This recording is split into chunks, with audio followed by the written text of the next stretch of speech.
for every athlete, every interest, every human. Even if today is day one,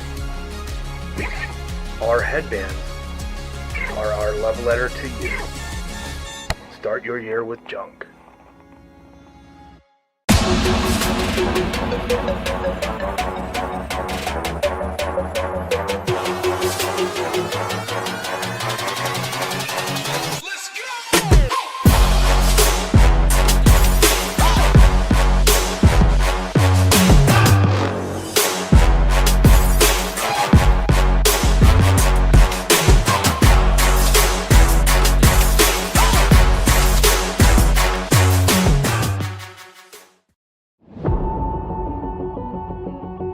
My name is Ben, and I am a below-knee amputee, and I have been an amputee since I was 10 months old.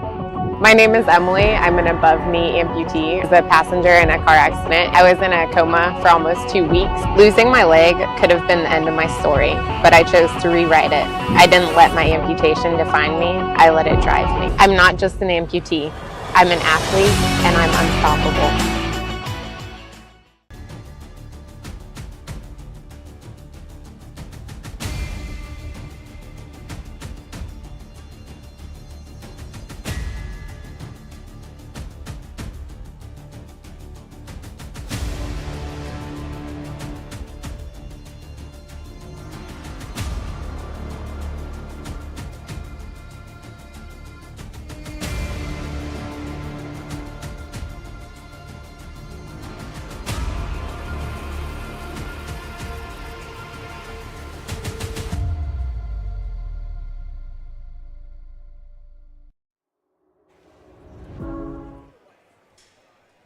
Good morning, everybody, and welcome to day 2 of the 2024 Adaptive CrossFit Games by Wheelwide. We are at the Henry B. Gonzalez Convention Center in the center of town in San Antonio, Texas. Jeremy Austin and Bill Grundler with you. Amy Breen will join us a little bit later on in commentary from the floor. Give us an update of what is happening down there. Bill, a great day 1 of action and few little spanners in the works as well. You know what? Hey, we're adapting here at the Adaptive CrossFit Games, and that's what the athletes had to do as well. Had that storm right in the middle kind of shut us down for about, 45 minutes or so, but I think it was nice because it brought the heat down, gave everyone a chance to cool down. But, man, we went long and arduous yesterday and then went hard, fast, just absolute barn burner for the second event. And then we're going to lift heavy today. We are hitting all the elements. We were only on event number 3. We think Kevin Ogar with an empty slate to work with, an empty palette, if you like. And we're going to put in the different components right across the 7 events we've got over 4 days of competition here at the 2024 Adaptive CrossFit Games. And our event number 3 for today, the first event here at the Convention Center, it is the 1RM Clean and our Think Neuro, keys to success. Whenever we have a lift like this, you have 3 shots. You want to go good, better, best. Your first one, you want to hit it. Your second one, you want to have a good shot. And the third one, you're going to go for the fences. And you got to be an efficient. Now, I put pitter in there. You're your own pit crew. So as you are lifting your weights, you're the one that has to adjust whatever that weight's going to be. So know your lifts and go big. Our first division for today, our ID male intellectual disability male division.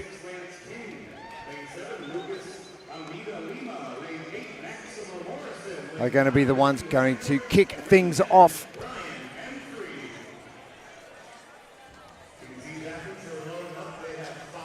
And Lance King with a great day 1 yesterday, coming in second in event number 1 and finishing up with a win in event number 2.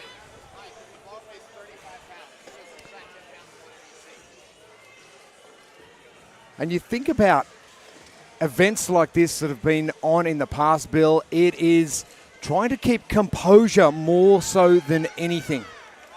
Well, again, you're out here. You want to be warmed up heavy in the pit area. Then when you come out here, then you're going to go ahead and get to work. So all the athletes here in the ID division, we're going to start off with them first. We're trying to give them the other divisions are going to have a clock that they'll be working with. These athletes here, we're going to go ahead and just make sure that they can get some good lifts. They're going to have 3 attempts to work through it. So that's why you see the athletes are all kind of going at different times. What we're going to be doing for us and for you guys at home is we're going to be looking across the board to see what sort of weights these athletes are able to pick up off the ground. Now, for safety purposes, you see that they do have the short bar in between so that they're able to fit within that lane. We have the athletes staggered. They all have their weights on the floor so they're able to have that rack set up so they can decide what they want to do. And then we're just going to see what these guys can throw. Ryan Manfredi in lane number 10. Ricky Landgraf in the lane adjacent. Time's essential to minimize the time under tension that you have, but also ensure that the lift is successful.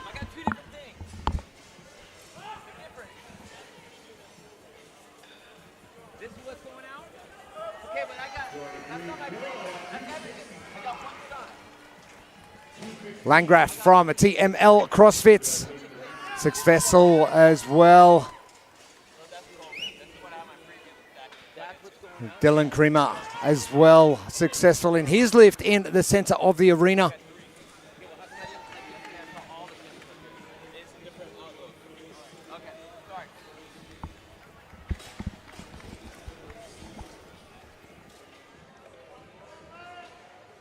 And Madcap trying to get that composure under control just to get the plates on, get the clips is a worse one. Oh my gosh. gosh. Clips don't work at any stage when you're under pressure. I mean, you want to just be a weightlifter. You don't want to have to be a technical, pit crew guy from like NASCAR or anything. You just want to put some weights on and like go to, get to work.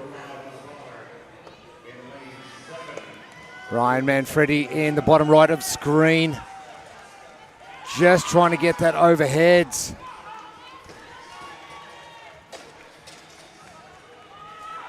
Lucas Almeida Lima. And a massive lift. Geordie Green. 230 pounds, 104.5 kilos.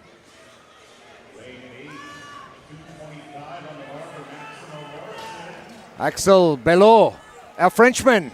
CrossFit Nimes Quest. 205 pounds. And a big thank you to everyone who tuned in yesterday. We had a lot of people interested with what was going down yesterday, day 1 of competition for the 2024 Adaptive CrossFit Games by Wheelwad. An exciting day 2 coming up, as Bill mentioned before, the heavy lift. To be stark comparison to the long cardio endurance event yesterday and the short little burner that was Enter Sandman. Geordie Green in the white shirt to the bottom of screen. 275 pound, 124.5 kilo. Ooh.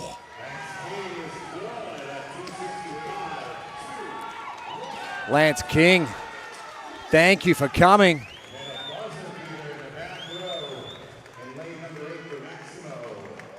£220. So just on that 100 kilo mark for the conversion. I think it's a little bit hectic early on. Oh my goodness. It's early. I didn't have enough coffee for all this excitement. But the weights that these guys were throwing this early in the morning, 275 pounds that we were seeing. And again, 3 shots, so you have 3 attempts. Knowing that you warmed up in the warm-up area, knowing that you wanted to hit a decent lift to come out, but I think the biggest lift we saw out there was 275 pounds. Crazy lift. And for those just tuning in, it is 7 o'clock in the morning here. Right. It's not like you've had a few hours to warm your body up and get a little bit of fuel on board.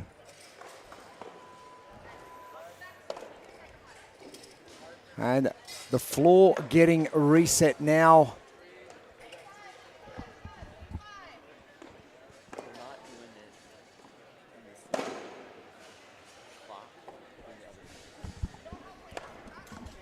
as our ladies head onto the floor from the ID division.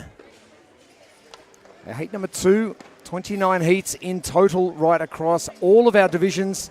We will have a split division of our women's seated 3 and our short stature coming up a little bit later on. Apart from that, we're going to roll through every heat this morning. We'll have a break midway through our 2 events today here. Benjamin Gonzalez Convention Center. And wonderful to have you on board. And some wonderful sponsors on board as well. Pliability, Morgan Sport. 2 of our wonderful sponsors.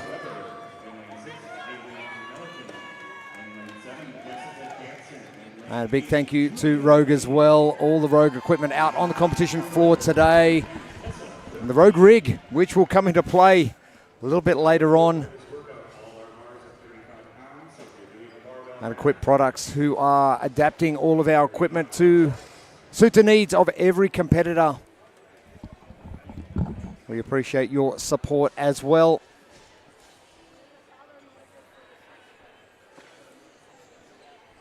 Our wonderful volunteer army as well, who have done such a remarkable job here, dealing with the elements yesterday outside at Morgan's Wonderland, with the storm coming in and giving us a little bit of a rain delay for 45 minutes yesterday. Won't need that today. We're inside. We're climate controlled. We've got everything sorted this morning. I'm very cool up here. I'm not going to be as moist and as wet and hot as I was. And I wasn't even doing it. We weren't even doing anything. We were just talking. My goodness. But it's going to be so fun to watch these athletes. I mean, I love the fact that we have gone really long. We've gone really fast, and now we're going really heavy just out of the gate. And I think that the programming that Kevin's put together, again, is being – again, I can't emphasize enough the fact that he has moved from this is not an exhibition anymore. This is a test. We're testing to find the fittest of our athletes out here. And, man, it's been a good time. Well, the previous heat with the men from the intellectual disability division, Geordie Green and Lance King doing some big lifting. Lance King will stay at the top of that leaderboard after a great day 1 yesterday, finishing in 2nd and 1st. For the ladies in the ID division, Cassidy Lungskog actually forgetting her sandbag on Enter Sandman yesterday, having to go back and get it, but finishing up with a win in both yesterday. So great work from Cassidy to sit on top of the leaderboard in the intellectual disability division.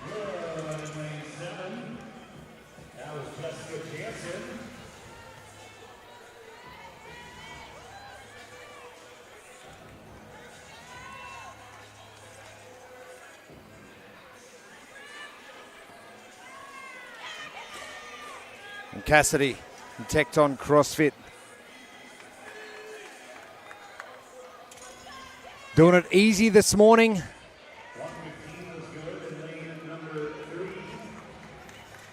Haley Malakian. Oh, need some more weight on that bar for sure. 90 pounds, or just over 40 kilos.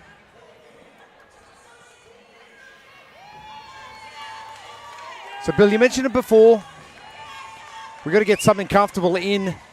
Then we sort of push the boundaries a little, and then we really go for it for that final lift. You know, that third one is where you're trying to get your PR for the day or something that you definitely want to hit, either heavy for the day or a PR. But the first one, you're looking at about an 80% of your 1 rep max, something you know you can hit all the time. Then you want to go about that upper 90, 95-ish, so it's going to be a good lift, and then you throw it all out there on the last one. Abigail Senich successful with her lift in lane number 1. Kira Weber as well. Chagrin Falls CrossFit getting her lift done in lane number 9 at the bottom of the screen. Cassidy at the far left of screen going for a much bigger lift this time in lane number 3. 110 kilos for Haley Malakian in the neon in the center of screen. Nice. Happy with that one.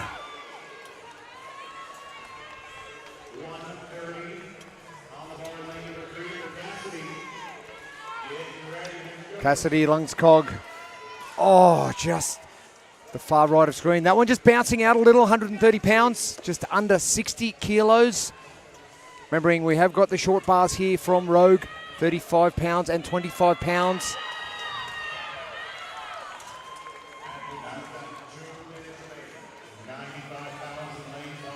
With the final 2 minutes for these ladies to get through.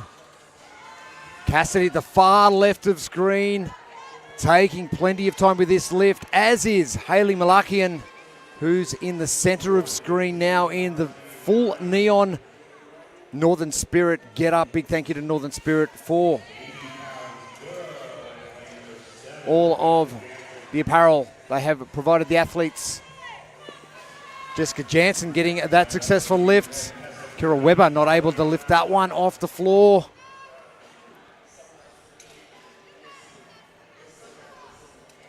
Lauren Weber, unsuccessful with that one. The Aussie girl from CrossFit 2010 in Sydney. Malakian again, successful with that. Lungskog. Cassidy to the far right of screen, going for 130 pounds, just under 60 kilo again. Just getting ready, got to get fired up. Getting that nod from the coach. This is what you need to do.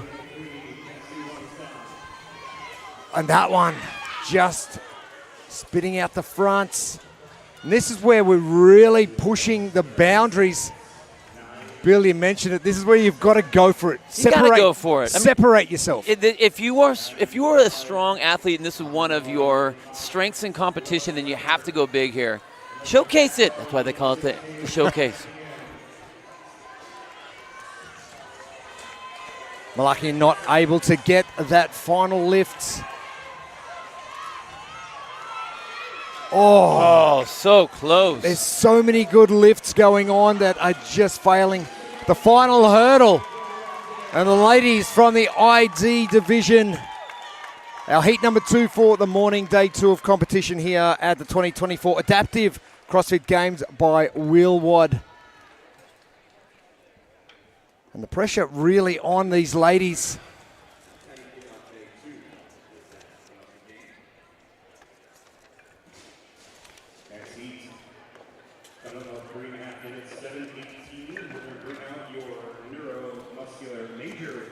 Our next division will be our Neuro Major division for our men. Coming up in a few minutes' time.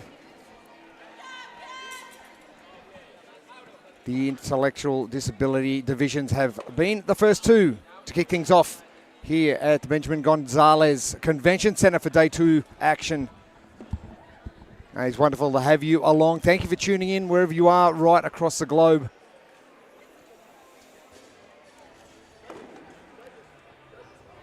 And Cassidy Lungskog looks as though she will remain at the top of the leaderboard after 3 events. The stark contrast of the first 3 events of competition, we have gone long, cardio-based, then we've gone short, a lot of lactate build-up for the athletes. And today, let's throw in a heavy lift and see what you got. You know, one of the things, if you are going to go heavy, let's do a little early. Let's do a little early so that you're not totally worn out. You get to hit those big lifts instead of being beat up from the weekend. So I think it's good that you've hit these kind of monostructural setups. Yeah, very solo intention with the long and then the short and then the heavy. Get that out of the way, then we can get into some fun CrossFit-y stuff. Fun CrossFit-y stuff is exactly what we're going to be doing right now. Our Neuro Major division.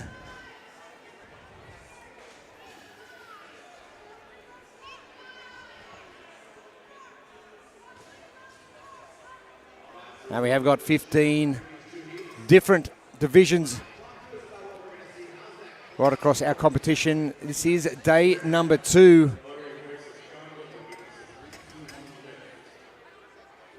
our men from the Neuro Major Division. Jeremy Dalton with a great job yesterday in event number 2. Enter Sandman, finishing that one in first place.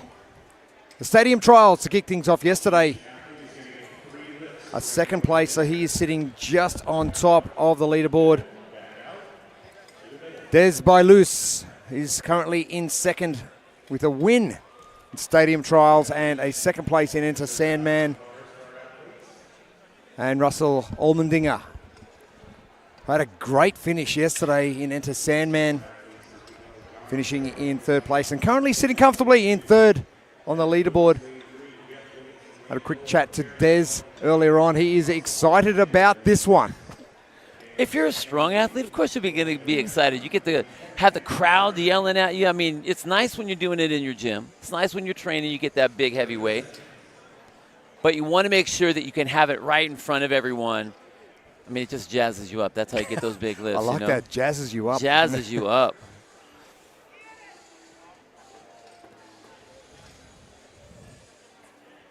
Here we go into a lift. I remember back in the day we were at Carson, California. I was actually commentating on you. What? No. Yeah, I know you were competing. How do you approach something like this when you know you've got to hit something? Again, good, better, best. Make sure you get a good one on the books. Go for a big lift after that, and then you swing for the fences. Now, in my case, I went right past my miss in the beginning because I thought I got it. It was a no rep, but I went ahead anyway. The problem is that if you don't get something on the books, then you end up with the 0. So you always want to make sure that you hit something. Get something on the books. John Sherrill in lane number 1 getting a very early lift on.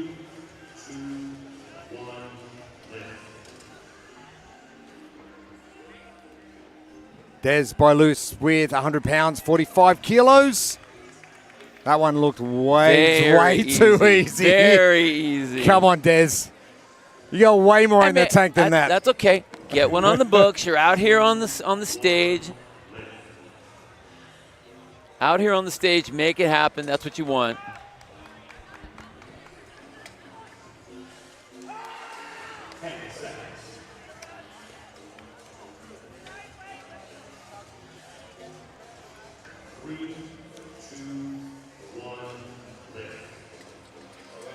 Jeremy Dalton, easy as you like with 135 on the barbell.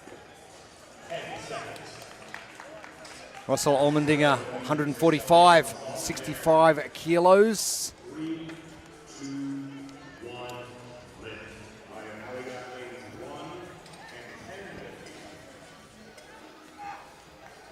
John Sherrill again, 125.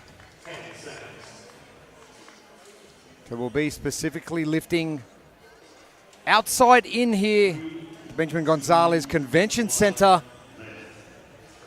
It is going to be lanes 2 and 9. It was Fernandez getting that one successful. William Hill unable to get, oh no, he does that easily. Going from the hang, 105 pound, 47 kilos. Des Bailus, 120 pounds, 54 kilos. And Daniel Schmitz, successful with that one as well.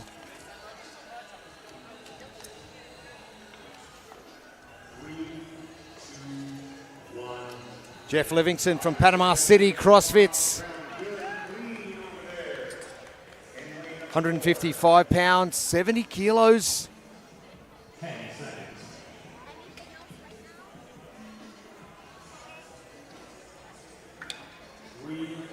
Jeremy Dalton and Russell Olmendinger, 2 of our athletes who are in the top 3 on our leaderboard.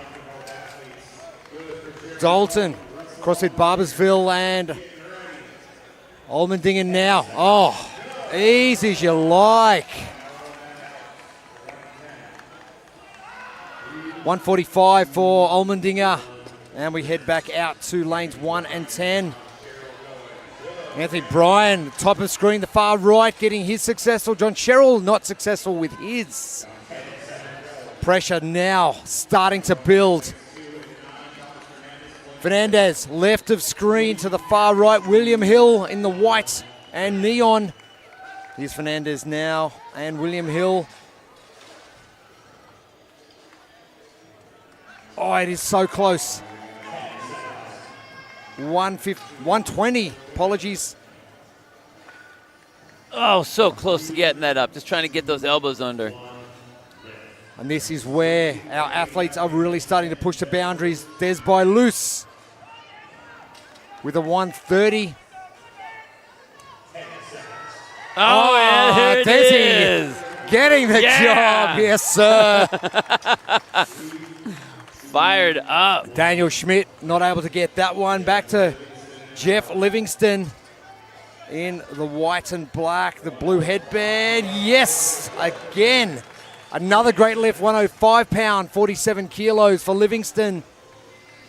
We go to to Dalton and Allmendinger. Dalton to lift first. Oh, wow. 160 pounds, 72 and a half kilo. And Allmendinger now with 155. No, 160 it is. Great job from Allmendinger.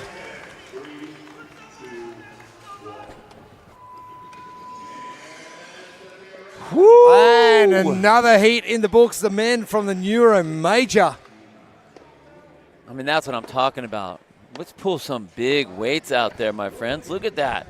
Great movements by all the athletes. I love to see that if they missed it on the first attempt, they were still fired up enough to get in there and go for another one. That's exactly what we want to see when we are lifting heavy. So, again, good, better, best. We saw them get a nice weight on the board or a nice lift on the books. Went up a little bit and then really went for the fences on that. So I think that was really fun for all the athletes. It was really fun for us and all the fans that are here in the crowd. But this is what we want to see. And this is what a way to start the day off. Just a bunch of fired up, chest pumping, high screaming, fist pumping in the air. Good time of heavy lifts. I was surprised how many people are in here already this morning.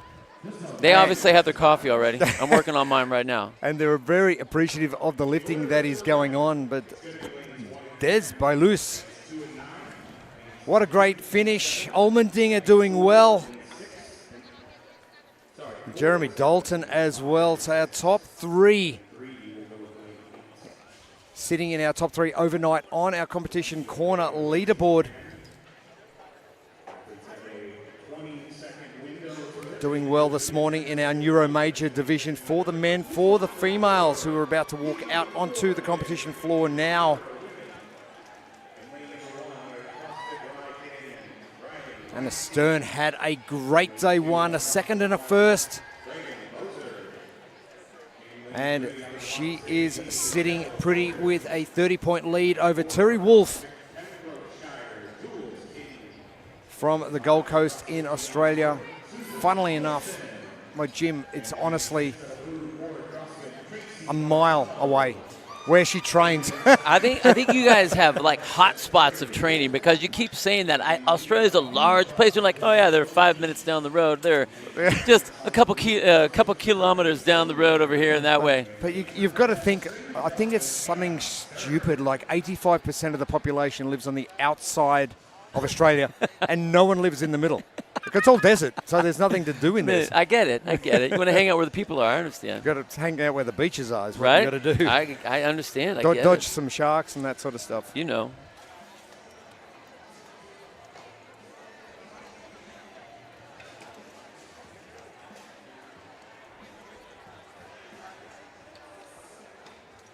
Our ladies getting set up to lift. Again, we will be lifting from outside in, so lanes 1 and 10.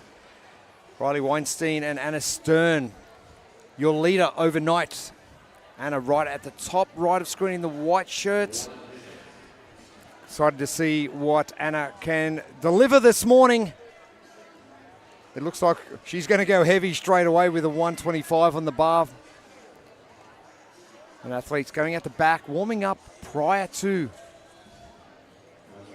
their events. And priming yourself this early, got to be difficult. It is difficult. I mean, I don't like warming up heavy. I can do workouts early, but I can't lift heavy early. At least my body doesn't like me lifting heavy early. But you can see Anna off there on the right-hand side of your screen. First in the long event. I'm sorry, second in the long event. First in the high power output sprint event yesterday, and then already has the heaviest weight out here on the floor as the opening lift. It's going to be another good event for her. Oh, speaking of power, we saw many applications of power yesterday afternoon. Enter Sandman. Anna Stern, far right of screen, and Riley Weinstein. Oh, wow. Anna, what? Okay. Come Okay. on. Okay. Again, That's better, best. If that's the good one, I can't wait to see the best. That's what we're doing. Regan Moser now will get started. On the left of screen, doing it easy. Sabrina Schoenberg.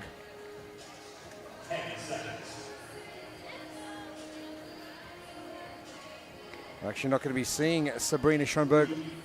Anna Stern moving into her lane. Have a chat with her judge in regards to weight loaded on the bar. Michelle Fogarty. Simple as you like. Jeanette O'Keefe. Oh, Jeanette O'Keefe. Simple. 60 pounds, 27 kilos. Jules King next up in the white far left of screen. Terry Wolf. Simple stuff.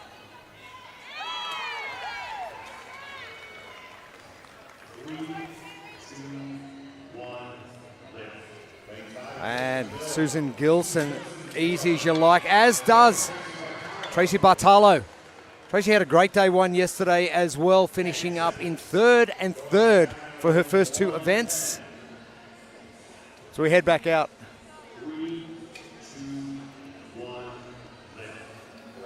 Anna Stern with 135 on the bar, 61 kilos. Oh, again. My goodness, that's There's a beautiful way lift. more in the tank.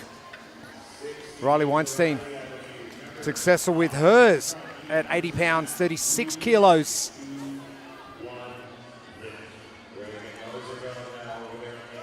All down to Regan Moser in lane number 2. Simple stuff at 115, 52 kilos.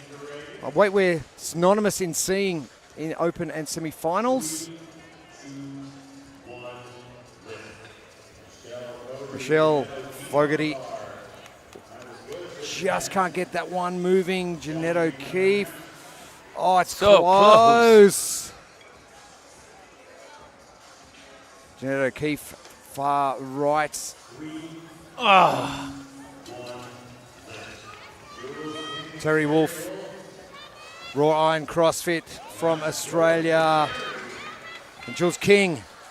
Jules in the white and black on the left of screen. 85 pounds. Just can't get that one moving. Tracy Bartalo and Susan Gilson. Susan successful, bottom left. Tracy, top right. Nailing that at 75 pounds as well. Now, the pressure on. It is time to push the envelope, Bill. Oh man, I cannot wait to see what Anna's going to be throwing on this one side over here. Anna Stern, right of screen, your current leader after one day of competition, 150 pounds, 68 kilos. Oh! We're close. And she's done the perfect prescription. She's pushed it to the point. Regan Moser, left of screen. Oh, nice one. Currently sitting in third on the leaderboard. Pretty stoked with her 120. 120 pounds, 54 kilo. Jeanette O'Keefe. And it's just at that point now. Michelle Fogarty can't get that one up either. Oh, it is just inches away. Terry Wolf, bottom right of screen now. On the right of screen, an easy lift. Jules King on the left in the white and black. Terry Wolf, successful. Great lifting from Terry. Susan Gilson. CrossFit Beyond Sport. Yes, nailing that one. And Tracy Bartalo. Oh, the tip under. Just what she needed to do. And it was a great form and technique. The way she was able to drop herself underneath the bar, that was beautiful. Wow, that was fun. That was exactly what we wanted to see. And you mentioned it, that your keys to success is bank something, push the envelope, and then something you've never done. Hey, it's competition. You've got to test yourself. Well, and how close was Anna to that? We're talking literally inches or centimeters for yourself. You can talk that way. I mean, that elbow was so close, just couldn't get it past the plane of the bar. A little bit more and she would have had that one, but man, what a beautiful attempt and three great lifts. That was fun to see some heavyweights out there. Oh, great stuff from our competitors. Our Neuro Major division done for the morning. Anna Stern will find herself still at the top of the leaderboard after the third event of our competition. Not too far away, we will be back to action with our Neuro Moderate division coming up for our men's in just a few minutes.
Back to action, day 2 of the 2024 Adaptive CrossFit Games by Wheelwad, our Neuro Moderate division.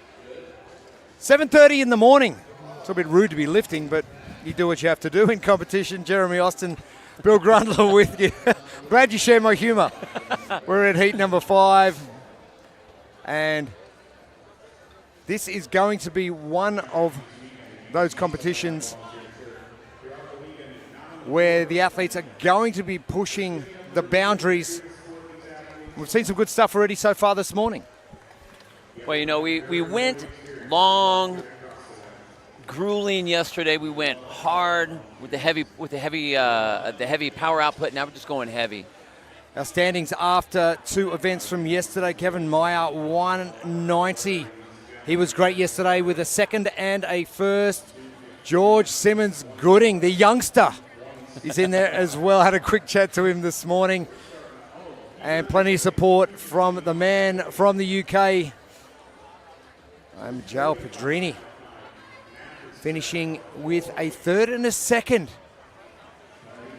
And it's not about winning every event. It's about consistency at the top of the leaderboard.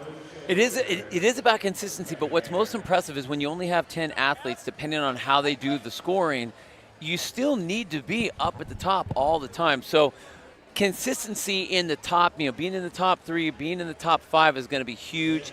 The last thing you want to do is have especially if you're looking for the fittest out here on the floor, you don't want to have any holes in your game. And we've already hit. Do you have the endurance? Do you have the power output? Now we're going to see what kind of strength you have. Starting with lanes 1 and 10, Dustin McCallum is our lone lifter in lane 160 pounds, 72. Oh, that extension. Man. That just popped up there. He almost hit himself in the throat on that one. I think, all right, that's good. You want a good one for remember, good, better, best, right? That was the good one. Surprised himself George Simmons-Gooding successful as well on the left. Matt Hotho on the right. Matt, one of our tallest athletes in the entire field. Austin Roth, bottom of screen, now left of screen in the neon and black. Lucas Niven, 155. Austin Roth, one of the sea of green. Across Invictus San Diego.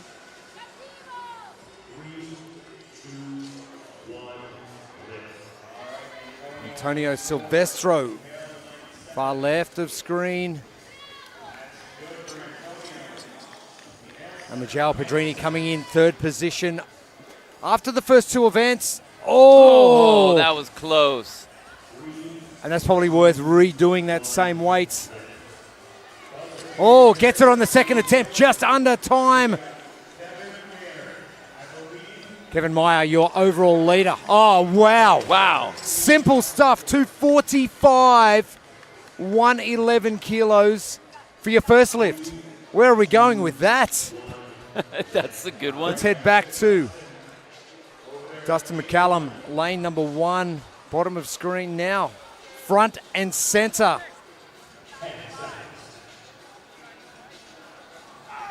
160 pounds. Go. Nice fast elbows on that lift too as he got up in that front rack. Just over 72 kilos. George again, far left. Matt on the right. Still got some time to get the lift done.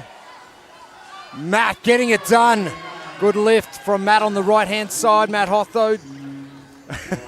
Almost a little help with the knee on that one. No. Trying to get a little knee shot in there. Austin Roth unsuccessful with his. Lucas Niven successful. Austin getting that one in the books as well. Joel Pedrini and Antonio Silvestro, our next two athletes. 210 from Pedrini, yes. There we go. He actually went heavier than the last lift. I know that feeling. You know you had it. Time to go up. Time to go up. Don't waste a shot. And your overall leader, Kevin Meyer. Your box, Bunschonte from Germany. Oh, that easy was as you pretty. like. Wow. 285 pound, 129 kilos. Where's the limit? That was beautiful. Think we're going to see 300 on that? Oh, something. I think he Come can. on. Come on, let's go. We want to see it. McCallum.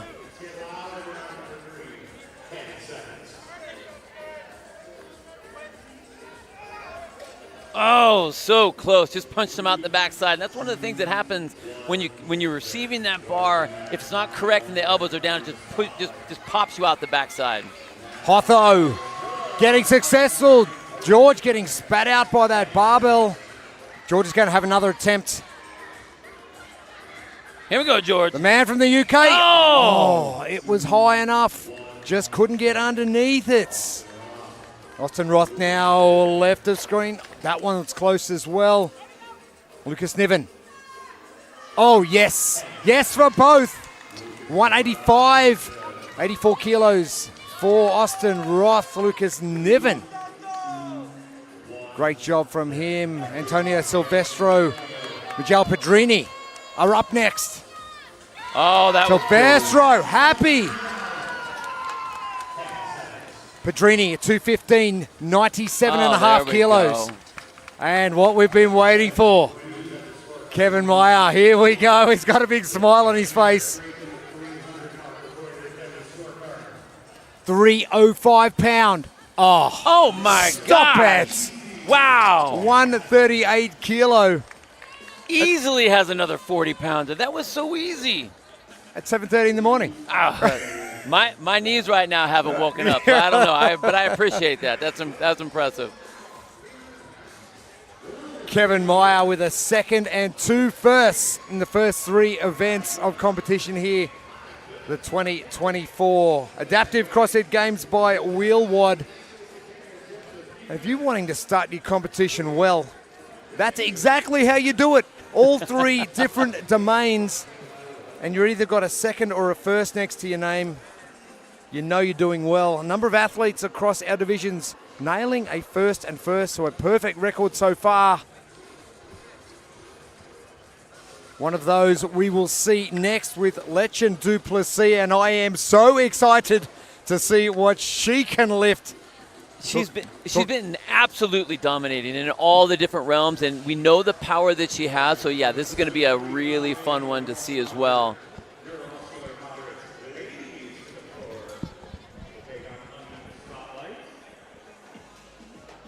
What an amazing equipment crew. They're out here every week, switching out the barbells, putting that weight back nice and free.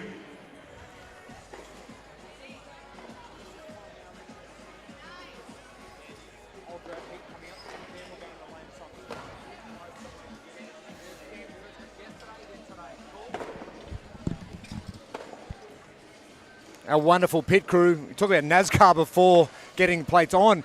They're going to get the plates off. Well, and they're plates off, and they're bouncing back and forth from barbell to barbell. So we're going women's weights to men's weights back and forth. So there is a lot of changing, but look at how fast, and you can just kind of see them just out on the floor. It's like a gang of gremlins out there, just dismantling and remantling the floor every single heat. Now, you ever like Kevin Meyer? He's just lifted very well. He was just out on the floor helping the judges on the floor reset the floor. You don't see that in many CrossFit games, do you? The only athlete from that heat, and he sat there until the whole floor was set up, and now he's gone. Look, if you are going to put the most weight on your bar, you need to help. You need to help put all those weights back. So I understand that. I think that's pretty cool. The ladies from our Neuro moderate division overnight. It was one lady sitting at the top of the leaderboard, and that was Lechen Duplessis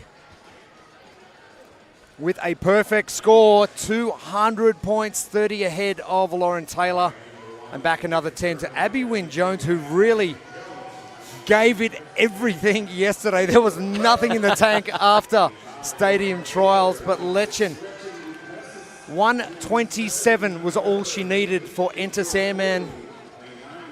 And our lane assignments for the sixth heat of the day, day 2 of competition here at the 2024 Adaptive CrossFit Games by Willwad. And we'll get to Lechen and Lauren Taylor, the two girls sitting in first and second.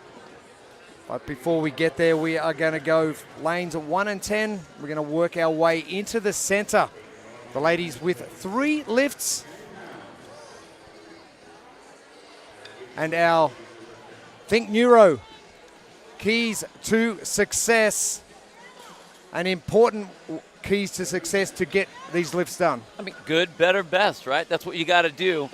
Get something on the board. We're going to see what these women have been warming up to out back in the warm-up area, and then being able to come out here. Now, you got to remember, you have about 10 minutes, so you got to get something on the board that is a good lift. After that, you feel warm. You already have the nerves out. Then you can go for a better lift, something that is a heavy one that you know you're going to get probably maybe 80% of the time, and then you swing to the fences after that. So good, better, best. And you're going to have to help with the weights, too. You got to know what you want as you're going out there. Patricia Turnmeyer, easy one to start with 90 pounds, 40 kilos. Meredith Nahu Sorensen in lane number 10, successful as well. And Patricia Turnmeyer actually getting a no rep down there in lane number 1. Exactly what she needed. Abby Wynne Jones, successful in the left. And Heidi Ward McGrath, Sassfit, Masterton from New Zealand. As we move in, Krista Davidson is next. Oh, easy lift for Krista. April Foey from Osso CrossFit as well. Ladies, listening to you, the keys to success. I mean, something in the bank. We played the game before. We know these things.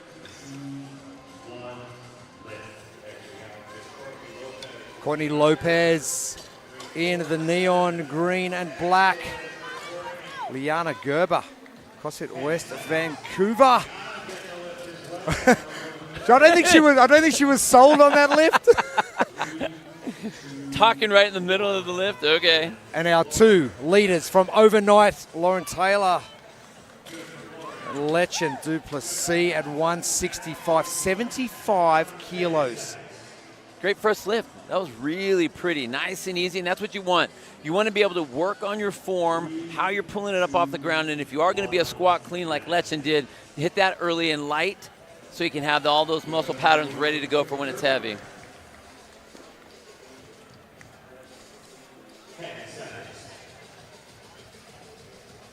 Well, 2 overnight leaders lifting so quickly. They had so much time left over.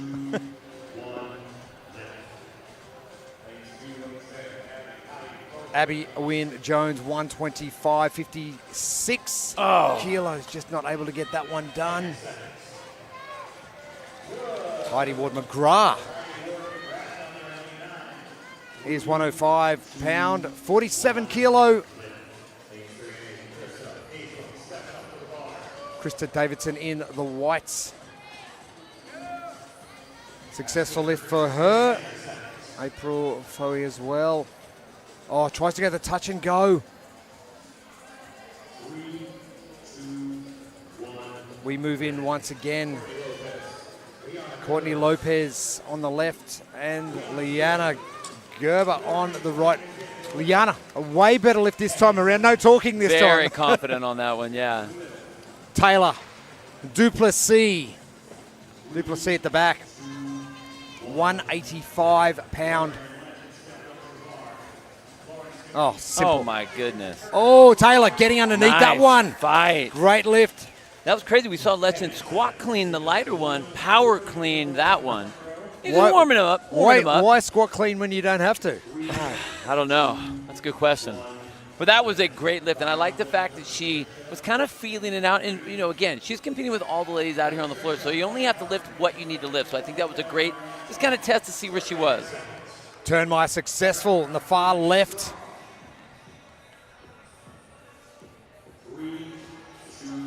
Meredith Nahus Sorensen not able to get that one. We move on to Abby Wynne Jones on the left. Heidi Ward-McGrath on the right.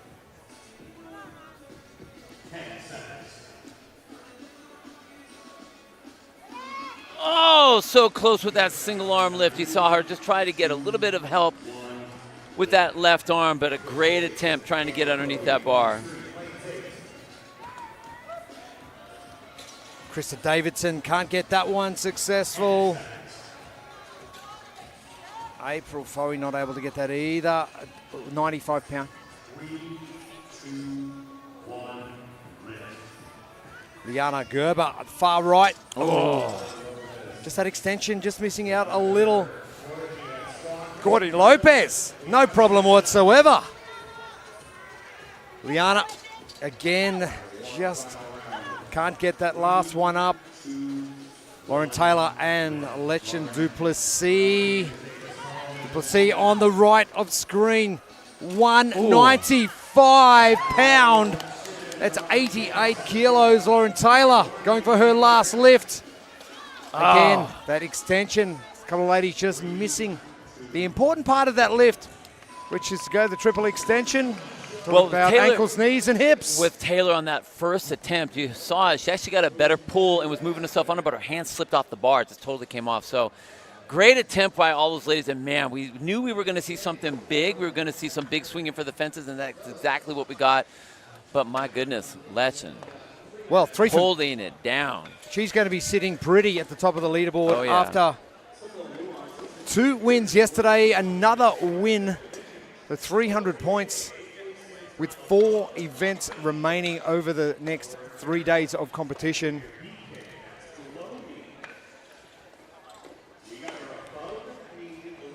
And Neuro moderate division all done. Our males and females ticking the box as we move on to our next division, which will be the 8K lower, the above knee amputation.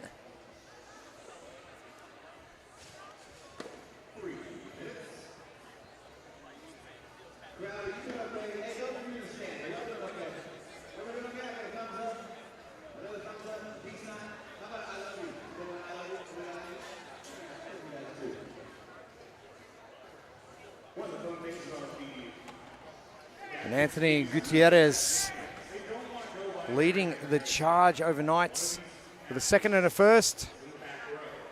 And our results for our AK lower division. So a bit of breathing space. Anthony at the top, Jacob Farley, 40 points back. Witruts, South African, in and around. Let's see what he can lift today.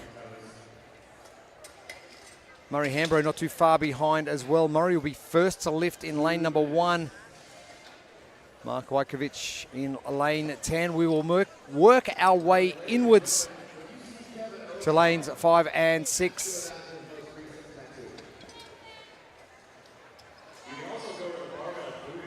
Jose Cido will lift with Richard Allgaier in the middle.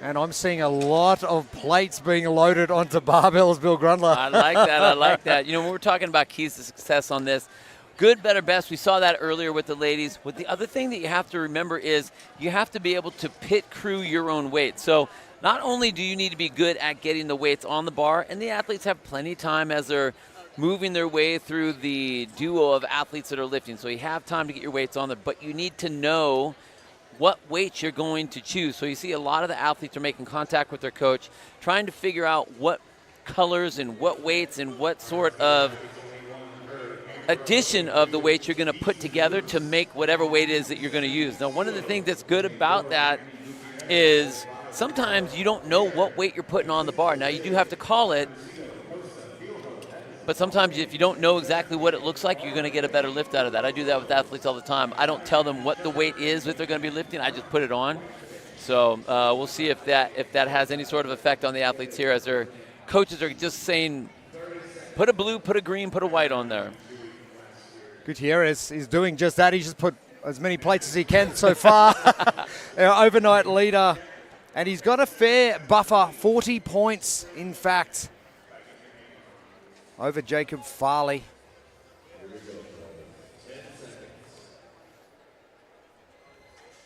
Looks as though Gutierrez will have the most amount of weight on the bar.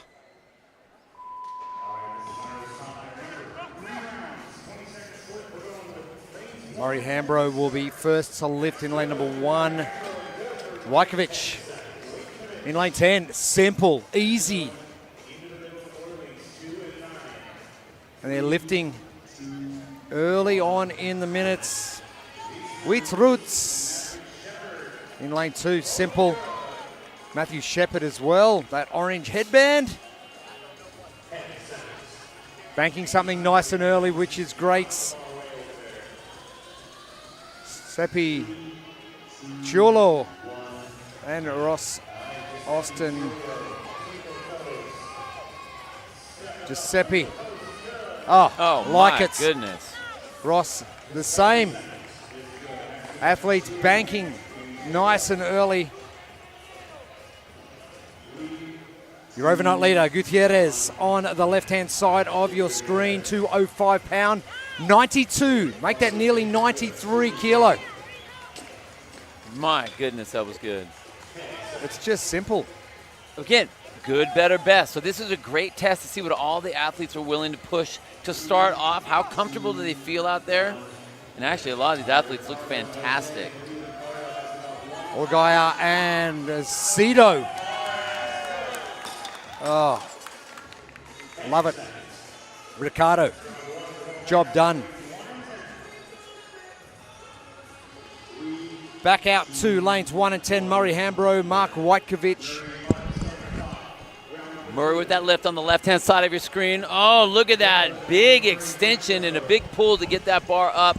Nice fast elbows to get that lift at 205 pounds, about 93 kilos. Great job by Murray.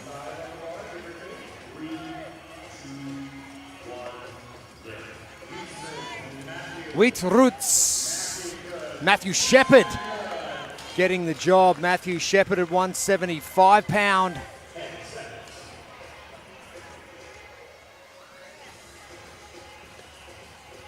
A lot of successful lifts so far. We haven't seen anyone with any major issues so far. Giuseppe with the blue headband left of screen. Oh, yeah, great save at 2:05.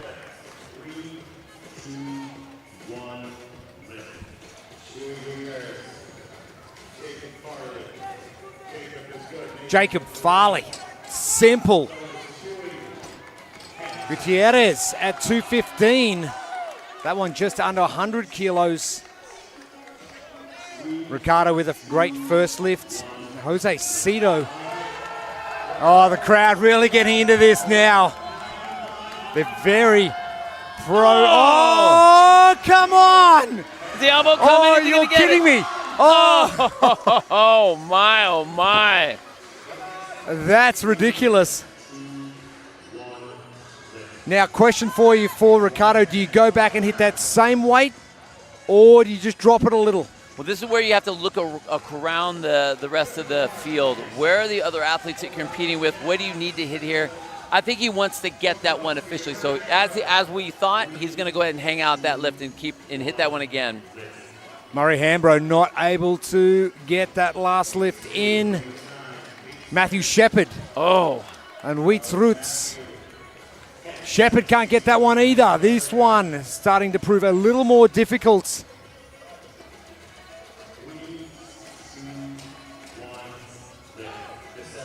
Shepard can't grab that. Ross Austin on the right. Giuseppe Ciurlo. Giuseppe. Oh, yes, Wow. sir. Wow.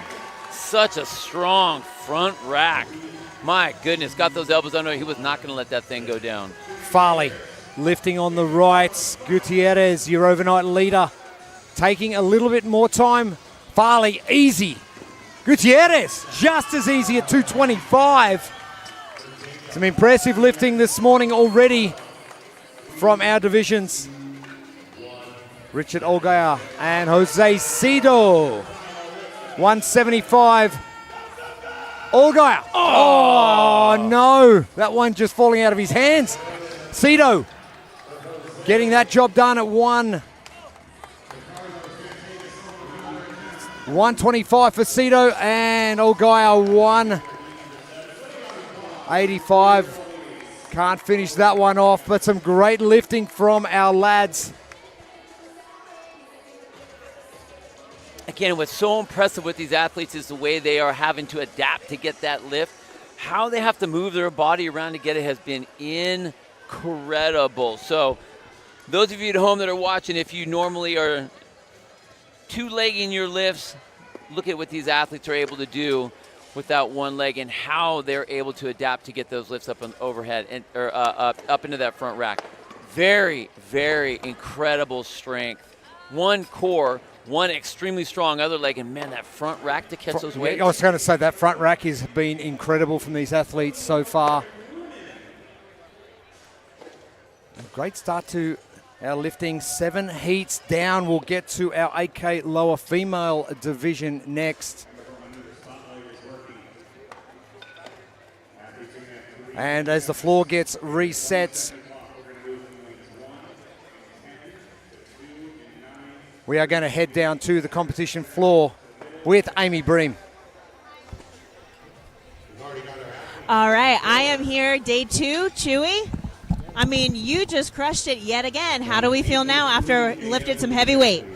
I feel pretty good. I was kind of worried because I've been working on getting leaner and working on my gymnastics more. So before every time I go lift heavy, I just go, it's me and you, Jesus. And then, yeah, so it's all him, not me. I was going to say, I saw you do this. I was like, he's locked in. There we go. So what are you looking forward to most for the rest of the day? I'm looking forward to the last workout because this is going to be like, I feel like everyone is super good at this workout. So it'll be a race literally for everybody. Yeah. There we go. We'll see what separates everyone. We're excited for that one. Awesome. Well, we're having a great day so far. Back to you guys. Thank you, Amy. And Anthony Gutierrez continues progression up that leaderboard.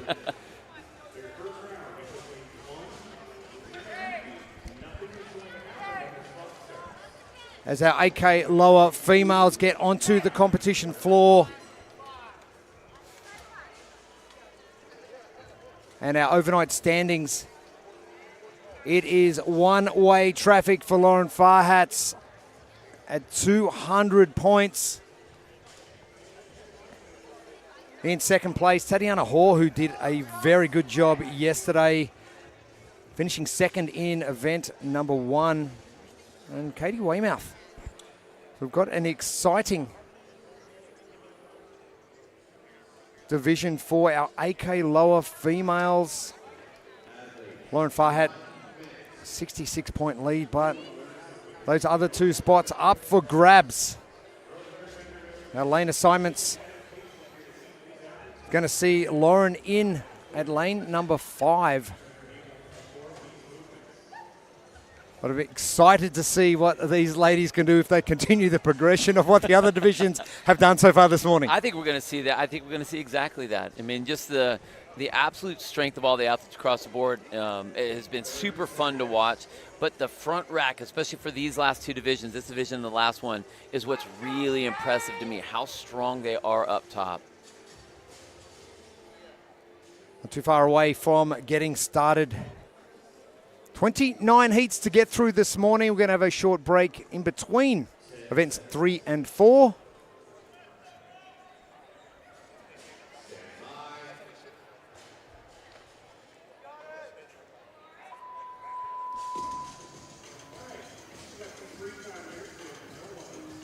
And we're going to have a bit of a break. We've got 2 empty lanes in lanes 1 and 10. So we can just chill. Hang out. We can hang out for a minute. We like it. Hang out for a second. Sierra Landholm will now get underway. CrossFit NXNW 475 pounds, nice and easy. Tamara Wampler down there in lane 9 as well, getting 45 pounds.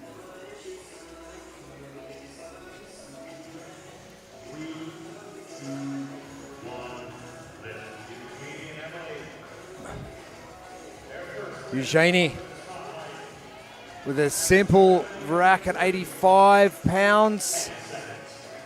Emily Saylor as well.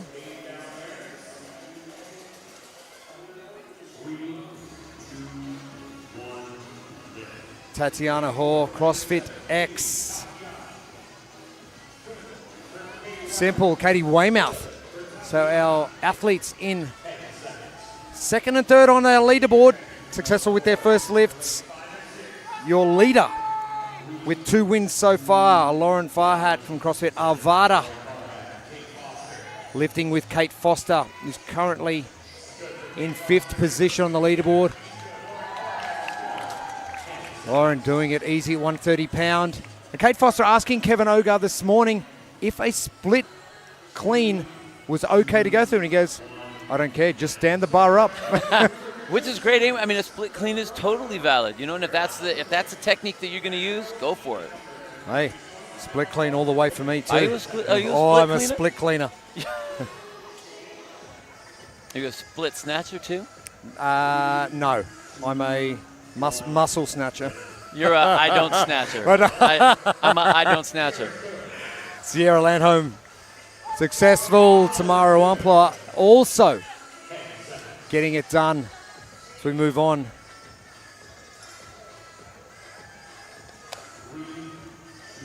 Eugenie Halgavort.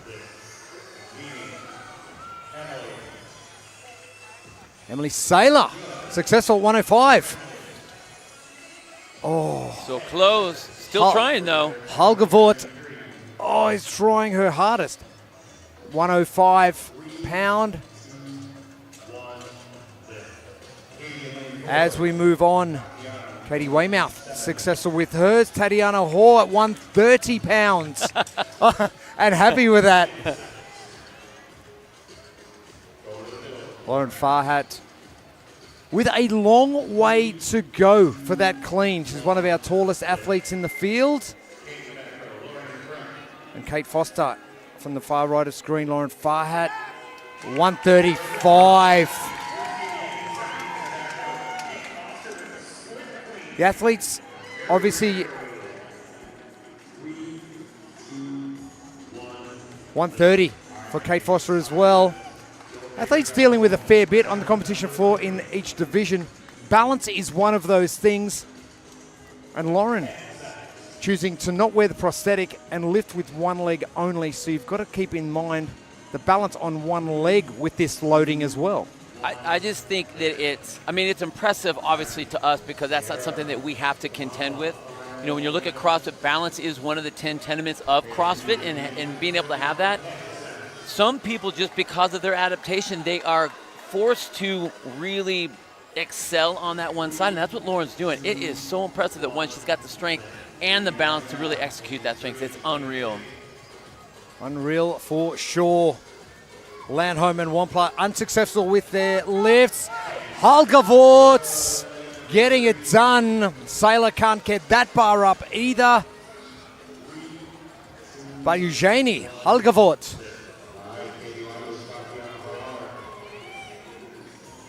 Katie Weymouth. One up, one not. Tatiana Hall currently sitting in second on our leaderboard. Weymouth going for it. Oh, hands just slipped. And we come down to Kate Foster now on the right of screen. Lauren Farhat on the left. Lauren at 140 pounds. Yes, young lady. Kate Foster was so close. Has she got time? Go, go, go. Oh, so close. And Lauren with 3 wins.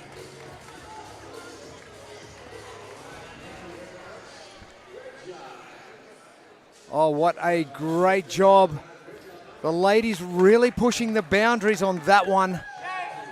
And that's what we want. We should be seeing a lot of fails in that last lift because that means that you're really going to your max effort to get to that end. So good, better, best. We've been talking about that all day in this event. We'll be continuing to talk about that same thing. But what a great way for these women to showcase that strength. We don't want to see just good endurance. We want to know that you're strong because guess what? Stronger people harder to kill, my friend. Aren't they what? The battle for second and third really heating up as well between Tatiana Hall, Katie Weymouth, Emily Saylor and Kate Foster. We'll have to wait and see what the results happen. But we have got more divisions coming up. Our 1 point upper male not too far away. But first, let's head down to the lady who is really dominating competition, Lauren Farhat with Amy Bream. All right, I am here with Lauren, and rumor has it we started this morning with a PR. Is that true? Start this morning with a PR. Yes, we did. I was a little nervous going out there, never having lifted that weight before, but directly in front of me is my partner, my 2 coaches, my support system. It honestly makes me so emotional. All of that energy came from them, so I'm just feeling so proud right now. Well, it was awesome to watch, Lauren, and I was talking to you a little bit earlier. You said one of the biggest things you wanted to work on this year was strength. So, tell me a little bit about that process. Was it all about strength this past year? When I said that, I meant that so very much so. I started working with a new coach on programming this year, and we've worked on a lot of my weaknesses coming up to this point, and it's all showing up out on the floor, so I couldn't be more grateful. Yeah, well, I agree with that. It is showing up. Great work, Lauren. Thanks, Amy. Appreciate it. Thank you, Amy and Lauren. A PR to boot. Woo! And I'm going to work on my strength. Cool. You've just shown how we can do that. And that's exactly what you're supposed to be. You're supposed to be building up to your PR when you get here to the games because this is where you're really supposed to excel. This is where you're really supposed to be peaked as an athlete. So great job for her and congratulations on that PR. Moving on to our 1 point upper male division overnight. Victor Hugo Asaf, 10-point lead over Thibaut Dupre and Brian Knights and Tyler Peterson. Artyom Sandikov really battling it out for that third spot on the leaderboard. And Victor Hugo Asaf having to get carried off yesterday. He really sent it a little bit too hot. We couldn't even do an interview with him. He was that busted up. I don't want to say that you've gone out too hard because you're here at the CrossFit Games. So you're supposed to go out hard. Correct. That was good. So hats off to you, my friend. That's exactly what you're supposed to do. Our lane assignments for heat number 9, our 1 point upper male division, for event number 3 under the spotlight. And we'll get to Victor Hugo Asaf and Artyom Sandikov shortly. Thibaut Dupre, he's going to be setting the standard for everyone else to go and chase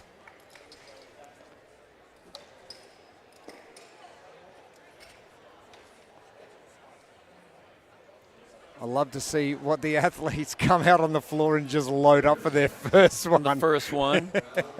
Not even messing around. Oh, no messing around at all.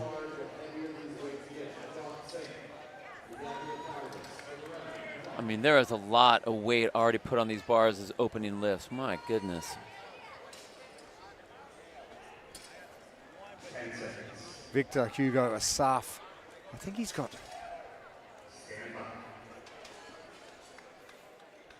is it 195, 200 pound? 205 to start with. That's ridiculous. To start with. Stephen Walker. Done.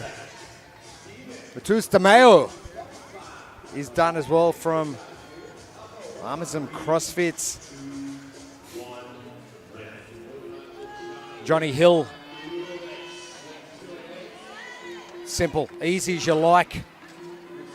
And the French cowboy, Ludovic van der Vrij, nice squat. 135, easy. Beautiful squat position with that lift, too. Still no cowboy hat from the French cowboy. What the heck? We're in Texas. Come on. Come on now. Jose Molero. Simple, 115 pound. Brian Knight getting done as well from CrossFit NHBD at 145 pound. Thibaut Dupre, the Frenchman, CrossFit Altair, 175 to start proceedings. Simple, nice and easy, fluid. Tyler Peterson, successful as well.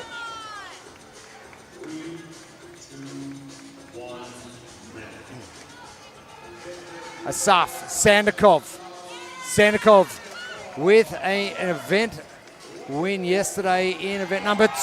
Asaf. Oh, wow. Wow. 195 for Sandikov, 205 for Asaf. Oh, things are going to spice up on this leaderboard. They were fired up. That's the opening lift. They were that fired up. My goodness. Mayo not successful. Walker not successful either. Oh, just spitting out the fronts. Mayo getting that one just in the nick of time. Johnny Hill, good rack position. Van der Vrij.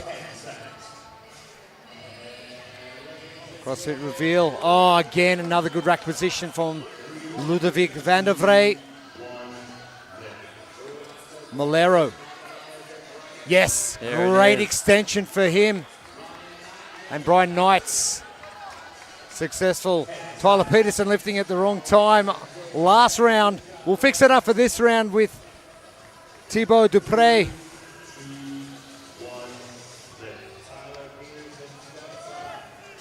Peterson to the right.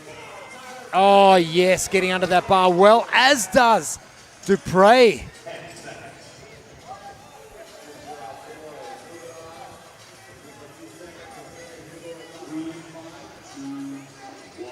Sandikov on the right, Asaf on the left.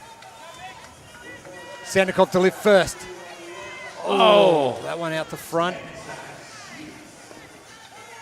Asaf, wow. Are you kidding me? Wow. 225 pound.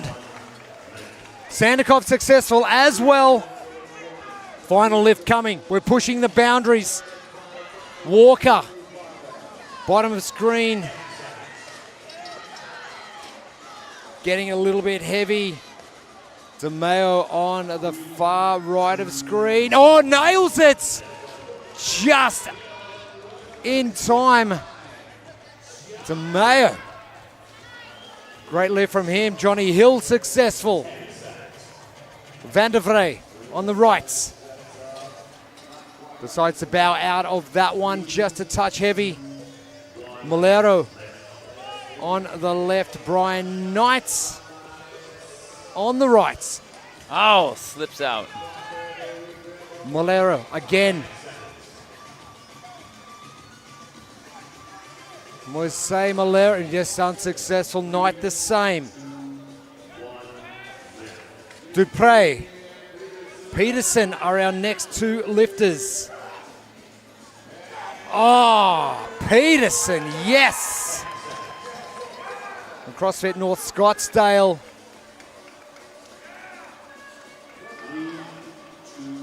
Sandikov and Asaf, the final lifts of the division, the 1 point upper male division. It is heat 9. Are we going to see something special? 230 from Asaf. Oh, yes, wow. sir. Wow. That hip hop is so explosive. Wow. And that's why he has been the wheelwide champ for the last 2 years. Victor Asaf, Sandikov. Oh, Sandikov.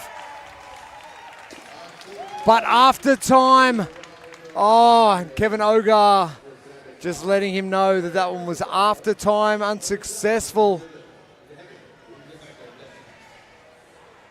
But it was a great lift, though. A wonderful lift. I mean, if you're going to go out with a good lift. This happened to be off the clock. Victor Hugo Asaf. That was absolutely incredible.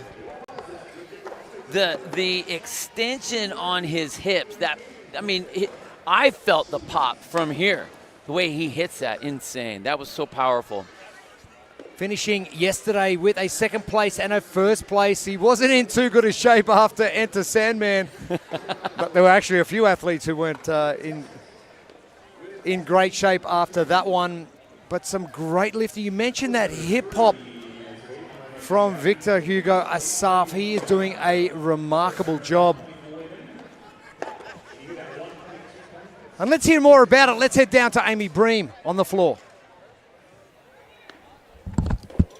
Victor, you just lifted some heavy weight with one arm. What did you end up getting on that? I got 230 on the last one. 230. That's pretty impressive for anyone watching here if you've never tried a one-arm clean there. And I love how you're pumping up the crowd. Do you feel that energy and do you use that to get your lifts? Always, all the time. I mean, that's what we're here. Get the crowd pumped. You know. Well, you got us pumped and you gave a show, so we're here for it. We'll continue on. All right. Yeah, thank you. Thank you, Amy. And we are going to continue to pump up the crowd watching along at home. And Victor's going to do his job of pumping up the crowd here in the Benjamin Gonzalez Convention Center. And they have come in good numbers this morning. But Victor Hugo Asaf, wheelwide champ the last 2 years. He wants a third title and he wants the first for the 2024 Adaptive CrossFit Games by wheelwide title as well. I mean, might as well go and if you're going to have a tattoo of Pukey on your calf, you better be a CrossFit just absolute stallion because that was beautiful. The lifting was incredible. Great job. Moving on to our 1 point upper female division. And overall, Debbie O'Connell with a great start to competition. 200 points. You couldn't have gone any better than that. And Emily Cairns with it all to do after calling her shot registration. I'm going to win it. All right, girl, you got some work to do in the next 5 events. But it's so close. That's what's so great. If you're going to be right behind your overall leader twice, at least you know who you're going to be chasing. So, again, this is the time to get strong if you're going to showcase. Our Heat 10 lane assignments will see Debbie O'Connell in lane number 8. I'm excited to see what is going to be happening with the lifting. Where do you start? Where do you go to? The lady's excited to hit the floor. I think there's some athletes that come onto the floor and they go, oh, the heavy lift. And there's some that come on and go, yeah, the heavy lift. Well, obviously, the strong athletes are going to be saying that. So, like, if I was Emily Carnes right now, I'd be looking around the floor and thinking, okay, if my opening lift is at or above the rest of the field, that's exactly what I want it to be. So I can kind of figure out my strategy from there, and that's what you got to do, especially if you're trying to get to the top. And where are you gonna suck up those points, those placing points? Doesn't have to be a PR necessarily if you're going for points, but you want to look to see where everyone else is so you can make your attack.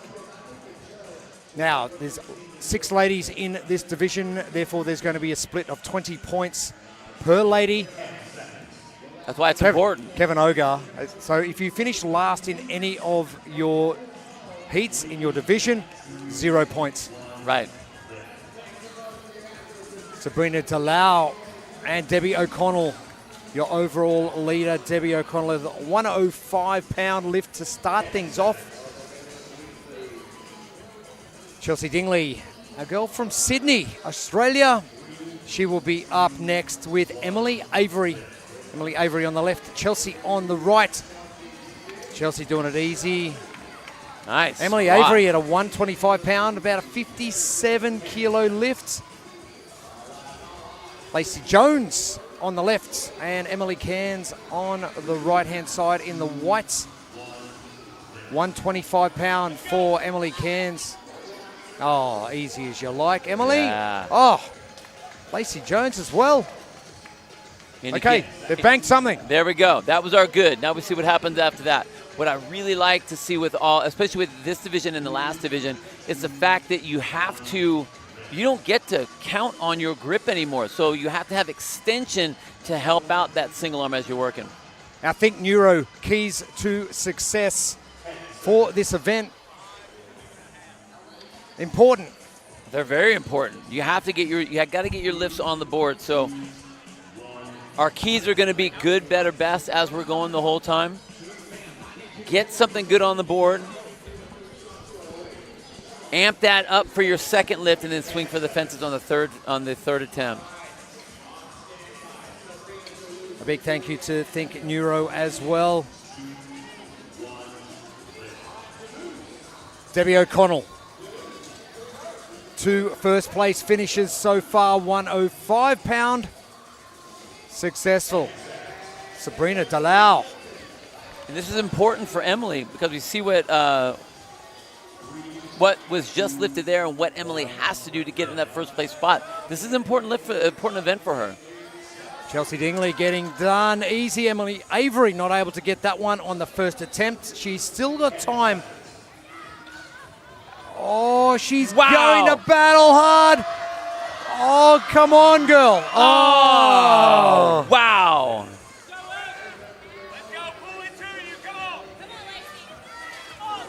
Emily Cairns, simple. The good thing about Emily Cairns is she's ahead, right, position-wise of where Debbie O'Connell is in the lifting stakes. She knows exactly what she needs to hit to get 100 points, but you only have to get 1 pound greater than the previous lift to take it out. Well, the other thing she's getting help with is Avery is helping her out because she's going to be between her and the current leader. So that any placement above is going to be extra points for Emily. So this is a huge event for her. I think Neuro keys to success. Good, better, best. I couldn't say it any easier or any simpler than that. Get something on the board, which we've already seen. That last lift, everyone was going for something decent. Now we want to see our biggest event, our biggest lift by all the ladies.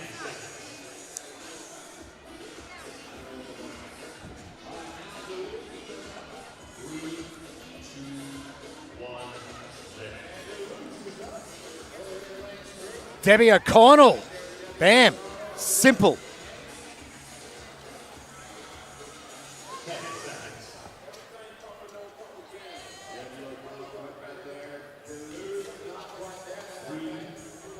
Sabrina Delau. Chelsea Dingley. Oh, so simple. You mentioned that water skiing accident yesterday. It has not slowed her down one bit. Oh, better from Avery. That's what we wanted to see right there. That was pretty. Our last lifting coming up. Lacey Jones on the left. Emily Cairns, a girl from Perth, Western Australia, on the right. 135. Cairns. Oh, simple. More in the tank there. But you only have to do what you have to do. And she did it. That was what's great. That was a big event for Emily. Big event for Emily. Great finish to competition.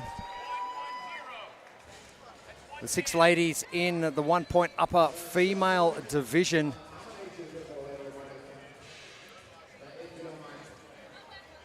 I'm talking to Jocelyn Karska from one of the other divisions yesterday, and she knew she didn't do so well in event number 1, the stadium trials and the run.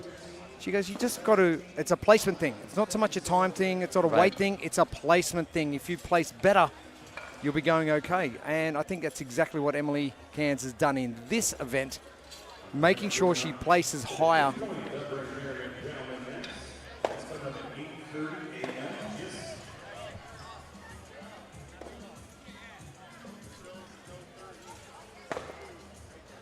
And our 6 ladies leaving the floor from the 1-point upper female division. And a great day yesterday from Debbie O'Connell, getting a first place finish in both of our first 2 events. And seeing what she has to do to maintain that spot on the leaderboard, let's head down to Amy Bream on the competition floor. All right. Well, I am here this morning with Debbie, and we were just chatting. Yesterday, I was saying things, and it turns out she got 2 event wins yesterday, and I didn't call that out. And here we are again, lifting some heavyweight. Tough one this morning, bit of a quick change around, but yeah, I really enjoyed it. I do love a good clean, so yeah, really excited this morning. Awesome. And tell me, is this your first adaptive competition? Yeah, first ever adaptive competition, first ever individual CrossFit competition, full stop. So I've only been doing CrossFit just under a year, but only really seriously for the last sort of 3 months. That's pretty dang impressive. You're holding your own, so I hope you're having fun. Absolutely loving it, thank you.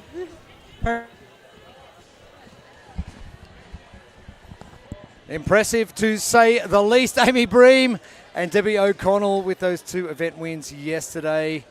Maybe a little bit of damage control today. If jamming that barbell is not her thing, so be it. Yeah, but that's how all competitions are going to be. You're going to have your strengths. You're going to have your weaknesses. The idea is when you do have an event that comes up that is a weakness for you, damage control, do the best you can. And the only thing is you can only lift what you can lift. So don't really know what the other athletes are going to do. You just have to do the best you can. Absolutely.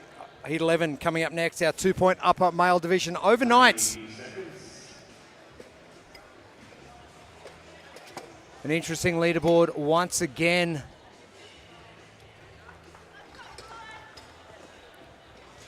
Brecky Thordarson. Oh, his legs were hurting so badly after Enter Sandman. And he's holding a fairly decent lead. I wonder if those legs have improved overnight, but he holds a 30-point lead back. It was Sway Monandaldo and Hadar Kaufman. Henry Dunn in there as well, and Alexis Fiorucci. But Brecky is going out with a 295-pound opening lift, which is going to be interesting. Our lane assignments, we'll get to Brecky in a little bit, but we are going to get Henry Dunn, who is in contention for one of those top 3 spots, lifting early.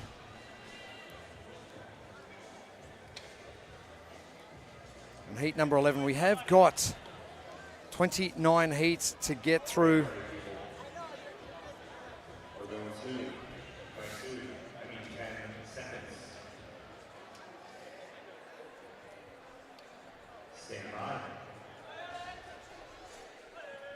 Sway Maldonado, things to do.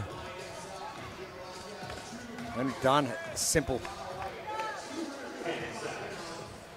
Kaufman coming in with a very heavy 235. Our Think Neuro, keys to success.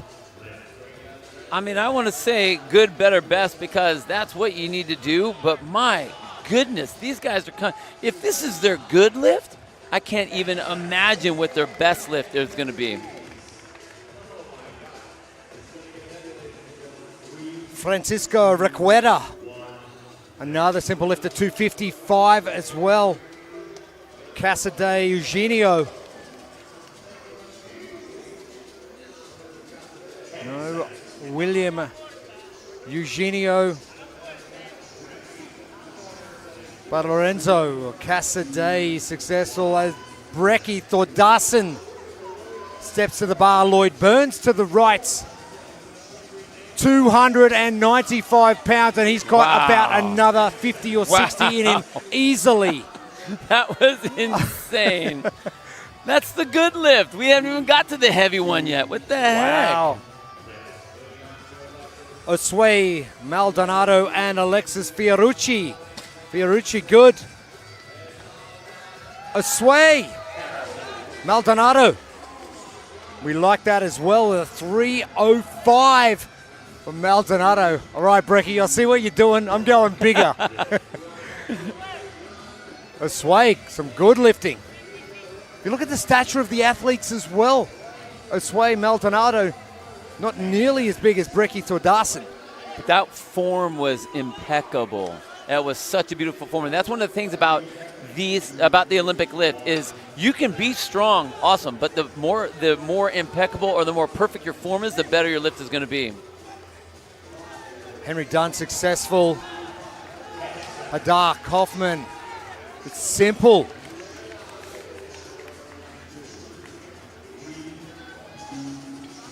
.245 from Kaufman. Requera getting his done as well. Cassidy is up. Cassidy not messing around at all. Thordarson. 3:25. Wow. Burns on the right-hand side as well. With a 2:20. Both successful. 250 pounds for Lloyd Burns. Maldonado stepping up. Fiorucci having a look and see what Maldonado's doing. What he's doing is lifting very heavy barbells. Oh, Fiorucci. Wow. This lifting is incredible. 270 pounds. Henry Dunn. CrossFit Tewkesbury in the UK. Oh, there's a little bit more in that, but I don't know how much more. Some great lifting this morning. Requera, lane number 2 on the far left of screen. Hadar Kaufman on the right. 265. Ooh, spinning out the front. Requera. 265 as well. Nails it. 270. Apologies. 270 for Requera. Cassidy. Oh, power clean. Don't squat when you don't have to. 250 pound. For Lorenzo Cassidy. Lloyd Burns and Brecky Thordarson. Thordarson has got a lot of plates on the barbell. 330 pounds. Oh, will he go again? He's got time. Oh, no? I thought he was going to go for that. Done. Our last lifting from Alexis Fiorucci on the left. Osway Maldonado on the right. Fiorucci, successful. Maldonado! Oh, yes, sir. 325 pounds. Woo! Incredible.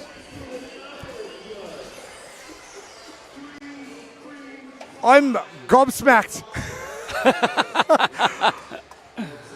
Wow, that was impressive. Awesome, crazy weight. I mean, good, better, best. I couldn't have made that key any better than that, because that's exactly what we're seeing. And I love the buildup of these athletes as they're checking to see how they feel when they get out there. What do the nerves feel like? What does their body feel like? And then the fact that this lift is happening on day 2 is great, because I don't think we would have seen lifts like this if it was on day 4 or day 3. Osway Maldonado with it all to do.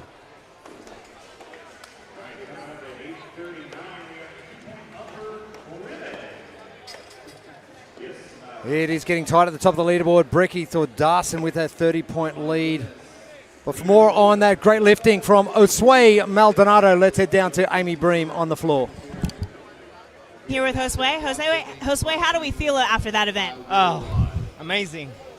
Yeah. Awesome. So you've competed for quite a few years now, right? This isn't your first rodeo. No, this is my third game appearance.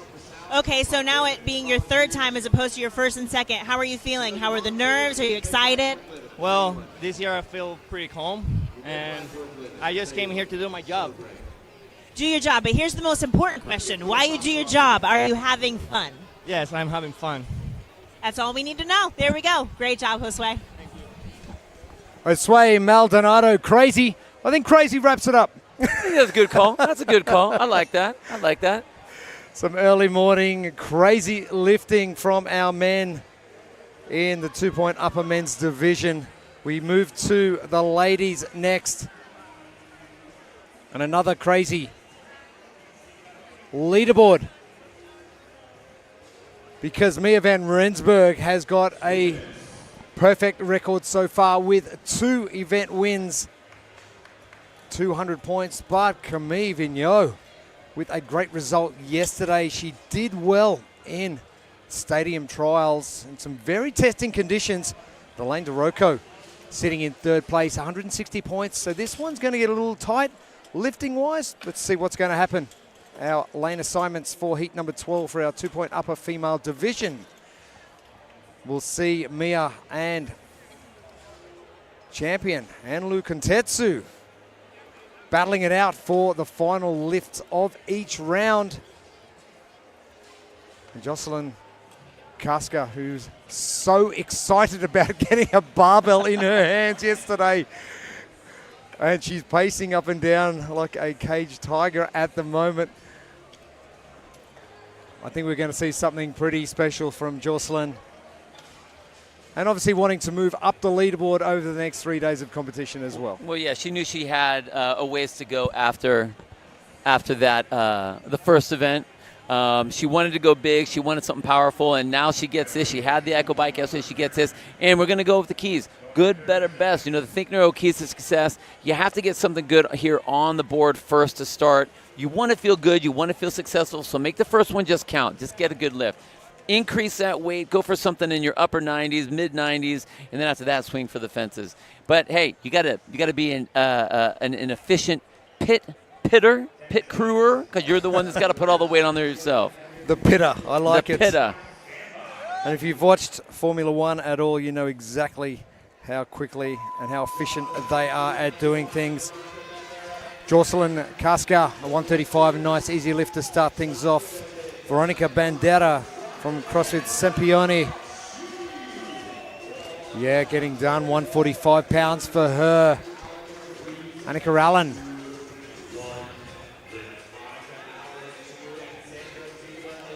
Successful with hers. And Sandra Thiele, 65 pounds as well. Good, better, best. They're getting the good one out of the way early.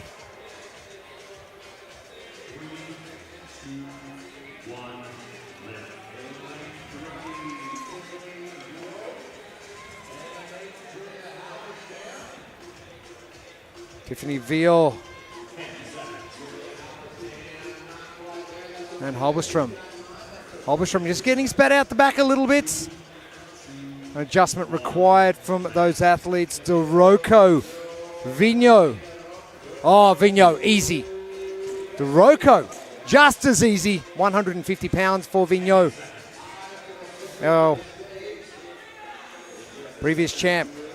Anlu Kontetsu and Mia van Rensburg, who loves the Echo Bike. She loves barbells as well. Yes, she does. My goodness, wow. Anlu, simple. 150 pounds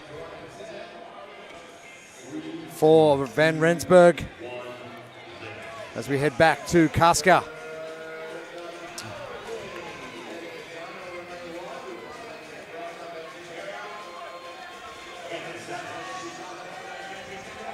Kaska successful, as is Bandera. Oh, Bandera, happy with that one. PR, I think, from Bandera. Allen and Thiele, both successful with their lifts. Thiele getting a 140 pound in the books. Vio on the left of screen. Holberstrom on the right. Holberstrom. Oh, close. Vio with a 135, successful. Vino now, as we move on to Rocco.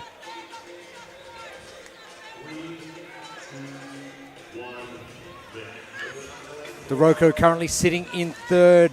Vino in second. Vino with a great 155 lift.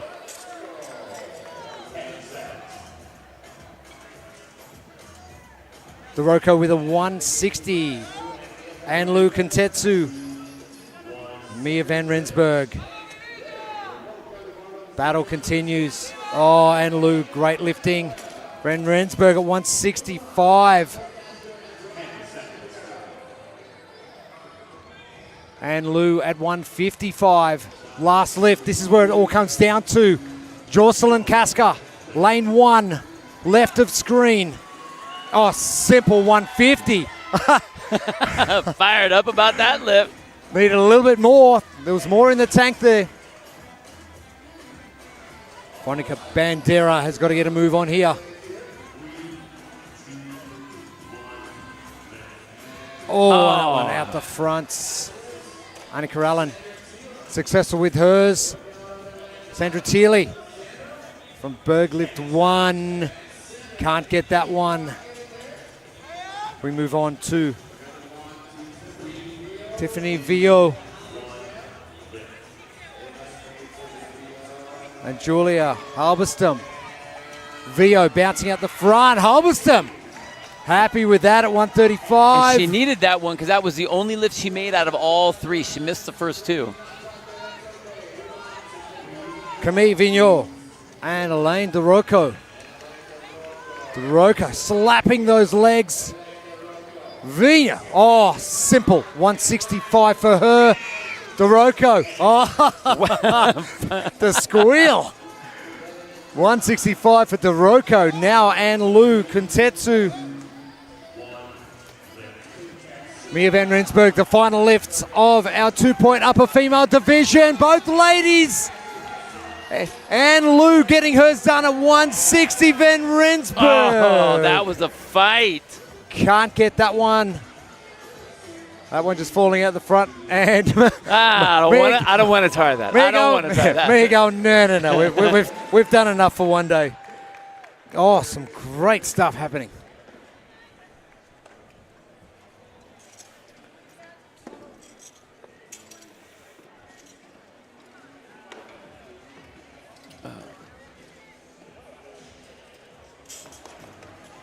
Heat number 12. We still have 17 heats to come. More exciting stuff in line for us.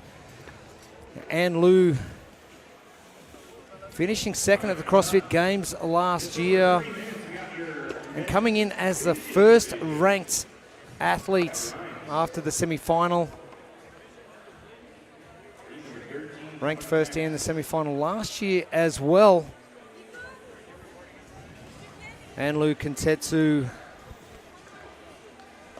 needed some really good lifting this morning. Start progressing her way up the leaderboard.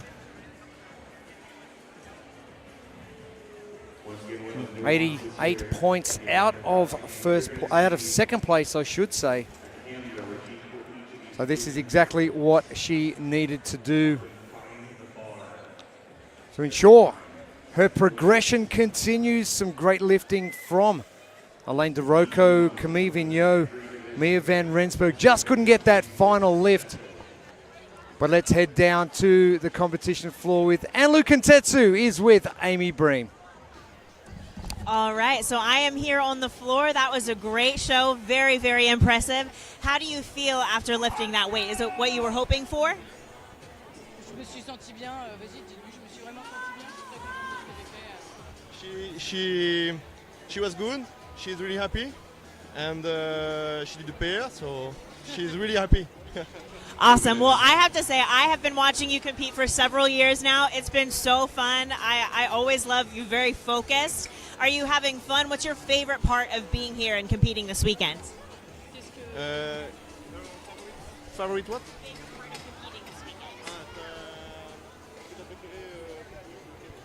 ça, le lift? The clean, the 1 AM clean. So we like to lift heavy things. We're having fun. That's awesome. Well, you just crushed it. I appreciate you so much. Thank you. Having fun. Name of the game right here. Day 2 of competition. It's always fun when you get a good lift, though, right? Exactly It's always fun right. when you're winning. The 2024 Adaptive CrossFit Games by Will Wad. We continue on our vision impaired division now. Our overnight scores. Glenn Byers really dominating with 2 event wins from 1 and 2 yesterday. And getting a little bit bustled up. Chris Fair, David Millings. Millings with a great result yesterday in Enter Sandman. Our lane assignments. We will see Byers lifting in the final group with Hunter Tribe. And Tom Dupree's from CrossFit Noosa. Yesterday came and had a bit of a chin wag too. Oh, I say chin wag. You guys know what I mean? I don't even know what you're talking about right now. Have a chat. Okay, Have a talk to chin wag. I got that. Chin wag. I guess my chin would be wagging. Wagging. All right, I understand.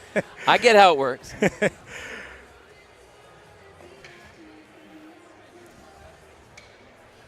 And I'm impressed by the amount of weight on the bar, and I'm looking around the room at the moment. There's a lot of blue plates A lot of blue, on there. a sea of blue out there. And that's the thing. You know, we talk about our Think Neuro keys to success. You have to have a good lift to open up with. You want something that is going to be solid, that you feel good about. And when we have that many weights already on your bar, it's going to be a good day. Underway. Rafael Aravero getting done with 2:35. Nice and early. Tom Dupree's. John O'Heenan from OP24. 225 pound. Johan Grankvist. Next up, David Millings with some work to do today. Lifting in lane number 3. On the right-hand side, Frank Rikosh. Oh, Millings. Nice. Simple. West London, AF's CrossFits for Millings. West London CrossFit for Nick Bullock, who's coming up next with his hat on backwards. Chris Fair sitting in second. Oh, 235 as well. That looked pretty good. Oh, Bullock. wow. Bullock, no problem there. Power cleans. That's my good one. For the win. I just need to get some on the board. Yeah, there you go. Let's get some light on there. Hunter Tribe moving fast at 225, and Glenn Byers. Byers wanting to go 3 from 3. Oh, come on. Gets it up. Byers at 270. Woo! About 122 kilos as we head back to the outside with Aravello in lane 1 and Tom Dupree's in lane 10. Aravello can't get that one. Dupree's successful. The boy from Queensland in Australia. John O'Heenan. And Grankvist as well, successful with his. This is going to be a very tight heat. Every single pound / kilo going to count. Millings on the left-hand side, something big. It's going to be 265. Lakosh. Oh, Lakosh with a great lift as well. 230 for Lakosh. Nick Bullock and Chris Fair. Fair standing his up. Bullock, power clean again. 245 for Fair and for Bullock. Our final lifts of round number 2. Hunter Tribe on the left. Glenn Byers on the right. 215 for Hunter Tribe. And a little bit more than 270 for Glenn Byers. It's not going to be too much more. It's only 5 pounds, 124 kilos for Glenn Byers. And that one looked a bit better than the 270. Yes, it did. Yes, it did. Are we going to get a 280 for Glenn Byers? I mean, you might as well. Again, you have to look across the field to see where everyone else is, but biggest lift lows, I think, coming is going to be Johan Grankvist. Rafael Aravello from AB CrossFit, unsuccessful with his first attempt and his second. Grankvist on the left-hand side. John O'Heenan successful with his. Grankvist, 285. Doesn't get the first attempt. He goes for a second. Oh, he knows how close it was. Yep.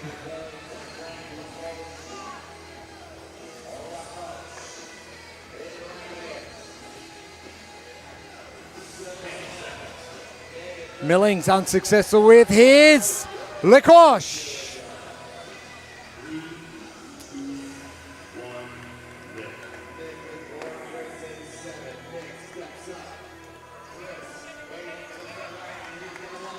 Fair.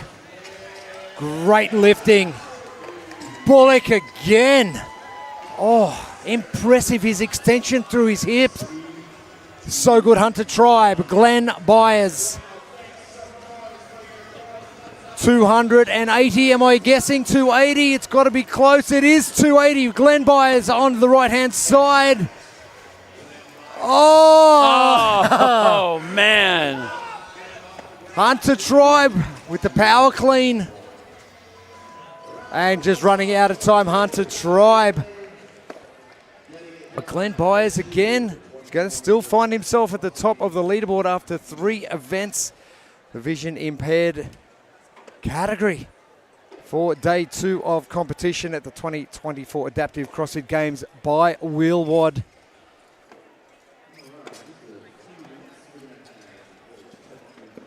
You know you're in for a good lifting session when the blue plates are thrown on. I love that. When that's the first lift and they all are gone, they're all missing from the get-go, that's when you know it's going to be good. Glenn Byers from CrossFit Zandhoven.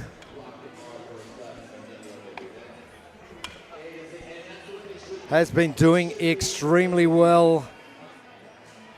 2 wins yesterday, 100 points for each, and looking to go 3 from 3 for more on him. Let's head down to Amy Bream on the competition floor.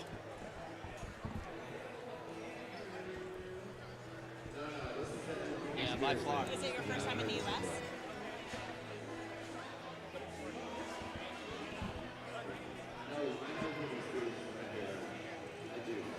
I am here with Glenn, and we were just talking. This is not only Glenn's first adaptive CrossFit Games competition, not his first time competing, but it is his first time to the States. How are you enjoying traveling this far and competing? You're still putting on the show. Yeah, I'm enjoying myself very much, to be honest. America, I expected something else from America, to be honest, all skyscrapers and stuff, but it's a lovely city. And yeah, I'm enjoying myself. One at Max Clean is always a fun event, so I'm happy. Yeah, well, you just showed off some serious strength there. Is there another event this weekend that you're really looking forward to? Do you typically like to do, fast or, strength like you just did? No, I love bench press, but I'm better at some explosive stuff. No pacing, just send it, go out, and yeah, I don't have to think about any tactics. It's just hang on and survive. That's for me the most fun workout, and where I think I'm the best at that kind of stuff. Well, I think we'll have a few more opportunities to see that this weekend. So I'm looking forward to it. Thank you so much. Great job. 1RM cleans are fun events. Yes, they're fun for us to watch. I like watching them. I like watching them. Thank you, sir. Glenn, you're doing a remarkable job so far. And he just said as well, no pacing. I'm just going to send it. Doesn't matter what comes up, we're just going to go for it, which is great. You got to be all in, and that's what's so important for all the athletes and all the events. I mean, you're here at your World Championships, you're here at the CrossFit Games. You have to put all your, go all in, push it all Eggs in the basket, as you could say. Moving on to our vision impaired female division, our standings overnight, a tight race. Perry, Walsh, and Hodges, 10 points between all three. So this is going to be an exciting lifting session as well. Excited to see what Perry can do, backing up a great event yesterday for Enter Sandman. Our lane assignments, we're going to see Perry lifting in our last session. And a win from Perry yesterday in Enter Sandman, a minute 56 of a 6-minute time cap. Jeez. You're doing okay. And very respectable third place finish in stadium trials as well. And it was very hot yesterday outside. It's crazy because it is complete opposite here. It's very chilly. Quite chilly in here, with this air conditioning going on. The climate control, it's important. Climate control. Climate control. A vision impaired female division getting underway. Patricia Walsh lifting all on her own. And a good lift to start things off. 100 pounds in the books already. Lucy Hodges, Hannah Corpella will be next. Corpella to the left, Hodges to the right. Hodges sitting in third place on the leaderboard at 1:15 to start things off. There we go. Shelley Williams will be next up. Athlete number 588 on the left of screen with the bandana on. Peter Bart to the right-hand side. Williams, nice and easy at 140 pound.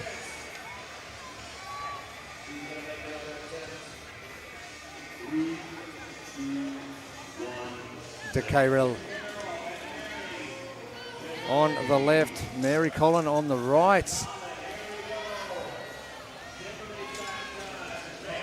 And Perry and Lilian Camargos will be our final two athletes to lift. Our final lifts for the first part. Both athletes successful. And a 175 for Perry, and our Think Neuro keys to success. Athletes doing a great job straight away. Yeah, and that's exactly what we wanted to see. You want to see a good lift right out of the gate, get something on the board that you know you're going to be able to hit so you can feel comfortable out there, get a better lift after that. Something's close to your 1 rep max, but you know it's going to be close whether you can hit and how you feel, and then after that you just go for the fences. Walsh successful from CrossFit Shapesmiths from London in the UK. Great UK contingent here this weekend. Hannah Corpella on the left and Lucy Hodges on the right. Hodges successful, which is going to improve positioning on the leaderboard for her. And Corpella just can't get underneath that. More extension, faster drop will ensure that gets done. Hita Bart on the right-hand side now. Shelley Williams. Oh, Williams, that one bouncing straight out. Bart, oh, same deal. Just not getting a little high enough. Body just not getting low enough. As we move on, Kimberly De Cayrell and Mary Collin. Collin, simple. Cayrell getting that one as well. 140 pounds for Collin. Perry and Camargos are our final two athletes to lift in round number 2. Perry needs to maintain position at the top of the leaderboard with 195 pound. Sarah Perry from CrossFit Sea Level. Oh, yes. Nice lift. Lilian Camargos successful as well. Sarah Perry doing all she has to do. Our last round, Patricia Walsh in lane 10. Again, the extension not enough from some of these athletes and the drop underneath. It's just, a lot of times just the confidence to drop underneath. If you haven't been practicing that, it's going to be hard to get that. Something to be said for muscle cleaning. Corpella. Hodges stepping up. Patricia Walsh not successful. Hodges can't get that up, but Corpella does.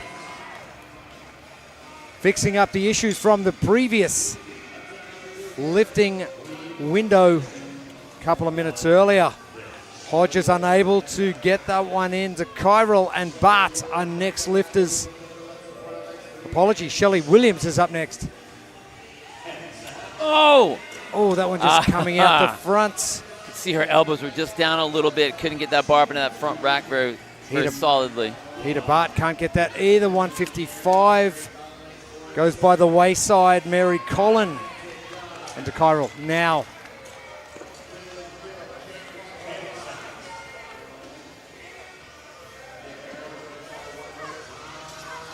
And unsuccessful for both these athletes. Sarah Perry now with 200 pounds on the bar. Lilian Camargos at the back of the right-hand side. Camargos successful. And Perry, all she's got to do is stand it. And stand it, she does. That Sarah was amazing. Perry. Some great lifting. And after 3 events, Sarah Perry will continue her progress up that leaderboard with a number 1 next to her name.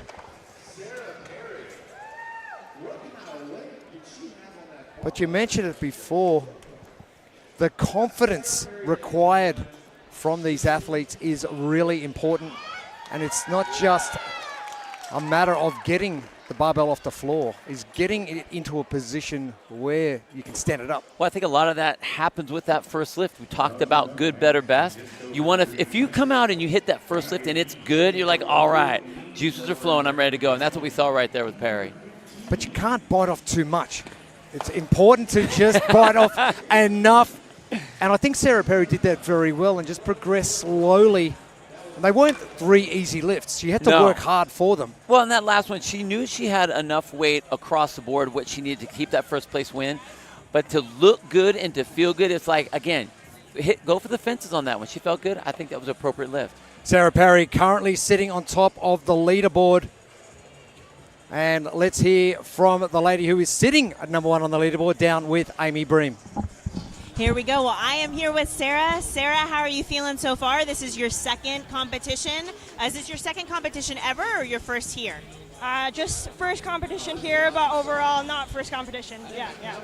Well, you're crushing it. What has been your favorite part of the weekend so far?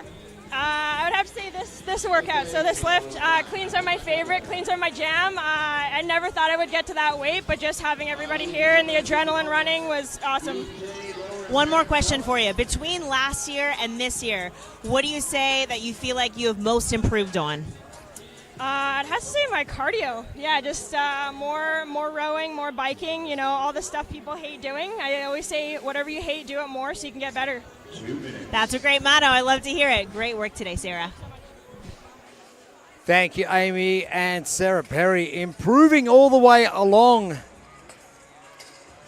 And if you're sitting on top of the leaderboard after 3 events with 7 over the 4-day competition, 4 events remaining, it's important to stay at the top of that leaderboard. And you got to do what you can to stay at the top. So she did exactly what she needed. Man, that was fun to see that. And I think it was great that she went exactly for that 200. One, it just sounds good. Oh, but nice round number. I like it. Nice round number, and if you're already sitting in that first place spot, then that last lift is just for you. And man, what a way to go out in that event and get a nice first place. Our female vision impaired division finishing up for event number 3, our BK lower men's division, heat 15 up next, and our overnight scores. Charlie Holford with a 20-point lead over Philippe Maturana, and Josh Lumens 30 points back in 3rd place. It's going to be a tight one. Elena Simons for heat number 15. And our big lifters, we are going to see Philippe Maturana lift the last. Charlie Holford has got the chance to set something for Philippe to go and catch. Jeez.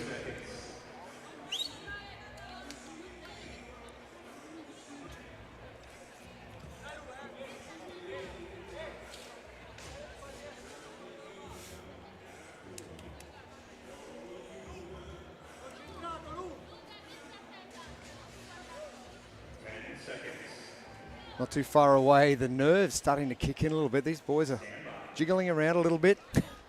Maybe they're just because they're cold. I'm cold. I'm jiggling. That could be it. It could be. Underway. Bert Daly, quick to lift. Craig Harrington. CrossFit Selwyn, the South Island of New Zealand, with a 175-pound. kick things off.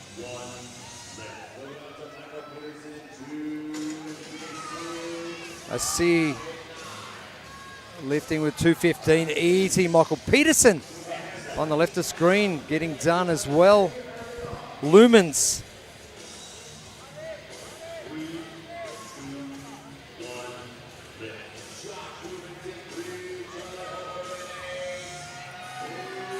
Oh, simple stuff.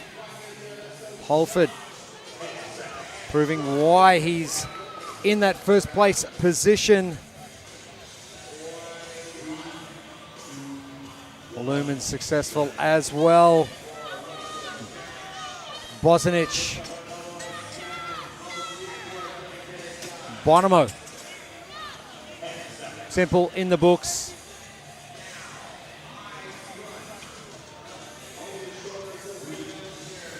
Cavallo and Maturana.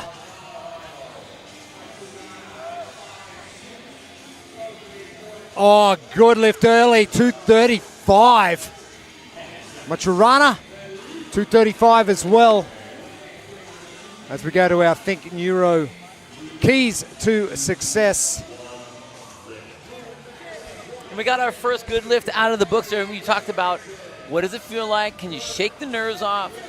Get that one in the books, feel good about it, build that confidence. Now this is the one that's going to be an important lift. This is the one that you want to be a good, solid, we're talking like a 90, 95% of your 1 rep max, somewhere in there.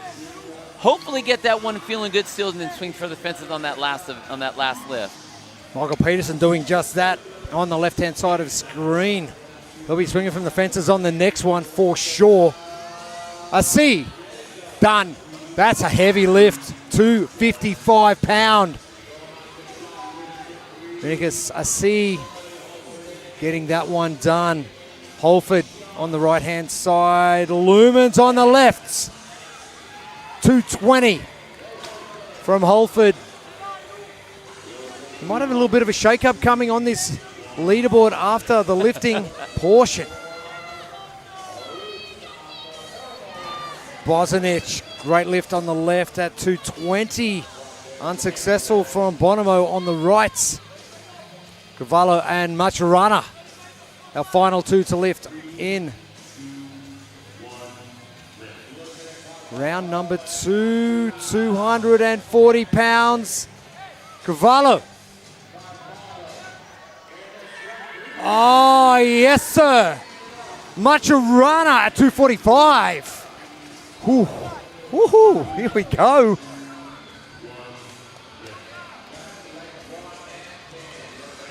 Bert Daly, the final window. Harrington getting that one up. 195 for Harrington. Good lift.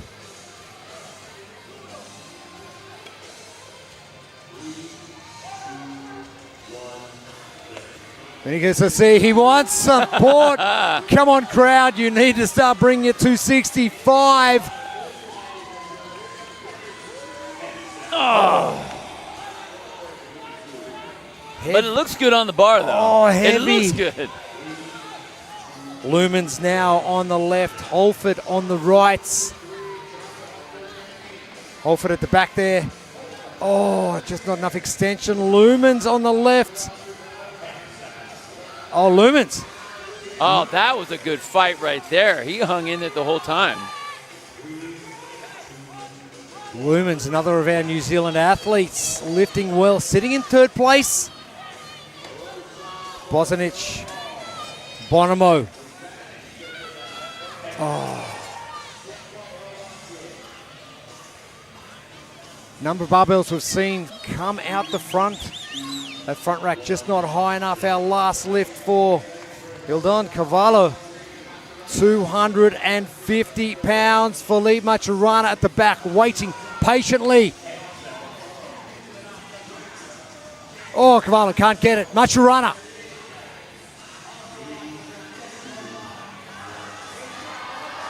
Oh, wow. Unsuccessful. Buried in the hole, but a good fight down there still.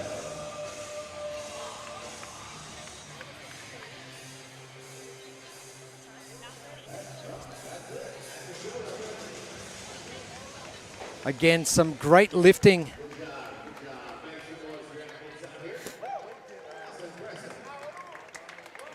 Crowd very appreciative here. I love your keys to success, all thanks to Think Neuro. Good, better, best. It's like, are they going a little bit too conservative for their good one? I don't think that the conservative or not, it's more about what is going to make you feel most confident going into it. So I don't think it's about being conservative. I think it's about getting something decent. If you go too heavy and you don't feel good coming out of it, that's going to be a mistake. So I think so far all the athletes have been very solid on that first lift.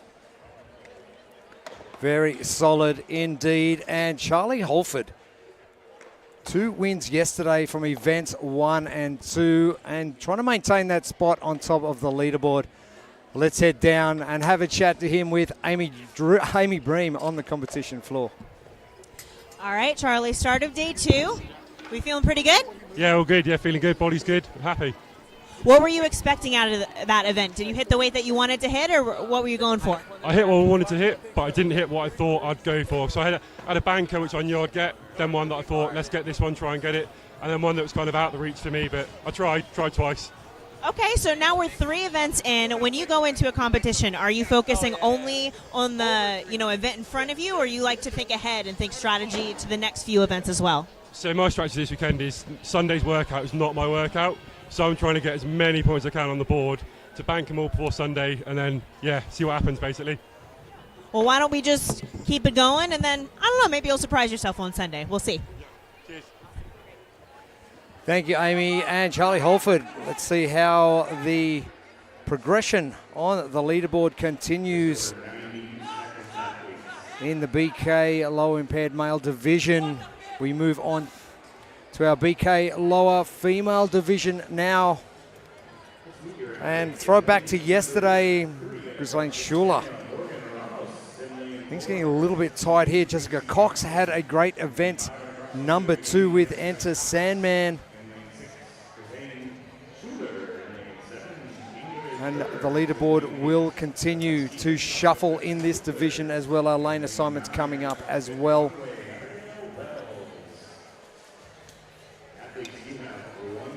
I was talking to Jessica Cox yesterday after Enter Sandman, and she goes, that sandbag was 2/3 of my body weight. 35 kilo sandbag, and she weighs 50 kilos. Well, the nice thing about that, they didn't have to carry it very far. No, so that's right.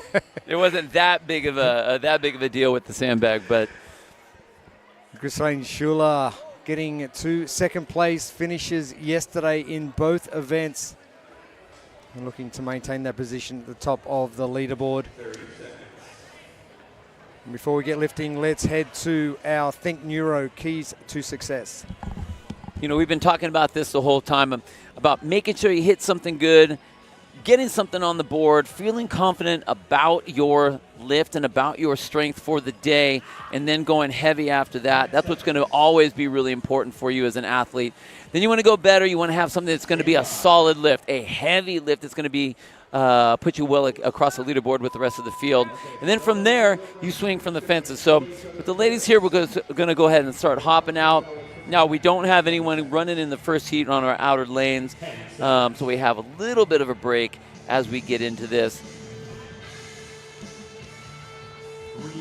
But we're going to see what these ladies are going to be throwing onto the floor and onto their bar as we get going. As I look across the floor, I see a handful of blues with Morgan Ramos and Ingrid Bergs having blues on their barbells.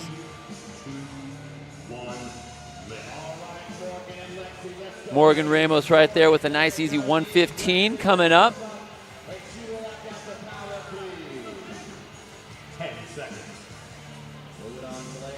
Lexi pulling up her weight and getting that successful 110 pounds on the bar.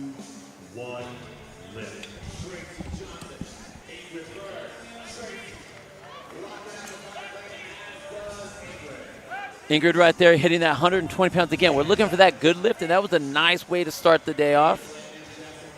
Ingrid had such a great day yesterday. And you think power output Ingrid Bergs was going to deliver, and she did.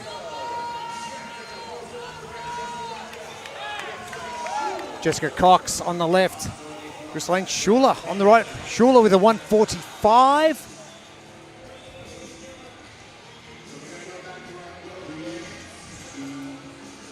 That's one of the other things you've got to consider when you're going through competitions like this.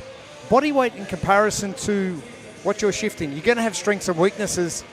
Some athletes are going to do better, obviously, with this, but they're not going to do so well in, say, stadium trials with a cardio event, or into Sandman with a lactate 2-minute burner. The great thing about CrossFit is I'd like to say it's like the great equalizer. You're going to have events where if you're a taller athlete, it's going to work. If you're a taller athlete, it might not work. If you're a bigger athlete, it might work. If you're not a bigger athlete, it may be difficult. So you have to really maximize your strength throughout the weekend. But then you also want to make sure that you do damage control on whatever your weaknesses might be. So if the strength is a weakness, you need to make sure that you are still being as competitive or doing the best that you possibly can for each one of your lifts. Lexi Coupler with a 115. Morgan Ramos, some CrossFit stamina. Tracy Johnson, CrossFit CQ, another one of our Australian athletes. And Ingrid Bergs.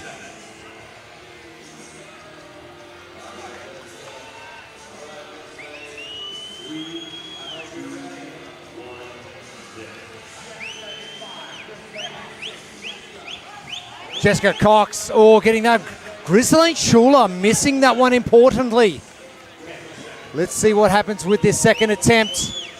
Oh, wow. Maybe just bit off a little bit more. This is a tough one. We're talking about that 95, 97%, so it's a tough one.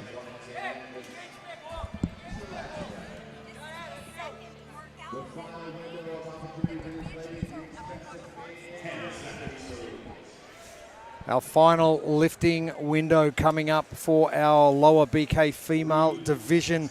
This is Heat 16. We still have another 14 to come.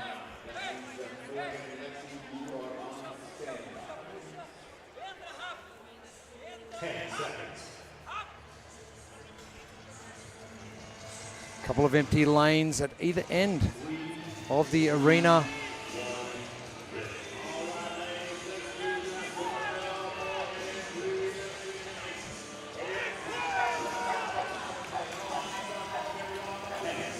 Morgan Ramos with a 150-pound.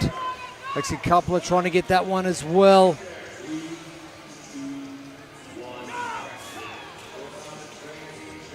Ingrid Bergs now in the whites, getting it done, 135. Tracy Johnson has got 10 seconds to get that 105-pound barbell moving. Oh, just. The elbow's just not coming out. That bar's high enough. It's a way high enough. Sometimes it's a commitment issue. You have a commitment issue. Oh, Schuler. No mistake this time. Jessica Cox now having to work hard. Schuler at a 150. And Jessica Cox getting it high still. Just can't get underneath it. And Jessica Cox really trying to get after that one.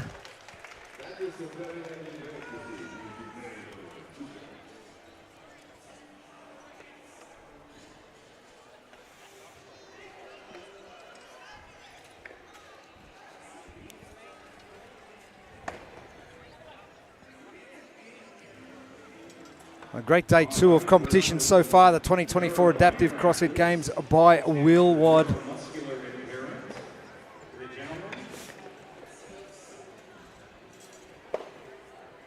Just finishing off our lower BK female division, moving on to our Neuro Minor men's division next.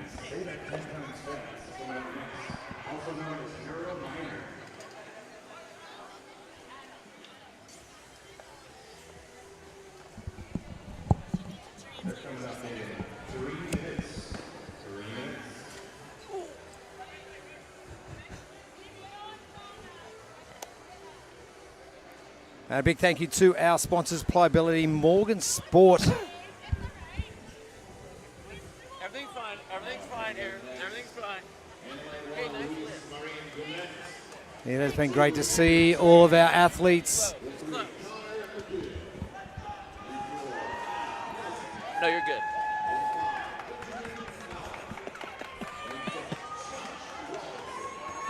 As we welcome our men onto the floor for our Neuro minor division.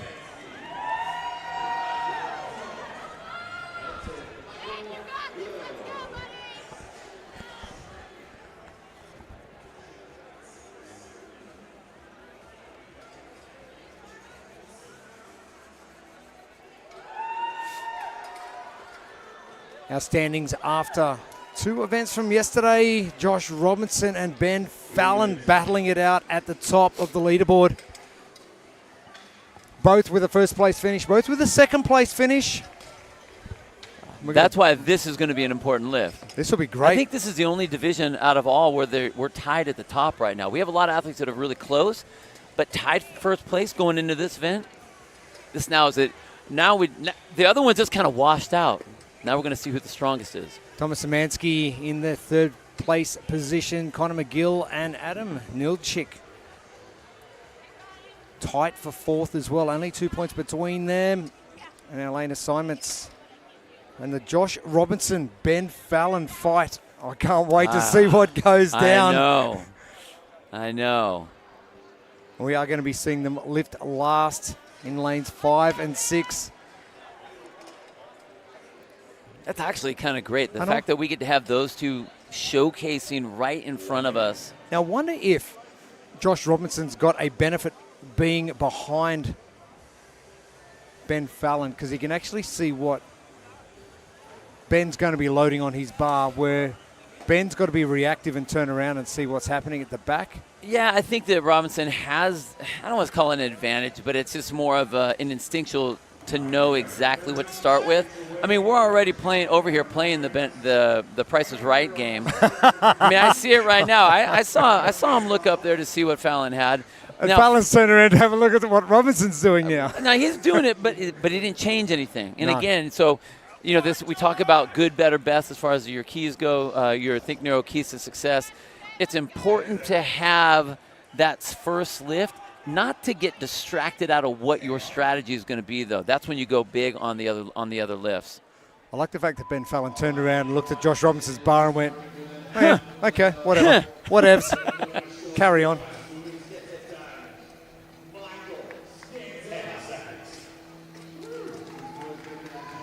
Luis Marin Guient, good at lifting in lane number 1. Delello getting a job done as well. Guidon in lane 9. Simple lift. Andrew Trainham as well.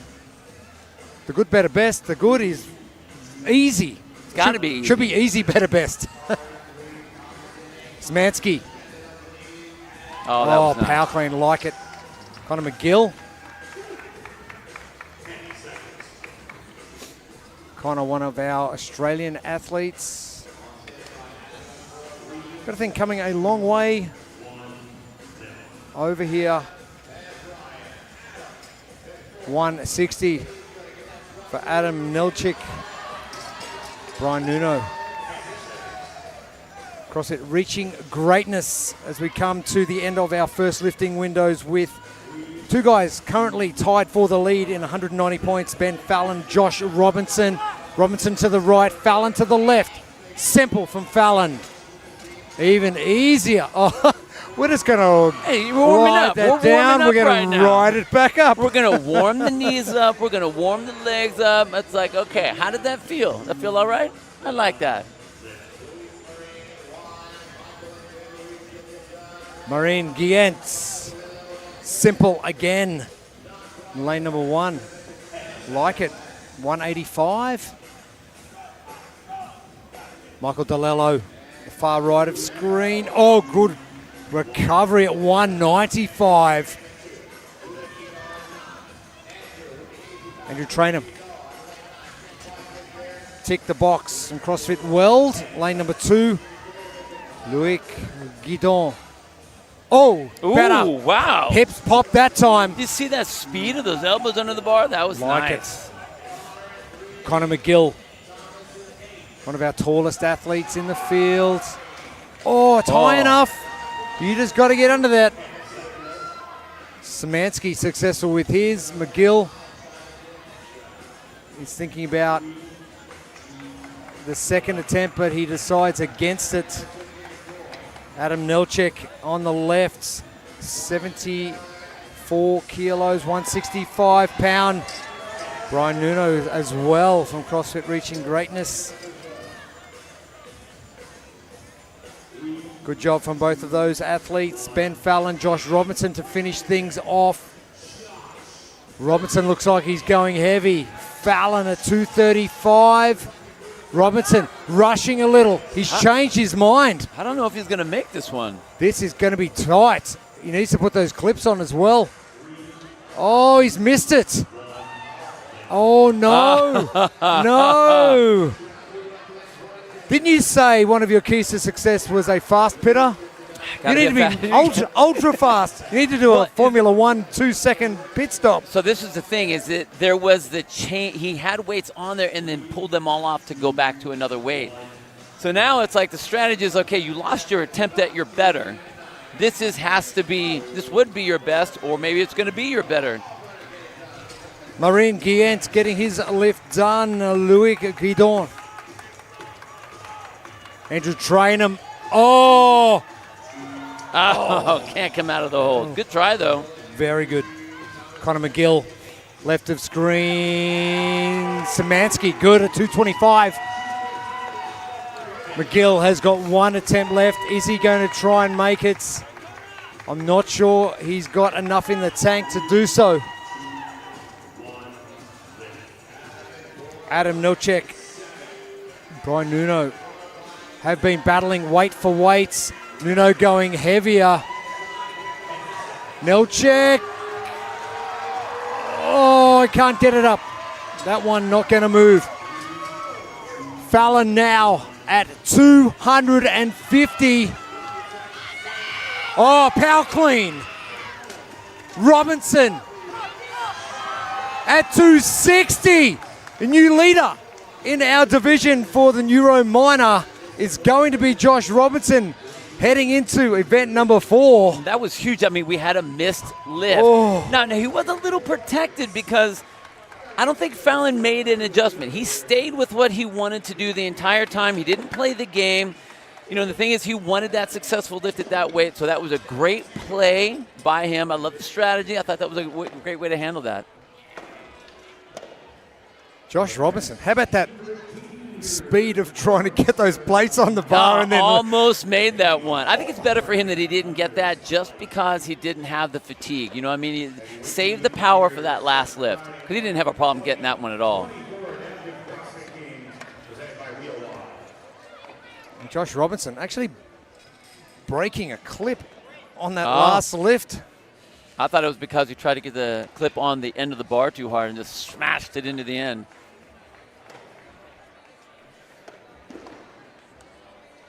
Again, some great lifting. This division is going to be one to watch over the next couple of days. The minor neuromuscular impairment for the men. A new leader heading into event number 4. Josh Robinson standing by with Amy Bream. All right, here with Josh. Going into this event, what is going through your mind? What are you focused? Well, obviously you're focused. You did well. But what's going through your mind before you start? Really just lift heavy. Trying to focus on being nice and technical, executing good form, and then just really lifting some heavy weight. I love that. I mean, you did that. You lifted heavy weight. So looking into the rest of the weekends, what event are you most looking forward to? Most looking forward to probably double-sided coin, the max rep snatches.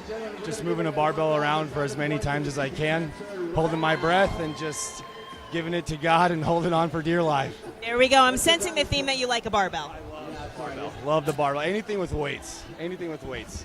Well, good thing you're doing CrossFit. Great job. Great job this weekend. Thank you, Amy. And our new leader heading into event number 4 for the minor neuromuscular impairment division.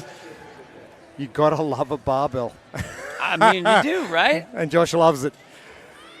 I think that was a great event for him because when you're tied going into the second day, you want to have something that's going to play to your favor. So when you know you get a good jump like that, it's like, oh, okay, that was a gift. I'll take that gift. Moving on to our next division, our Neuro Minor female division. Overall, Britt Harbour getting the lead overnights just by 10 points. Alyssa Cabela in touch. Sarah Kendrick not too far back either. And this is going to be another one of those divisions where we need to keep an eye on every placement as we get through our 4-day competition here. The 2024 Adaptive CrossFit Games by Wheelwad. Our lane assignments, we're going to see Alyssa, Sarah battle it out, but our leader will be lifting just before those two ladies in lane number 7, Britt Harbour.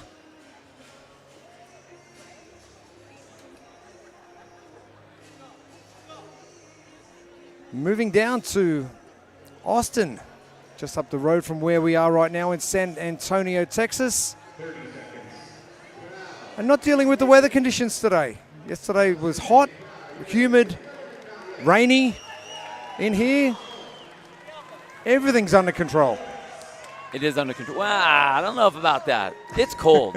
I'm not going to lie. Like, they're going the opposite direction that these athletes had to deal with yesterday. But whenever you're working out, it's always nice if you're hot and sweaty to be a little cooler, so I think it's good for these guys. But they did have to get warm before they came in onto the floor here to lift. So that's something that we haven't really talked about, is making sure that you're ready to go. Now, we know that the Think Neuro keys to success are good, better, best, and you want to be warm before you come out here onto the floor. So in the warm-up area, you built up to probably what your better is going to be. First round here with the lifts, with the ladies here, just want to get something on the board. They want to hit something nice, and we're seeing that as we look across the floor. Steph Harker and Alexis Serrett getting done early. Faith Fordham, Kristen Kenny. The good lifts in the books already. We're moving on to Jamie McInerney from Blue Lake CrossFits. And Alison Hansen, 120 pounds. Britt Harbour, your overnight leader, about to lift. Lauren Saul, who's coming in currently in 4th position. Lauren Saul getting her lift done on the left of screen. Britt Harbour going for a 155. Lauren Saul with that 145. Alyssa Cabela wants a massive lift. Sarah Kendrick, who's sitting in 3rd. Cabela, nice and easy, wow. 165. Sarah Kendrick.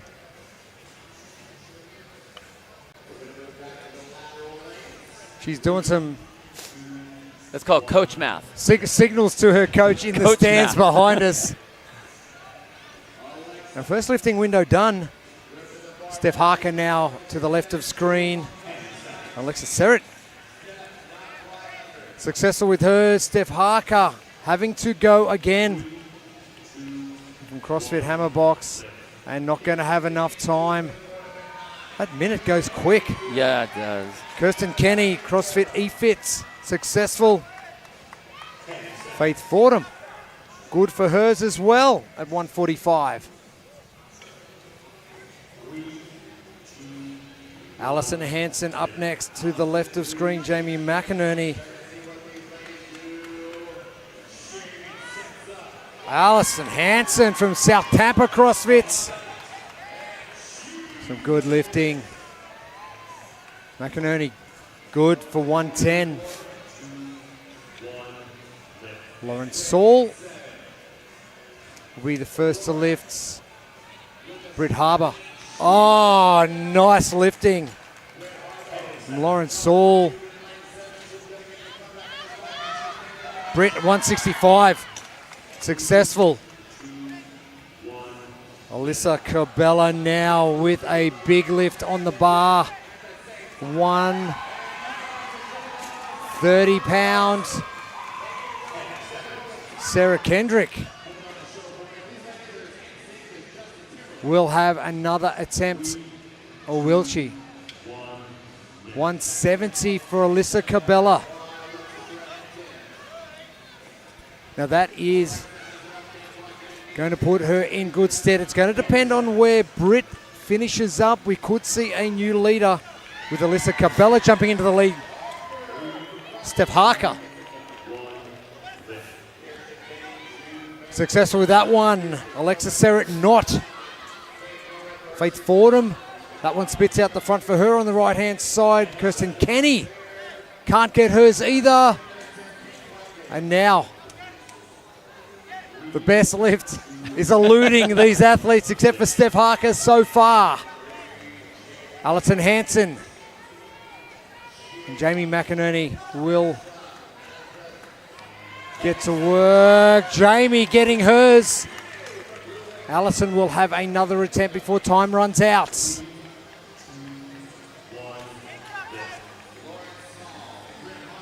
170 on the bar for Britt Harbour. Oh, Lawrence Saul can't stand that one up, and this will be important. Oh, wow. Britt Harbour! Oh, wow! Oh! You can't get deeper than the hole in that one. That was insane. Alyssa Cabela going for it. Oh, can't get it. She's going to go again. Sarah Kendrick rushing madly to get this on the bar. She's only got a couple of seconds. Oh, no.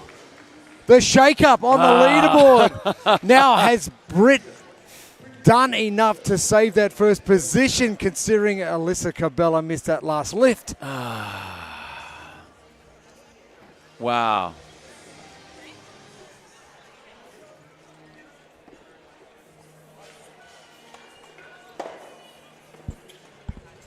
Oh, some crazy lifting going on. I mean, that was unbelievable what Britt did. Oh, wow. Coming out of the bottom like that, getting stuck at the bottom. And I don't mean just low. How do you say it? I can't say it the right way. You can't get any lower. But to grass, I mean, I'm not allowed to say it. I would normally say it like that. But, like, Yes. you cannot get any lower than that. But to be able to have the confidence and the positioning to work your way back in to position and then up was incredible. Absolutely incredible. Britt Harbour with a first place and a second place in her first two events. And let's hear from Britt down on the competition floor with Amy Bream. All right, I am here with Britt, and I have to say I'm a little bit biased here because I remember talking to you at the start of this year back in Nashville. You were asking me, should I do this? You're a little nervous. Look at you go now. How do you feel? I feel excited, but also just really proud. I think a lot of people can relate to not being sure if they belong or if they're capable, and I think it's just a testament to what can happen when you try and when you surround yourself with good people. Yeah, well, I agree with that, and I loved watching you do that last lift. I saw you, yell out loud to yourself, I can do this. Do you often do that when you lift? I do, and I actually lift with a lot of really strong girls at our gym, and I have really strong friends, and they told me, they were like, you have to claim it. You have to claim it to make it happen, and so I'm doing it in the gym too, yelling at myself, slapping my legs. Highly recommend. Highly recommend. You heard it here first, Britt. Great job, and I think you could call yourself a girl now. Thanks so much. Thank you. Britt, and proud you should be. And self-belief, a big part of competition. Bill Grunley, you know that full well, better than probably most. Yeah, the fact, and we talked about building through the lifts. You're gaining confidence every time you hit the lift you want to hit. So the fact that she has really strong lifts up to that point, she was in there, hit that bottom. I mean, that's the hardest part. If you can get underneath the weight, depending on what your front squat is, of course, you're going to be able to get yourself up. So that was that was really fun to watch. Not just even the lift, but the grit to stay in that lift the whole time. That was really fun. Moving on now to our standing diagnosed male division. Luke Howe just ahead. Florian the Gulke and Carl Lernahan, our top three. And another exciting category as well, Bill. And Luke Howe with it all to do. Elena Simons for heat number 19. We have got 11 heats to come.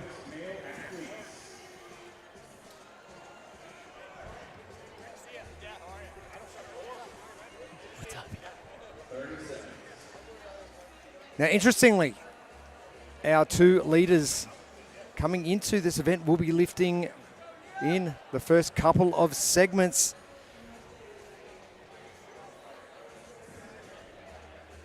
And Florian Gulke and Luke Howe right next to each other in lanes 8 and 9. I wonder if they're just looking over each other's shoulder going, what's going on over there? You're always watching the floor, man. You're always watching the floor to see where everybody is. Carl Lenihan will be our one and only athlete to start things off, and maybe he has gone a little bit heavy to start. Our standing diagnosed division. Oh my. And this is the thing, you can't go down once you make your decision. Wow, this is going to be interesting. So, if we're talking about the keys to success on this one, you have to have a good lift to start, which means you want to be able to have an easy lift, something you can get on the books. You're not allowed, one of the rules are, the standards are, you're not allowed to go down. Once you've set your weight. So that's a tough one. That's a tough one. Luke Howe and Liam Smith both getting done. Dan Long standing that one up. That's heavy at 245. Florian Gulke scratching the head a little bit. Ooh, maybe I did the math wrong. Wonder where I can go from here. David Piper, the far left of screen at 200 pounds. Ty Turner gets his done at 195. Elijah Sanchez and Tyler Thornton, our final two athletes to lift 265. Sanchez, simple. He bounced out of that hole and was just like spring up. Again, that's the good one, right? We're making sure all the joints are working, you feel good, your pull's good. That's an important round. Now as we get into the second one, if you hit that, then you want to go something big. Now, if you didn't hit that, this is where concern comes in. You get very panicky when you're not making the lifts that you want to hit. Carl Lernahan, CrossFit all or nothing. Hey, there we go. Okay. 195. We're good. I mean, all or nothing is right? That's right. Liam Smith to the left. Luke Howe to the right. Luke Howe, your current leader, only just 205. Oh, Luke Howe. 255-pound. Dan Long. Oh, elbows went low. Oh, just couldn't get that one back up. Florian Gulke. Oh, he had that. Power cleaned it. He had it. Ooh. And now, do the panic stations kick in for Florian a little? With one lift only remaining for himself. David Piper. Ty Turner. Oh, Ty Turner getting his. David Piper not successful.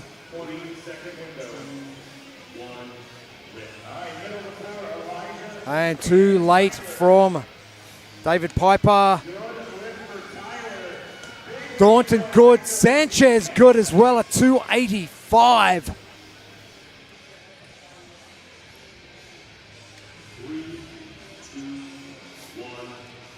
Our final lifting window coming up for our standing diagnosed male division. Carl Lernahan. All or nothing. This is it, Carl Lernahan. Some good lifting from Lernahan, pushing the boundaries at 210. Honestly, that looked better than the other He two did. together. A little walk forward, but a much better lift. Liam Smith, unsuccessful with that attempt. Luke Howe. Can he get it? Oh, kapow. Bang, shot out the back. Smith unsuccessful. Gulke has got some work to do. Dan Long at 255. Gulke getting his successful. Dan Long better this time. Elbows up. 215 for Gulke. And 2:55 for Dan Long. David Piper, Ty Turner. Athletes on their final lifts. Piper better this time. Turner not successful. 2:10. Piper good. Our final two. Tyler Thornton, right of screen. Elijah Sanchez. Oh, both. Oh, Sanchez at 300. That looked easy. I mean, you got a chest bump when you're having a bro sesh, right? You got it's just a bro sesh right now. Some barbells, bro session. Elijah Sanchez from Screw City CrossFit. That was so easy. 300.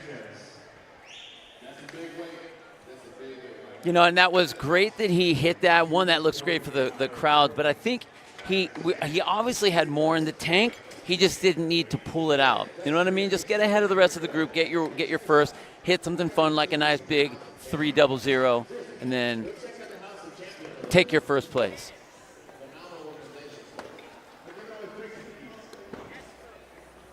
And the crowd very appreciative of what they are seeing this morning. This is event number 3. One more event to come this afternoon before we get into the final 2 days of competition. 2 events tomorrow and 1 event on Sunday.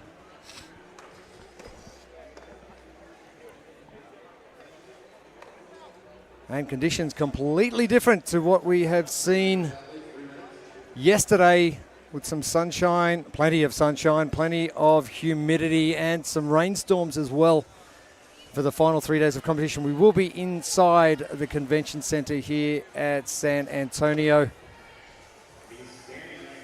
And for the man sitting currently in 4th, who needed something big and coming in as a first place qualifier after the semifinals, that is Elijah Sanchez. Let's head down to the floor with Amy Bream. All right, I'm here with Elijah. Elijah, I liked that chest bump you did after the heavy lift you did. How do you feel after that event? Pretty good. Wanted to hit the number that I was going for, so I'm happy with it. Nice. Is this your first competition here? Yeah, first competition here or ever, so. First competition ever. All right, I'd say you're handling it pretty well. Are you having fun? Yeah, it's been a blast. Great group of guys, so it's good to be around them and get to meet some new people. So awesome. Yeah, I always say the community here, it's not just about the competition, which obviously we love. You're crushing it, but the community you find here is pretty special. So great job today. And for your first competition, you're going okay if you're going to be lifting like that, 300 pounds. Absolutely incredible from Elijah Sanchez, and he's going to start moving his way up that leaderboard with lifts like that. Outlifting Luke Howe, Florian Gulke, and Carl Lernahan all ahead of him on the leaderboard. And a bit of chest bumping as well as we move on to our standing diagnosed female division, Katie Bures. Beautiful position to be in, and a perfect score in both events yesterday, 100 points. Giada Serpolini and Esther Daru. And don't forget about Raquel Campos as well, still in touch. Top 3 is going to be a really interesting thing come the end of Sunday. Yeah, but Katie's got that cushion, 40-point cushion going into this event right here. That's I mean, as an athlete, you want to have that cushion. You want to be able to have that. You think about the 10 placings, you're going to get 10 points per place. Right. It's important to make sure that you do lift reasonably well in relation to everyone else who's lifting in the field, not in relation to anything else. Our lane assignments is going to see Esther Daru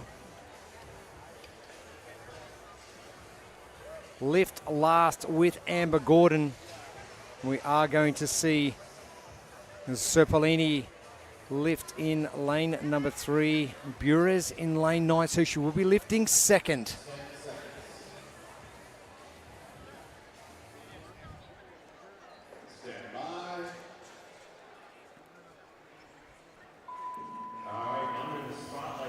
Underway, Justine van Passengraf will be lifting in lane 1. Michelle Chino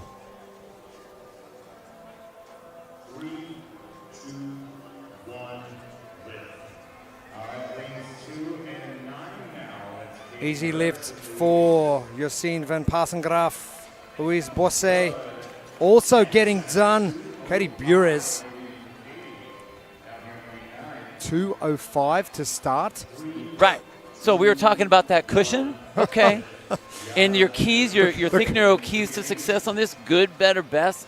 If that is your good, across the floor. The buffer's going to get bigger. Wow. I mean, she literally was about 30 pounds, 40 pounds heavier than what we've seen on that opening lift across the board. Giada Serpolini lifting well. Rachel Hives as well. We move on to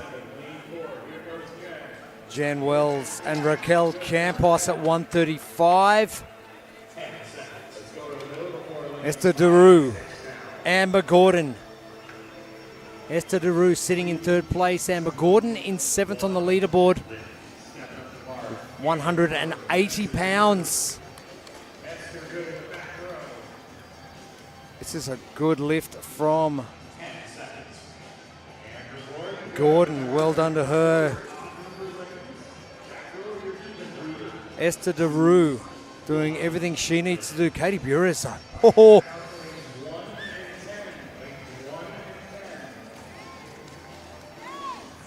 Michelle Hachino, 145.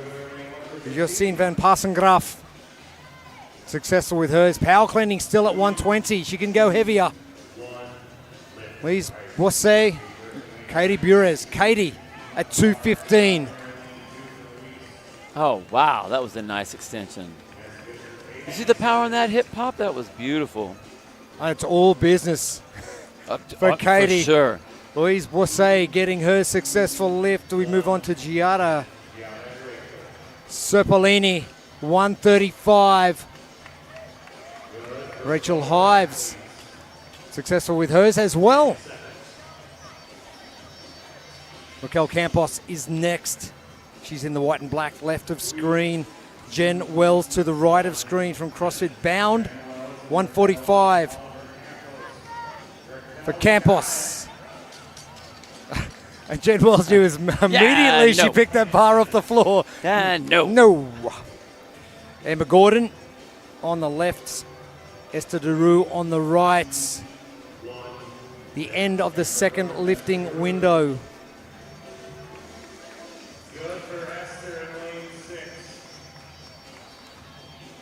$195 for Amber Gordon. Oh, just comes out the front. Oh, she can hit that. She's got time. No? No, she does not have time. Our final lifting window coming up now. Shell Hachino and Josine van Passengraaf. Chino with 165. Successful lift there. Katie Bures, your leader, with a perfect score so far after 2 events. 2 event wins. Are we going to make it 3 at 225 pounds? Oh, bit heavy. Saw that front rack, the bar just lowered down the chest a little bit, got her out of position, wasn't able to hold that up. But she doesn't need to lift any heavier. She is well in front of everyone else in the field so far. Rachel Hives can't get that one. Giada Serpolini, successful with hers. I just love camaraderie between athletes as well. Hives going again, unsuccessful with that. Our next athletes, Raquel, Olivia Campos, and Jen Wells. Campos good at 150. Wells better this time. Elbows up, yes. There we go. At 140. Oh, tears. We like tears. They're happy tears. They're good. And our last 2 athletes, Amber Gordon and Esther Daru. Oh, Esther just losing that out of the right hand on the way up. Amber, some good elbows there. Can she get out of the hole? Oh. It's a good attempt, though. The fact that she stuck in that was awesome.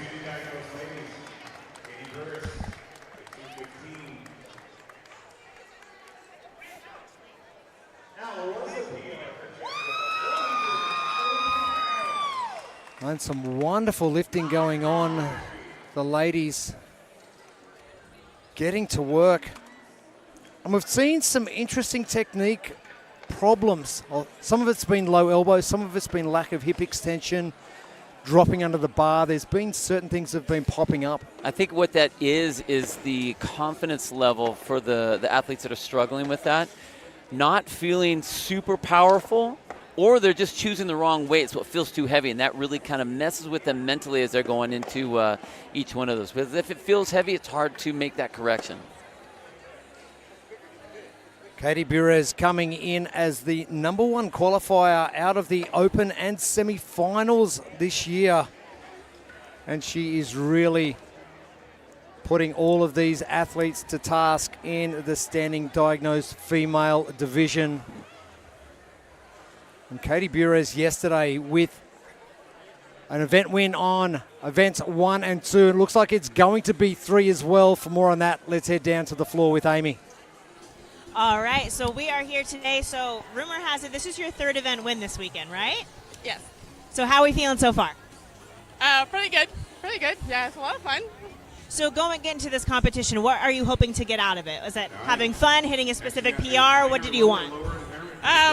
Honestly, just to lead by example as a deaf athlete, point others to Jesus and everything he's done in my life, and just do my best for whatever that looks like for myself. Whatever that looks like for yourself. I love that. Well, clearly you're crushing it. We're loving that you're here, and I hope you have fun this weekend. Thank you.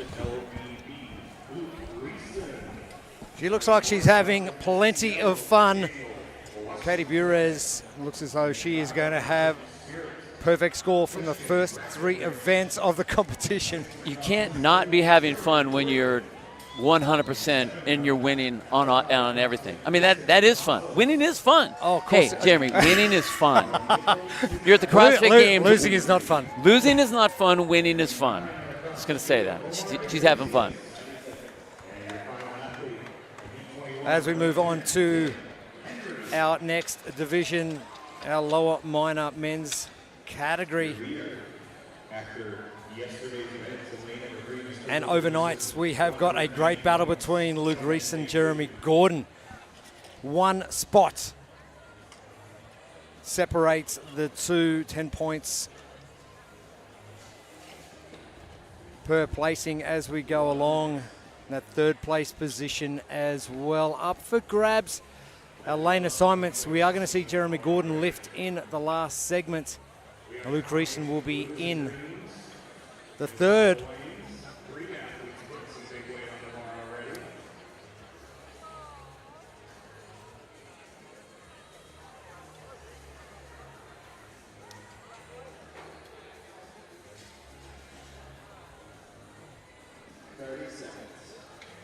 Daniel Washington with it all to do as well in lane number 4. John Jarrett, equal pegging with him at 130 points. And Jarrett will be lifting 2nd. And again, it's blue plates galore. Yeah, they're all off the ground. All of them have been used. All of the blues have been used. We like it. Our lower minor men's division.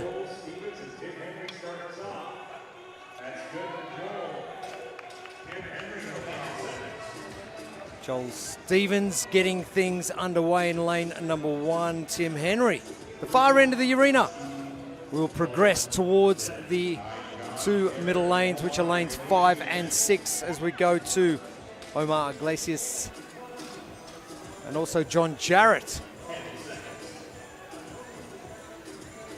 As we get to our next lift, Luke Reeson, your current leader in lane number 3, 280 pounds already. Oh, for Dan Brady, that one just jumping out. And unsuccessful from Reeson. Gordon will be looking at that. Oh, Dan Brady redid that. Just in time. Daniel Washington, successful with his lift at 225. Vincent Cavazos as well. Now, Christian Brackenrich and Jeremy Gordon. Gordon going for a 280.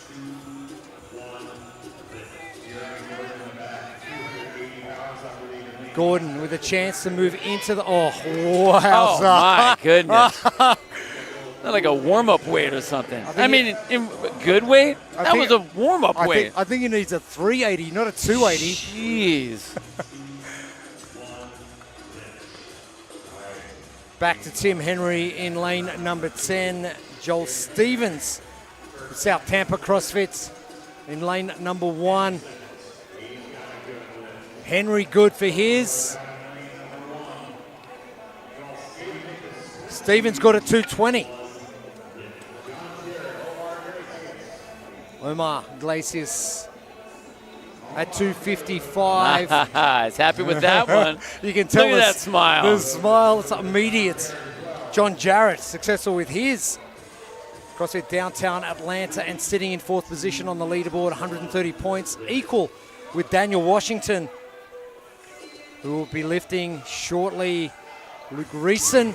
Oh, again, no successful lift so far for Reeson. This is important. Reeson needs to get a lift in the books. Oh. Now, No. has he bitten off more than he can chew? That's what it's looking like. Washington successful with his CrossFit SCL.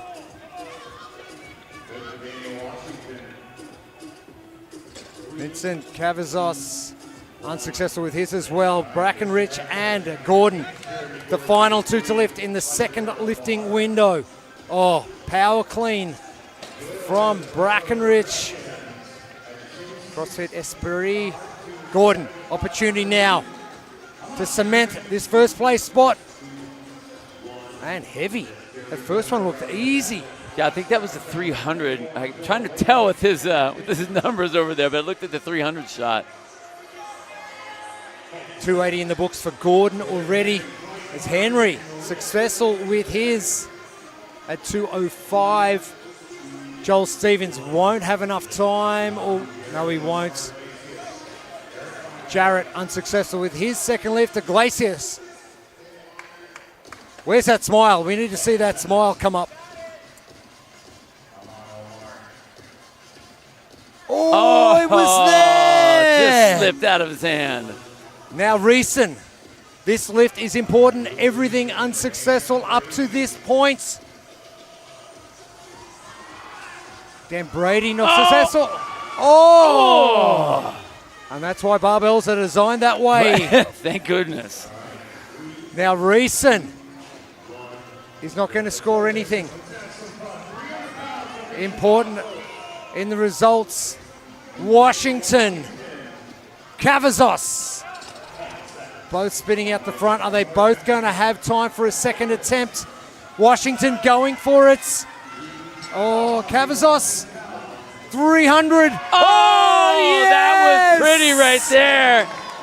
And Gordon now needs to equal this for 300. For Vincent Cavazos and Gordon, inspired by the man next door. Oh, wow.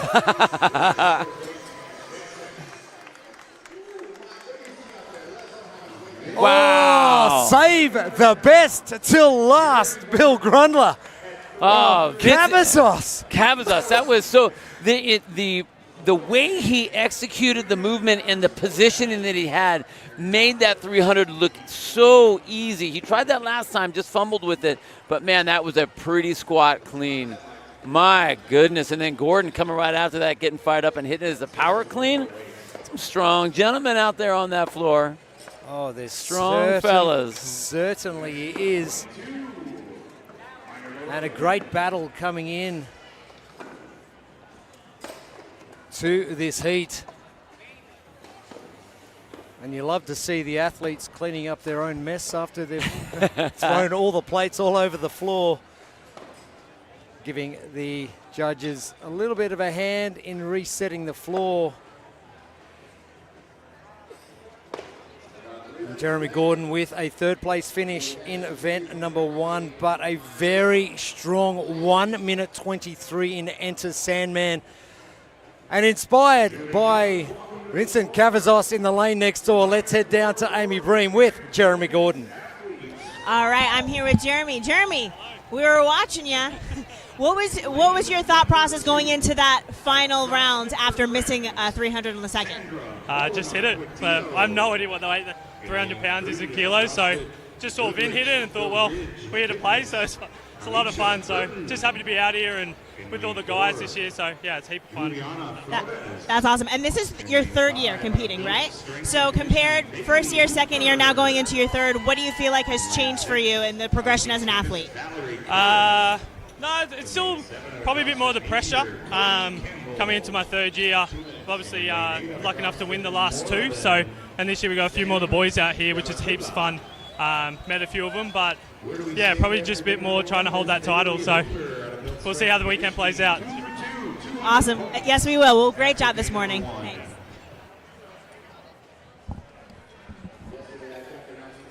Gordon with an important position now on that leaderboard as we head into the final four events of the weekend. Reeson, a 0 on that one. Oh, that was huge. That was huge for Reeson in a bad way. But for Gordon, what I really liked about that was he matched that first place position. So those are big points there. He didn't just take a second, didn't even mess with that, but being able to hold up at that top position is going to be huge for him point-wise. Our lower minor female division up next. It is heat number 22. We'll get to heat 29 before we take a break. And our standings after the first day of competition and our first two events. Bailey Hooper with a perfect score. We've seen a few of those across our divisions. 2 wins from Bailey Hooper, Valerie Cohen, Cody Campbell. Level pegging with Sandra Molina Portillo for that third place. And again, some important lifting coming up for these ladies. Elena Simons. We will see our leader, Bailey Hooper, lift with Valerie Cohen in the last lifting window.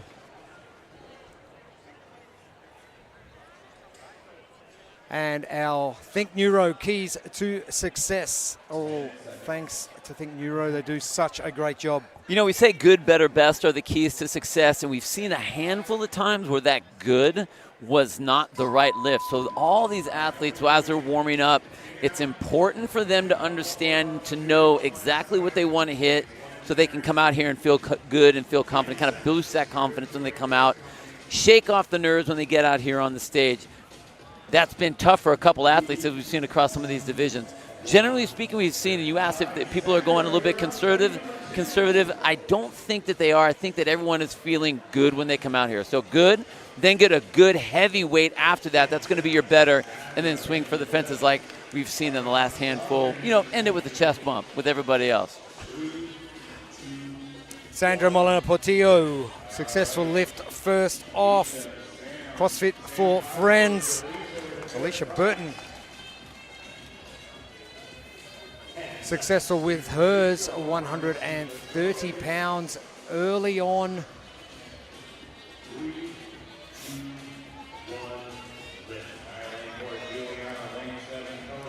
Cody Campbell.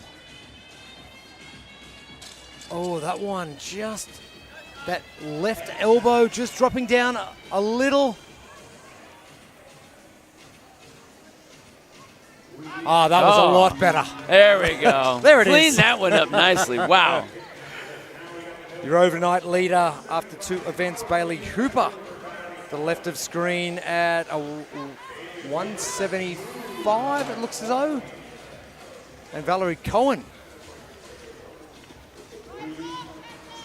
Now, keep in mind, yesterday there was a 41-minute time cap for both events. Bailey Hooper worked out for 24 of them. So you're almost halving the work you needed to do. That's not a bad thing. Not at all. That's not a bad thing. Not at all. I think that's going to be playing into her hands, especially over a 4-day competition. If you don't have to work for the required amount of time, Sandra Portillo steps up. Oh, those elbows are great. It's a 155. Sandra, great lifting. Alicia Burton. CrossFit's Goderick Ridge Fitness. Sam Delaquila, CrossFit Moorabbin in Melbourne, Australia.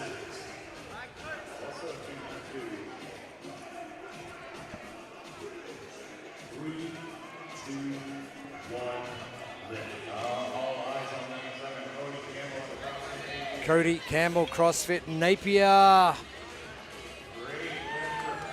Kiwis, they're not awake yet. They've got a few more hours before they get up there. 130 pounds for Cody Campbell, who's currently sitting in third position, equal with Sandra Molina Portillo, as Bailey Hooper and Valerie Cohen get to work.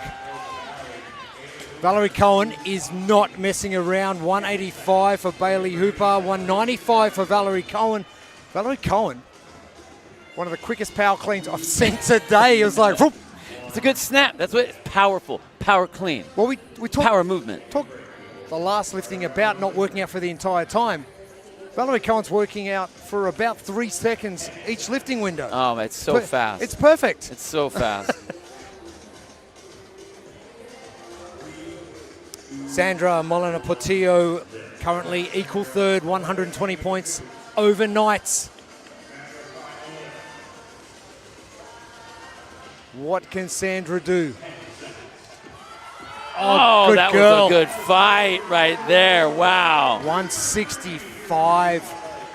Sandra Molina Portillo.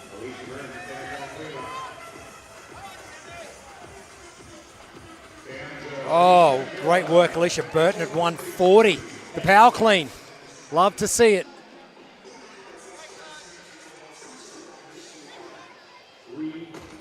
Sam Delaquila as well. Bows out of event number 3 as Cody Campbell steps up with a 140. Oh, easy. She got better as the lifts went along.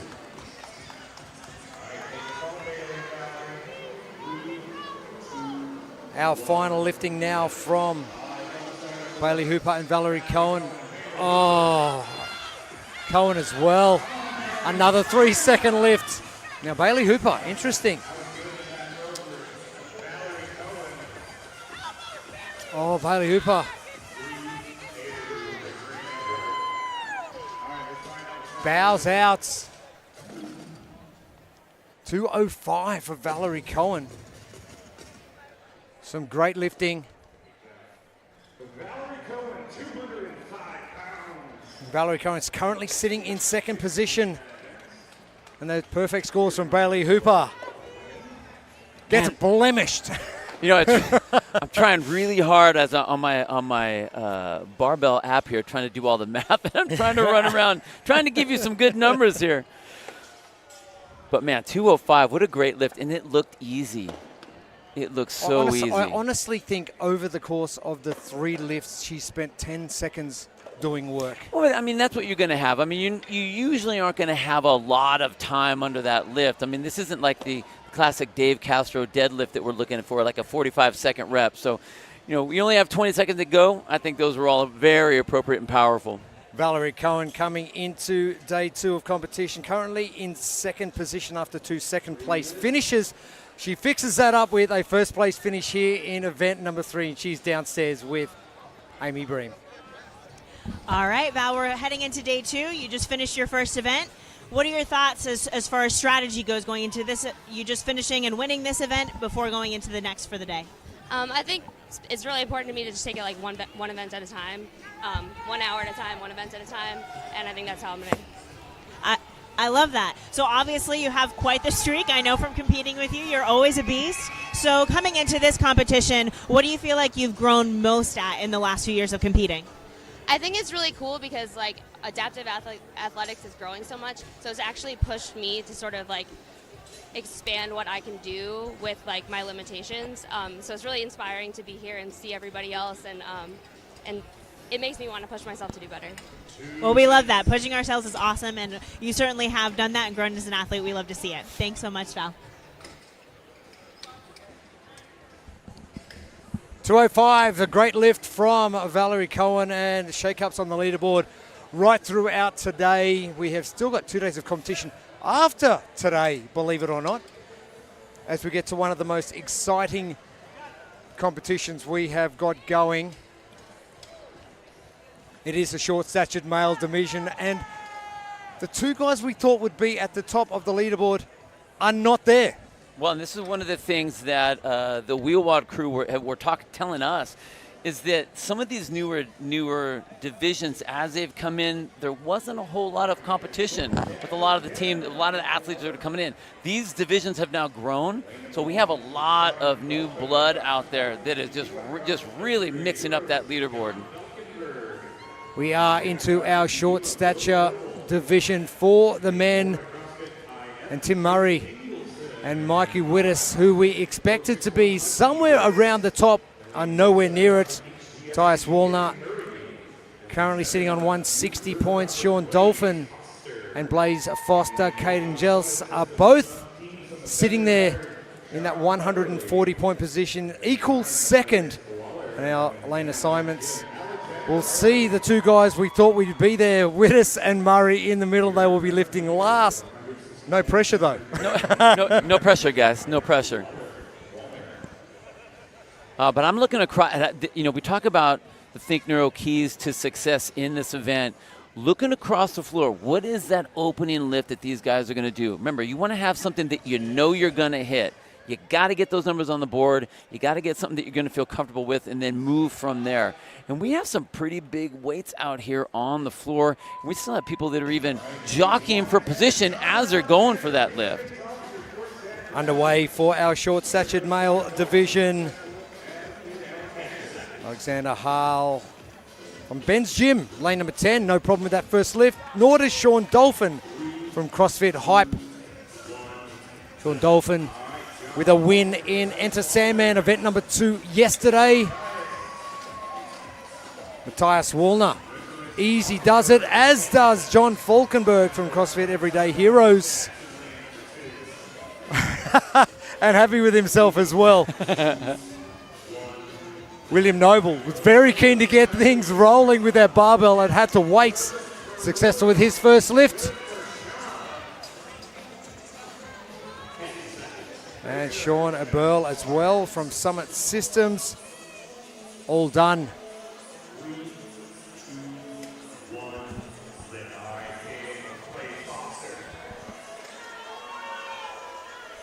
Cade and Blaze.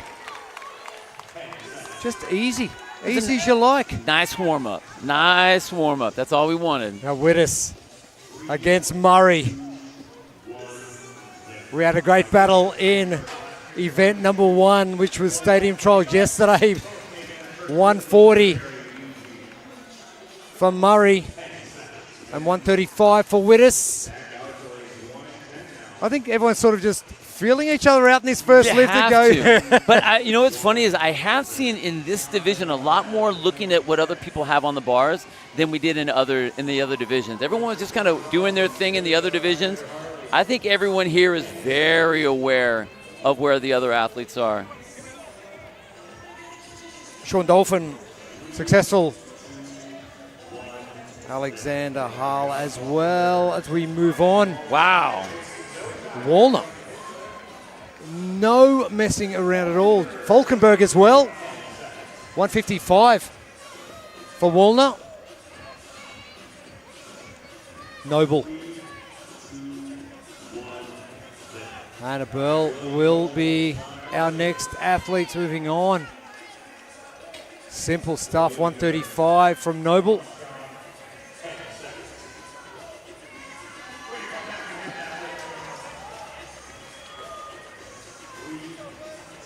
Blaze and Cade about to step up.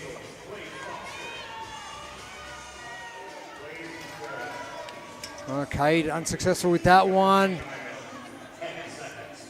You're right, there is a lot of looking around. Everybody's even looking. Mikey Wittes having a look at Cade, see what he's doing. But now we're starting to get a little bit heavy. Murray, Wittes, our final 2 lifters. Simple for Wittes. Oh, a little bit heavier for Murray.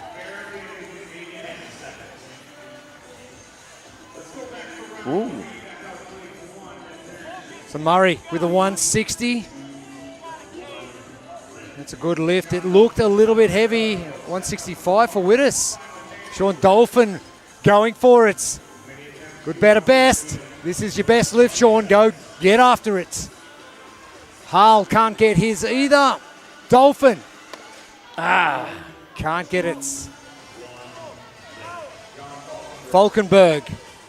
Walner successful. 175. Falkenberg. Aha! Yes! Fired up. 165 for Falkenberg. A Burl at the back on the right-hand side. Noble can't get that up. A Burl can't either. Caden Gels will be up next with Blaze Foster.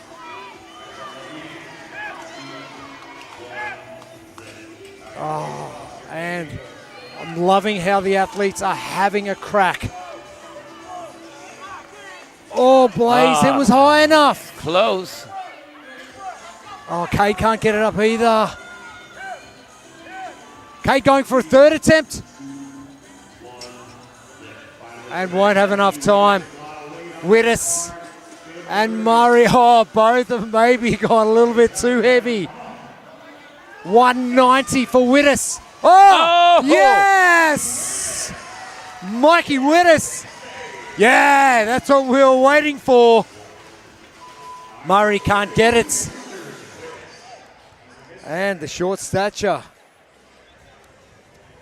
Male division. Comes to a close. And I don't know how many times over the previous 23 heats we've seen athletes in the last few seconds nail that final lift. I mean, you gotta squeeze all the time out of that 20 seconds, you know? Everything you can out of it. Well, why have a time cap if you're not going to use all of it? Exactly. Well, I think, you want to have as much rest time as you can going to each one of those, especially the heavy lifts, and just get psyched up. So, yeah, and that 20 seconds goes by fast. It really does. Wonderful crowd coming into the convention center here in San Antonio, day 2 of competition. The 2024 Adaptive CrossFit Games by Wheelwad. We've seen some wonderful lifting this morning.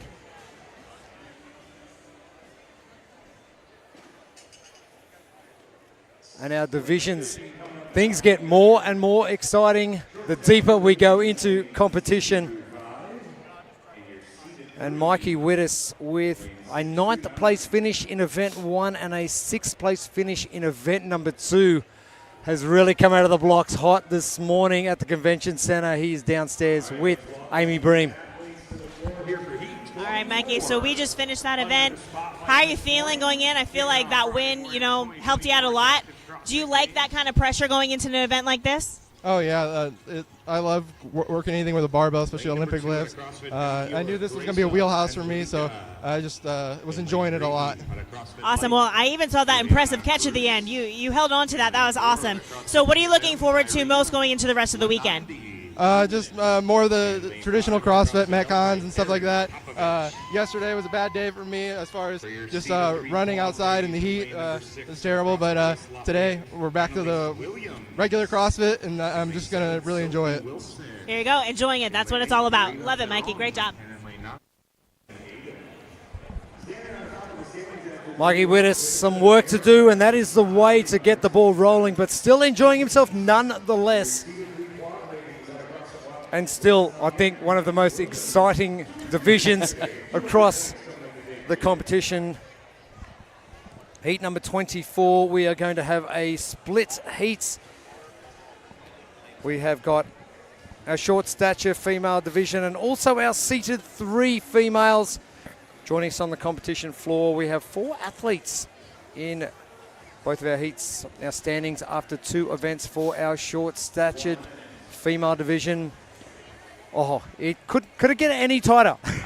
I mean, it is. Here we are, only had 1 day out, 2 events. We have a lot of events left to go, but when it's that tight and you already are having athletes that are moving apart. And here's the other thing. The way Kevin set up the scoring with the small number of athletes in each event, in each division, makes each one of those placings extremely expensive. Get a lot of points for those. It pays to win. Pays to win. So tied for first with Erin Popovich and Cruza Angelica for the short stature. Annalise Williams with a perfect score yesterday with 2 event wins. She'll be in lane number 6. And I don't think you get someone who smiled more than Annalise Williams yesterday. She was having a good time, for She was sure. having a great time. She's still out there smiling right now. Underway. And our keys to success, all thanks to Think Neuro. You know, we've been talking about it all morning long, that you have to have something good out of the gates. You want to have a lift that's going to feel good. You want to have a weight that you know you're going to be able to hit, and then go from there. That'll be your better and then your best. We've seen some PRs today on that best. We've seen some big first place wins in the different divisions, but it's going to be fun for these athletes to make sure they get something good on the board, swing, and then end up swinging for the fences at the end.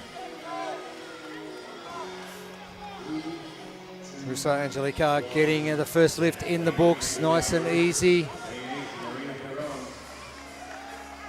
Juliana Ruiz done as well with a 65-pound lift.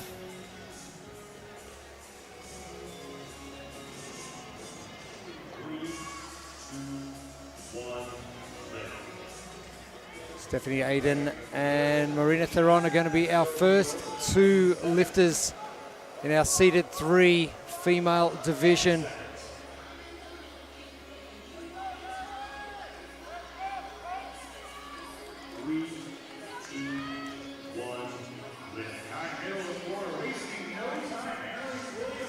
Nice, Williams.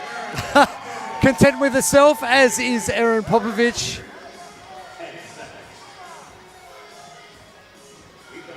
£125 for Erin Popovich.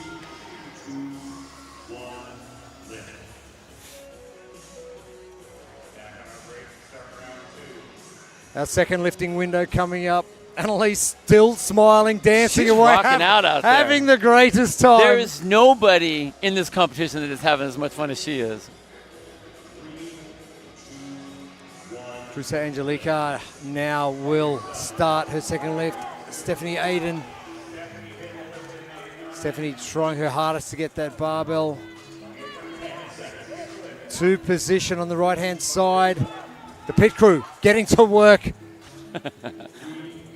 Cruza just can't get that one. She's going to have one more lifting window to go. Juliana Ruiz with 75 pounds and happy with that one. Marina Theron. 40 pounds. Just can't get it. Sophie Wilson. Comfortable with that lift. 70 pounds for her. And we'll go down to Smiley. Lane number 6. Annalise Williams, if you're not sure what I'm talking about, with 95 pounds. Ooh, that one's a little bit heavy. Oh, Erin Popovich, no problem at all with 135. Annalise Williams getting it. Second time around, the smile comes back out. Our third lifting window coming up. This is heat 24. We have 5 more heats to come.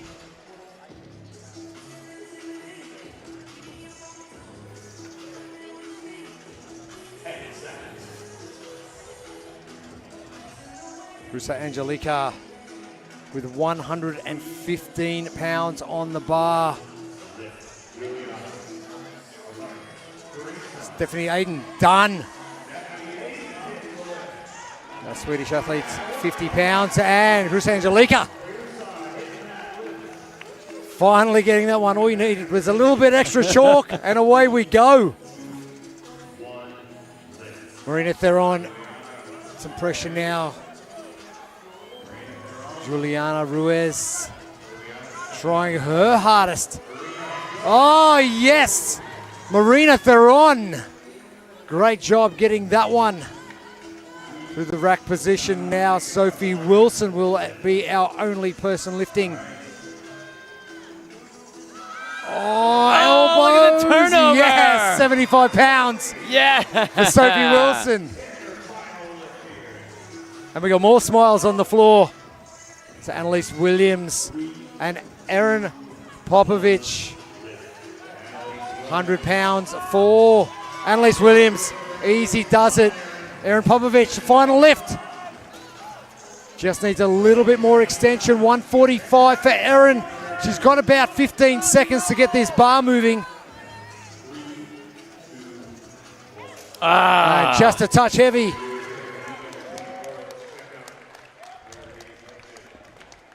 But just some great performances again. We wait till the last second to get some important stuff happening. Man, I want to tell you, watching Annalise Williams just have so much fun. Well, we didn't see the smile either from Sophie Wilson until after the last lift. She was sort of like a little bit down to business for the first two, but after the third one, yes. But it's just refreshing to see that smile come out and just seeing that emotion come through from these athletes that have worked so hard to get here, and they're actually enjoying themselves. So hard to get here, and they're having a blast doing all the things that they can do. That's what's so amazing about it. This CrossFit stuff's supposed to be fun. You know, you're living life, you're having fun. I suppose that when you look at it, things are pretty fun. Yeah, it's pretty fun. And Erin Popovich winning the Adaptive CrossFit Games last year and the Wheelwood Games this year. She's up against it this year with Chris Angelica. But let's have a chat to her. She's dancing away on the competition floor with Amy Bream. That's right. I'm with Erin. She's having a good time. We're dancing here. And she just casually told me, what did you just tell me? I'll say. I did 135 on my second attempt, which was a 10-pound PR, so I'm stoked for that. Yeah. When she started, it's like, oh, you know, I wish I hit 145, but I did get a 10-pound PR. No big deal. You gotta take what you get, right? Gotta take it, exactly. But we're having fun. What are you most looking forward to now that this event is over? Is it the event today or looking further into the weekend?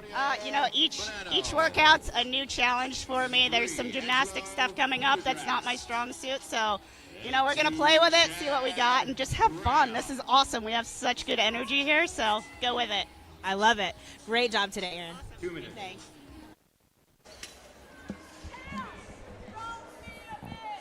Erin moving in the right trajectory now. But it is going to be a battle.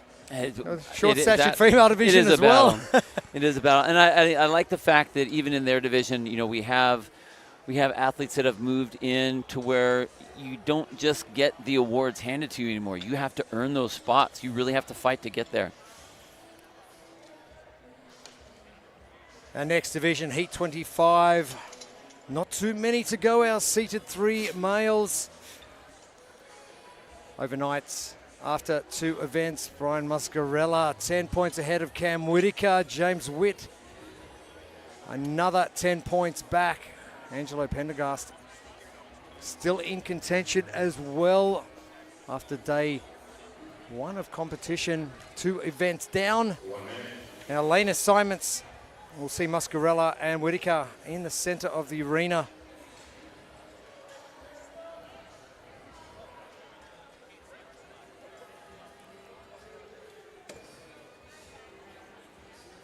We saw James Witt, Iron Tribe Fitness, absolutely tear up that floor yesterday.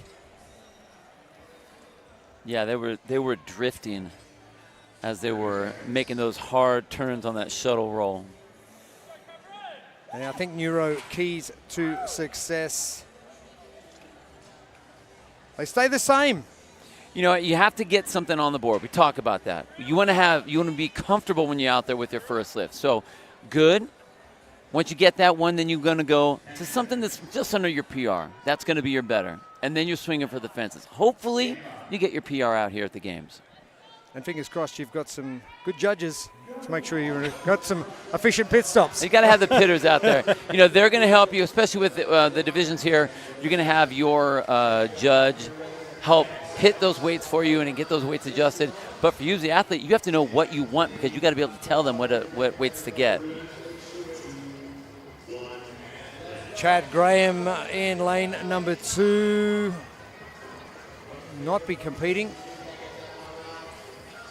But in lane number 9, Anthony Monaco. No lift for Monaco. Okay, so elbows need to get a little bit higher. Pendergrast from CrossFit Fixation in 85 pounds, Christopher Gessner. Successful with his from Revive CLT. Witt. Successful with his. He'll be the only lifter, 85 pounds.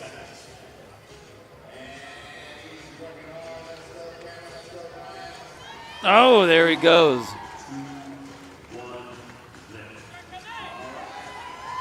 Muscarella lifting a little bit early. Cam Whitaker getting his done as well. Whitaker from Adapt RXD. Another of our Aussie athletes at 115.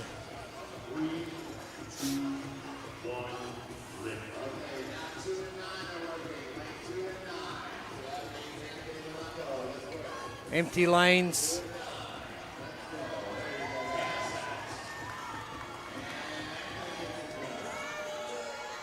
Monaco lifting. This time successful. Pendergrast getting the nod from the judge. The important part of this is getting those elbows up, getting the barbell touching those collarbones.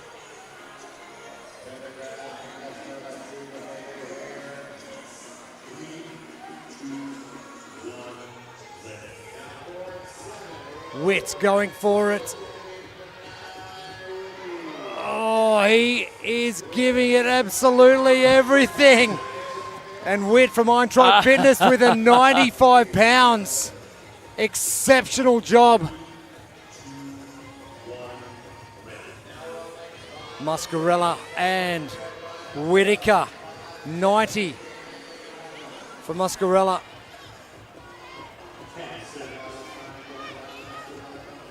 Cam Whitaker with a 120. A final lifting window. Muscarella getting it done just under that time cap.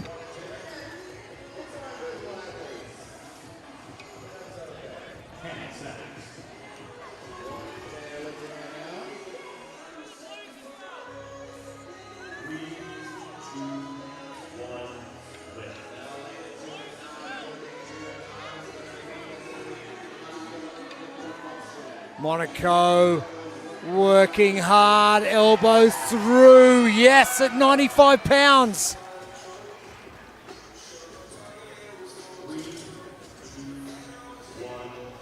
Chris Gessner. Angelo Pendergrast. Oh, the effort can't be denied. Man. They are giving it absolutely everything. James Witt. It is going to be close. It's got to be over 100 pounds, isn't it? Oh, yeah, that's right. It here, is right 100. at 100 pounds. 95 was successful. James Witt. Oh. The handler right in his face. Close. Just shouting at him to get that one.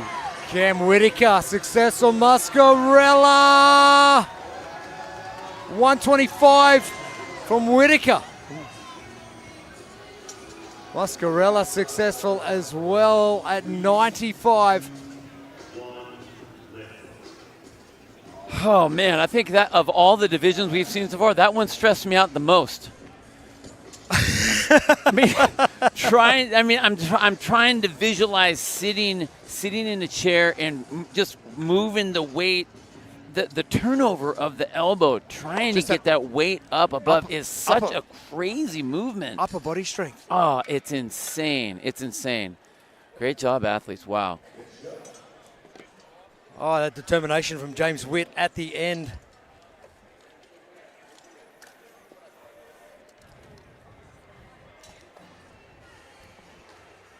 And Brian Muscarella, currently your leader by 10 points. Cam Whitaker could have done everything he needs to do. James Witt currently in third. But the man from Australia who's come a fair way as well, standing by with Amy Bream. All right, Cam. So we just finished event 3 of the weekends. Did you hit the weight that you were wanting to hit? Look, after that last one, I think I probably got a bit heavier. But I guess with John, we were just trying to get me back on top, and I felt really happy with that lift. So yeah, that's all I can really ask for. All right. Well, we're happy with that. So looking ahead into the weekend, do you have a specific type of workout that you look forward to the most? Not really. When I train at home, I just do what I'm told. You know, I just like the workouts that you just dig deep and go hard. So I think that's going to be the aim of it for the next couple of days. So looking to see how we all tackle the same thing. So that's going to be really cool. Yeah, I love it. Just do what I'm told. Every coach's dream right there. Great job, Cam. Looking forward to it. Do what you're told. It's just that easy. It's that easy. It's just that easy. I do that all the time at home. Do as you're told, you can't get in trouble. Nope. Nope. Great result from Cam Whitaker, and he's going to make sure that that competition for the seeded 3 is going to be tight between himself and Brian Muscarella. James Witt not too far out of contention either. As we move on to our seated 1 division for the men. It is heat number 26, 4 heats to come before we have a break and overnight. Our division getting tight. Our seated 1 leaderboard sees Nikodem Pratska at the top, 190 points. Back to Rion Holloway on 150, equal with only Brandon Mance, but Josh Young as well. Another tight competition coming up as we go along. But that leaderboard all important for coming into day number 2 of competition.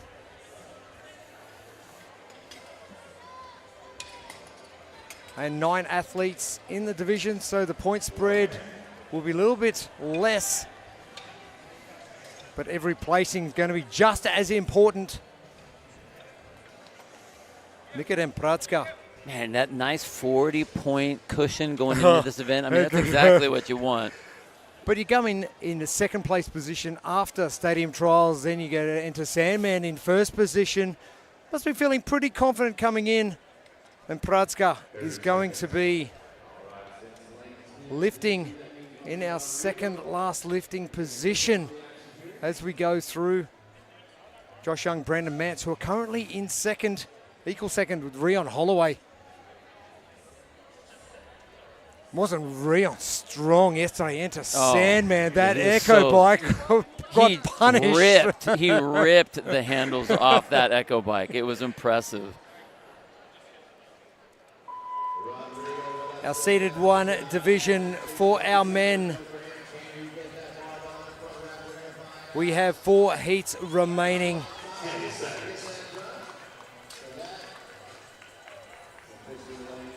Rodrigo Garcia at 85.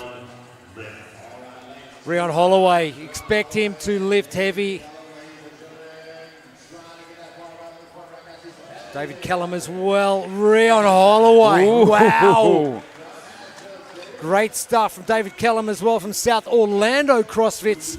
That one jumped up fairly easily, 105 pounds. Darren Thomas on the left of screen, and Kai Vickers. Vickers at 85. Thomas getting his done as well at 70 pounds. Diego Coelho. And Nikodem Pratska Pradzka. Oh, wow. Wow. Oh, man. Crazy. Oh, and they were calling that a no rep on Pradzka. Brandon Mance. Josh Young. Oh, Young getting it done. Mance getting a no rep as well. So they're really looking for those elbows to get in front of the bar, and I think that's what if there is a no rep, that's where that's coming from. That's what happened to Pradzka. Rodrigo Velasquez Garcia in lane number 1. 95 pounds. Just a touch heavy. Holloway in lane 2. David Kellum in lane 9. Kellum had no trouble with that first one. Let's have a look at the second one to the right of screen. Holloway, yes. Oh, David Kellum. How strong is he at 120 pound? Kai Vickers from CrossFit Temple. In lane number 8. Darren Thomas. Vickers good at 95. Thomas going for it. He's running out of precious seconds. And does run out of seconds. Nikodem Pradzka with that no rep in the previous lift. Diego Coelho. Oh, Diego gets a good lift. Pradzka is going to have to move fast. And successful for Pradzka. Mance and Young are going to be finishing off the second lifting window. Pradzka needed that lift. Mance gets successful, as does Young at 155. Wow.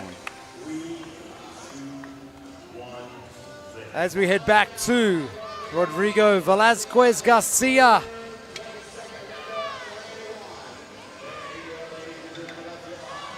The Mexican athlete, 95. Yes, there we go. There it is, easy. Little bit of composure. Breon Holloway, David Kellum. This will test both of these athletes. 135 for Holloway. Kellum. 125, yes. And Holloway gets the 135. Is that it? Is that a get it? Did I get it? All right. Kai Vickers. Darren Thomas both battling this barbell. Kai Vickers 100. Oh, the barbell just not moving. Darren Thomas getting it just under that time cap. Nikodem Pradzka. Diego Coelho.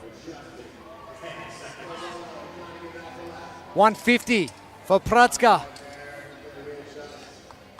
Needs to maintain this first place on the leaderboard. Pradzka just doesn't have it. Brandon Mance, Josh Young.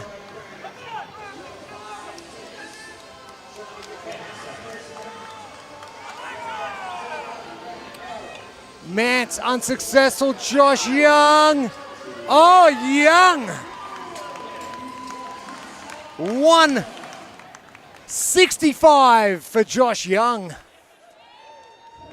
Diego Coelho just couldn't get that barbell up. Wow, man. He had it in the lap so he could continue. He just couldn't get it to that rack position. What I thought was great with that event was the athletes, because of they're gaining more use of the hip, more use of that midline, having to pick it up from the ground, and any way they want to do it. So you saw some underhanding it. That's what Pradzka did originally, to get it up to that seated position up on their pad and then working. But what crazy movements you had to do just to make it work. And I love that. Get it from the ground, get it to the front rack. Any way you need to do it. I love that. And the effort from all of these athletes, absolutely epic.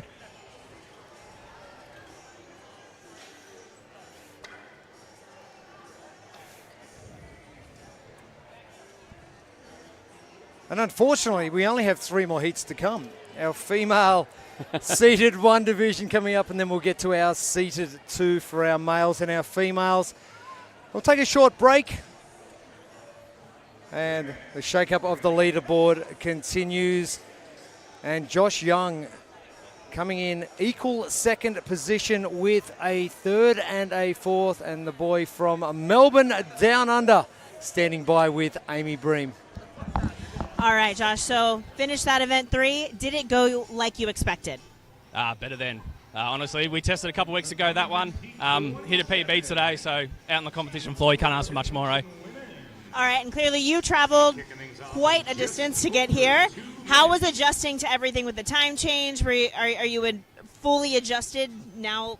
Wow, if I could speak. Has your body fully adjusted to what you needed to for these for this competition? I think even at the best times, I'm not fully adjusted. So, no, it was good. Travel was good. It was long, but, you know, the body recovered pretty well. Had a couple of days before competition started to get it right. So, no, feeling really good, really fresh. Good. You ready for the rest of this weekend then? Yeah, let's do it.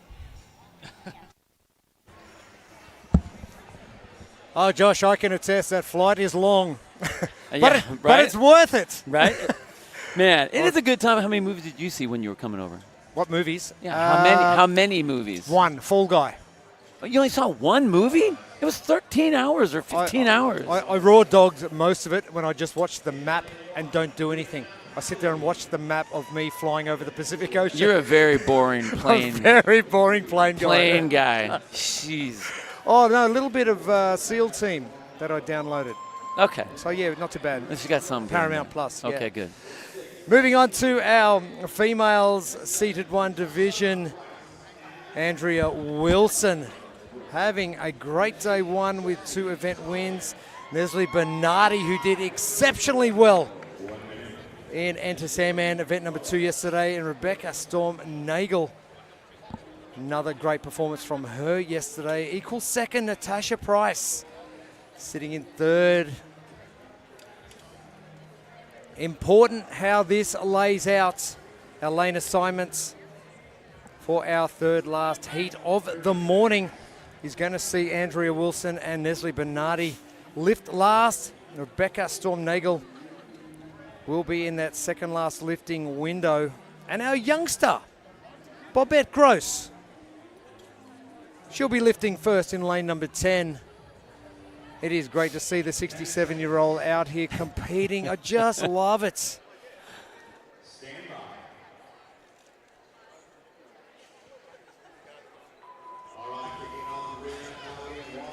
Underway. Brianna and Bobette are going to get started. Oh, Brianna, no mucking around. Wow. It was like, bump, bump, we're done. I barely even got to add the numbers in on that one.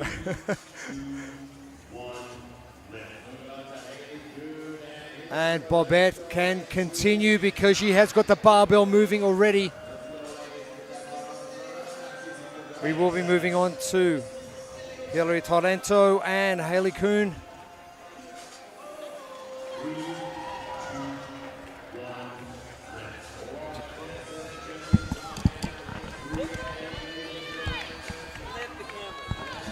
We move on to our 3rd lifting window, Jessie Strom and Laura Dennison.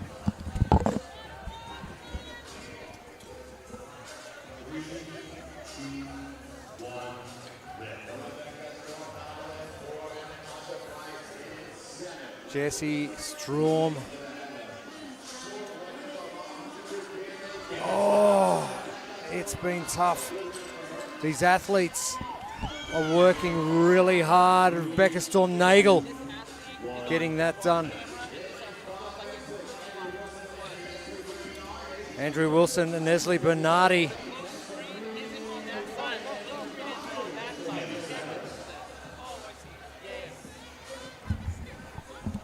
And Andrew Wilson just working with competition head honcho Kevin Ogard, just ensuring that is going to be a successful lift. 85 pounds for Andrew Wilson. A really good start to competition.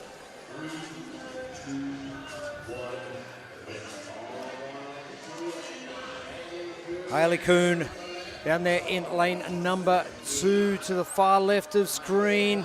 Oh, easy lift for her. Hillary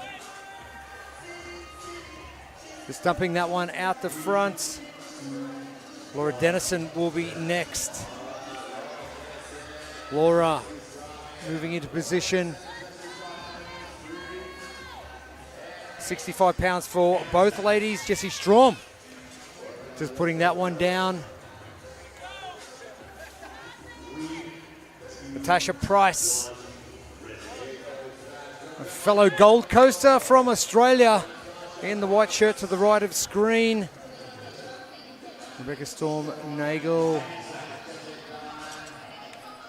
75 pounds for Natasha Price. And Rebecca Nagel as well. 105, our last 2 lifters for our second lifting window. Andrea Wilson, Nestle Bernardi. Nestle doing it easy. 110 for her. Bam, she loves that. Andrea Wilson. Oh, you see that fast elbow turn? My goodness. Nice high pull with the wrist and then a quick elbow turn. Andrea, she wants to maintain position. It's all business for her. Brianna trying to get that last barbell off the floor. Bobette Gross doing all she can to get that barbell moving. Oh, Bobette getting the barbell moving. Hayley Kuhn. Hillary's trying to get that bar moving on the right of screen. Hayley at 65 pounds.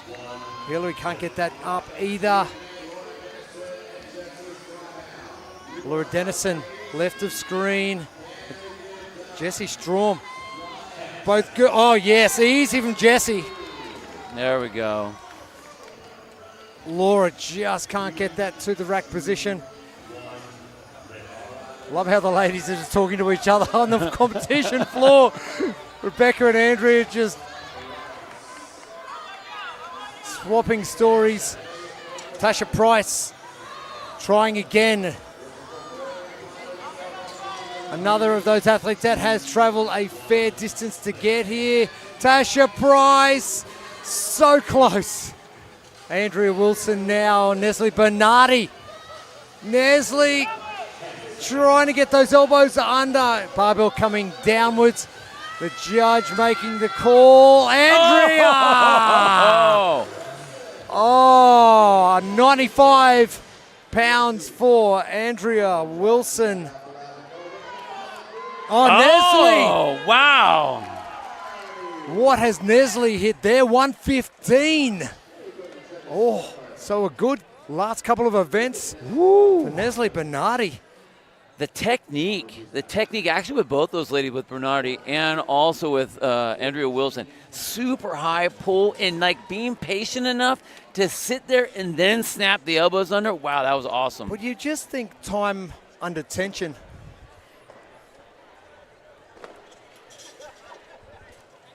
Time under tension's ridiculous at times. It is at times. At times. Time under tension is time. There's a time at the time under tension. Yeah, I just say I've just watching that. As a coach, as a CrossFit coach, seeing how you need to make those certain movements work and holding that. I mean, I can't even imagine how that would feel to hold that weight up for so long to get that last second of that elbow snap underneath. Super impressive. Andrea Wilson, winner at the CrossFit Games for the last 3 years. Also winner at the Wheelwad Games here. She is from the Sioux Falls, South Dakota. Andrea Wilson standing by with Amy Bream. All right, Andrea, so you are definitely a veteran competitor. You're not new to the competition scene. How do you feel about your performance so far this weekend? I'm just out here having fun so far. Yesterday was great out in the endurance and kind of in my wheelhouse. Heavy lift today, I came out and did what I was hoping to do. Kind of hand this one over. It's always damage control for me for a heavy lift, but I feel good about what I did. Nice. And we've talked before just about training, getting ready for the season. Do you feel like you've hit your stride as far as enjoying the competition and training and hitting the numbers that you want to? I'm out here actually really just enjoying seeing everybody else. It's always a community event. As far as how my training's going, it's always a little up in the air. Switch it around, keep it interesting. But yeah. You're still crushing it. I think that's pretty safe to say. Thank you. Andrea Wilson, her trajectory up the leaderboard. Nestle Bernardi will be doing herself all the favors by lifting that 115. I can't wait to see the shakeout of that leaderboard once we get through competition in the next couple of days. 2 more heats to come. It is heat number 28. Our seeded 2 male division. Tom Miazga sitting at the top of the leaderboard currently, but a great battle going on with himself and Mike Egan. Mike with that win in event Sandman, event 2 yesterday. Simon Farr, Glenn Miller. Not too far out of contention either. Tom Miazga. I think this is one of the closest, full pool, but Yes. one of the tightest up at the top. I mean, you're literally 8th place between each one of the top 4 guys. So every single one of these events is going to get more and more important. And I think this is going to be a big one. Is Tom going to be able to hold on to that weight? I mean, I'm looking across the field, and I see a lot of the similar weights across the floor. So this is going to be really, really fun to watch. I think it's going to be a good battle. Lane assignments for our second last heat of the day. We're going to see Miazga and Egan lifting together in the final segment. And Miazga used to having a 1 next to his name in every competition he does, but he's under a little bit of pressure. Little bit of pressure. Nat Craig getting underway, lane number 1 to start things off with Jan Folger, 125 pounds.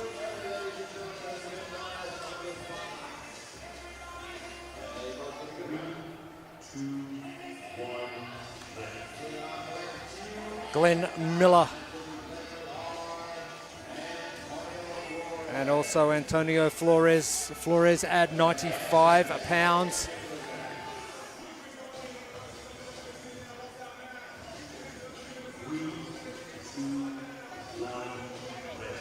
Fabrizio Tavriera will be next up. Brett Polser. 155 for Fabrizio. Polser with a 135. Simon Farr, Thomas Green, our next 2 lifters. Thomas Green, all business out in front, 185. 160. Simon, yes, sir. That was a good lift and a good mustache. Tom Green, the moustache is outstanding. Miazga, Egan.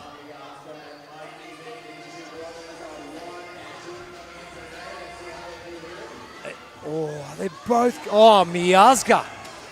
Simple. 164, Miazga. Egan. Ooh. That barbell coming downwards to any downwards momentum of that barbell. And it is a no rep. The judge is quick on that. And I think it's a good time to talk about those keys, good, better, best.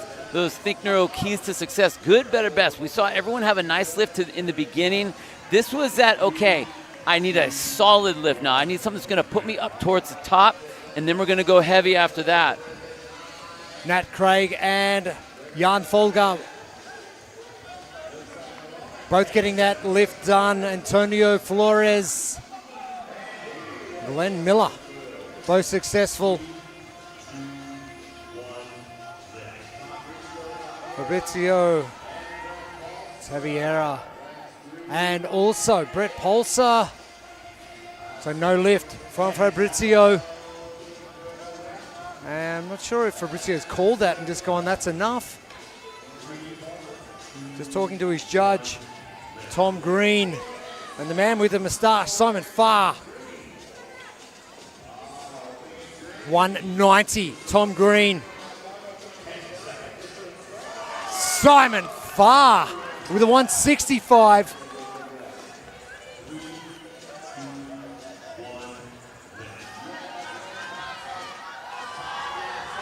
Oh, yes, Tom Green. Miazga trying to get that barbell up. That one comes down as well. Oh, Egan, better. 155 for Egan. Miazga goes again. Oh, that one coming down as well. So Miazga really getting after this one. Final lift for these athletes, a final chance.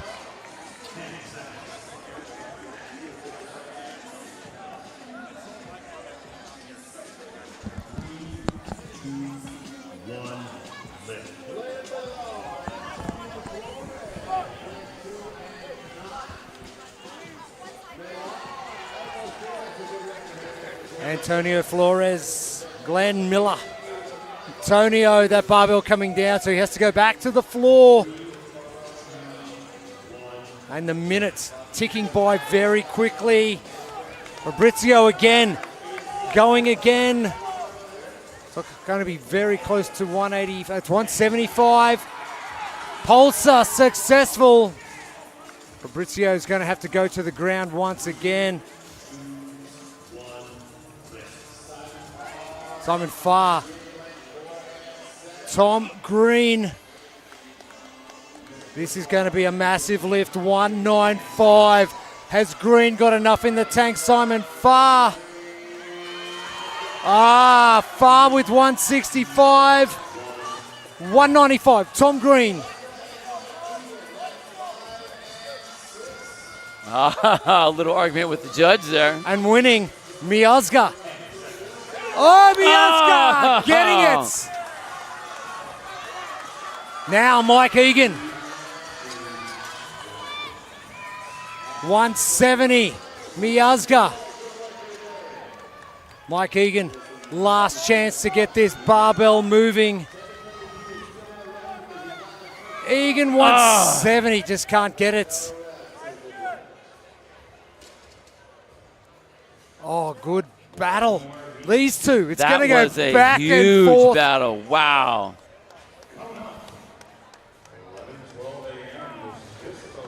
And one heat remaining.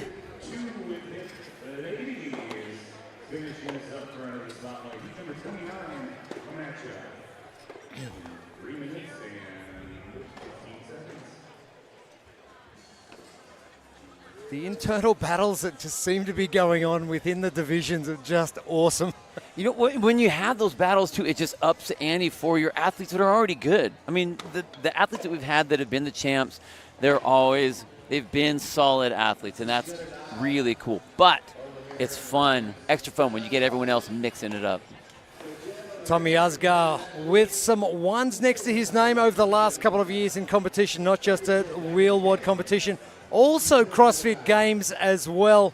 But he's got a battle on his hands with Mike Egan. Let's head down to the competition floor with Amy Bream.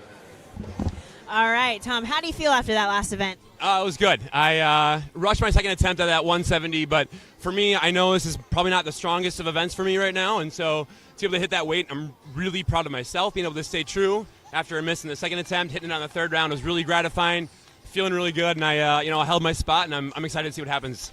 That's awesome. Well, I know that you've been growing a lot of stuff, not only in training, but also outside of that. So how has that been for you going into this competition, knowing you're kind of juggling a lot of hats right now? Yeah, it's a busy lifestyle. There's no denying it, but it's incredibly humbling. You know, I never joined CrossFit for a competitive purpose in the first place. I wanted to make sure I was moving well. I was a school teacher, and I wanted to make sure I could get around my classroom. And now I spend my life enriching disabled individuals about how much potential there is in the CrossFit sphere and how much opportunity there is for anybody with a limitation to prove to themselves that they can achieve and that they can do so much more than maybe their potential say they could. That's awesome. I remember meeting you just a few years ago, and it's been really fun to watch you progress even since then. So I appreciate you. Thanks. Thanks. Great job. Thank you, Amy. Lucky we've got a short break between heats. Otherwise, Tommy would be talking the house down. The guy can talk. He's a happy-go-lucky guy. And he's got to be one of the best ambassadors for the adaptive division. Such a character and so well-spoken. He's amazing. Oh, he's awesome. And as he mentioned, it was just important for him to get that 170. Yeah, it didn't go to plan in lift number 2, but he came back, refocused, and got it done. Our final heat coming up, heat number 29. It is our seeded 2 female division. We are drawing towards the end of event number 3. We have 4 events to go. Day 1 done yesterday. Day 2 of the 2024 Adaptive CrossFit Games by Will Watt underway. And we are nearly at the end of event number 3. And overnight, there was only one person who was going to sit at the top of that leaderboard, and Amalia Lozano. She was absolutely outstanding yesterday. And Geraldine Manriquez and Anne-Marie Williker doing well. Jasmine Mock still in contention. And there's only 2 points back as well to Taya Tuahoya. So another exciting division which is going to, I don't think, be decided until the last day of competition. I don't know, man. Amelia is looking tough. Looking tough. She's been strong. And I'm looking across the floor. She has the heaviest opening lift out here to start. And Furby, that golden-haired girl down there in lane number 10. 45 pounds. Easy one to start things off. And our Think Neuro, keys to success. Good, better, best. This will be the last time we have to say this here at the CrossFit Games for these athletes. Hit something that you know you can make on that opening lift. Then go for a heavy lift, something that you're going to make, but it's a heavy one that's going to put you up on the leaderboard.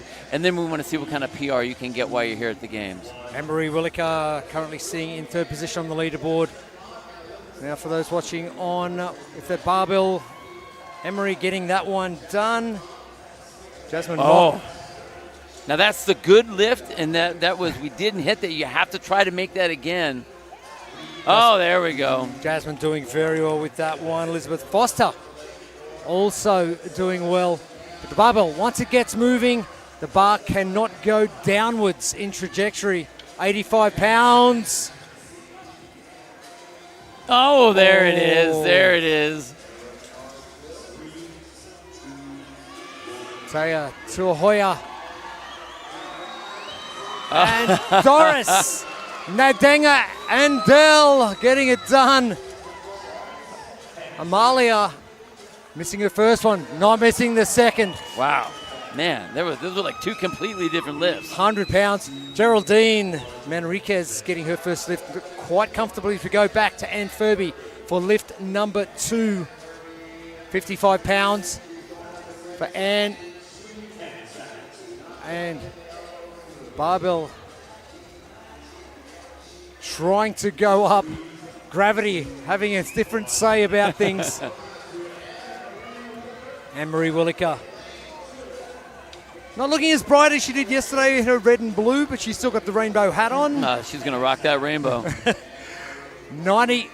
Oh, easy. Once that goes up, those elbows come through. Easy going. Elizabeth Foster, Jasmine Mock. Jasmine Mock in 4th position on the leaderboard. 140 points. 100 pounds for her.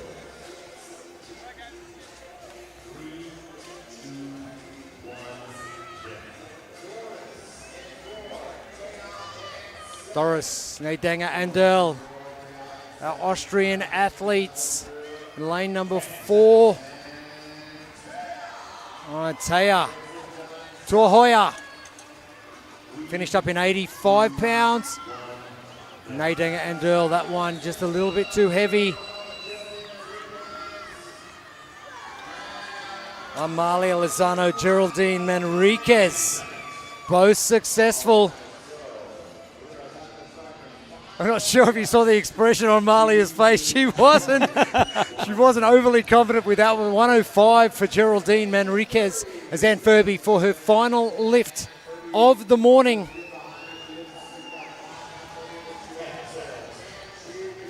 Come on, Anne. 60 pounds. And the judge straight on that one. And Anne getting it moving. Anne-Marie Williker will get started. A bit too heavy for Anne Furby. Anne-Marie Williker will have one crack at this, and it's a good lift.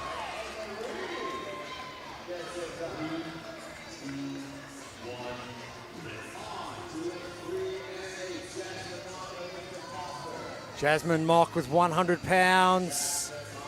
Elizabeth Foster. Foster. Oh, it's going slowly. Foster getting 100 pounds. Nice. Mock can't get hers. We move on to Doris Nadinger Endel and Taya Tuahoya. Taya with 90 pounds. Oh, Doris. Oh, getting the job done. Nadinger Endel at 75 pounds. Taya Tuahoya successful. The final lifts of the morning. The final lifts of event number 3. Geraldine and Amalia both successful. 115 for Geraldine. And a 110 for Amalia. Geraldine with a great lift.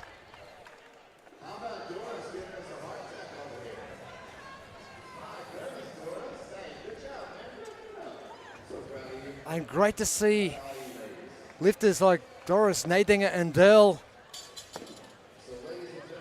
and Taya Tuahoya getting those last little pounds on the barbell, getting the lift done. What was really interesting about this division was it seemed like almost across the board, all of the ladies would miss the first one. They'd get it up to their chair. They'd try to get it up and it'd bounce back down. They would miss that first one. It was almost like they were trying to test that weight out, feel that weight, how it was, and then they actually went for the attack on it. Because almost all of them took the full 20 seconds and continued on just into that next round just to make sure they could get that lift. Amalia with a dominant performance yesterday with a first place finish in events 1 and 2. Hot on her heels, however, is going to be Geraldine Manriquez. Geraldine sitting in second position on 160 points with 2 third place finishes, and she does lift well. And very impressive lifting from Geraldine Manriquez. And we are going to head down and have a chat to her shortly with Amy Bream. So let's head down to the competition floor now. All right, we are here, and we're going to have a fun little translation situation here. Are you having fun this weekend? ¿Tienes divertido? Yes. You see? I don't speak Spanish, but we're working on it. ¿Es tu primera competición? No, 3. Yes, and CrossFit Games, 2. Yes. Oh, this weekend is your second at the adaptive competition. Yes, Gudapalooza, this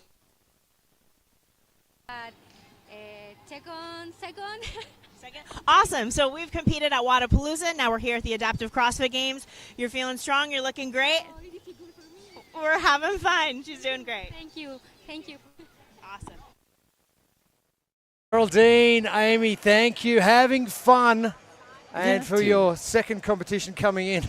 You have to have some fun. You can't ask for more than what you're putting out there. And the ladies' competition in the seeded 2 division doesn't disappoint once again. Our final heats of event number 3 under the spotlights, and the athletes were under the spotlight all morning long. What was your favourite part of the 29 heats we have just gotten through? Honestly, I mean, I was really impressed at all the big weights that were lifted.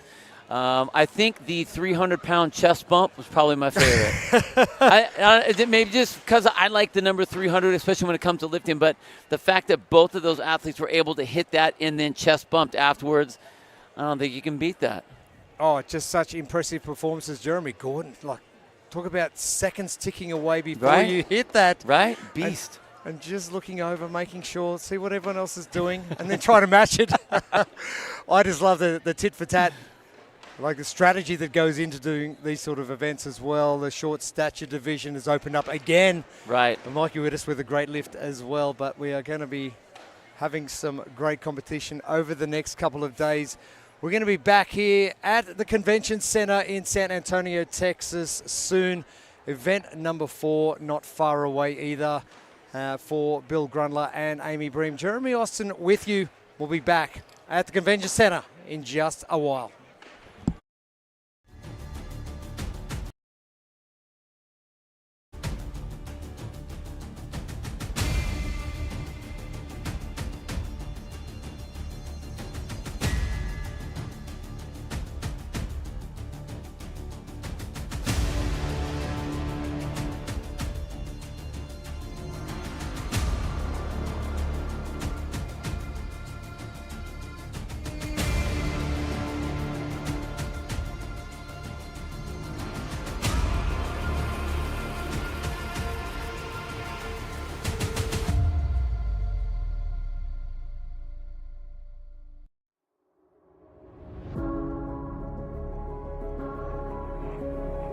For every athlete, every interest, every human. Even if today is day one, our headbands are our love letter to you. Start your year with junk.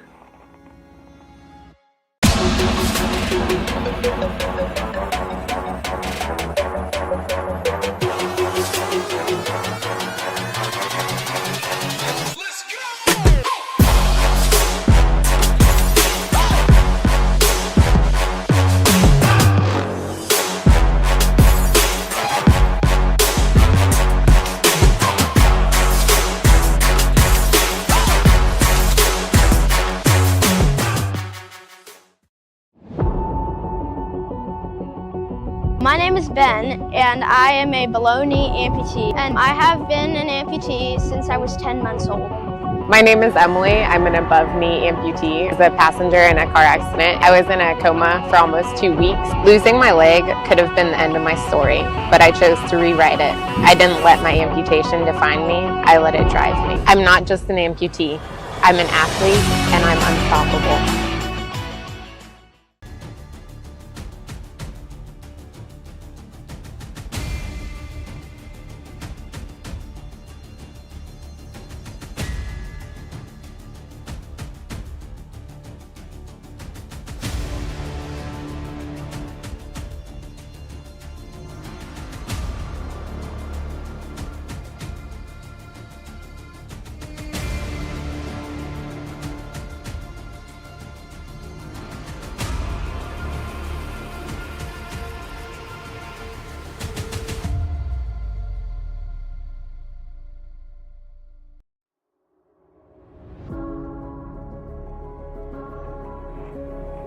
For every athlete,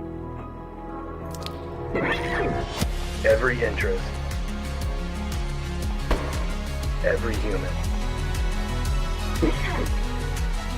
Even if today is day one, our headbands are our love letter to you. Start your year with junk.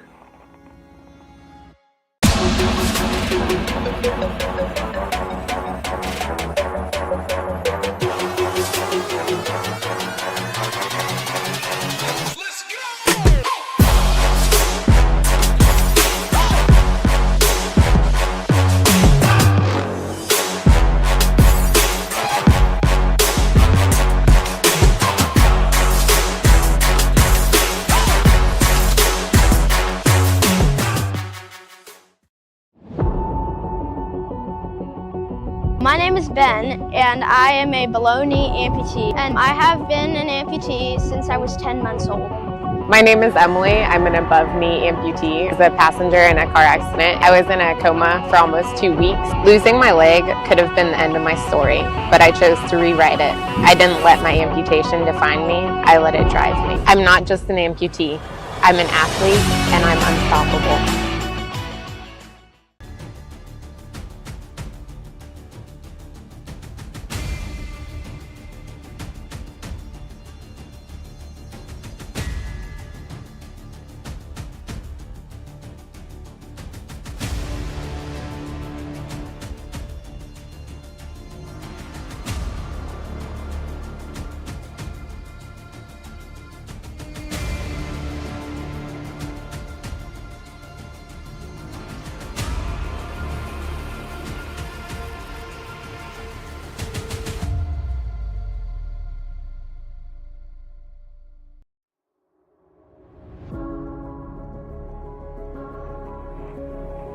For every athlete, every interest, every human. Even if today is day one, our headbands are our love letter to you. Start your year with junk.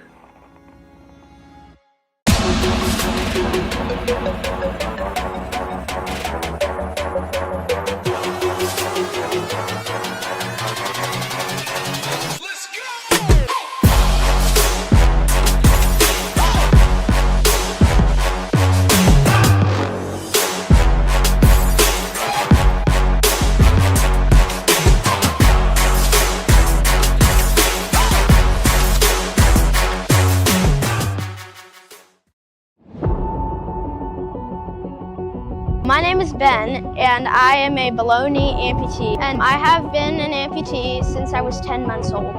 My name is Emily. I'm an above knee amputee. I was a passenger in a car accident. I was in a coma for almost 2 weeks. Losing my leg could have been the end of my story, but I chose to rewrite it.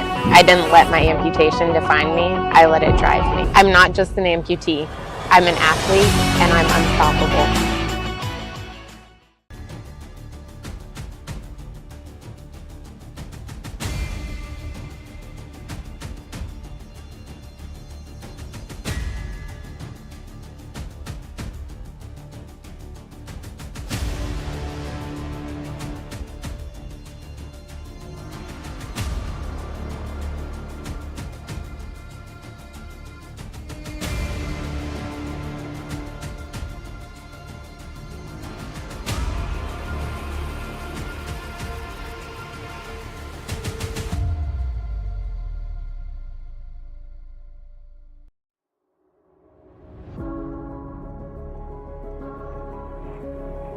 For every athlete, every interest, every human. Even if today is day one, our headbands are our love letter to you. Start your year with junk.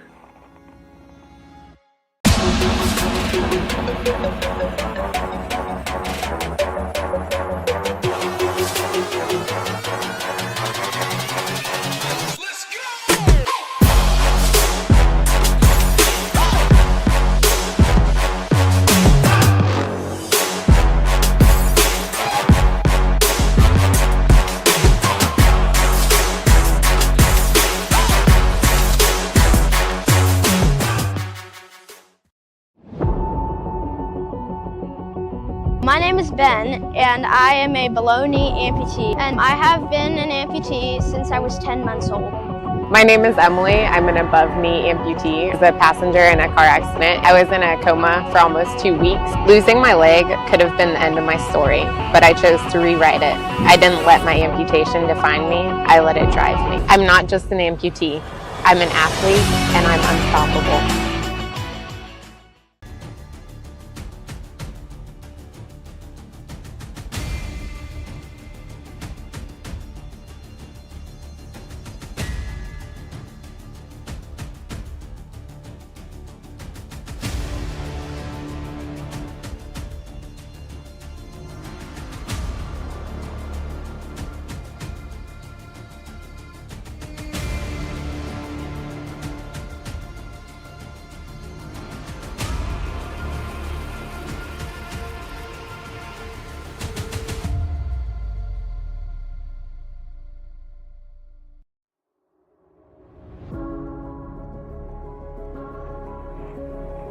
For every athlete, every interest, every human. Even if today is day one, our headbands are our love letter to you. Start your year with junk.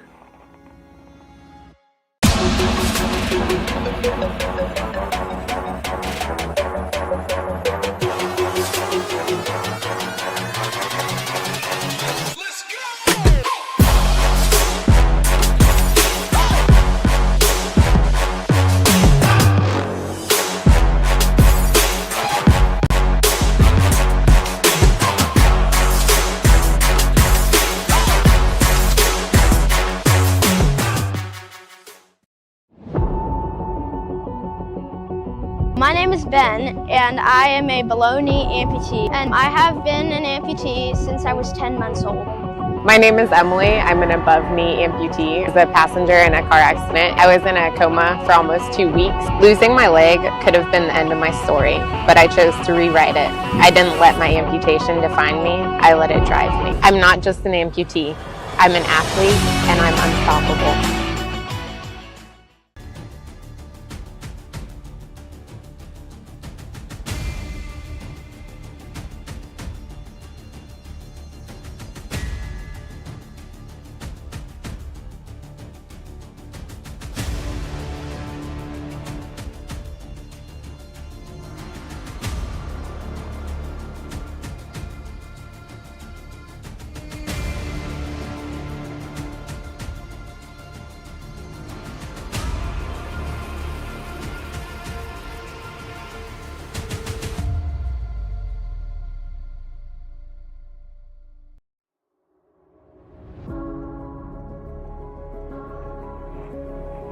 For every athlete,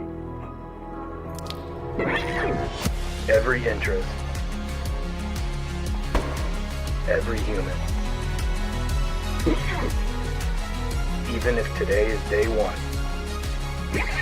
our headbands are our love letter to you. Start your year with junk.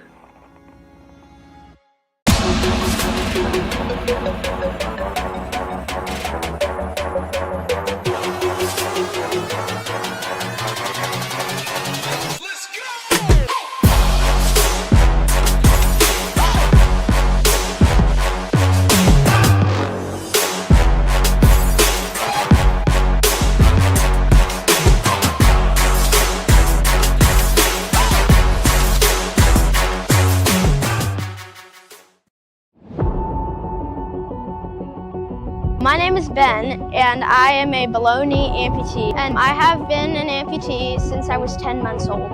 My name is Emily. I'm an above knee amputee. I was a passenger in a car accident. I was in a coma for almost 2 weeks. Losing my leg could have been the end of my story, but I chose to rewrite it. I didn't let my amputation define me. I let it drive me. I'm not just an amputee. I'm an athlete, and I'm unstoppable.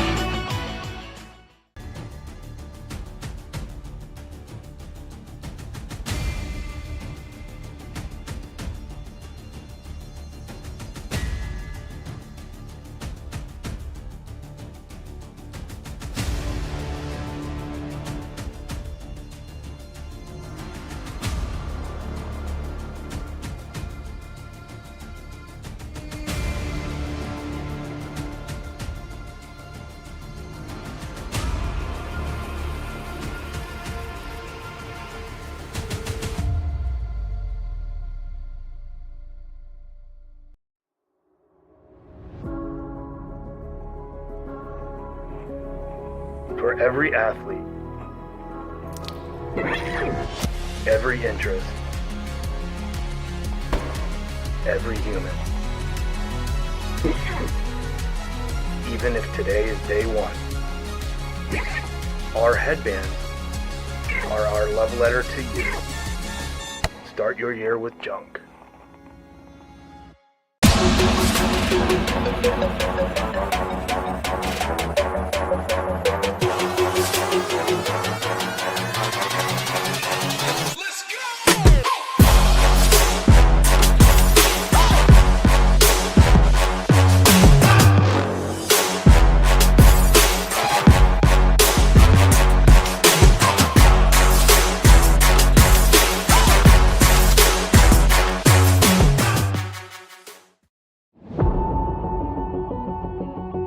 My name is Ben, and I am a below knee amputee, and I have been an amputee since I was 10 months old.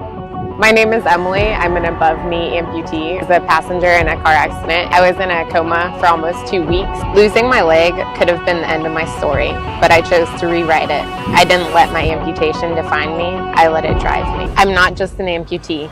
I'm an athlete, and I'm unstoppable.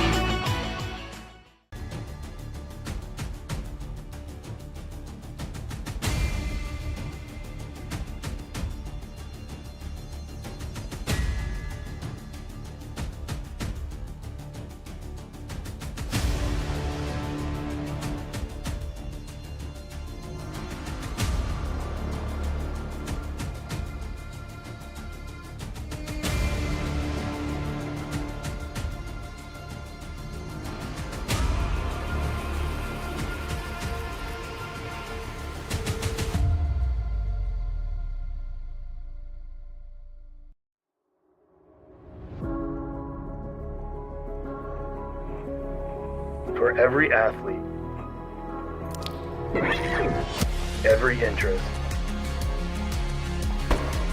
every human. Even if today is day one, our headbands are our love letter to you. Start your year with junk.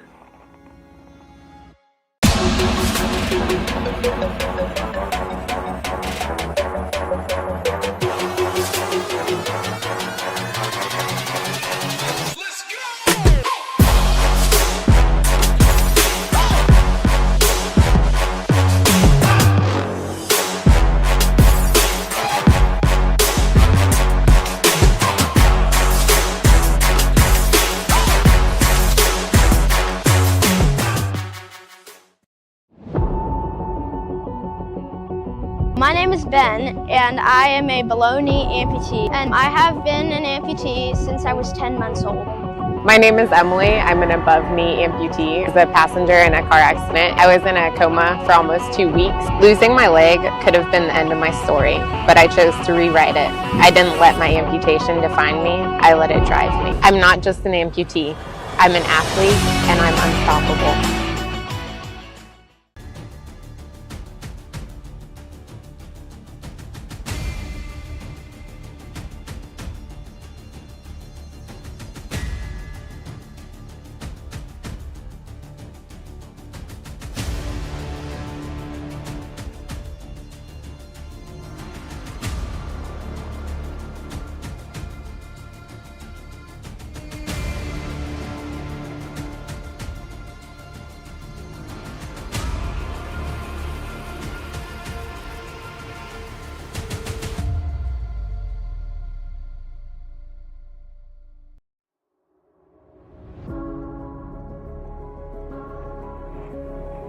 For every athlete,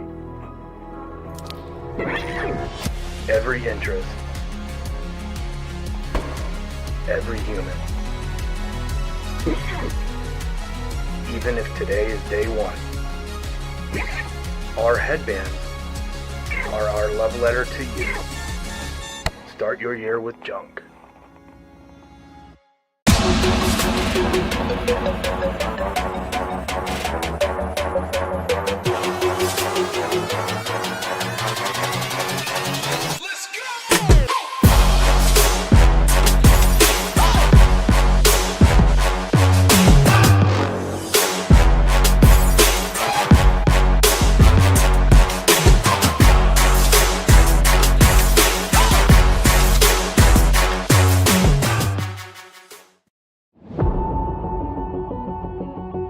My name is Ben, and I am a below-knee amputee, and I have been an amputee since I was 10 months old.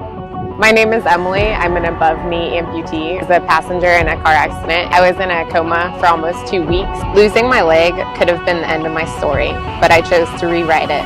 I didn't let my amputation define me. I let it drive me. I'm not just an amputee. I'm an athlete, and I'm unstoppable.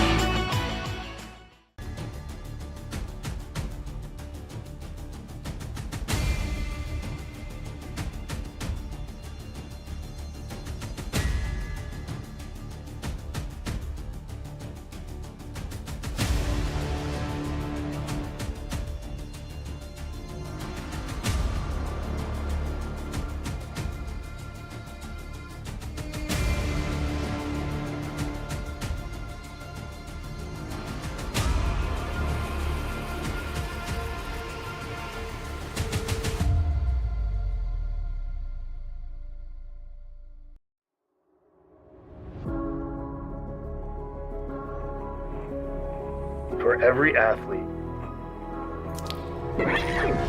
every interest, every human. Even if today is day one, our headbands are our love letter to you. Start your year with junk.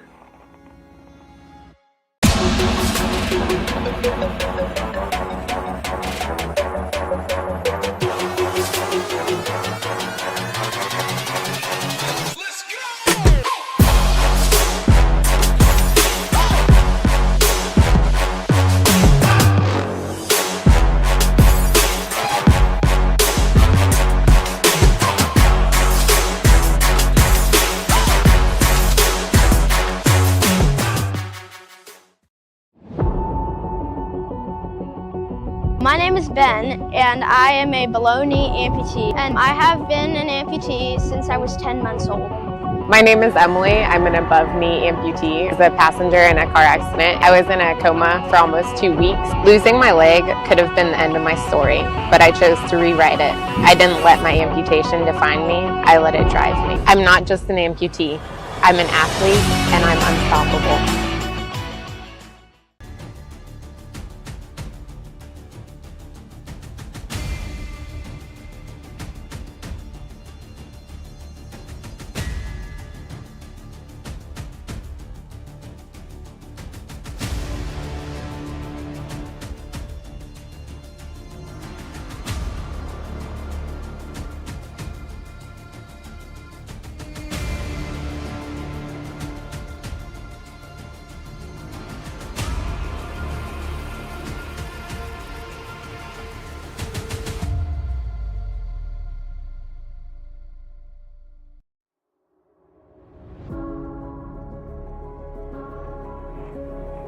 For every athlete, every interest, every human. Even if today is day one, our headbands are our love letter to you. Start your year with junk.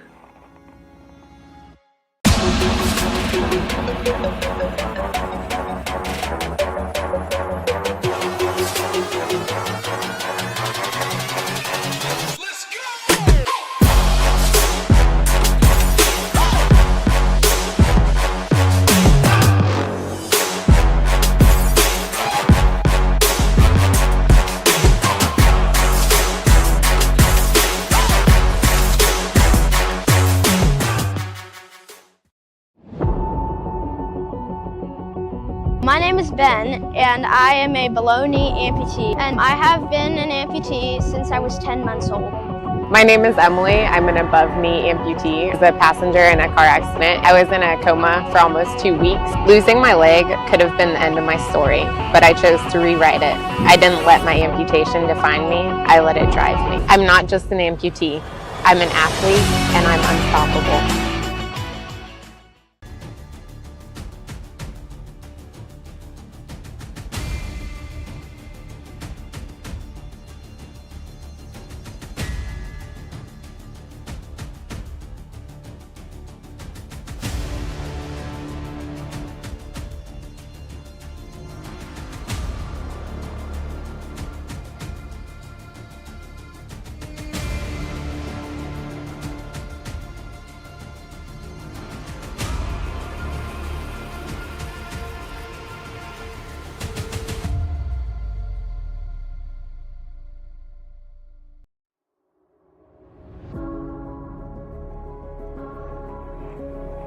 For every athlete, every interest, every human. Even if today is day one, our headbands are our love letter to you. Start your year with junk.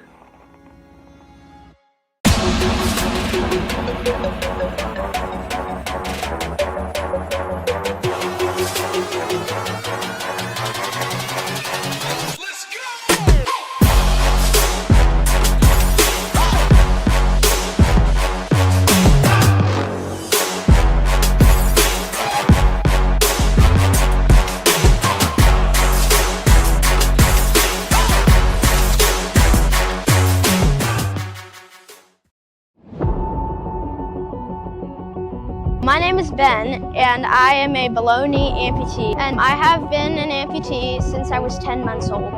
My name is Emily. I'm an above knee amputee. I was a passenger in a car accident. I was in a coma for almost 2 weeks. Losing my leg could have been the end of my story, but I chose to rewrite it. I didn't let my amputation define me. I let it drive me. I'm not just an amputee. I'm an athlete, and I'm unstoppable.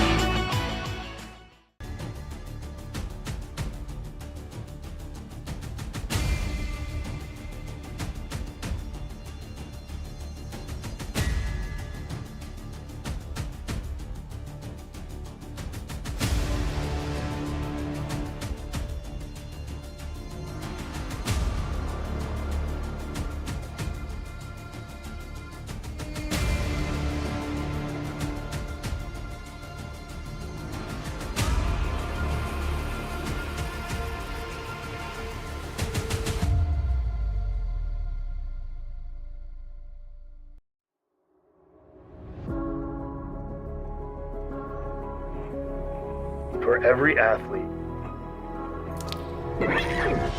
every interest, every human. Even if today is day one, our headbands are our love letter to you. Start your year with junk.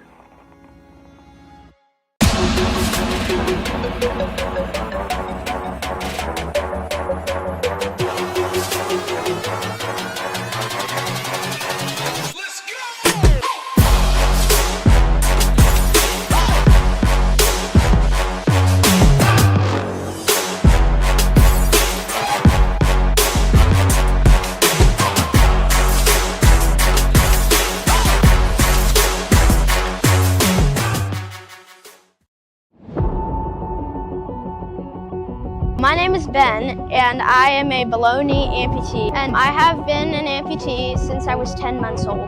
My name is Emily. I'm an above-knee amputee. I was a passenger in a car accident. I was in a coma for almost 2 weeks. Losing my leg could have been the end of my story, but I chose to rewrite it. I didn't let my amputation define me. I let it drive me. I'm not just an amputee. I'm an athlete, and I'm unstoppable.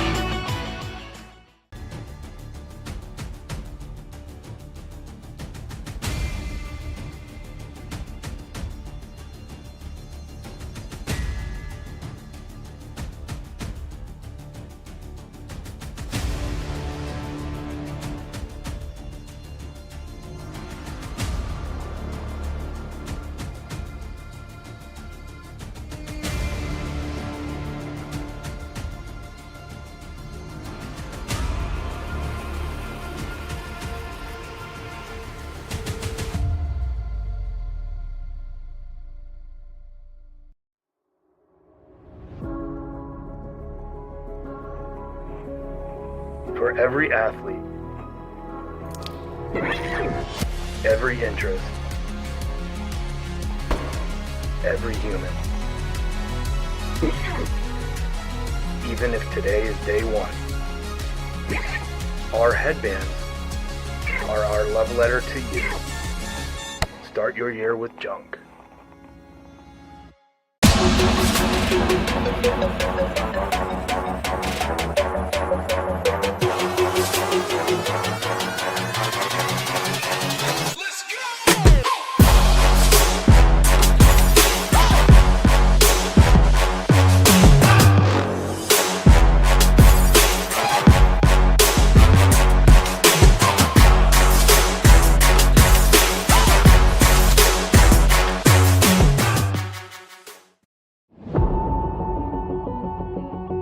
My name is Ben, and I am a below-knee amputee, and I have been an amputee since I was 10 months old.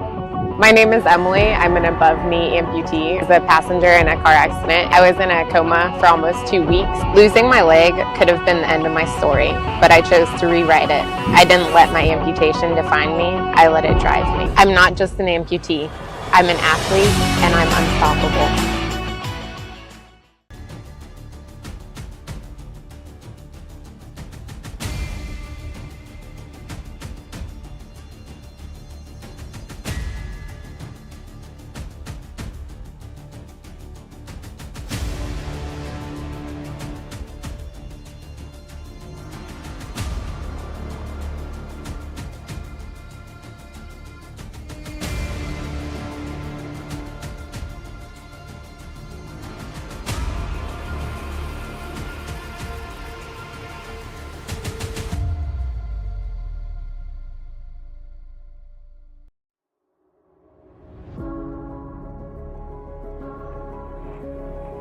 For every athlete,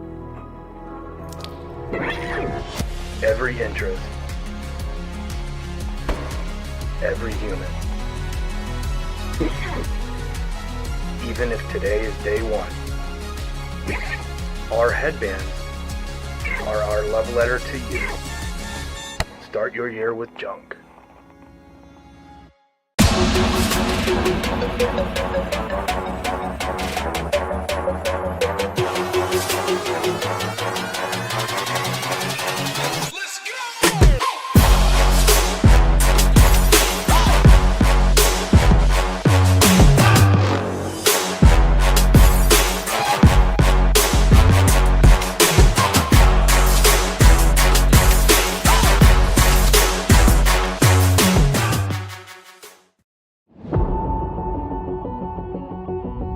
name is Ben, and I am a below knee amputee, and I have been an amputee since I was 10 months old. My name is Emily. I'm an above knee amputee. I was a passenger in a car accident. I was in a coma for almost 2 weeks. Losing my leg could have been the end of my story, but I chose to rewrite it. I didn't let my amputation define me. I let it drive me. I'm not just an amputee. I'm an athlete, and I'm unstoppable.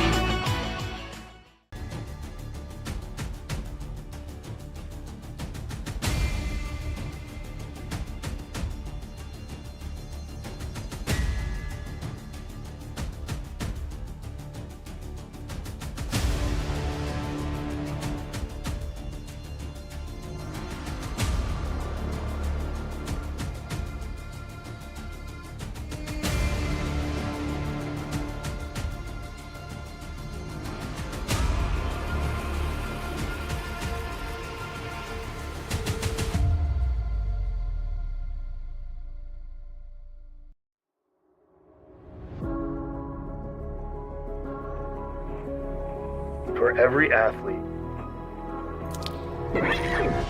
every interest, every human. Even if today is day one, our headbands are our love letter to you. Start your year with junk.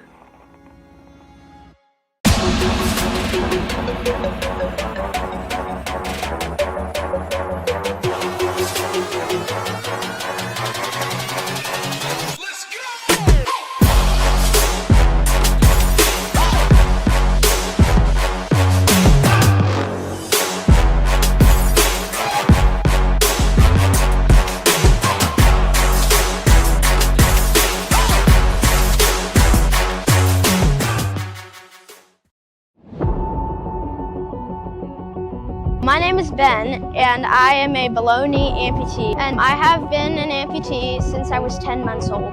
My name is Emily. I'm an above knee amputee. I was a passenger in a car accident. I was in a coma for almost 2 weeks. Losing my leg could have been the end of my story, but I chose to rewrite it. I didn't let my amputation define me. I let it drive me. I'm not just an amputee. I'm an athlete, and I'm unstoppable.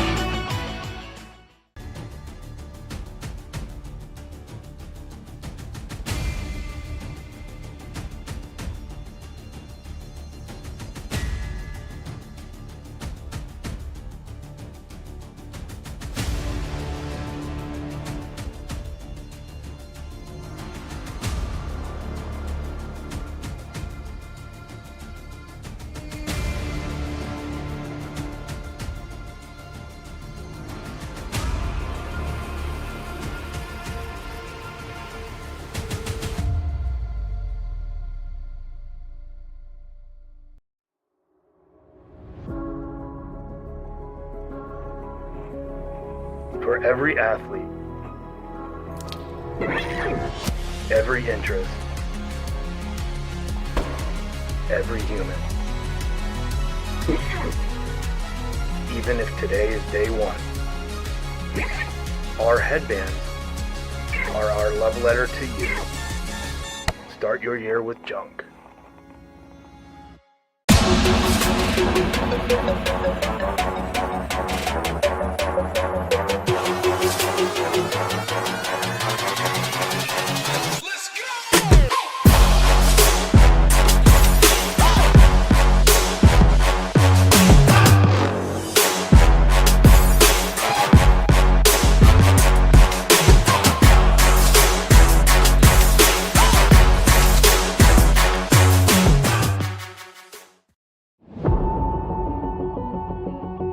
My name is Ben, and I am a below knee amputee, and I have been an amputee since I was 10 months old.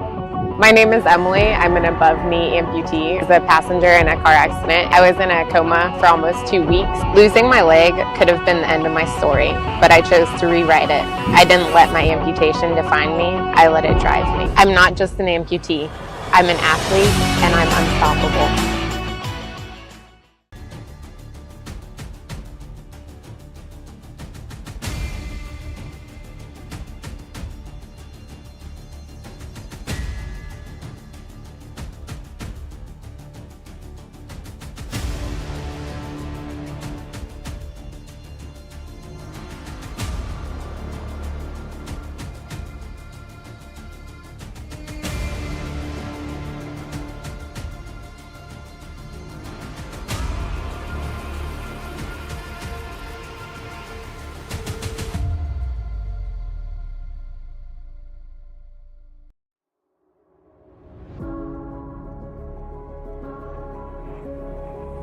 For every athlete, every interest, every human. Even if today is day one, our headbands are our love letter to you. Start your year with junk.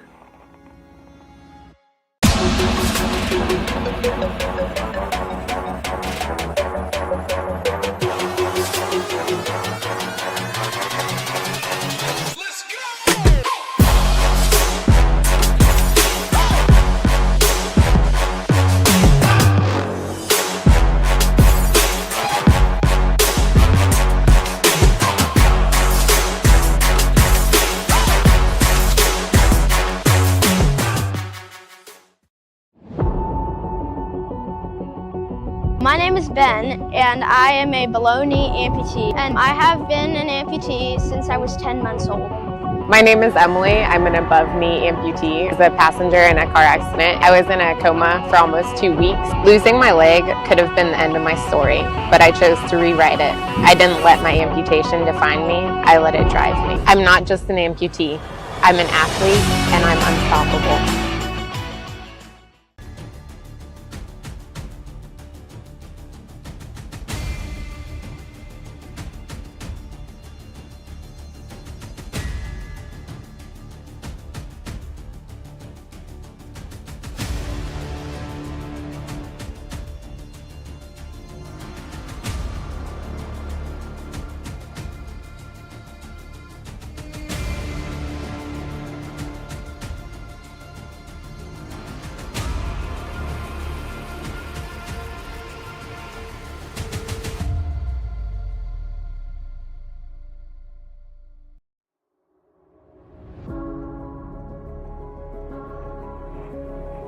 For every athlete, every interest, every human. Even if today is day one, our headbands are our love letter to you. Start your year with junk.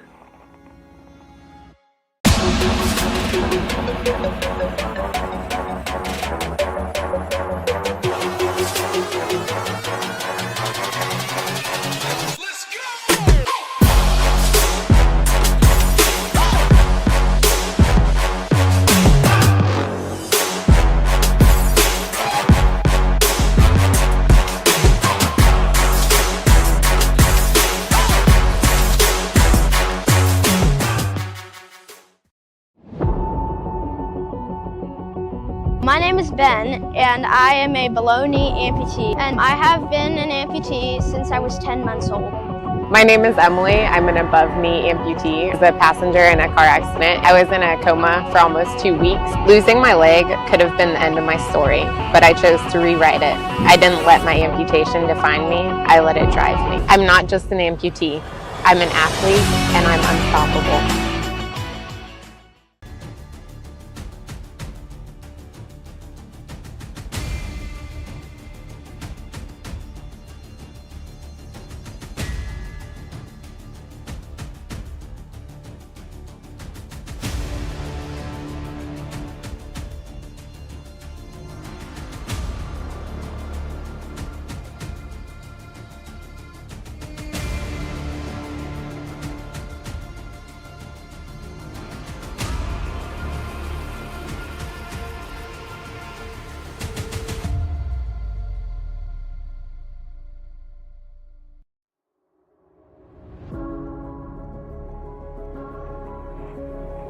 For every athlete, every interest, every human. Even if today is day one, our headbands are our love letter to you. Start your year with junk.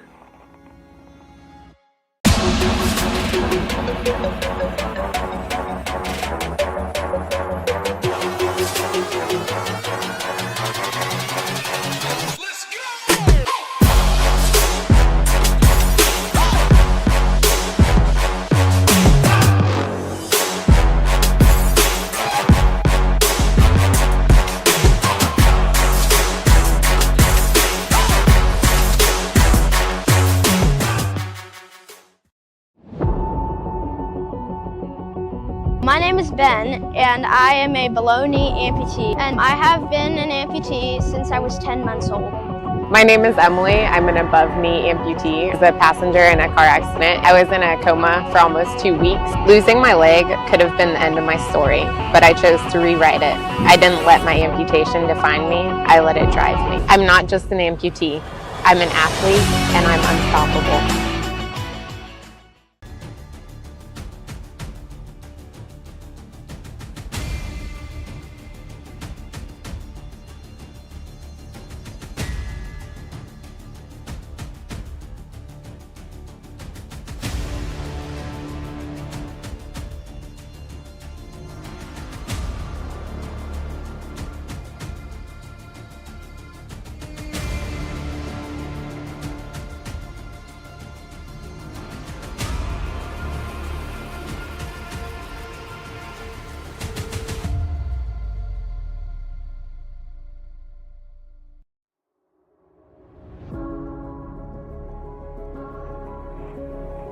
For every athlete,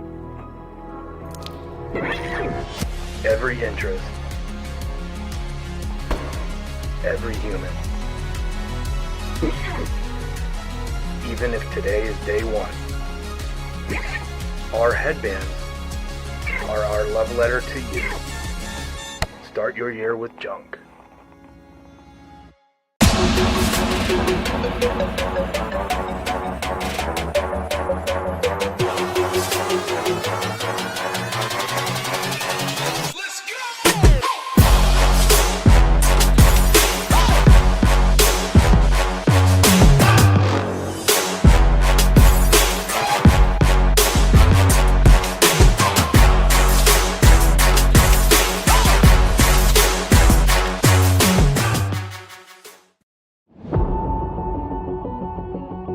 My name is Ben, and I am a below-knee amputee, and I have been an amputee since I was 10 months old. My name is Emily. I'm an above-knee amputee. I was a passenger in a car accident. I was in a coma for almost 2 weeks. Losing my leg could have been the end of my story, but I chose to rewrite it.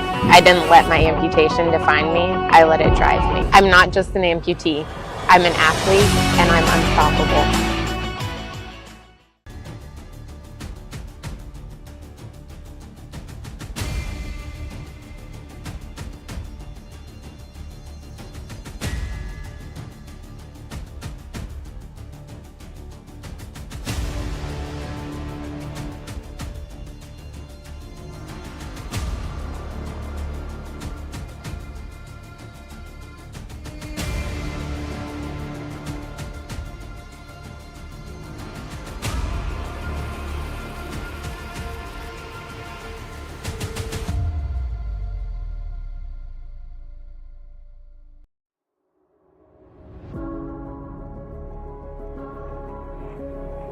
For every athlete, every interest, every human. Even if today is day one, our headbands are our love letter to you. Start your year with junk.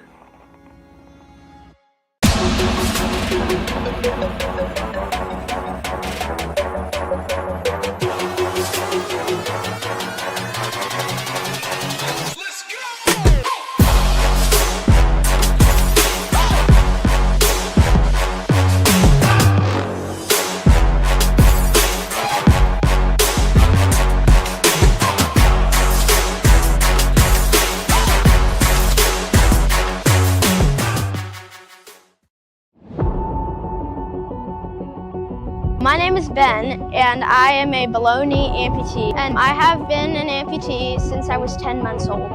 My name is Emily. I'm an above-knee amputee. I was a passenger in a car accident. I was in a coma for almost 2 weeks. Losing my leg could have been the end of my story, but I chose to rewrite it. I didn't let my amputation define me. I let it drive me. I'm not just an amputee. I'm an athlete, and I'm unstoppable.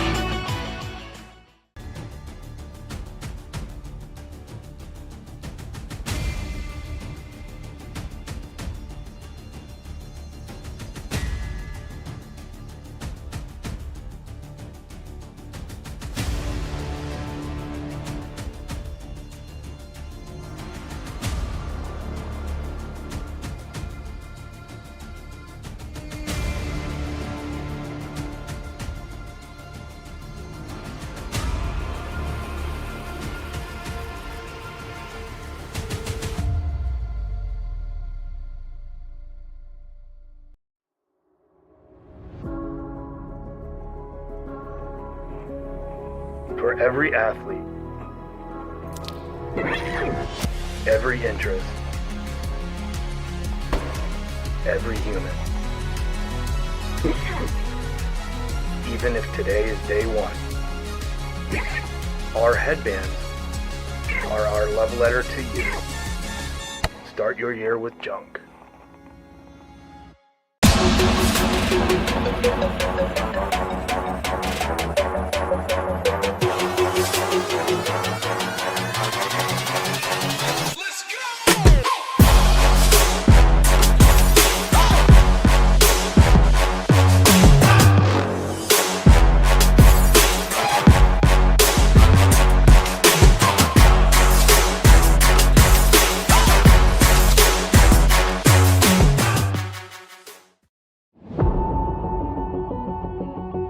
My name is Ben, and I am a below knee amputee, and I have been an amputee since I was 10 months old.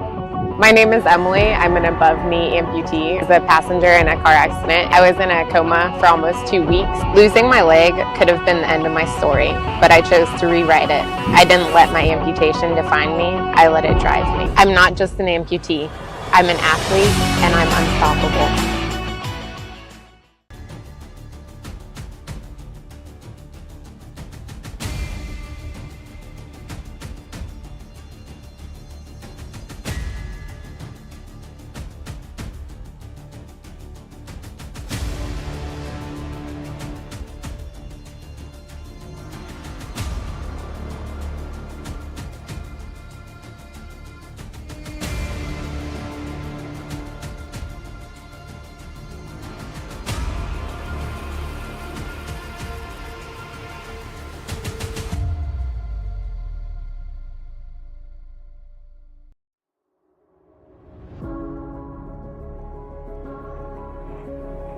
For every athlete, every interest, every human. Even if today is day one, our headbands are our love letter to you. Start your year with junk.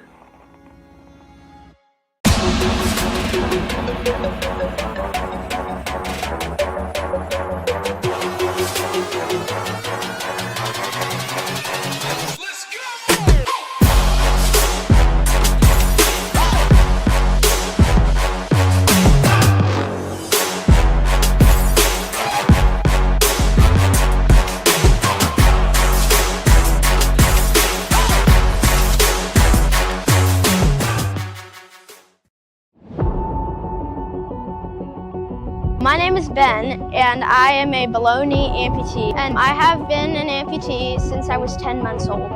My name is Emily. I'm an above knee amputee. I was a passenger in a car accident. I was in a coma for almost 2 weeks. Losing my leg could have been the end of my story, but I chose to rewrite it. I didn't let my amputation define me. I let it drive me. I'm not just an amputee. I'm an athlete, and I'm unstoppable.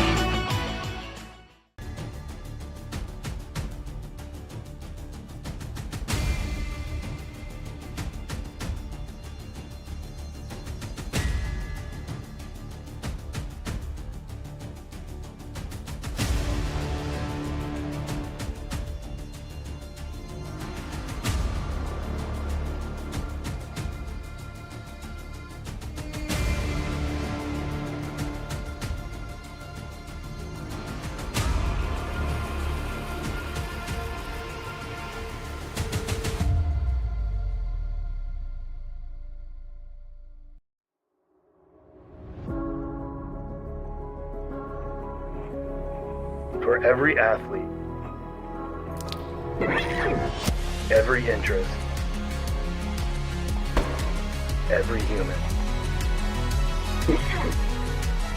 Even if today is day one, our headbands are our love letter to you. Start your year with junk.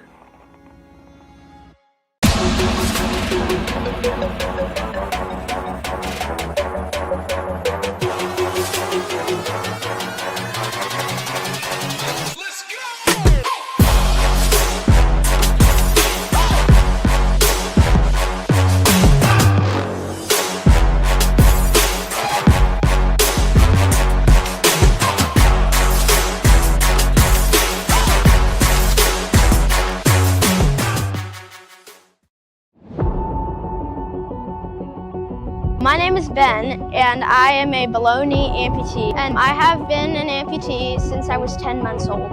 My name is Emily. I'm an above-knee amputee. I was a passenger in a car accident. I was in a coma for almost 2 weeks. Losing my leg could have been the end of my story, but I chose to rewrite it.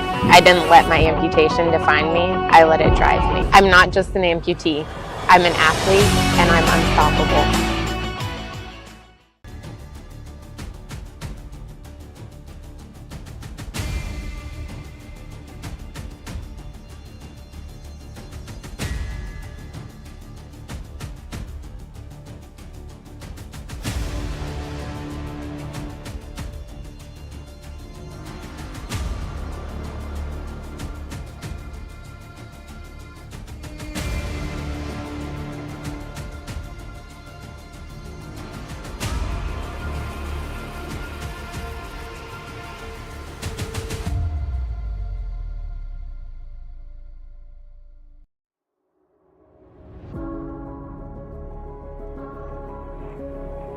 For every athlete, every interest, every human. Even if today is day one, our headbands are our love letter to you. Start your year with junk.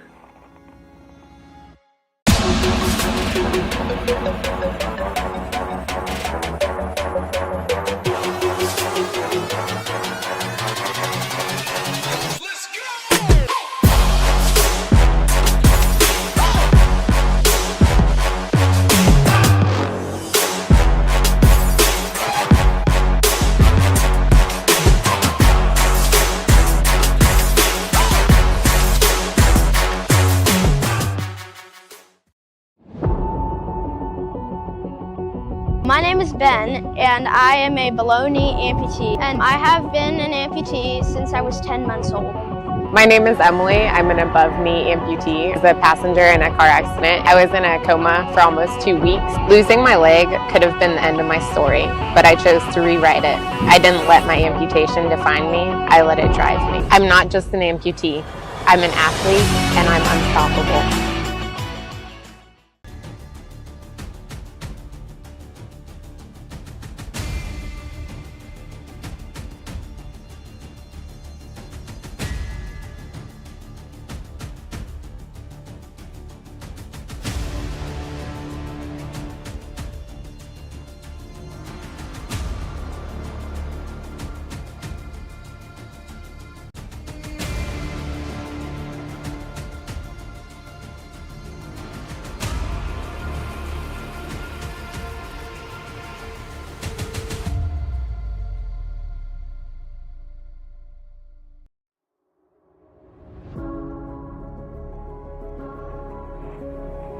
For every athlete, every interest, every human. Even if today is day one, our headbands are our love letter to you. Start your year with junk.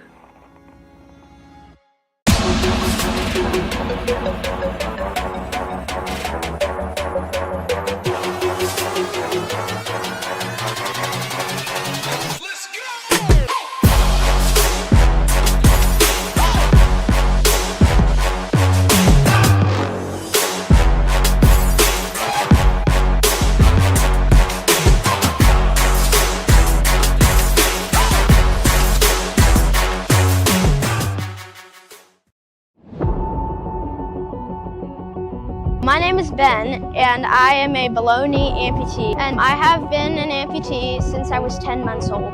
My name is Emily. I'm an above-knee amputee. I was a passenger in a car accident. I was in a coma for almost 2 weeks. Losing my leg could have been the end of my story, but I chose to rewrite it. I didn't let my amputation define me. I let it drive me. I'm not just an amputee. I'm an athlete, and I'm unstoppable.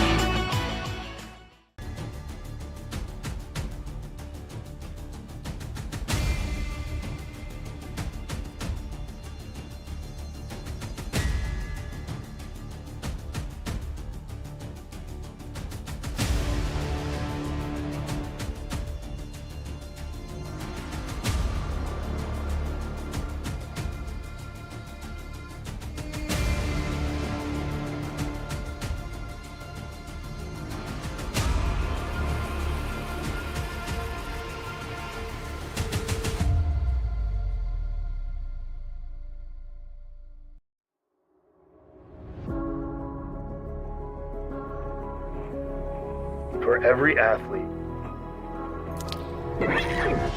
every interest, every human. Even if today is day one,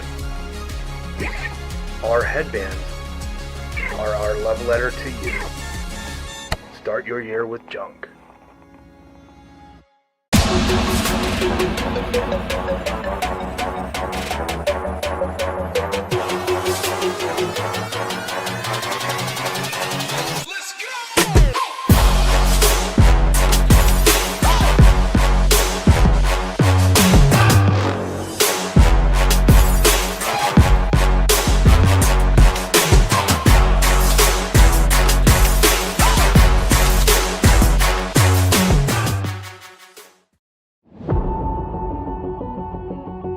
My name is Ben, and I am a below-knee amputee, and I have been an amputee since I was 10 months old. My name is Emily. I'm an above-knee amputee. I was a passenger in a car accident. I was in a coma for almost 2 weeks. Losing my leg could have been the end of my story, but I chose to rewrite it. I didn't let my amputation define me. I let it drive me. I'm not just an amputee. I'm an athlete, and I'm unstoppable.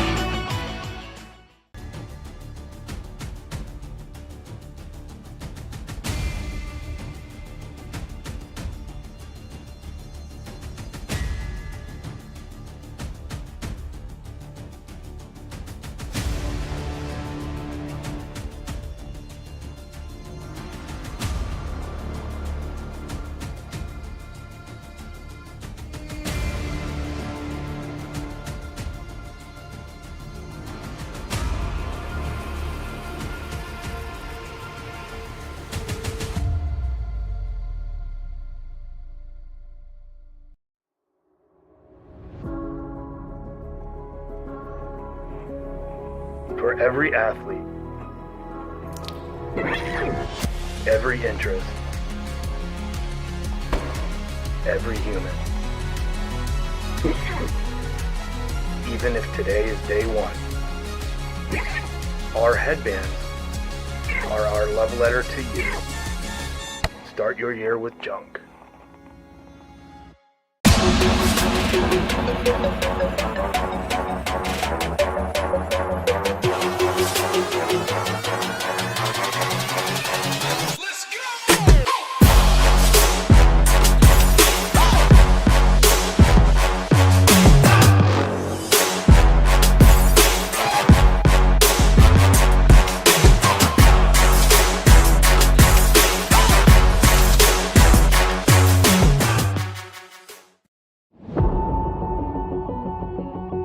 My name is Ben, and I am a below-knee amputee, and I have been an amputee since I was 10 months old. My name is Emily. I'm an above-knee amputee. I was a passenger in a car accident. I was in a coma for almost 2 weeks. Losing my leg could have been the end of my story, but I chose to rewrite it. I didn't let my amputation define me. I let it drive me. I'm not just an amputee. I'm an athlete, and I'm unstoppable.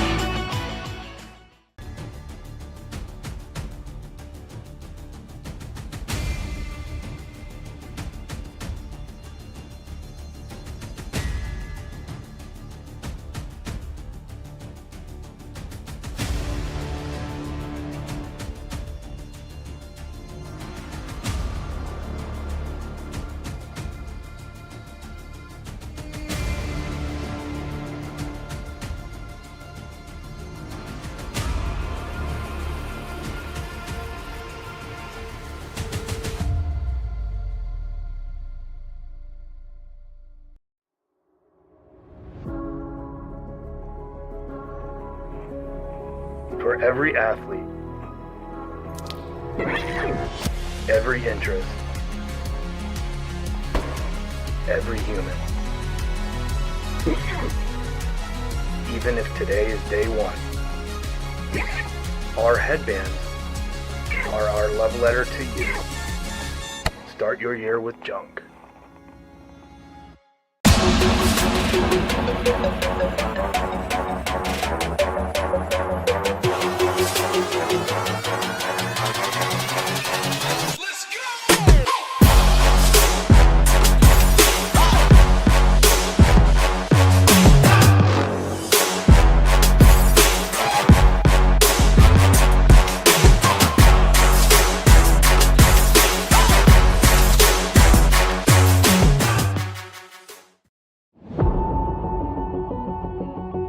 My name is Ben, and I am a below knee amputee, and I have been an amputee since I was 10 months old.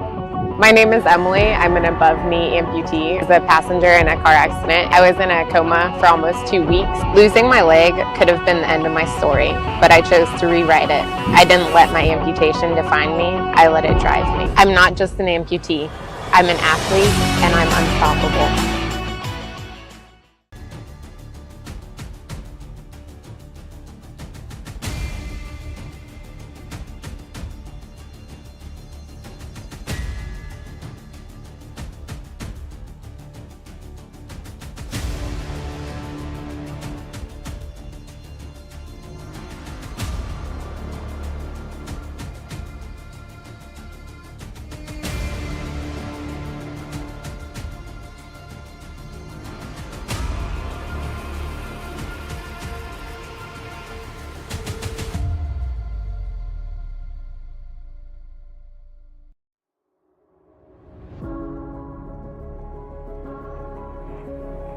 For every athlete,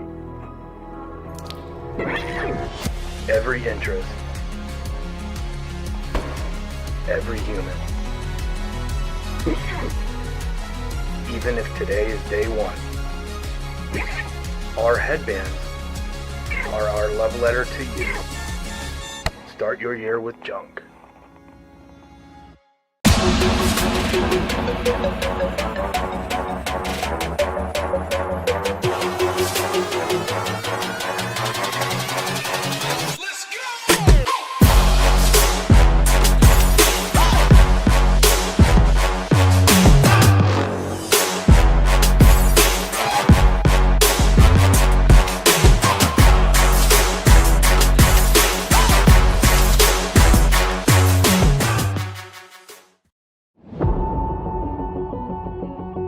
My name is Ben, and I am a below knee amputee, and I have been an amputee since I was 10 months old. My name is Emily. I'm an above knee amputee. I was a passenger in a car accident. I was in a coma for almost 2 weeks. Losing my leg could have been the end of my story, but I chose to rewrite it. I didn't let my amputation define me. I let it drive me. I'm not just an amputee. I'm an athlete, and I'm unstoppable.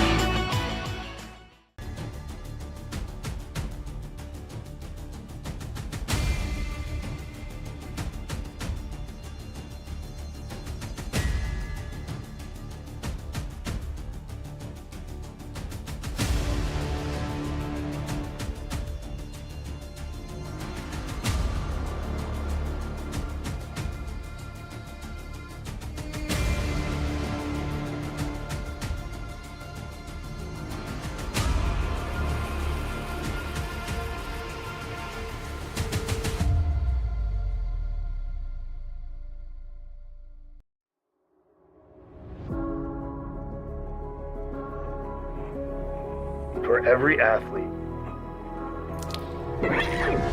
every interest, every human. Even if today is day one, our headbands are our love letter to you. Start your year with junk.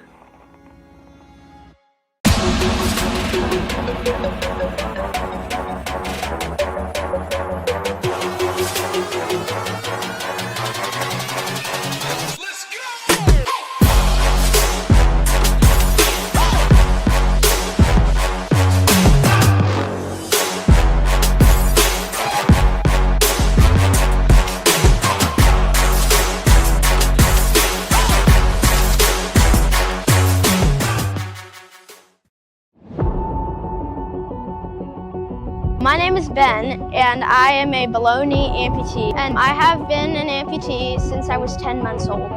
My name is Emily. I'm an above knee amputee. I was a passenger in a car accident. I was in a coma for almost 2 weeks. Losing my leg could have been the end of my story, but I chose to rewrite it. I didn't let my amputation define me. I let it drive me. I'm not just an amputee. I'm an athlete, and I'm unstoppable.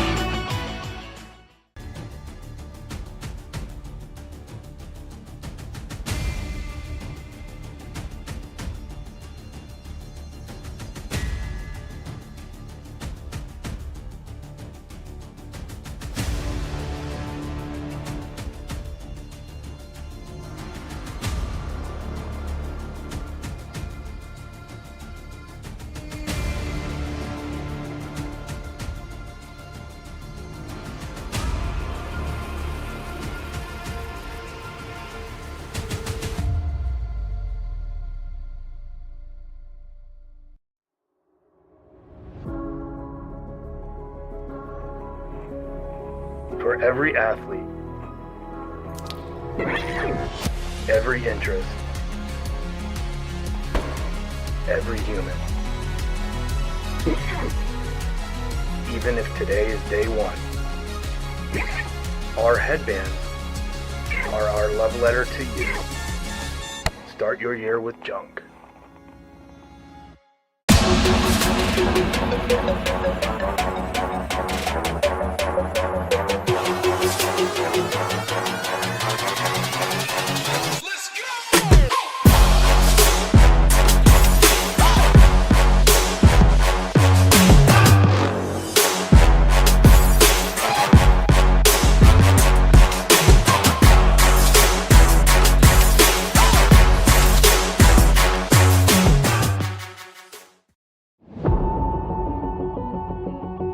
My name is Ben, and I am a below-knee amputee, and I have been an amputee since I was 10 months old. My name is Emily. I'm an above-knee amputee. I was a passenger in a car accident. I was in a coma for almost 2 weeks. Losing my leg could have been the end of my story, but I chose to rewrite it. I didn't let my amputation define me. I let it drive me. I'm not just an amputee. I'm an athlete, and I'm unstoppable.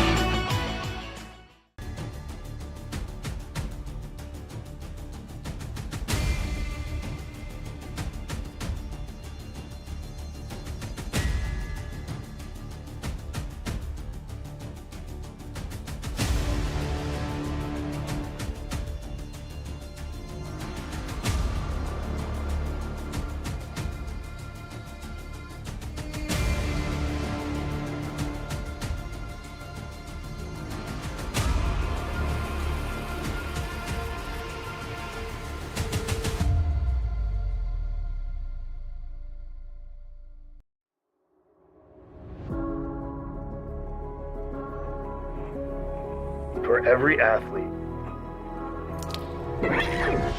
every interest, every human. Even if today is day one, our headbands are our love letter to you. Start your year with junk.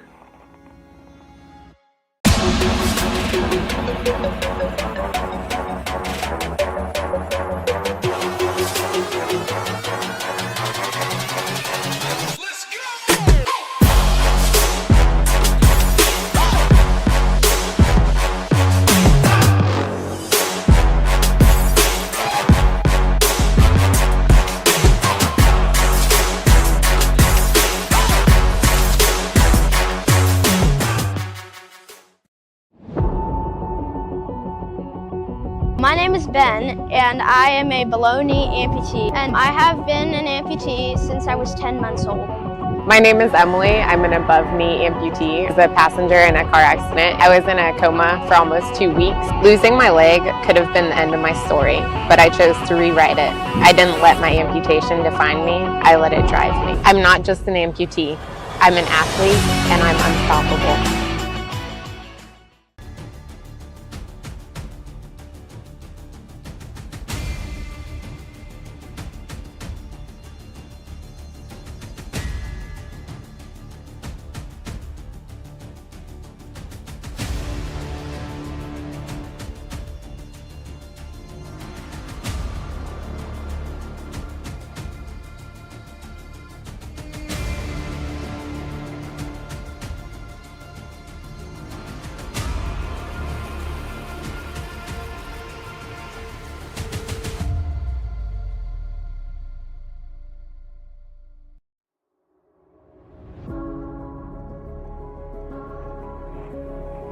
For every athlete,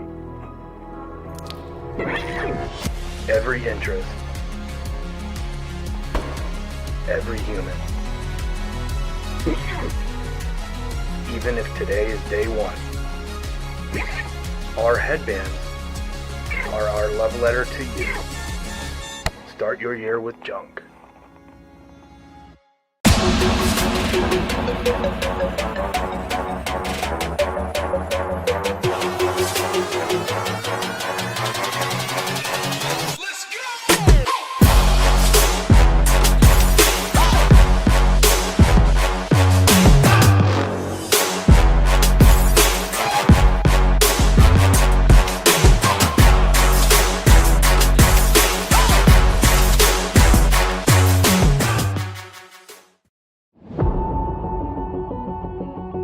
My name is Ben, and I am a below knee amputee, and I have been an amputee since I was 10 months old. My name is Emily. I'm an above knee amputee. I was a passenger in a car accident. I was in a coma for almost 2 weeks. Losing my leg could have been the end of my story, but I chose to rewrite it. I didn't let my amputation define me. I let it drive me. I'm not just an amputee. I'm an athlete, and I'm unstoppable.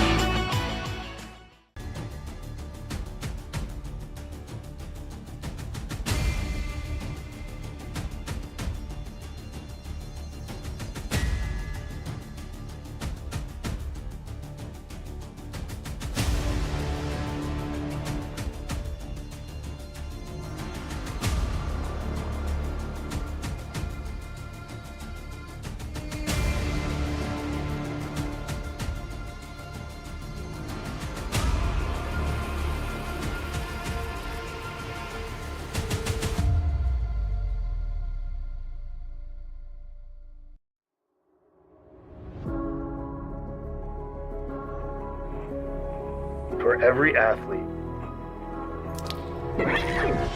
every interest, every human. Even if today is day one, our headbands are our love letter to you. Start your year with junk.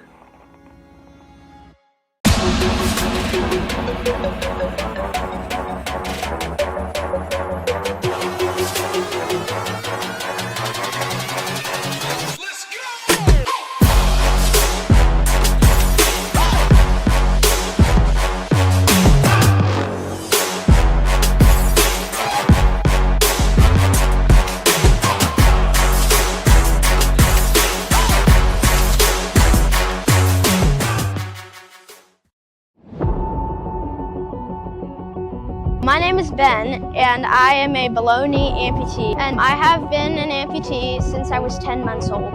My name is Emily. I'm an above knee amputee. I was a passenger in a car accident. I was in a coma for almost 2 weeks. Losing my leg could have been the end of my story, but I chose to rewrite it. I didn't let my amputation define me. I let it drive me. I'm not just an amputee. I'm an athlete, and I'm unstoppable.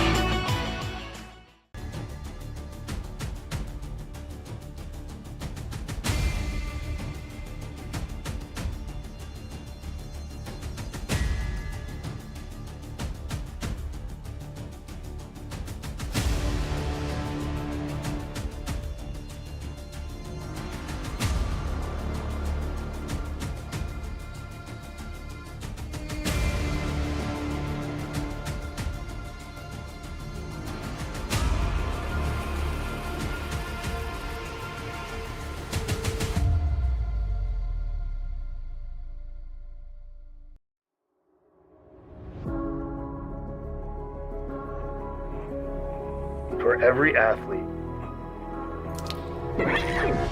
every interest, every human.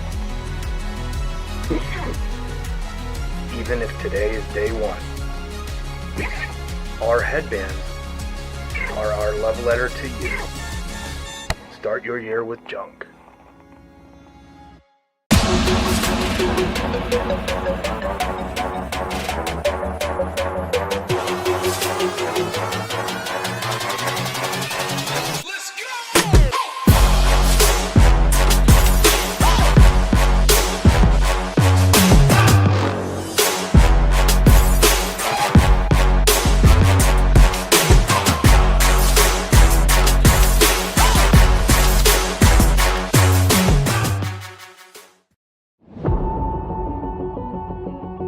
My name is Ben, and I am a below knee amputee, and I have been an amputee since I was 10 months old.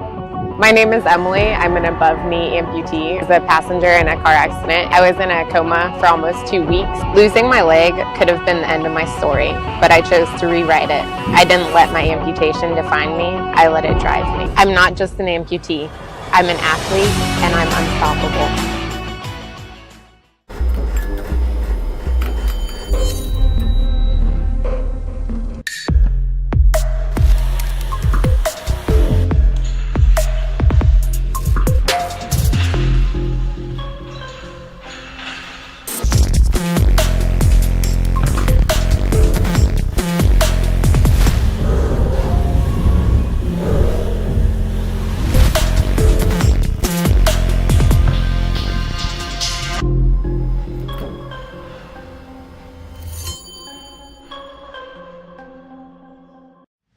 organs are the most nutrient-rich foods on the planet, treasured by our ancestors for millions of years. Organs are packed with vital nutrients, minerals, and peptides to support overall health and vitality. Our organs are sourced from regeneratively raised, grass-fed and finished cattle, free of hormones, pesticides, and artificial ingredients. Unlock the power of organs and reclaim your birthright to radical health today. heartandsoil.co.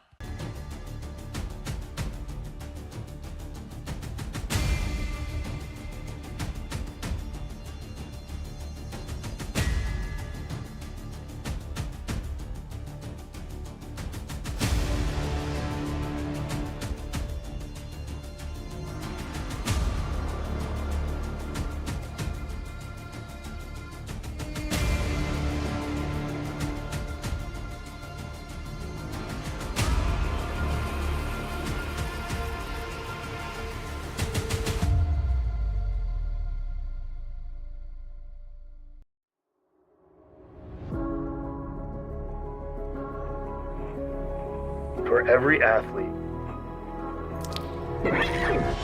every interest, every human. Even if today is day one, our headbands are our love letter to you. Start your year with junk.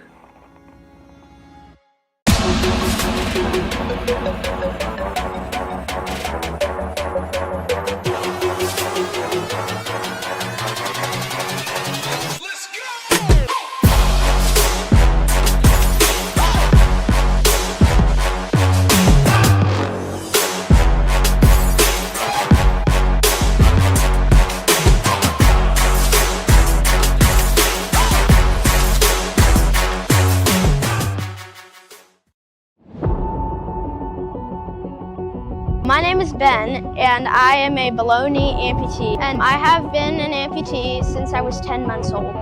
My name is Emily. I'm an above-knee amputee. I was a passenger in a car accident. I was in a coma for almost 2 weeks. Losing my leg could have been the end of my story, but I chose to rewrite it. I didn't let my amputation define me. I let it drive me. I'm not just an amputee. I'm an athlete, and I'm unstoppable.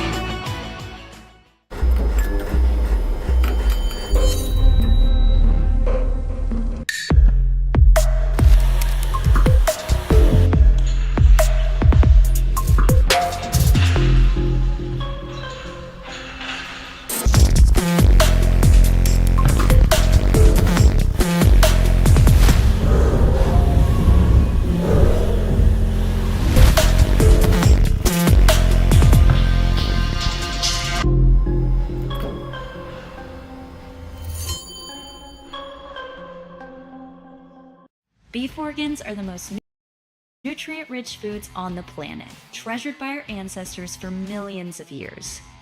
Organs are packed with vital nutrients, minerals, and peptides to support overall health and vitality.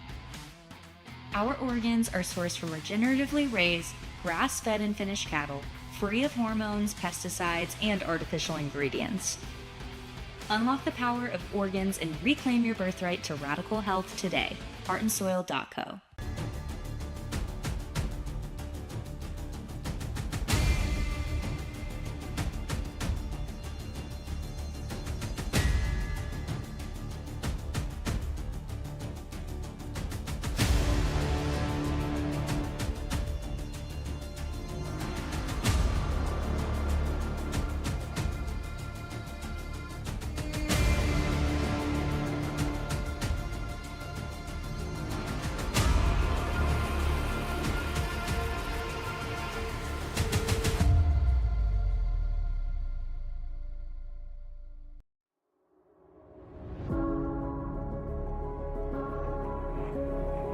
For every athlete,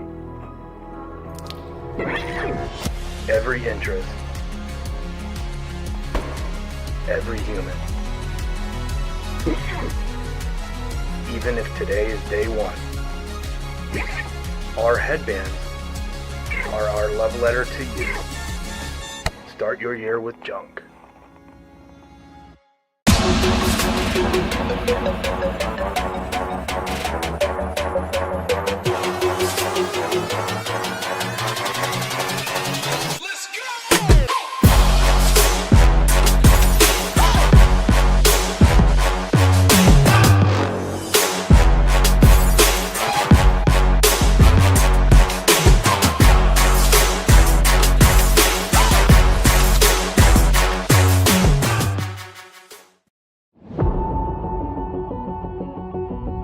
is Ben, and I am a below-knee amputee, and I have been an amputee since I was 10 months old. My name is Emily. I'm an above-knee amputee. I was a passenger in a car accident. I was in a coma for almost 2 weeks. Losing my leg could have been the end of my story, but I chose to rewrite it. I didn't let my amputation define me. I let it drive me. I'm not just an amputee. I'm an athlete, and I'm unstoppable.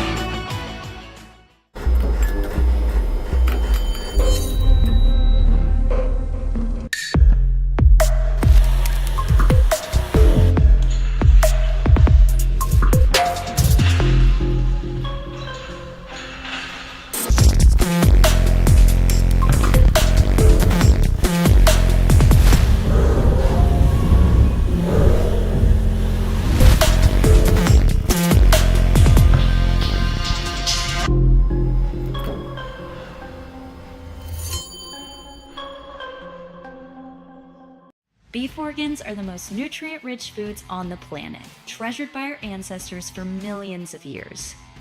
Organs are packed with vital nutrients, minerals, and peptides to support overall health and vitality. Our organs are sourced from regeneratively raised, grass-fed and finished cattle, free of hormones, pesticides, and artificial ingredients. Unlock the power of organs and reclaim your birthright to radical health today. heartandsoil.co.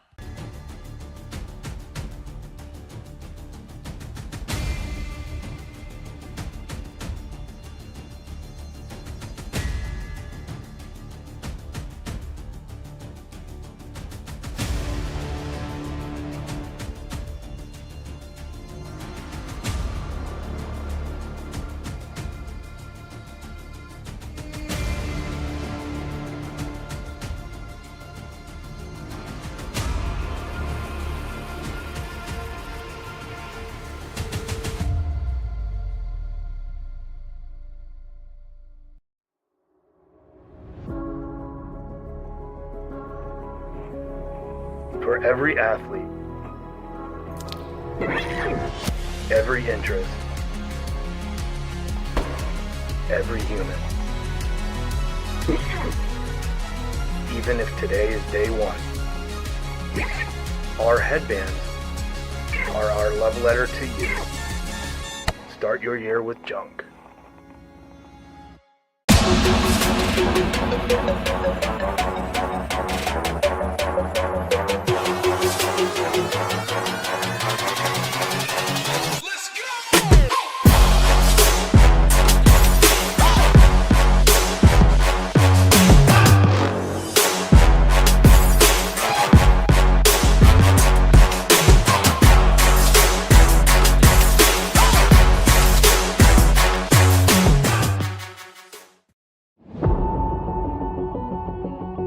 My name is Ben, and I am a below-knee amputee, and I have been an amputee since I was 10 months old.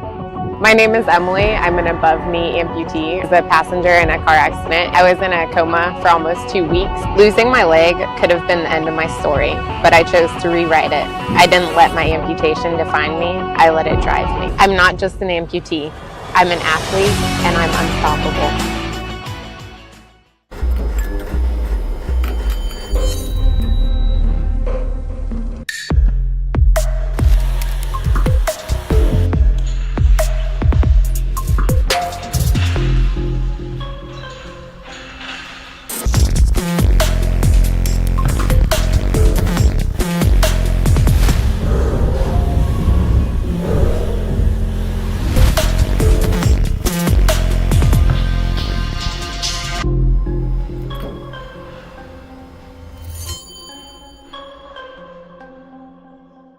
Beef organs are the most nutrient-rich foods on the planet, treasured by our ancestors for millions of years.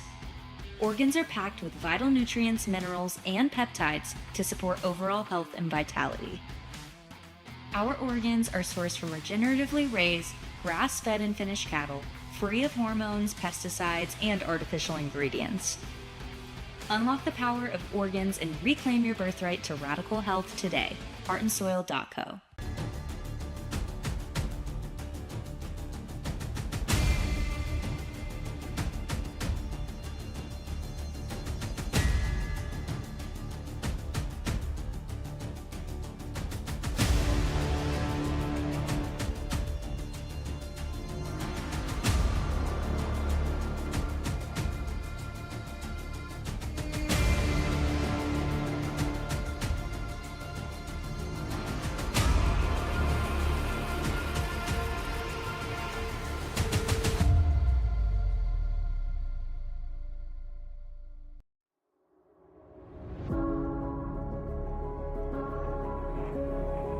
For every athlete,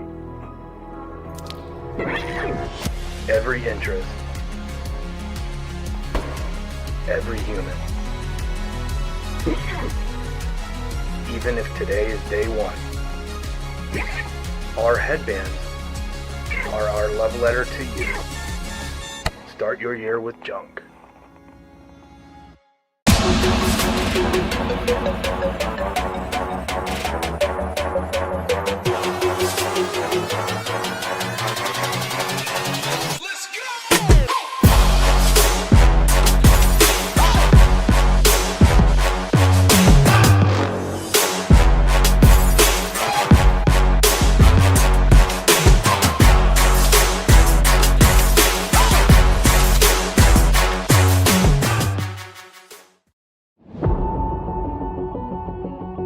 My name is Ben, and I am a below-knee amputee, and I have been an amputee since I was 10 months old.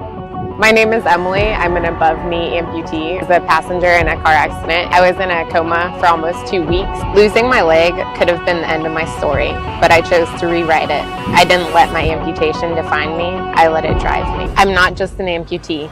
I'm an athlete, and I'm unstoppable.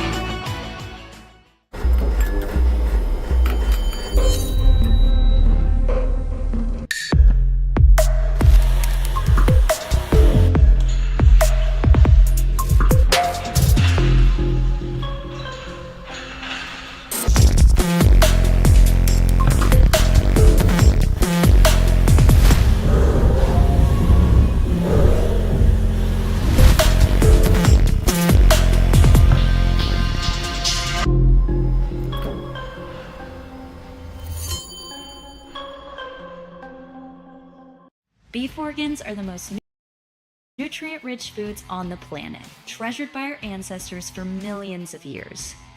Organs are packed with vital nutrients, minerals, and peptides to support overall health and vitality. Our organs are sourced from regeneratively raised, grass-fed and finished cattle, free of hormones, pesticides, and artificial ingredients. Unlock the power of organs and reclaim your birthright to radical health today. heartandsoil.co.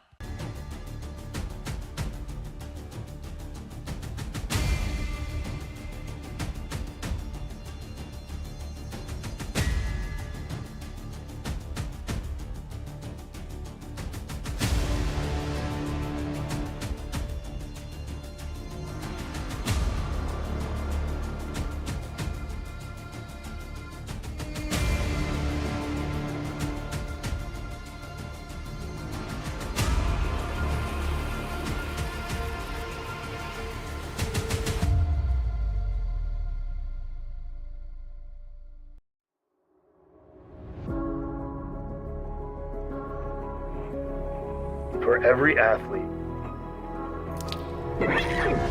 every interest, every human. Even if today is day one, our headbands are our love letter to you. Start your year with junk.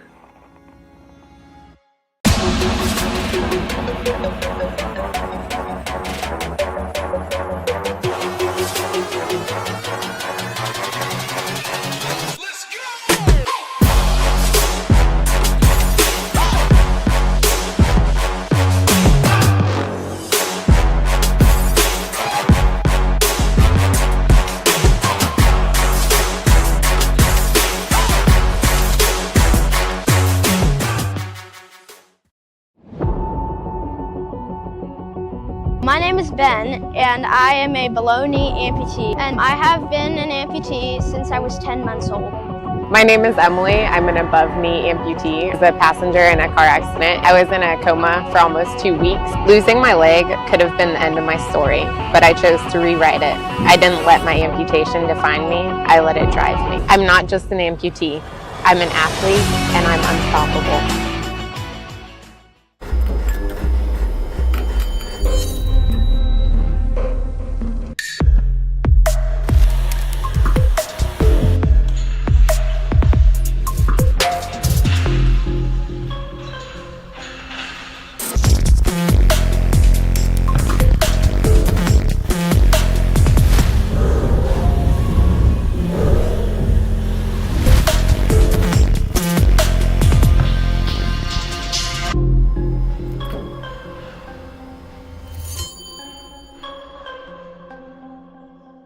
Beef organs are the most nutrient-rich foods on the planet, treasured by our ancestors for millions of years. Organs are packed with vital nutrients, minerals, and peptides to support overall health and vitality. Our organs are sourced from regeneratively raised, grass-fed and finished cattle, free of hormones, pesticides, and artificial ingredients. Unlock the power of organs and reclaim your birthright to radical health today. heartandsoil.co.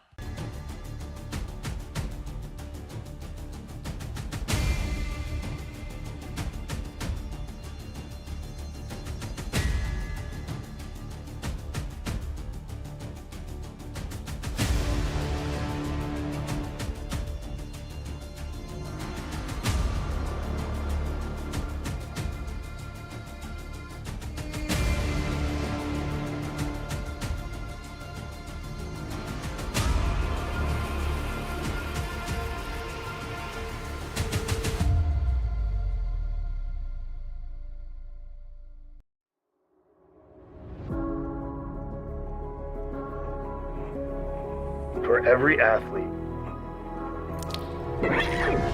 every interest, every human.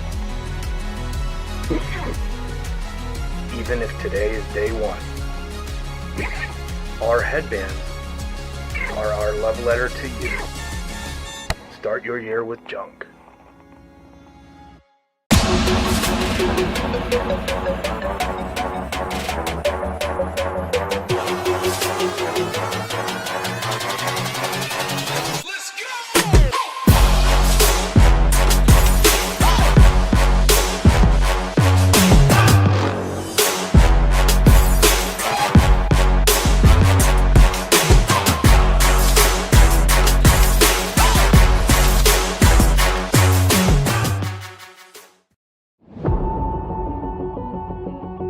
My name is Ben, and I am a below-knee amputee, and I have been an amputee since I was 10 months old. My name is Emily. I'm an above-knee amputee. I was a passenger in a car accident. I was in a coma for almost 2 weeks. Losing my leg could have been the end of my story, but I chose to rewrite it. I didn't let my amputation define me. I let it drive me. I'm not just an amputee. I'm an athlete, and I'm unstoppable.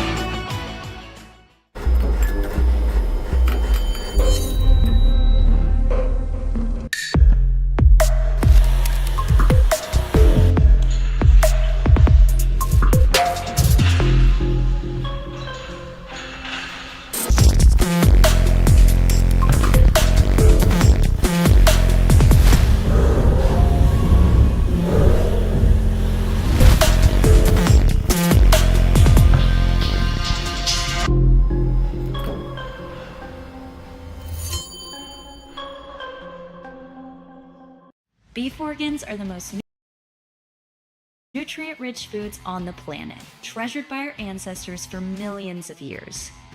Organs are packed with vital nutrients, minerals, and peptides to support overall health and vitality. Our organs are sourced from regeneratively raised, grass-fed and finished cattle, free of hormones, pesticides, and artificial ingredients. Unlock the power of organs and reclaim your birthright to radical health today. heartandsoil.co.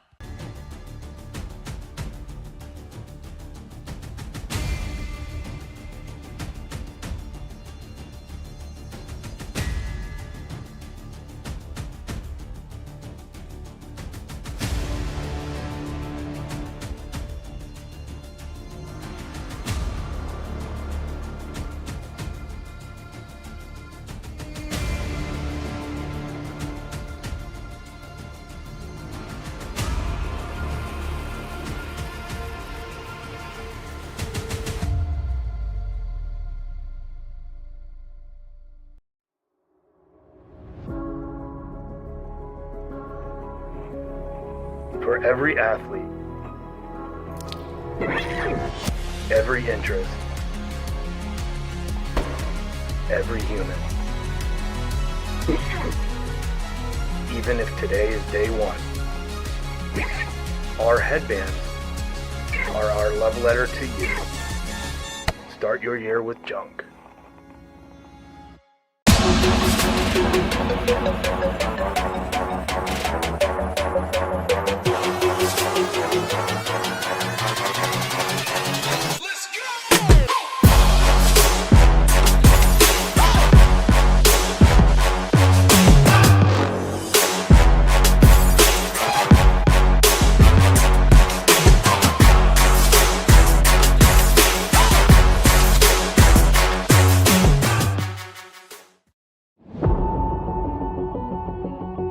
My name is Ben, and I am a below-knee amputee, and I have been an amputee since I was 10 months old. My name is Emily. I'm an above-knee amputee. I was a passenger in a car accident. I was in a coma for almost 2 weeks. Losing my leg could have been the end of my story, but I chose to rewrite it. I didn't let my amputation define me. I let it drive me. I'm not just an amputee. I'm an athlete, and I'm unstoppable.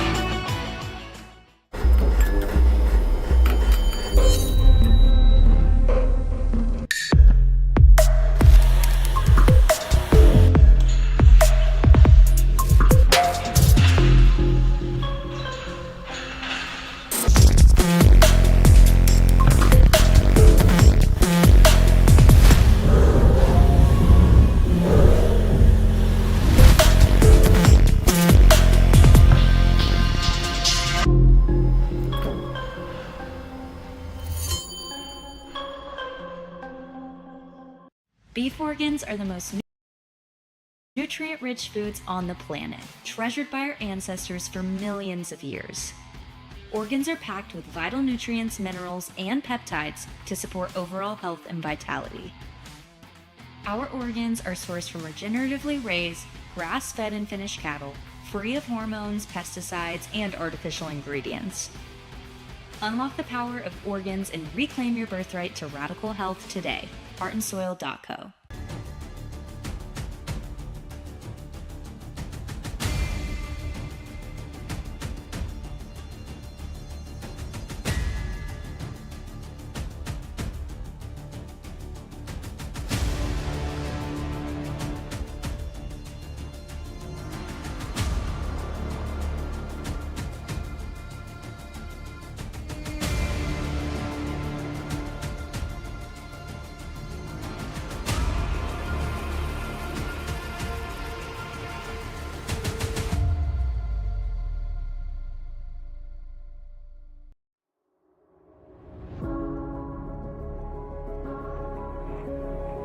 For every athlete,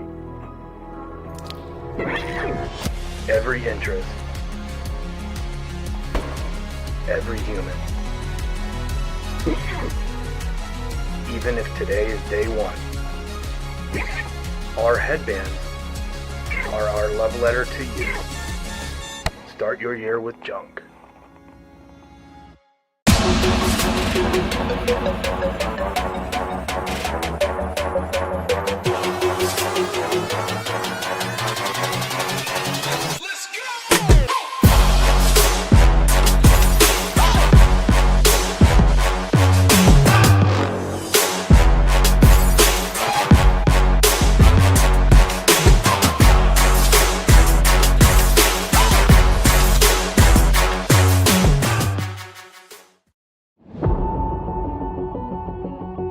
My name is Ben, and I am a below-knee amputee, and I have been an amputee since I was 10 months old. My name is Emily. I'm an above-knee amputee. I was a passenger in a car accident. I was in a coma for almost 2 weeks. Losing my leg could have been the end of my story, but I chose to rewrite it. I didn't let my amputation define me. I let it drive me. I'm not just an amputee. I'm an athlete, and I'm unstoppable.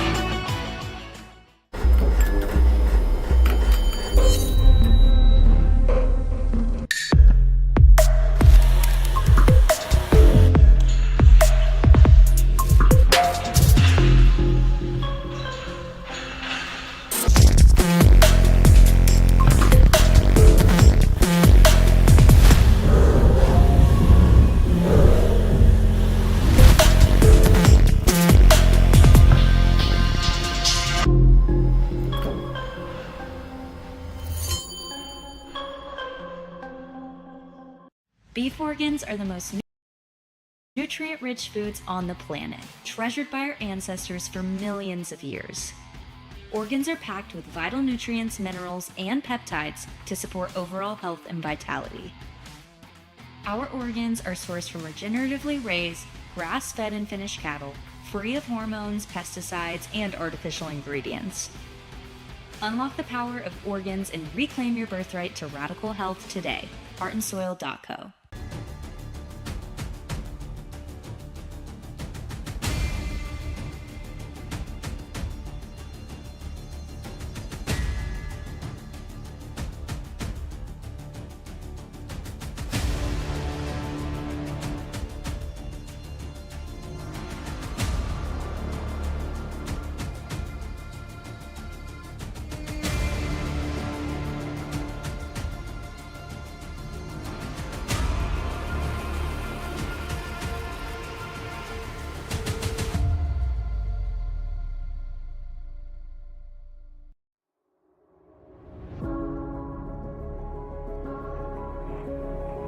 for every athlete,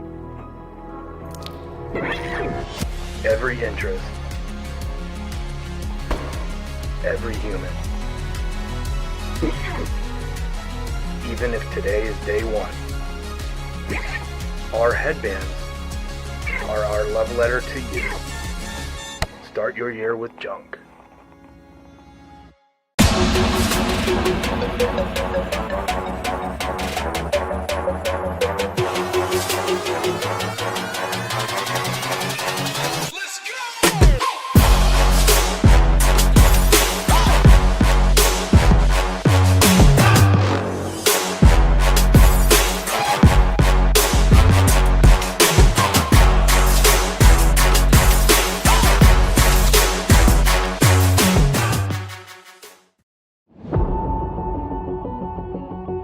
My name is Ben, and I am a below knee amputee, and I have been an amputee since I was 10 months old.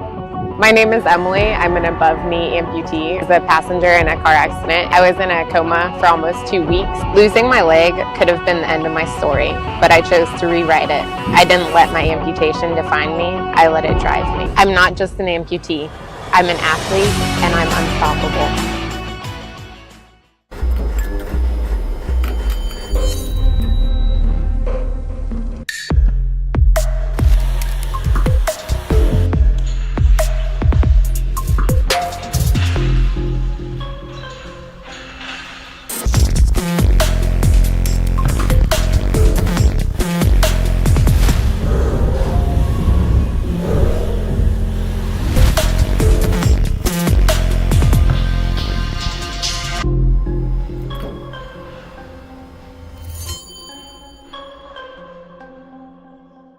Beef organs are the most nutrient-rich foods on the planet, treasured by our ancestors for millions of years.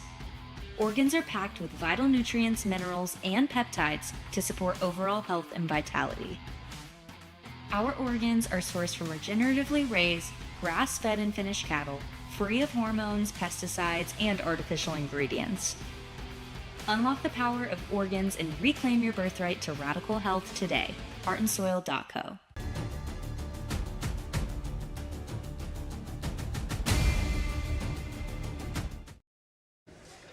Hello everybody and welcome back to day 2 action of the 2024 Adaptive CrossFit Games by Worldwide. We are dancing on the competition floor currently as we wait for our athletes to come out for the 4th event of the calendar. 4 days of competition. Jeremy Austin and Bill Grundler with you. Amy Bream will join us a little bit later on. Bill, we've had a great day 1 yesterday, an interesting day 1. What's your make on day number 2 so far? I like where we are now, especially on the second event. First day we went long and arduous. It was ugly, it was hot, it was terrible. Then we went short, fast, all power output. This morning we went heavy, and now we're going old school CrossFit. 21-15-9 of pull-ups, and we're actually going to do a clean and jerk on this one, which will be great. But just the way that it's set up, I think, is great, and what a way to end off day number 2. Our event number 4, which is going to be hanging phrase, your 2 descriptions for both categories. We are going to be doing 15 hang clean and press, 15 jumping pull-ups. Your weights are going to be 45-pound and 65-pound for the ID with CC. Without CC, it's going to be 65-pound and 95 pounds. 6 minutes. That's not a whole lot of time. Not a lot of time, but you got to think about this as Fran and Grace. And both of those workouts, you put them together, your keys are still going to be the same. You have to break, you have to embrace, and you have to go dark. And what I mean by that is, I think on that set of 21, everyone is fresh, but break early. You got to embrace the pain on set number 2 in the 15s, and then you just need to go dark on that last set of 9 and bring it on home. Your second one, no fear. I was kind of afraid to say it, actually. Don't be afraid. I'm fearful of you saying that. Don't be afraid. It's going to hurt, so just embrace it. Have no fear of the pain. Just get after it and have some fun. Have some fun. Exactly what the athletes are doing. They are having a great time out there on the competition floor. Our intellectual disabilities, our male competition are going to be starting things off.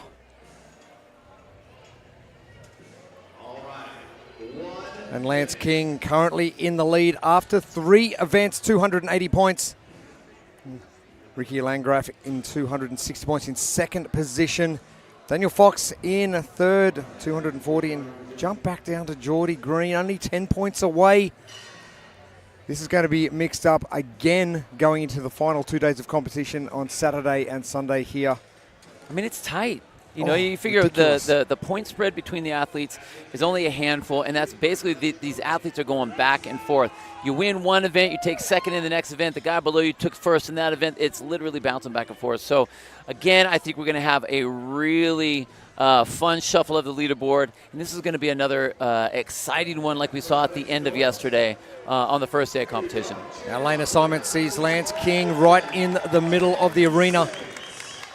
And right in front of us, in fact, Bill, we're going to have a good indication of who is going to be finishing. Hanging Frace as we get underway with our first heat of 29. Our hanging clean and jerk to start things off.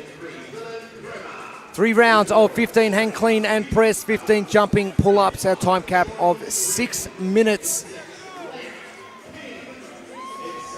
And with these athletes, what we're looking for is we want that speed. So instead of worrying about the 21-15-9, we're going to keep them just at that 3 rounds of 15. Ricky Landgraf currently in second position.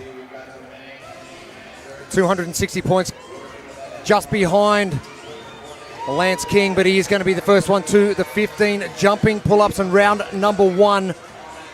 It's in the background on the right of screen. Ricky Landgraf getting to work. Axel Belot, the Frenchman, getting through those pull-ups. The left of screen, no shirt on. So almost the bookends. Lane 1 with Axel Belot, and in lane 9, Ricky Landgraf, your current leaders, as Ricky heads back to the barbell for the second time. Now, normally when we get to a Fran-type situation, this is where things start to go a little bit curly and starts to burn a little. This is the absolute worst round. The second round is always the worst. You had all that adrenaline in the first round. This is where it just really is painful. So how bad do you want to hurt? This is what I was talking about on the keys. You need to embrace the pain here. It's going to hurt. Just enjoy it. But you go with Fran and you got a 21-15-9, you're reducing reps. This is 3 rounds of 15, so it's staying the same. Maybe the last round's going to hurt worse than the second one. You know what? I still think it's that second, because by the time you get to that last round, you're just in the workout now. So you're in the event. Ricky Landgraf in lane number 9. Your leader trying to catch him is the man on screen, the Frenchman Axel Belot. And Ricky Landgraf, that long frame. The athletes getting measured up during the break we had to make sure the jumping pull-ups are to specification. Ricky Landgraf is really getting after it. And he's already finished his second round of jumping pull-ups before anyone else has finished the clean and press. Round 3 now underway. Ricky Landgraf well out in front. Lance King making a move now in round number 2. And Ricky Landgraf starting to slow down just a little bit with his hang clean and press. And here comes Lance King, the man who's currently in the lead. Ooh, we finally got a hand in the air. You can see him shaking out his arms, trying to get that lactate out of his shoulder and his biceps. And the other thing is the grip. We're doing that hang, which is going to put tension on the grip, having to hold onto that bar for that clean. And same thing with that pull-up. Halfway through our 6-minute time cap, Ricky Landgraf, your leader, start to finish so far. 15 jumping pull-ups remain. And now it is a matter of going dark, as you mentioned, Bill, and just don't be fearful. Just go for it now. Just go for it. I mean, what do you got to lose at this point? You're already at the end. Just let yourself fall across the finish line. You've only got 2 more days to go after this. That's right. No carry on. You can rest after this. Ricky Landgraf, your leader currently Lance King. Ricky Landgraf finishing up in an unofficial 3:32. Lance King trying to hold on to that second position. Axel Belot just getting a couple of no reps. That chin just not getting over the bar. He's fixed up those issues now.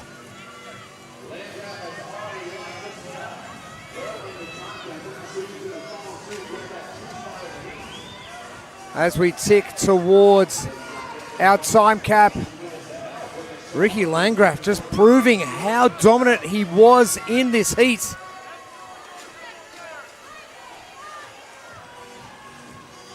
Now Axel looks like he's dropped back around completely, so it's going to be Lance King who's going to be our next athlete over the line.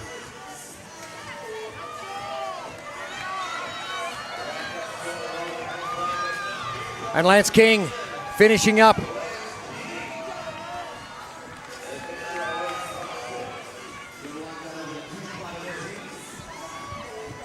Lance King, great job from him. Just over 1 minute remaining now. But Ricky Landgraf, impressive. So our 1 and 2 coming into event number 4 are our 1 and 2 finishes, just in the opposite order.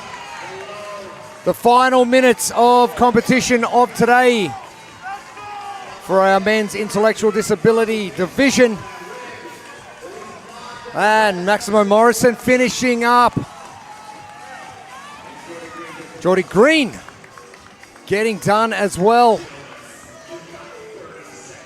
And this has not played out the way I thought it would. This is a lot harder than maybe the athletes expected as well, with that fatigue on board in the last day and a half. Right, that's very possible. But I think it's just, again, if you go out too hard in that first heat, it's really going to put a damper on your finish. And if you come out, we already saw that. We already know that everyone came out fast. And that first round compared to the last round, stark difference in time. The last 10 seconds. Some great performances from these athletes, and that sees us finish up our first heat of the afternoon and event number 4. It is hanging race. And I think that was an amazing finish between our winner of that heat, Ricky Landgraf, and right behind him, Lance King.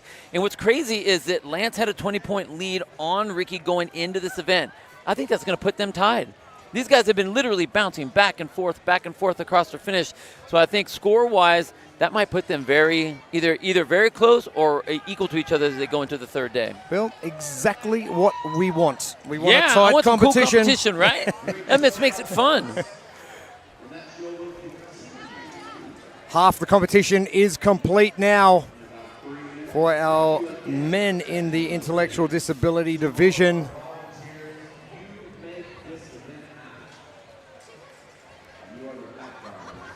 Our ladies are not going to be too far away from hitting the competition floor.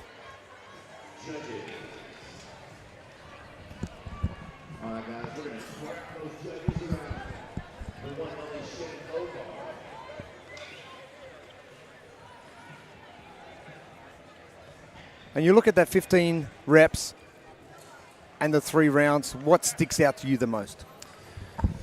Wow, I'm really going to say that final round was way more detrimental than I was originally thinking with these athletes. Everyone came out so hard and fast in the beginning. They didn't follow my first key, breaking it up early. Got to break it up early so you can get to the other part. If you do, then you can start to really embrace that suck in that second round. What I did see was a lot of fatigue at the end part of round 2, which really buried everyone for that last round. The ones that were able to contain themselves enough, take a couple breaks, understand where they were across the field, against all the other athletes that were out there, they were the ones that were able to finish well. Well, didn't that third round come around to bite a little bit? Oh, my goodness. I felt the pain from here. 2 rounds would be fast, furious, but 3 is being a real separator. And the ladies onto the competition floor now, not too far away from getting started. Cassidy Lingskog, 280 points from 3 events. So only dropping 20 over 3 events, which is pretty amazing. We go back to second place, which is Tessa Kirky on 230 points. And Kira Weber on 218. But as we've seen over all of the divisions, positions, points, all that sort of stuff. It's going to get juggled up. Depends on what comes out. It's really fun to watch the dominance of some of the athletes. But here we are at the end of the second day. This is where we start to see your really top tier athletes within this field start making that break. And that's what we're seeing with Cassidy Langston. I mean, a 50-point spread right now. Granted, the points will be different based on the number of people that are in your heat, but that's still a nice little cushion as we go into this last event of today. Massive mistake from Cassidy Lungskog yesterday. She forgot to take her sandbag down the floor and enter Sandman. She goes back and gets it and still ends up winning the event. I mean, so maybe she was just giving everybody a break on that one. Come on, crew. You guys come and chase me. Could you imagine you walked in the floor and go, oh, no. Got to get back, get it. But quite dominant so far, Cassidy Lungskog. 280 points. Our point split important. We have a full heat of 10 athletes, so it will be down to 10 points per place. You know, again, with this event, we have 3 rounds of 15. And one of the things that's nice about that for these athletes is they don't need to worry about where's the long event, what's the long round, the short round. It's all the same. So just get in and do your business. Now, if we're talking about the keys to success for our Think Neuro keys to success, as we put up there on the screen, break, embrace, and dart. Means you need to break early, especially with the 3 rounds of 15. Break early, even though you don't need to. Break early so that you can get into that second round. Embrace the pain at that point, knowing that you just need to go all in, go dark, as we like to say. Feel that pain and just have no fear about what's going to happen. Because guess what? It's going to hurt. Just know that it's going to hurt and get after it. Jessica Jansen is going to be our first athlete to move on to the jumping pull-ups. Annie Leonard not too far behind. And now Julia Lane joining them, the top 3 in our heat of our intellectual disabilities for the women. It is their second heat of the afternoon. 29 heats will finish off day number 2 and event number 4. Cassidy Lungskog now onto the jumping pull-ups as well. And Tessa Kirky, who's currently sitting in second position. This is where she could really make a move. Oh, man. And take some points off where Cassidy Lungskog currently is. Jessica Jansen making her way back. 1 round in the bag, 146. Annie Leonard, quick. And look out, Cassidy Lungskog. Here she comes. Well, now it's going to be really interesting to see what Cassidy can do over in lane number 3, because she is a leader. She does have that cushion, but you can tell based on some of the athletes that are out here, it's the gymnastic element that was really starting to give her some problems. Jessica Jansen back to the jumping pull-ups, round number 2, 15 reps. And there's Cassidy. You can see her shaking her arms out, trying to rub her arms on her hands a little bit. Again, there's a lot of grip that's going on in this particular event with the hang. That hang issue is going to be grip intensive, and then depending how hard you're holding onto that bar, but definitely it's the gymnastic portion as they're working through those jumping pull-ups. And even though Cassidy had a very strong clean in the last event, winning that last event, you can tell that, well, I mean, look at that. There's a lot of fatigue going on in those arms. It's like a replica of what we've seen in the previous heat for the men. They get to a certain point and that lactate build up, their lungs, they're burning, their heart rate is through the roof. Jessica Jansen, your leader, is now starting to hurt a little bit. We are over the halfway points. Julia Lane with the last 5 reps for the hang, clean, and jerk. And this barbell, I don't think it's the jumping pull-ups that's hurting so much. I'm telling you, it's the grip, man. I'm telling you. Look at how much you have to hold on to that bar as it's underneath those shoulders. So it goes from barbell struggling to having to hold your weight as you're using that pull-up. And depending how you do that clean, if you're using your arms for the whole thing, then your pull-ups are going to go, they're going to disappear as well. The 2 different weights on the floor as we seen previously in our event description. The with CC, without CC reflects the chromosomal condition of the athlete on the floor and hence a change of weight.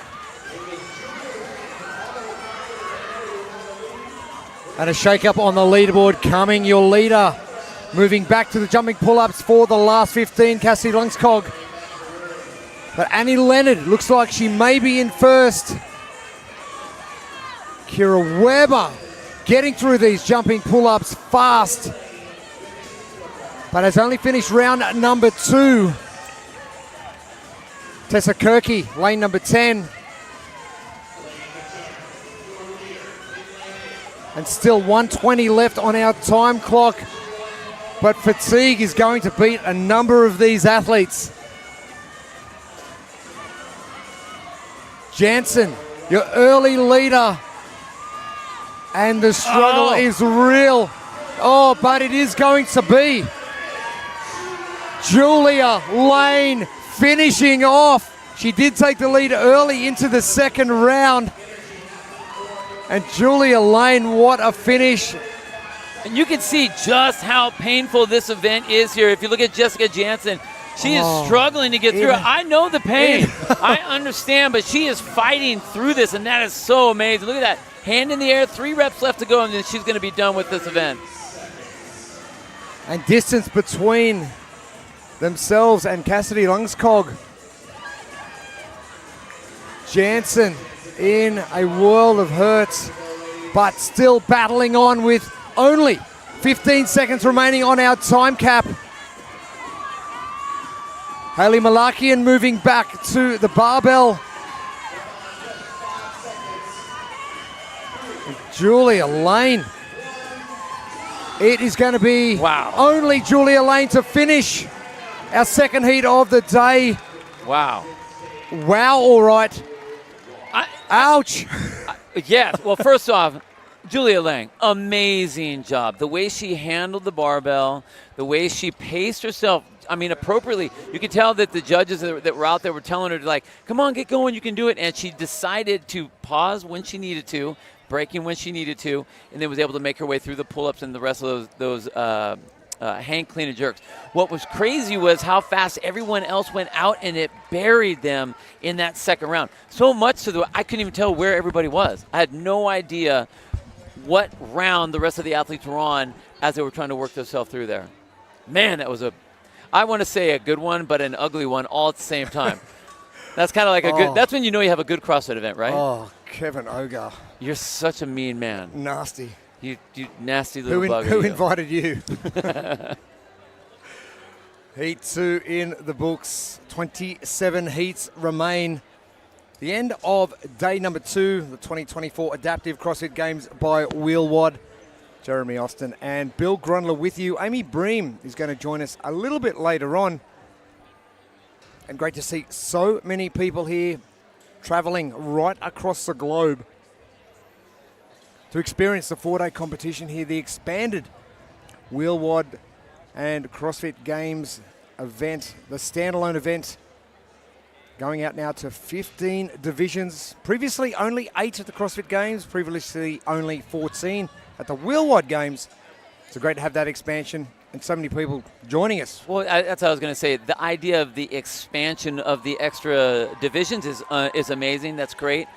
But what that's showing is that the sport and the importance and the desire to get into these competitive levels at whatever division you might be in is growing. So we're not just expanding with different divisions. We're growing with numbers of people that are involved, and that's what's great. Can you imagine? We've expanded by like 2.5 times the number of athletes. Can you imagine what's going to happen next year? Imagine in another 3 years. You know, it's going to be amazing. And thank you for joining us wherever you are on the live stream right around the world. We're into heat number 3, our Neuro Major division. Our description for our hanging phrase for our Neuro Major division: 15 hang cleaner press, 15 jumping pull-ups. The 12 hang cleaner press, 12 jumping pull-ups, and into our last round of 9 hang cleaner press, 9 jumping pull-ups. Our weight 45 pounds for the men. When the women are up in the next heat, that will be 35 pounds.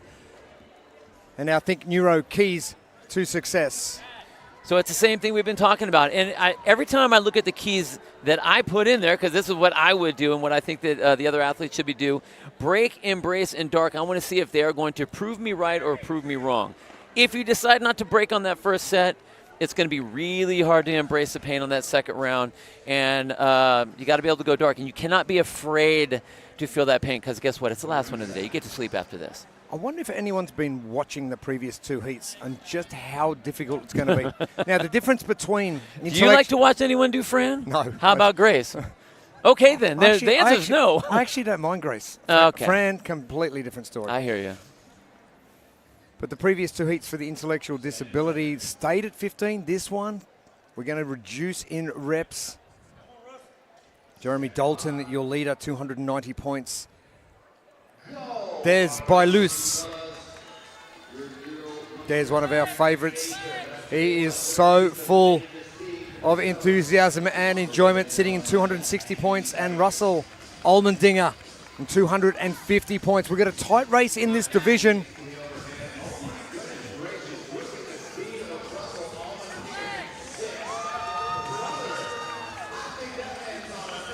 And Allmendinger off to a very quick start in the center of the arena. Jeremy Dalton not messing around either. And if you look at Jeremy, this is one of the things we always talk about with Fran. If you're a shorter statured athlete, your range of motion is going to be a little bit shorter. But we have the judges out there that are making sure that they have a full arm extension on that jumping pull-up, and that's what they're looking for. Arms extended, chin over the bar. Now Jeremy Dalton getting 2 no reps from the get-go, facing the wrong way. Now Allmendinger and Dalton going neck and neck. They are currently 1 and 3 on the leaderboard. There's Bailus down there in lane number 3, currently in second position. Now is Dalton going to learn from that first round.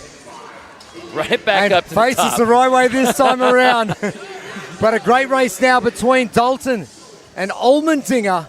Look at the speed of Allmendinger. Look at that. And using the sound leg when needed to. Dalton. And coming into the final 9 reps. This is going to be a little bit quicker than the previous 2 heats. Jeremy Dalton being instructed by Kevin Ogar. He's got to get his head through. That's opening up that shoulder all the way. This is one of the things we've been talking about. You can't just get a rep. They're going to make sure that you can either get it correctly or it's a no rep. Allmendinger racing Dalton till the end. Fernandez quick in third. Is it going to be Allmendinger? Allmendinger. Oh, it's going to be Dalton. Oh, my goodness. And milliseconds in it with the dive. He's nearly jumped into the broadcast area. And Fernandez made a move on round number 3. There's Bailus. Yes, coming in a quick 4th position. And that is going to do his top 3 favors no harm. Livingston over the line from Panama City CrossFit. We have 4 athletes left on the floor. We have just over half of our time cap to come.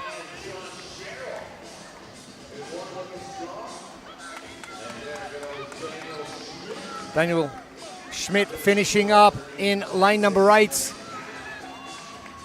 John Sherrill, Anthony Bryan, William Hill still on the competition floor.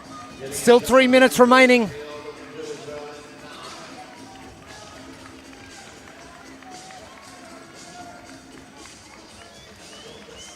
Our Neuro major division for our men's competition. Our females in Heat 4 will hit the floor in a few minutes' time. John Sherrill from Starboard CrossFits and William Hill. Best feeling ever to end a Fran workout like that. Get me off the floor already. Finishing and going, I'm never doing that again. Thank you for the experience, and I'm done with that. Okay, cross that off the list. I'm out of here. I'm done. Sherrill his last round.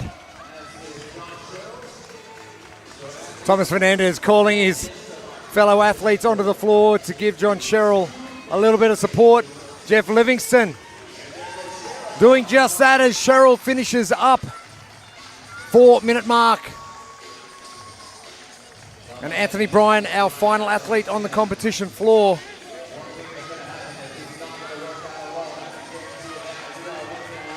And Fernandez back out again. He's a busy boy on the floor calling all the athletes in. Come on, boys. Let's go cheer Anthony Bryan on. And he still has plenty of time. He has a minute and a half. He's got 4 reps left to go here.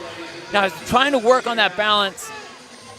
He's got to grab that bar right, make sure he grabs it in the center. And this is one of the things that some of the other athletes out on the floor aren't having to deal with, is the way he's having to press it out. But look at that. Another rep good. Hang, and he's got the cleanup to the shoulder. There it is. Bryan,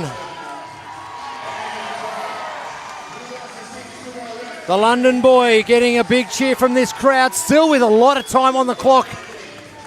You know, one of the things that the athletes were all told earlier was that they need to control that bar, so he's not able to put that bar up overhead and then drop it. He would get a did not finish if he drops it. So he's really holding on to that thing and trying to control it as best he can. Still just over 30 seconds left for Anthony Bryan to finish off the last rep. The crowd cheering him on. And Anthony Bryan is running out of seconds. He needs to get 7 more reps done and run down the floor. He is going to be very close. There it is. Yes, Anthony Bryan. The crowd absolutely loving this. And the 6-minute time cap ticks over. And our third heat, our major Neuro division, is complete. Man, and what a battle we had on the front end and even on the back end, just with the struggle with all the athletes. But man, what a battle between Jeremy Dalton and Russell Allmendinger. The speed at which those two came across the line, I mean, I thought we were going to have to move out of the way. I thought they were going to jump up here into our broadcooth booth. They were coming across. But if you want to find out who actually did win that event, you got to go to Competition Corner. We will have a QR code up towards the top of the screen there, eventually up at the top left-hand corner. They will be able to let you know exactly where everyone finished, but what an amazing race for everyone. Man, that was fun. And Jeremy Dalton getting a few no reps on the hang clean and jerk, getting a couple of reps or no reps on the pull-up because he was facing the wrong way. And for a lot of athletes, if you get a no rep like that when you're in the heat of battle, in that race that's that tight, it usually shuts him down. Didn't shut him down at all, and that was impressive. And it sometimes costs you that spot, but right. Dalton able to get the jump. Stayed in the game. He nearly jumped into our desk. Stayed in the game. But great race between himself and Russell Allmendinger. As we move on to our major Neuro female division, this is heat number 4 of 29. Our 6-minute time cap seems to be absolutely perfect. Anthony Bryan was having none of that 6-minute stuff. I'm finishing way under. I mean, if I could get through it that fast, I would do the same thing. That's right. I would do the same thing. And this is great because, you know, yesterday we had that 6-minute time cap with the cross event with the sandbag, the Enter the Sandman event. There was a 6-minute time cap, and we didn't really use that time. You know what I mean? For the most part, all the athletes were coming in about half the time. So now we're actually getting that time domain where you're stuffed in that time domain. You're not getting a lot of break on this. But that hanging France, what we're looking at, 21-15-9, or in this particular division here, we're going 15-12-12 of the hang, clean, and press, and then those jumping pull-ups. 40 pounds and 35 pounds here for the ladies. Just enough to be annoying. That 35 pounds. Exactly. You can move it. You just don't want to move it. It's if you want. It's are you choosing to move it that fast? Do you choose to move it that fast? Think Neuro keys to success. You got to go. You could have just put up there. Go for it. Just I could put "Don't be a baby." No, I'm not going to do that. In this one, as of all 21:59 or descending sets like that, break early in the first round, embrace the pain in the second round, and then have enough left in the tank, or whether you do or whether you don't, you need to go dark on that last round. So we see a lot of battling, and that's what we want to see in this. And just don't be afraid to get after it. Results after 3 events sees Anna Stern 290 points. She's only dropped 10 over 3 events. Regan Moser in second, and Terry Wolf with a big jump in event number 3, getting into that third place position, 230 points. 30 seconds. Anna Stern, keep your eyes out on lane number 10, which is where your leader is going to be sitting. She'll be at the far right of your screen currently. Terry Wolf in that third place position in lane 7. Regan Moser, lane number 2. Going to be looking at both ends of our arena, see how things play out for heat number 4. This is our Neuro Major division for our females as they get underway.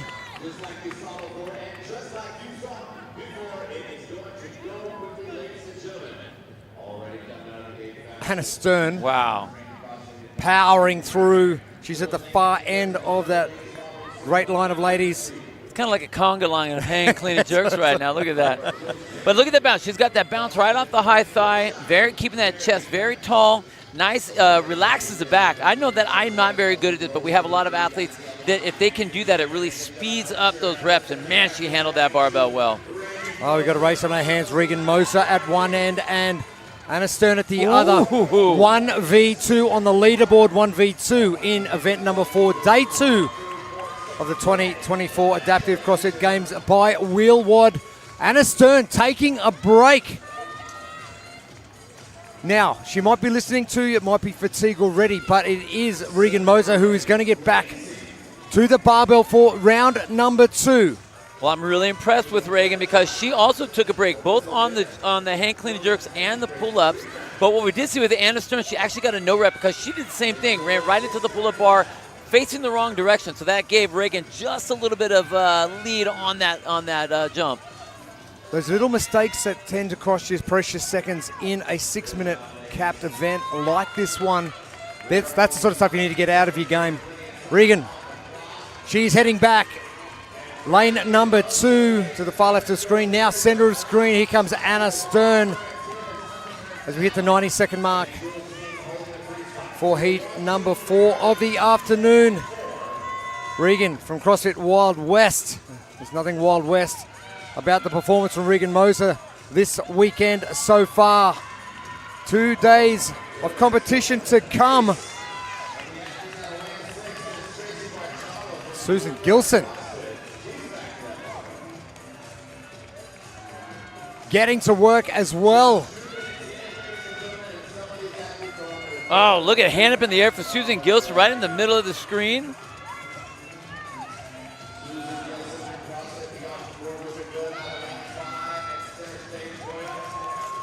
Anna Stern now jumping back to the bar. Oh, Anna Stern, has she paced this to perfection? It is going to be a tight race to the finish. Jules King gets done just ahead of Anna Stern. Jules King from nowhere as Regan Moser comes over the line, and we talk about perfect pacing. Listening, break when you have to. Wow. My, that was a fast race. Tracy Bartolo is in as well. All under the 3 minutes, halfway through the time cap position. Jules King, CrossFit Pembrokeshire. Got to be happy with that result. Jeanette O'Keefe finishing up as well. Riley Weinstein, lane 1. Michelle Fogarty. Susan Gilson and Terry Wolf. Still so much time on our clock.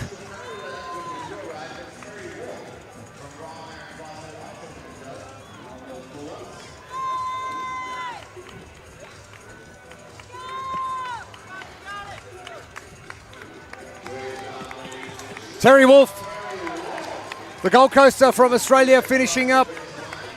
Susan Gilson getting done. Michelle Fogarty, her last set of pull-ups as we hit the 4-minute mark. All I can see is Susan Gilson shaking her head going, no, no. I don't feel good after that one. We don't want that. I don't feel good after that one either.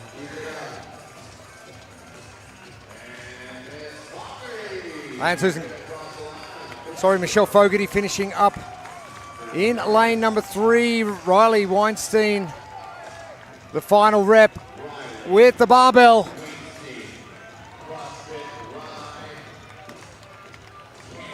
CrossFit Right Canyon.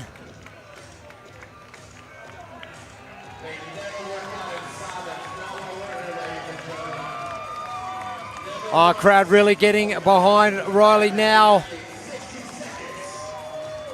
We've got just under 1 minute remaining now. Riley's going to finish in plenty of time. There she goes. Riley getting done. 5:15. Very quick heats. But it did come down to Jules King and her pacing strategy. That was impressive. And what I liked was pacing. Okay, you could tell that there was pacing that was involved, but when you pace right and you're able to increase your tempo as you go, that was unreal. But Jules nowhere to be seen in rounds 1 and 2, and None. then comes out of the blue, right, and shocks us all. And I think that's what we talk about. If you can break early enough to where you are contained enough, because everyone battles in that second round and it hurts. So if you can make it through there, and she did, completely unscathed, and man, was she able to put the pressure in that last round. Jules, don't do that to us. No, keep doing that. That was amazing. People need to learn from that. A 7th, 4th, and 5th for Jules King, and she is standing by with Amy Bream on the competition floor. Jules, are you excited right now? Very, very, very, very, very excited. I love it. I have to say, I have been wanting to meet you for so long, just social media alone, the joy that you emanate and how hard you work. It's incredible to watch. How does it feel to be here? Oh, it's amazing, honestly, the dream of a lifetime. Yeah, it's incredible. Well, it was really, really fun to watch you crush that heat. Does it feel good to be done and first? Still can't breathe. That's understandable. You're working hard. I can't wait to watch you the rest of the weekend. Thank you so much, Amy. Love you lots. Jules King, amazing, yes. You shocked us all. And she's looking forward to the break, that is for sure. Athletes put through the ringer. Kevin Oger came out and said, we are testing you this weekend, and they are going to the limit of what they can do. But Jules King, pacer extraordinaire. Okay, I'm just going to say it. All right, so my keys work then. My keys work. That's perfect. I needed to make sure about that. I need to have someone that would test it correctly. And thank you, Jules. You made me look good. You made me look good. That's what we're after, making Bill look good. Hey, man, I'll take what I can get. You know, it's what I got to do here. Some more shake-ups coming on our leaderboard for our Neuro Major category. Anna Stern doing herself plenty of favours by staying in that top 3. And we will still see Anna Stern at the top of that leaderboard at the end of 2 days of competition.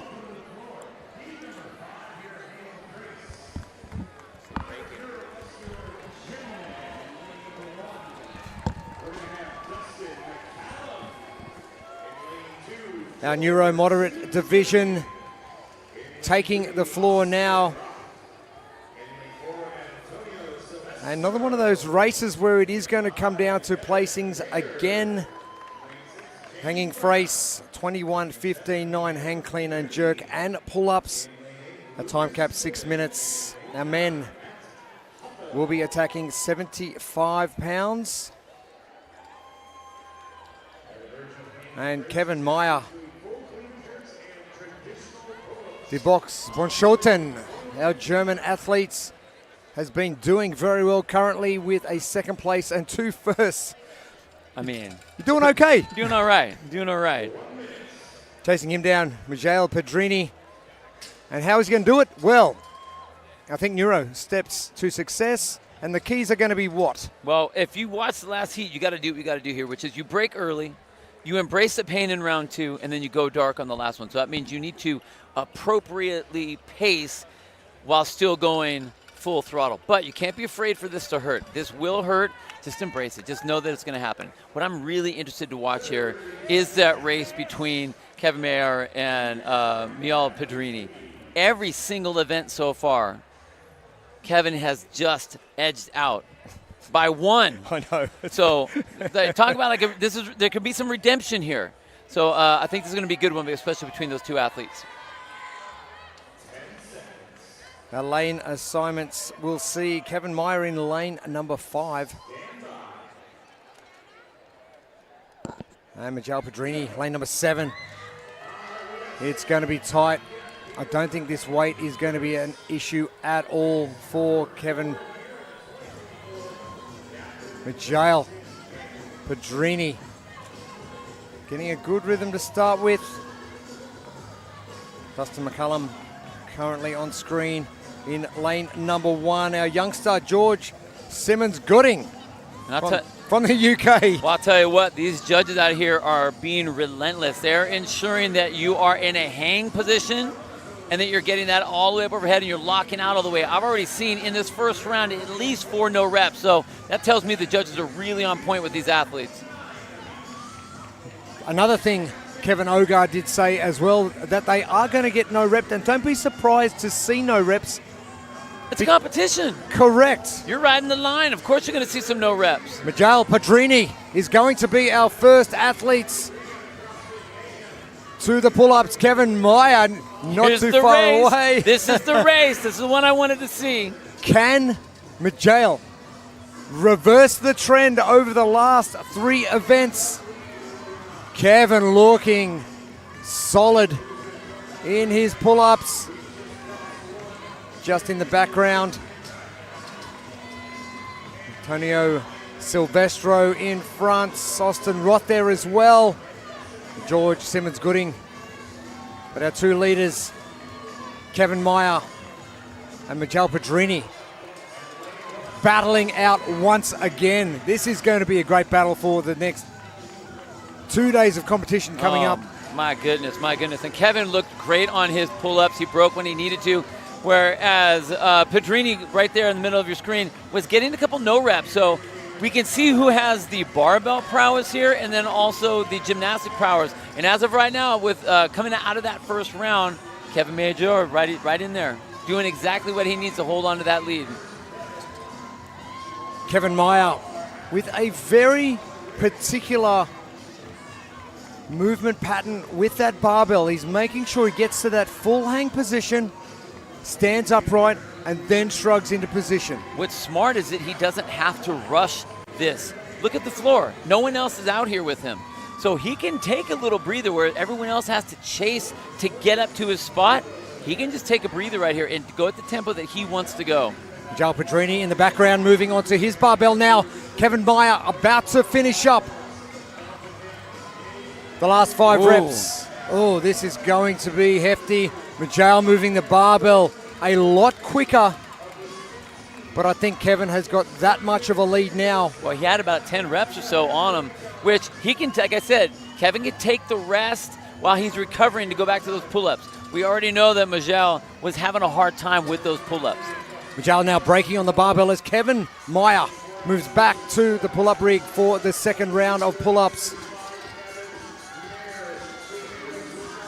All athletes except for Austin Roth back to the second round of the hang, clean, and press. Pedrini, man, Pedrini looks on the right side of your screen there. He's really picking up the tempo, but he needs to get going because, man, Kevin Mayer is just crushing it. Kevin, as you mentioned, taking another well-constructed break. As it's the only division on the floor, these are your 10 athletes you're competing against. Yep. So you can pace yourself. We saw Jocelyn Kaska do that yesterday in event number 1. Wasn't going to be her favorite event, so she paced it adequately so she would finish regardless of her place. Maya done Boom. with round 2. Boom. And now we move to round number 3. And not even looking back to see what Majal is doing. Kevin getting back to work. That same particular rep movements, the hang, the big shrug, and the punch up. So using his hips very well. He's using his entire body. The other thing that I really like is the tempo that he's going. Again, he doesn't need to go faster, but he's keeping his heart rate down. With that pause, he's keeping that heart rate down. So this is a great thing for him. This is actually going to set him up really well to go into tomorrow. There's not a whole lot of high intensity going on right here. You can see that engine is running. It's just kind of chilling right now for him. The good news for Kevin Meyer is that recovery is going to be coming sooner than anyone else in this category as well. It might be minutes, but it could be those minutes that count over the next 2 days. Hey, I'll take a couple minutes of extra rest over my competition. Majal Petrini still in second place, trying to catch your leader, Kevin Meyer. Your overall leader after 3 events, Kevin Meyer, sitting at 290 points. Meyer breaking once again, not too far away from finishing the last 4 reps. Make that 3, now 2. Kevin Meyer is really going to drag this out.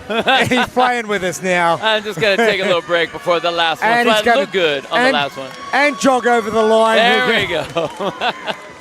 Kevin Meyer, another event win to add to the other 2 he's got in events number 2 and 3.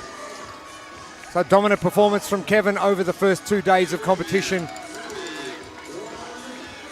And our time cap ticking over. And Kevin, our only athlete to get finished in our moderate neuro division. Man. He maybe paced it a little bit too slow. What? Well, you know what I'm going to say is that he paced it appropriately. He paced it, 1 for himself, but 2 across the floor that he had to do.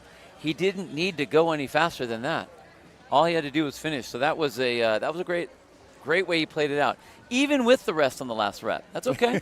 You can. You got plenty of time to do that. And the jog to the finish line. And the jog to the finish line. And the flex to the camera. Whatever you need to do. Do whatever you need It all to, works. Kevin. You are... You're the winner. You are killing this at the moment. And you will go to 390 points out of a possible 400. Crazy. After 4 events. Crazy. Our second day of competition ends for our Neuro Moderate division.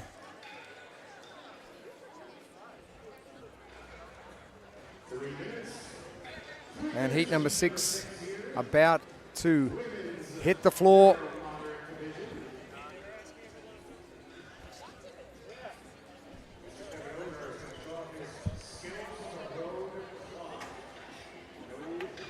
We'll be getting to Lechen Duplessis in the next heat. I am excited to see what is going to be happening with that. But the man who has been dominating the Neuro Moderate division is now standing by with Amy Bream. Oh, my forearms are so sore. I couldn't hold on anymore. I needed to break the last rep on the pull-up bar. So I had to ask, did you test that workout before this weekend? Did you know what you were getting into? Not really, because I changed the standards a bit on the locking out on the clean. That made it a whole different workout. And I didn't want to go butterfly because I'm not really that good at it yet. But I think it's fine like it is now. I mean, it's fine. You won. You know, you did really well. No, that's awesome. I'm excited to see you the rest of the weekend. Thank you.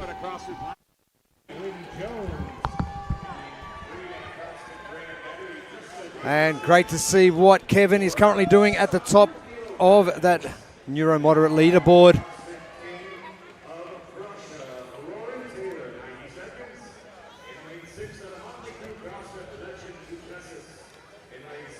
Coming in first in the semi-finals and the Open this year. And throwing the hammer down. Hey, come chase me.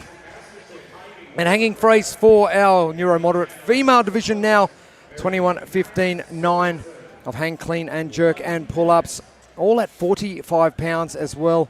And I think Neuro keys to success. Well, we've seen it already twice. We know that it works now. So if you guys aren't out there listening, you better listen up. First one, you break early. Break early so that you can have the power to continue after that. After that, you embrace the pain, because the second one, the set of 15s, is going to be bad. After that, you go dark. You race yourself to the finish and just have no fear about how bad it's going to be, because it is going to be bad. Just suck it up. You're going to enjoy it. It'll be over. It'll be over soon.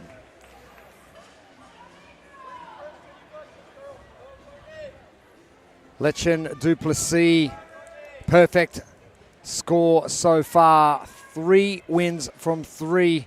Lauren Taylor in second, Abby Wynne-Jones in third. I don't think we're going to expect anything different than another win from Lechen Duplessis. Well, she definitely has a target on her back, but how could you not if you've won all the events so far? Underway. Now this is a perfect event for Lechen. This barbell is the bit that really starts to dig in and get nasty. And probably out of the 2 movements, this is the one that's going to favor her most. I would think that she would have the power for sure. I mean, we saw what she can do as far as generating power. It looks like she's having just right there in the center of your screen. Either she is purposely trying to slow down, or she's having a little bit of an issue trying to find the rhythm of moving that bar from the hang position to the shoulders and going overhead. Now, that looked really pretty there, but it looked like she was kind of Or is she being particular about her range of movement so she doesn't know rep? Maybe, but this is also the first round. What did we say in the first round? Break early, take it easy on this round, just kind of feel yourself through so that you can really get to work on that second round. I'm loving what the judges are doing this weekend as well. They are giving the athletes nothing. Anything borderline, no. Lechen Duplessis trying to catch Lauren Taylor. Lauren Taylor very fast on the hang clean and press. And Krista Davidson quick as well, who is our leader. And the underhand. Oh, I like it. And this is really interesting, because if you look across the board, of the 5 women that are on the rig, Lechen was the last one to get to the rig. Last one onto the pull-up bar. So this is going to be, I mean, I don't want to say damage control possibly, or maybe is she really riding the governor on this first round? That's what I want to see what the game is. Lauren Taylor doing the butterfly pull-up and now going back to the kip. But maybe a smart move from Lechen to ensure she can get through her sets of pull-ups strategically right through the 45 reps that are coming. 45 reps. Here's me thinking Fran, 21-15. No. Right. Lechen Duplessis has caught up massively, but Lauren Taylor, who's currently in second, 40 points in arrears of Lechen Duplessis. And a win here would be massive for Lauren Taylor. 15 reps to start, then 12, then 9 for these ladies. As Lechen into second position. Krista Davidson in lane number 3 moves into third. Lauren looks incredible right there in the center of your screen in the dark shorts and the white tank top. Look at the way she's working that barbell. Right to the front rack and going right overhead, and she's using that jerk to kind of allow her shoulders to be secondary to her hips. So she's using her hips to develop all that power and really move that bar from the hang position and as well as going overhead. Halfway to our time cap now, 3 minutes. Courtney Lopez and Liana Gerber now into the second round. 1 rep to go for Lauren Taylor, still your leader. Can she hang on? It becomes an endurance game now. As you mentioned, the grip strength is going to be one that is taxed. Well, we've seen what all the ladies are having to deal with, holding onto that bar from below the shoulders and getting that hang position with the big pull from that hip position to the front rack, and then they go overhead. Now, we've already seen that Lauren Taylor right there. That's a few reps less than she was doing on that first round. Same thing with Lechen Duplessis. Really trying to fight her way through these pull-ups. Lauren Taylor, the far left of screen, coming second at the CrossFit Games in 2022. Coming in as your second highest ranked athlete after the semi-finals.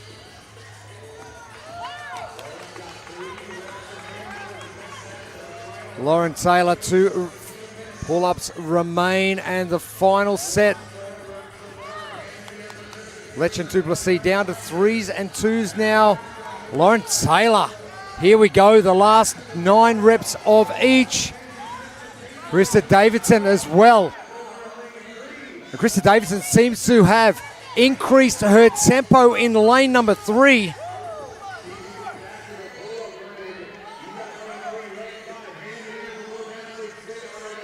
Krista Davidson coming in as our 6th place athlete after the semi-finals. Oh, and Lauren Taylor now. There we go. Oh, this is the race. Dude, who paced right on this one? Oh, Krista Davidson taking the lead with the pull-ups remaining. Has she got enough in the tank? Lauren Taylor finishing now, moving back to the bar. Lauren Duplessis getting overtaken by Courtney Lopez now.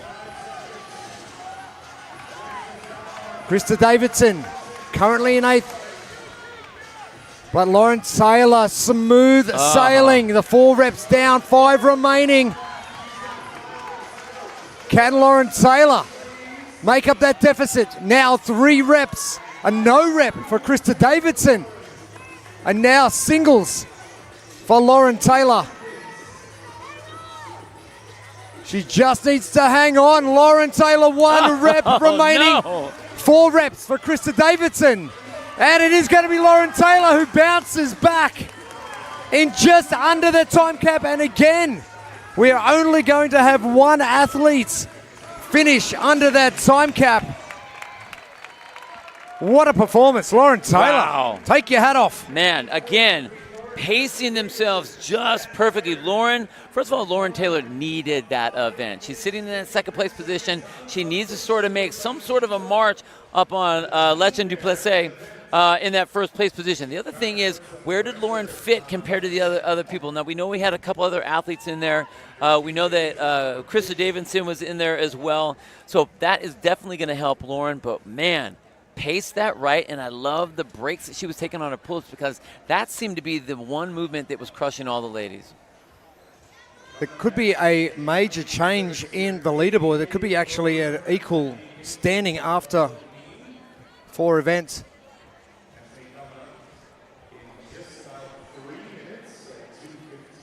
So Courtney Lopez and Krista Davidson finishing ahead of Lechen Duplessis, and with Lauren Taylor at the top.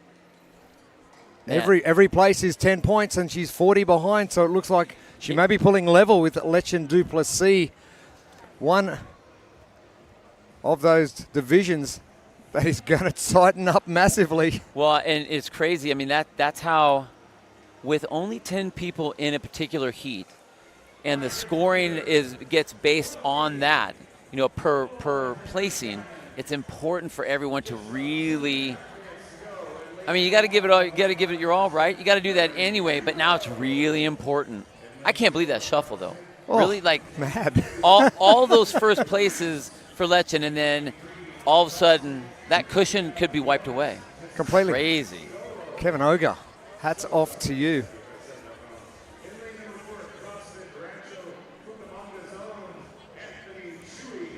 And our winner of the previous heats, it is Lauren Taylor. Let's head down to the competition floor with Amy Bream.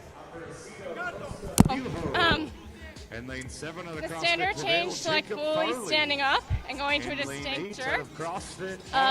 Definitely taxed your body more than just being able to cycle it through.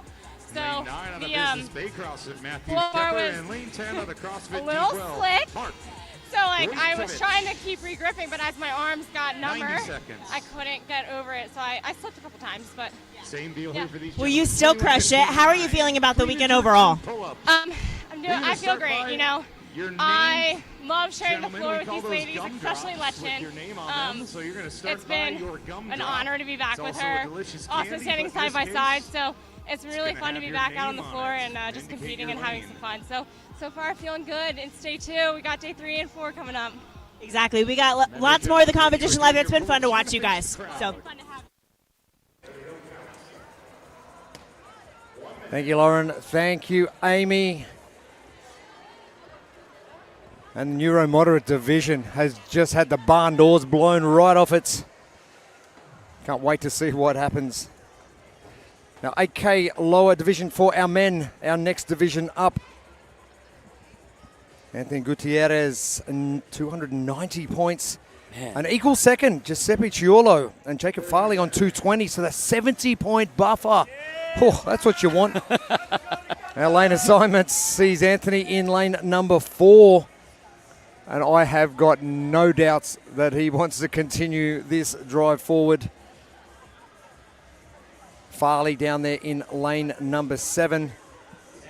And Giuseppe Ciolo. So lane 3, lane 4. Keep your eyes peeled there. See what happens at the back end of event number 4, which is hanging frace. Underway. Oh, Gutierrez. Wow. Okay.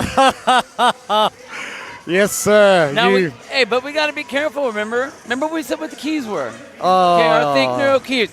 You need to first of all break early, even if you think it's easy. You can see Gutierrez right there on the 3rd yellow shirt on the right-hand side, moving the bar so well, like he's pressing that. But is he using too much energy doing that? Never. Hey, man, I'm just saying. He's a man after my own heart. You don't know the press. until you know.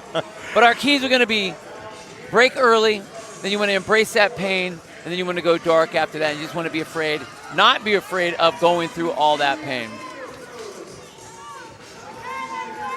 Our first two, Anthony Gutierrez and Ricardo Olgaya. Ross Austin as well. Oh, smooth from Gutierrez. Same as Ross Austin. This is going to be a very quick heat. Oh, Gutierrez, your leader. Wow. Your 8K lower division. I mean, we have a 3-way tie going into the set of 15, which is the worst round, by the way, everybody. This is the worst round. So Anthony Gutierrez over here in lane number 4, right there in the front. Again, look at that. That's all shoulders. And at this weight, why not press it? It's the fastest way to go. If you can, for sure. But it's 45 presses. If you're going to do it strict, that's 45 strict presses. Perfect. Love it. Uh-huh. Give me that any day of the week. We'll talk to you in round 9. We'll talk to you in round 9.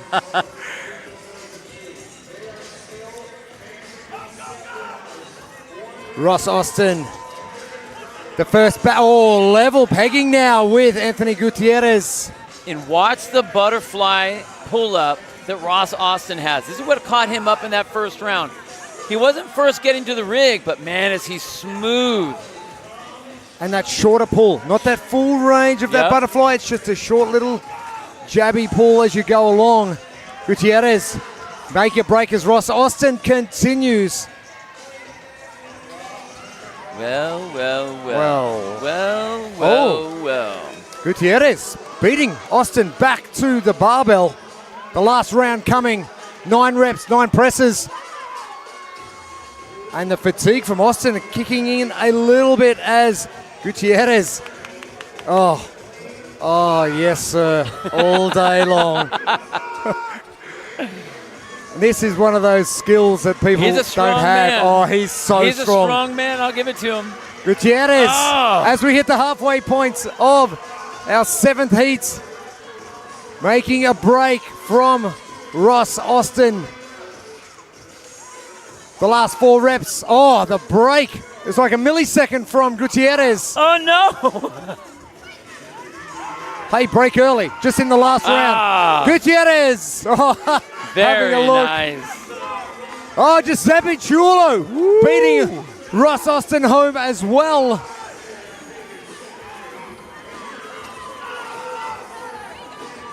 And Ross Austin done as well.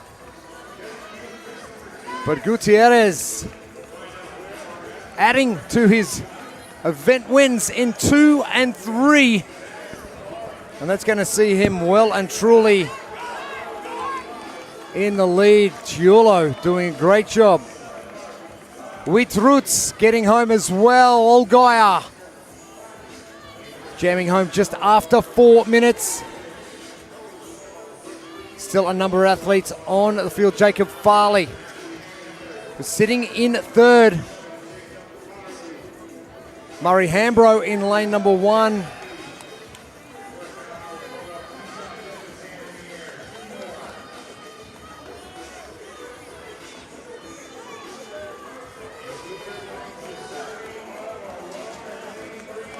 And Giuseppe Giulo actually getting called back to finish some reps. Oh, my goodness. That's got to hurt, and he's pretty filthy about it.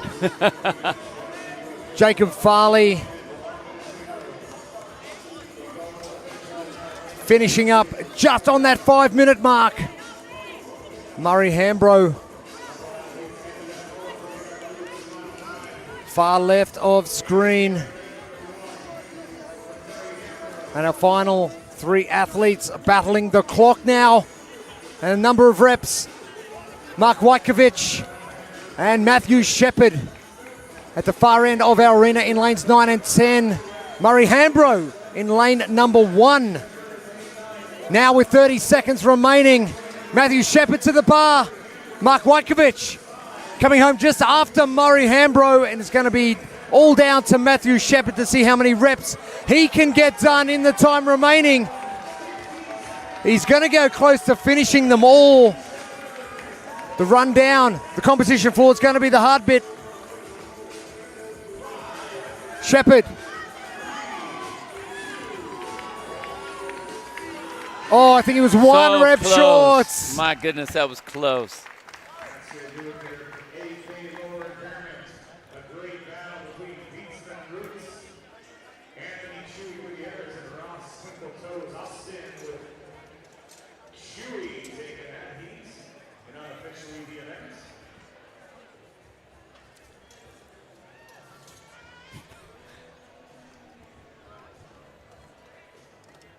AK lower men's division. Anthony Gutierrez, CrossFit Rancho Cucamonga. Oh, some of these races have been crazy today. And you doubted Chewy doing his hang clean and strict press.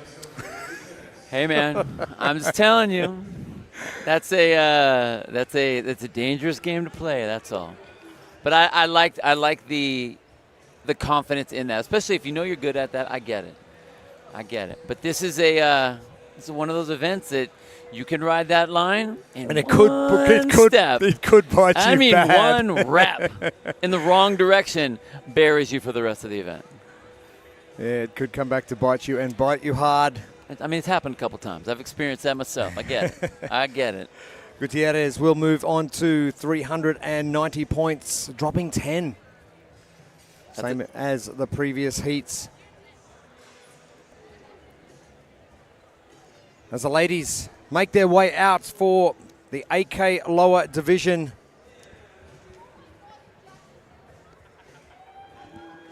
And Lauren Farhat is well and truly in control of this division, hanging brace. Our event number 4, 21 hang clean and jerk, 21 pull-ups. We'll do 15 of each, 9 of each in a 6-minute time cap. And the ladies will be using 45 pounds. And I think Neuro, keys to success. Well, I'm going to say it again. I'll say it a lot more times today. You're going to break early in this first round because you need to embrace the pain in the second round of 15s so that you're able to go dark on the set of 9s. You cannot be afraid of how bad this is going to hurt. Now, you do need to take some chances. Doesn't mean you need to do something not smart on that, but you do need to. You can't be afraid to take some chances. I like that. Do something not smart. We've all made those decisions in the middle of a workout, and then you finish and you go, "Oh, that was not smart. That was not smart at all." Not smart. was not what I was trying to do. Lauren Farhat, 300 from 300. Is she going to make it? 400. Tatiana Horde back in second position. Kate Foster and Katie Weymouth equal third on 188. So her top three positions for this division is going to be messed up a little bit more as well. But I think this is what I'm really interested here with Lauren is how dominant across the field she's getting. I think she's got by far the largest spread between her and any of the other athletes, which is impressive. Oh, it's impressive. Huge. Elena Simon sees Lauren in lane number 5. Kate Foster, who's trying to make a move, is just to her right. And to her right, Tatiana Hoare. Katie Weymouth is on the other side of Lauren. So our lanes 4 through 7 are our top 4 contenders for this division.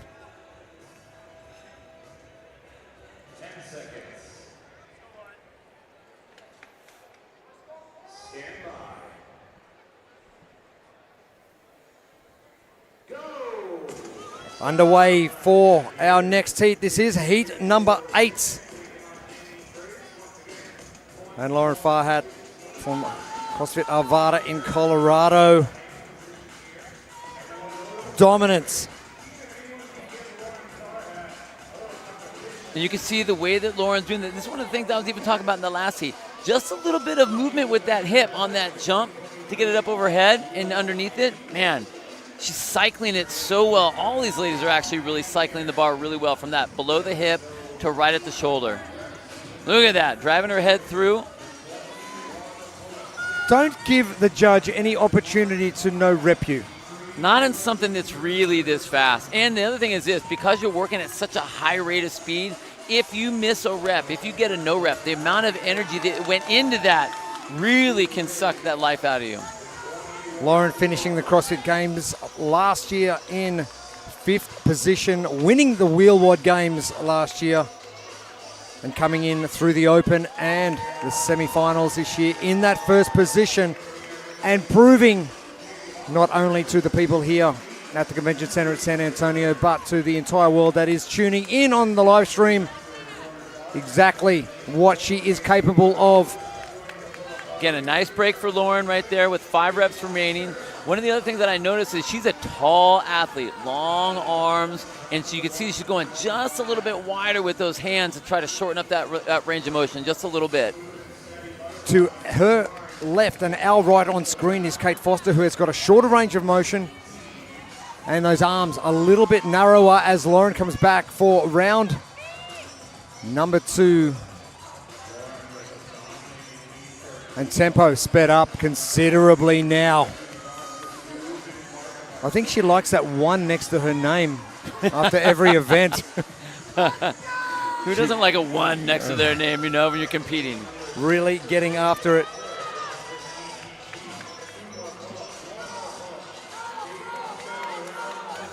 Kate Foster currently in equal third and doing all she needs to do. Wow, Lauren is doing exactly what we talked about, embracing the pain in that second round, unbroken for that set of 15. Now there could be a change here for Lauren as she goes to the barbell. She may well break these up as a strategy move more than anything else. Get that heart rate down a bit. Again, if you know that you're in the lead and you know where the other athletes are, you can use that to your benefit. I love to be proven wrong. Okay. Oh no, I was proven right. All right. There we All go. Right. Again, she can do it. That's the thing. She's got the ability. She has the time frame to do it. You know, no one's really pushing the envelope on her. So this is her race right now. Well, she's running by herself. She's looking ahead and seeing that Kate Foster is in the lane next to her, and she can see exactly how many reps she has left. I mean, you saw her hold on for those last couple reps. She didn't need to do that way. She didn't need to sit up there and struggle for the last 2 or 3. Kate Foster now moving back to the barbell in the background as Lauren Farhat moves on to the last 9 reps. Great programming as well. 15-12-9, that 12 nasty in the middle. Yep. Don't know if that's a smile or a grimace on Lauren's face. Can't tell if that's a grimace or a smile. I don't know. I think it's a smile. She's enjoying herself out there. She's being very dominant. And Lauren dispensing with the prosthetic. Big thank you to Evergreen Prosthetics for their support of this event.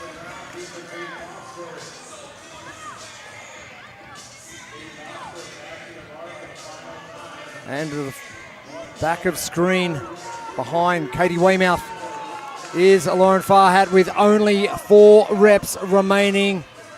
Kate Foster doing all she can to try and cut down that time, but I think second place is going to be wrapped up by herself,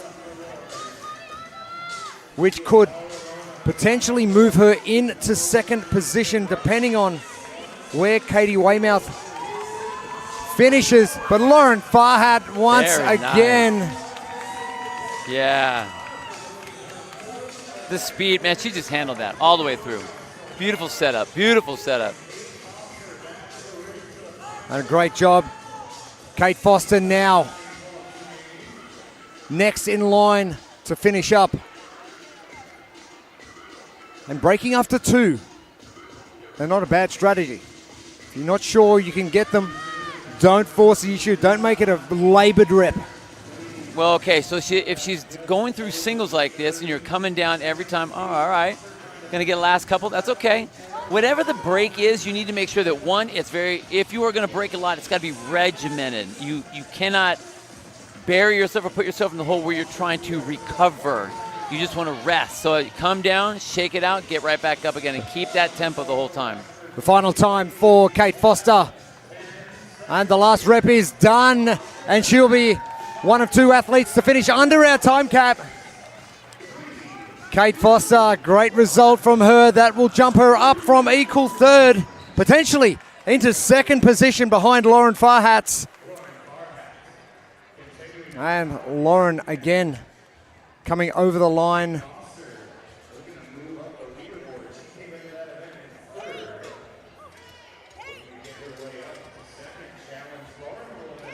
Never seem to impress me. They just keep doing something different.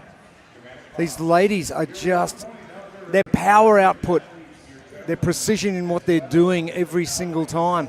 Every athlete is going to be set up a different way. They're going to have their various particular strengths and weaknesses. They understand how they can operate under certain circumstances. And even though I'm going to have my keys that generally speaking are going to be very, I'm going to say, they're going to be the right keys. I'm a coach. I know what I'm talking about. I've done these things. Generally speaking, they will work. Now, every time you're going to do it with an individual, though, you got to be able to kind of splice that out. And I think that's what we're seeing with these ladies. Are you saying to everyone that they should trust you?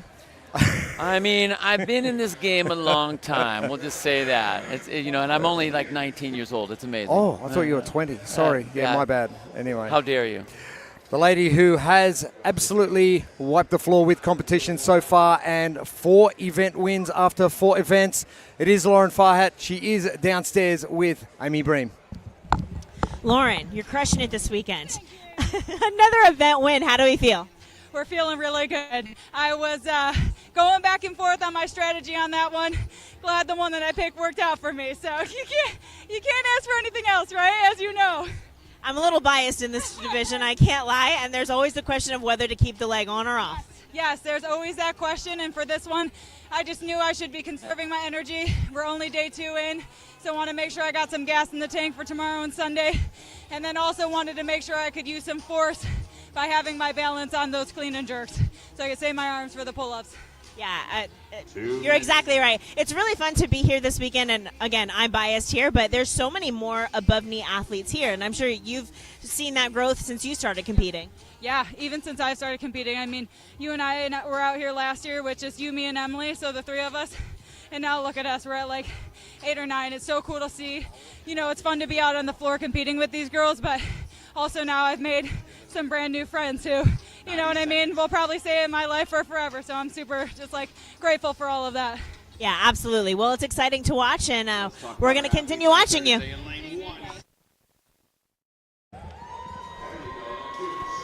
Bill, I think Lauren has been listening to you. Strategy played an important part, and as she mentioned, she's got 2 full days of competition to go. She needed to strategize and save some energy. She knew exactly what she needed to do to get ahead of Kate Foster. Lauren, thank you for making me look good. I appreciate that. Again. Okay, I appreciate that. That's called teamwork right there. Athletic teamwork. Mad. We move on. Heat number 9 at 1 point upper male division. Hanging phrase 21-15-9. Hang, clean, and jerk jumping pull-ups for our athletes. The athletes have been measured up in the break. Their bars.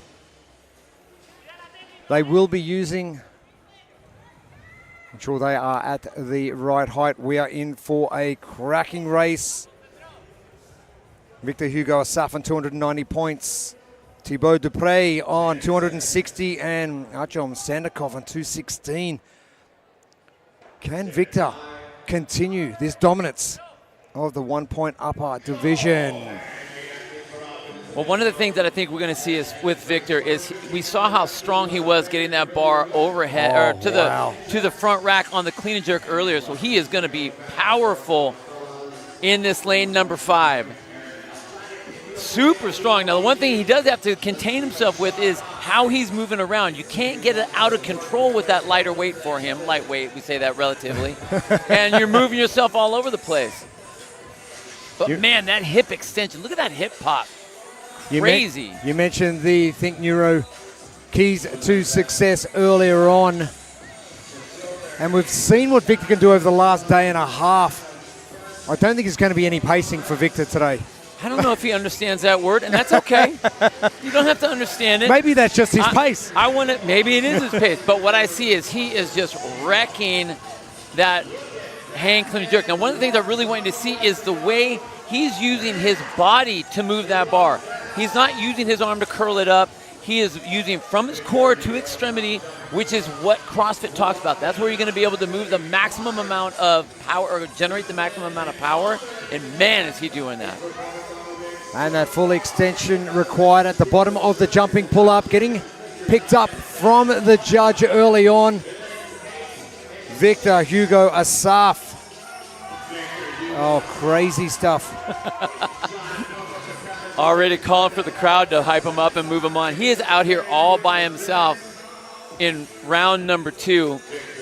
But I'm telling you, man, the way he is using his hips to move that bar around, this is one of the things I tell all of our members in our gym all the time. This should not be an arm movement. This is a hip movement.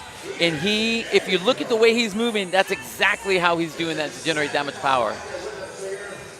Victor finishing 4th in the CrossFit Games in 2021.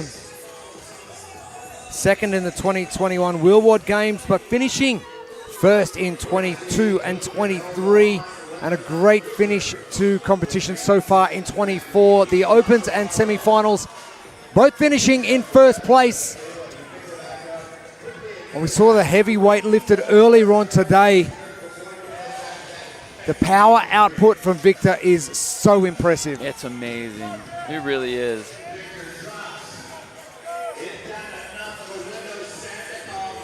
Done. Round 2. Victor Hugo Asaf as he heads back.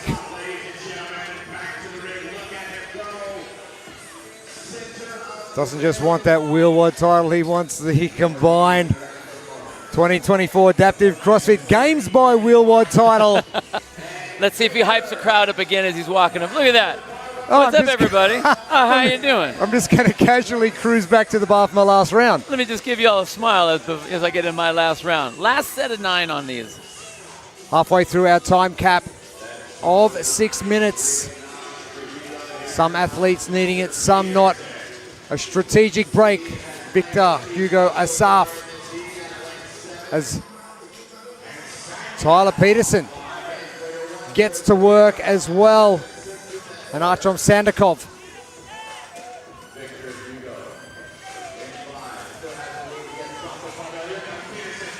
Victor Hugo Asaf now the last 2 reps to come.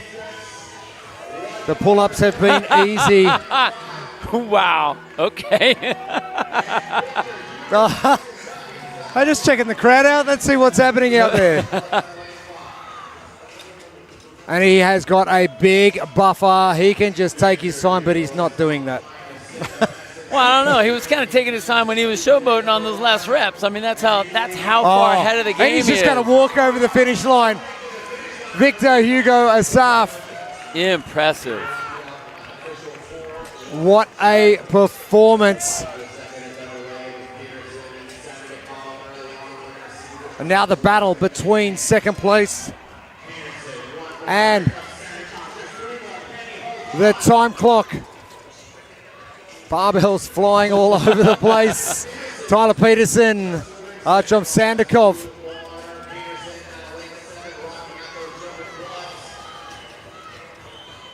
A little bit of a slip there with that grip. That's one of the things. You're holding on to that bar, trying to pull it from the hip and doing the pull-up at the same time, and you're repping these out, so it can get really tough. But man, Sandikov is really hanging on to that. But what a good finish by Tyler. Tyler Peterson, yes, in under 5 minutes as well. Athletes getting pumped up on the competition floor. Oh, it's fast. Oh, Sandikov just ahead of Dupre. I don't know. So That was a second close and one. third on the leaderboard. My goodness. Battling it out for third in this heat. Final 40 seconds.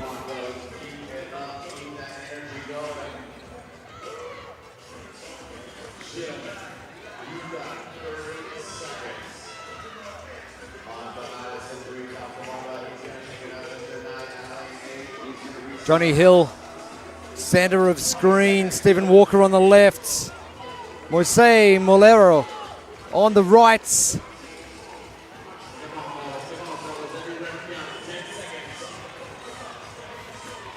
Johnny Hill goes back to his pull-ups. So we head down to Matheus Tamayo.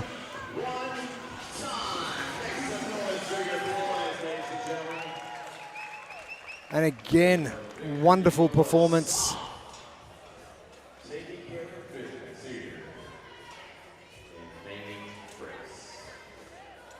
And some athletes have a pace. It's just a lot faster than mine. No.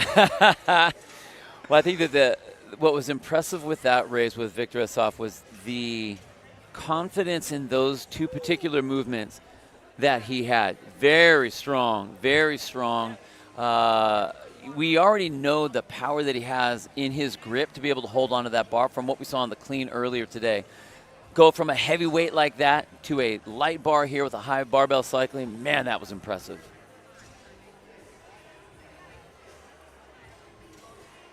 So upper 1 points, male division. And that is heat number 9. We have 20 heats to go. A second place and 2 first places from Victor Hugo Asaf. We're going to add another first place to that tally. And let's head down to the competition floor with Amy Bream. All right, I'm here with Victor and yet another event win. How we feel after that one?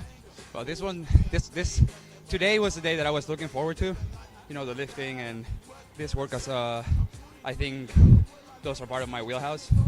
I think the workouts tomorrow are also part of my wheelhouse. So I'm looking forward to 2.5 minutes away. You know, I'm just looking forward to go and smash I heard a rumor that the CrossFit That's spoken by a guy who's won before. Today was in my wheelhouse, and tomorrow's in my wheelhouse. So looking into this weekend, you know what? I think you actually answered my question. I was going to say, like, do you have any weaknesses this weekend coming up? I mean, yeah, I'm going through an injury right now with my knee. But, I mean, we're here already. There's no time to complain. Just do the work and just look forward and keep going.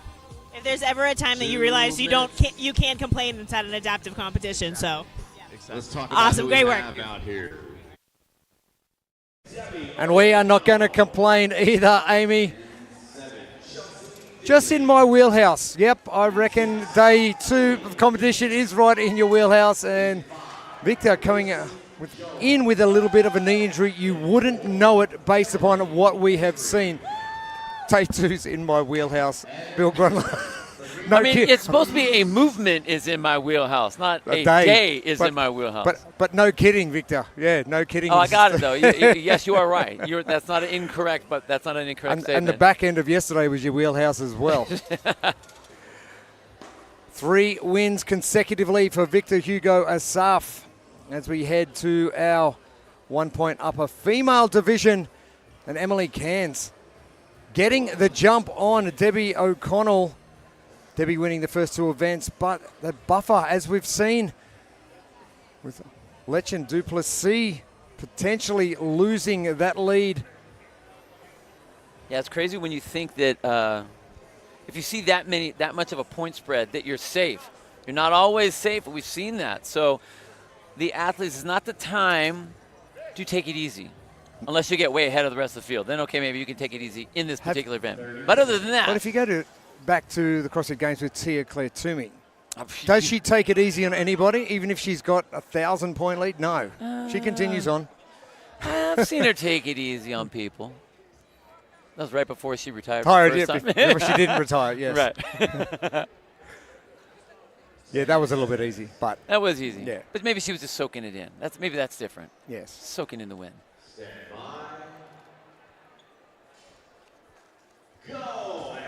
Underway. This is heat number 10, our 1 point upper female division. Emily Cairns wanting, after calling her shot earlier at registration on Wednesday, I am going to win this thing. She hits the lead for the first time this morning. Oh, did you see that? Did you see that? That could sync really well with our Think Neuro keys to success.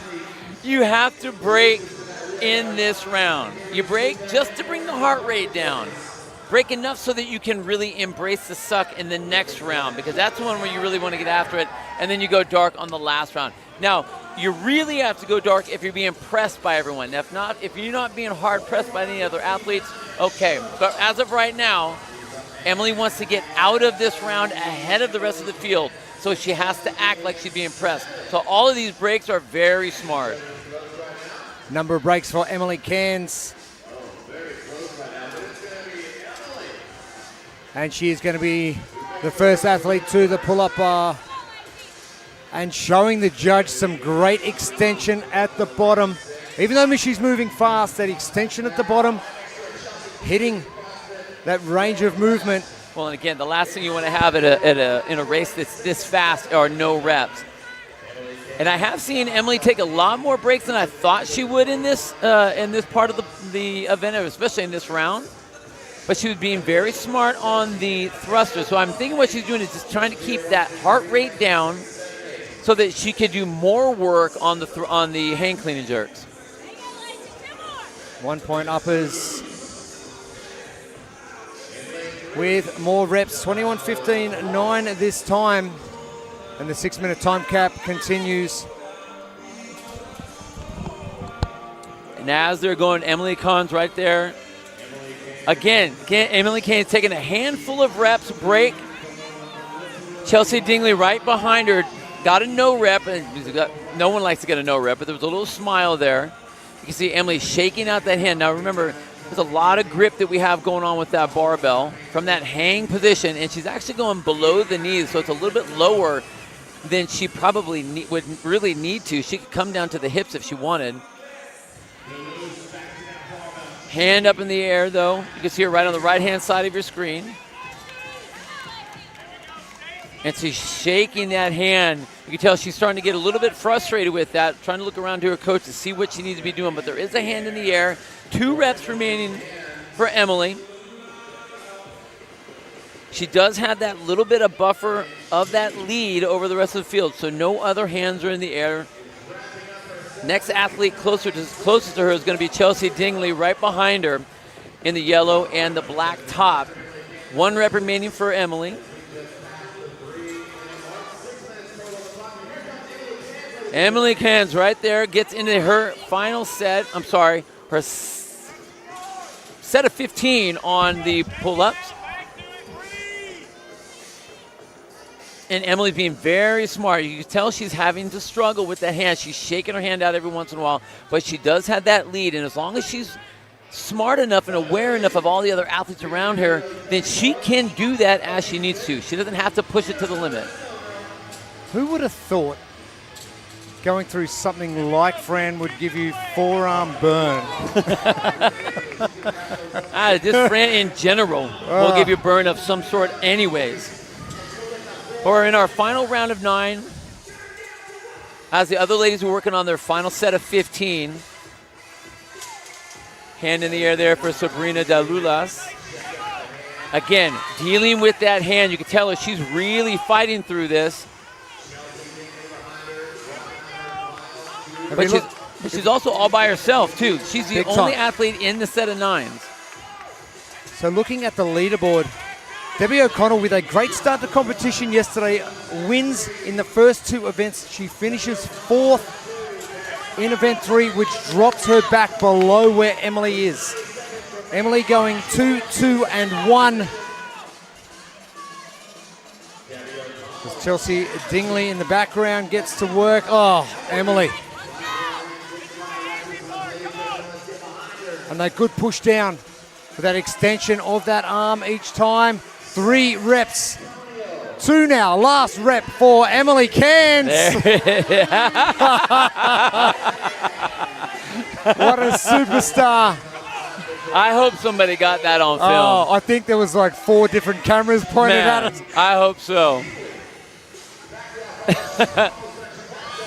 Emily Cairns will now continue 360 points. Chelsea Dingley, another Aussie in this heat. Based out of North Sydney from CrossFit Norwest. And Chelsea was really pushing Emily in that middle set of 15. But you can tell a lot of these athletes, they're really feeling it in their hands, in their grip. And for all those that don't hook grip, guess what? You need a hook grip on this. You need a hook grip as time starts ticking away. And that is all she wrote for heat number 10. And Emily Cairns, our only athlete to get finished. You know, we're actually seeing this in almost every single round now, that you have 1 or 2, maybe 3 athletes that are finishing and nobody else is finishing. So you can tell that the time frame is right. It is appropriate. It's getting everyone right where they need to go.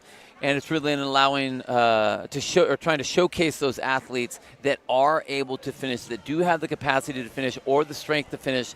Like someone like Emily here, which just, man, that was great to see her push that.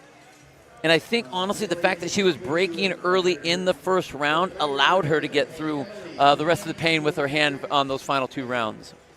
I think so as well. And just she did exactly what Lauren Farhat did, strategized enough to ensure that she got ahead far enough, and she was the only athlete in that heat. And it was protected, yeah. Done.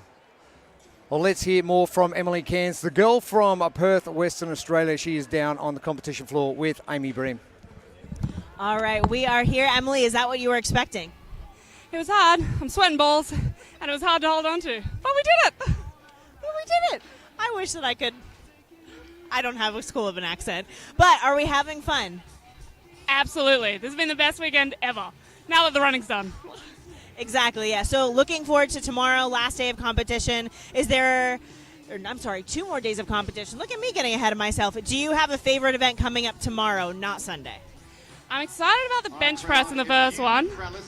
And I love a snatch, so the snatches. We'll just take both. Sounds like a good time. Great job. Thank you so much, Amy. Emily, continue to have a good time. Doesn't matter what comes out. We're just going to get after it. And as she said on Wednesday to us, I'm just going to win the thing. Okay. All right. Go, you good thing. Our 2-point upper impairment for our men coming up next. And it is going to be a 21-15-9 hang, clean and jerk pull up with our 6-minute time cap. At 85 pounds, we are getting a touch. Getting up there. But we've got a Brecky Thordarson that's coming out on the floor as well. I mean, I just love the fact that Kevin has put these two classic CrossFit workouts together with Fran and Grace. I don't know which is worse.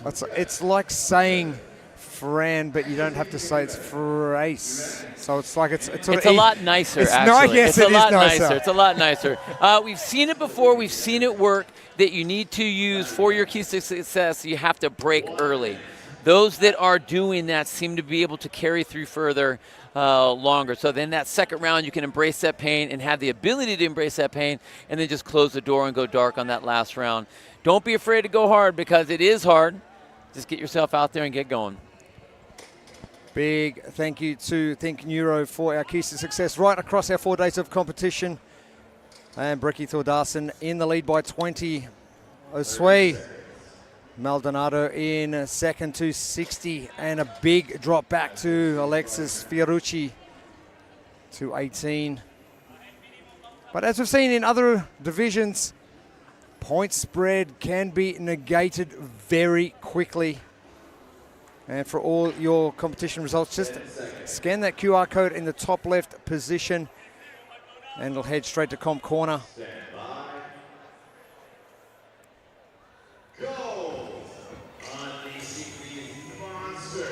Underway from heat number 11, our 2-point upper male division. Athletes looking great in their Northern Spirit gear.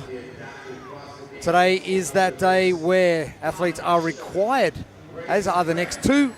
Yesterday, our outdoor events, athletes were able to wear up their apparel of choice.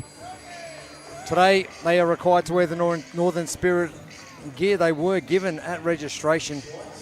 And the athletes looking pretty good in it. Oh, it's snazzy. It's looking snazzy out there. They're looking snazzy out there. Seen a lot of good hip extension. You see a good bounce off of the hips there. That was Mr. Brecky himself, poor Dawson. Osway. And actually, I think he will be second to the rig, third to the rig after Hadar Kaufman over in lane number 9. I actually like what Hadar's done. His movement with the barbell, very efficient, didn't put too much time under tension, didn't have it in his hands too long. His pull-ups are great as well, so he's not going to spend too long on the bar. But if you look across at what he's doing, he took a break, nice and easy. Again, 21 is a big chunk. Nice break there, and his chest, his pull-ups are looking great. So strong work on the pull-ups. Took one break. We'll see if he takes another break. Nope, isn't going to need it. He's going to finish it up all the way through. Lorenzo Casadei, smooth on his butterfly pull-ups, trying to catch Hadar Kaufman. As Francisco Recadera pen back to the road pull-up rig to get those pull-ups finished. 2-horse race currently. Make that 3 with Osway Maldonado moving to the barbell. Trying to catch your leader, Hadar Kaufman.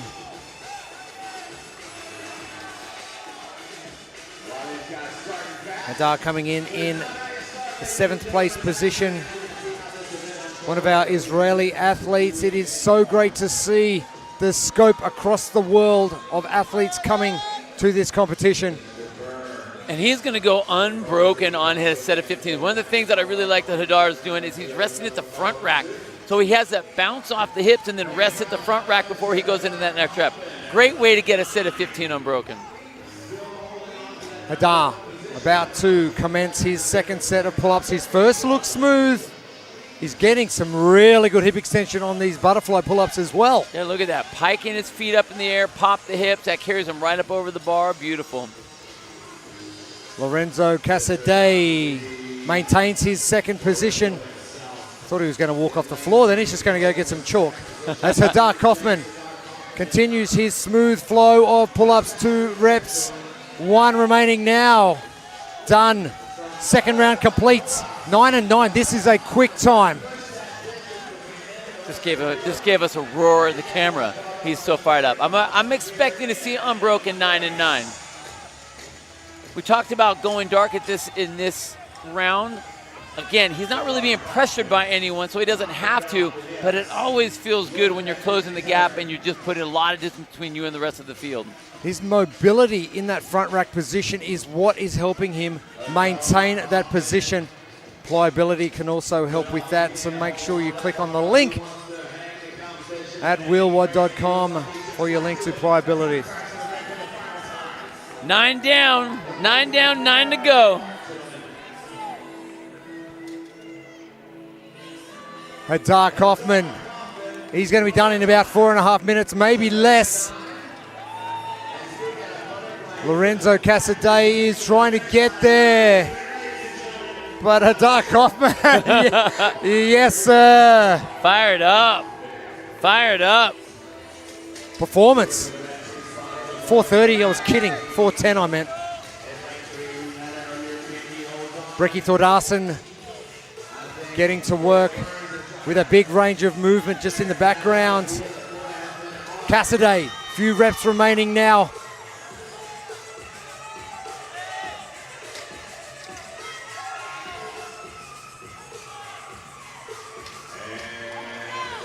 And Casadei. Good, strong finish.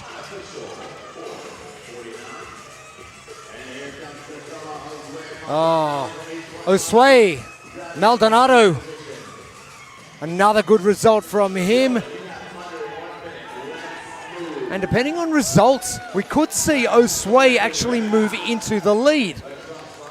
Francisco Requeta getting finished up as well. So people jumping in between. We are going to see a change in the lead. It could be Osway Maldonado.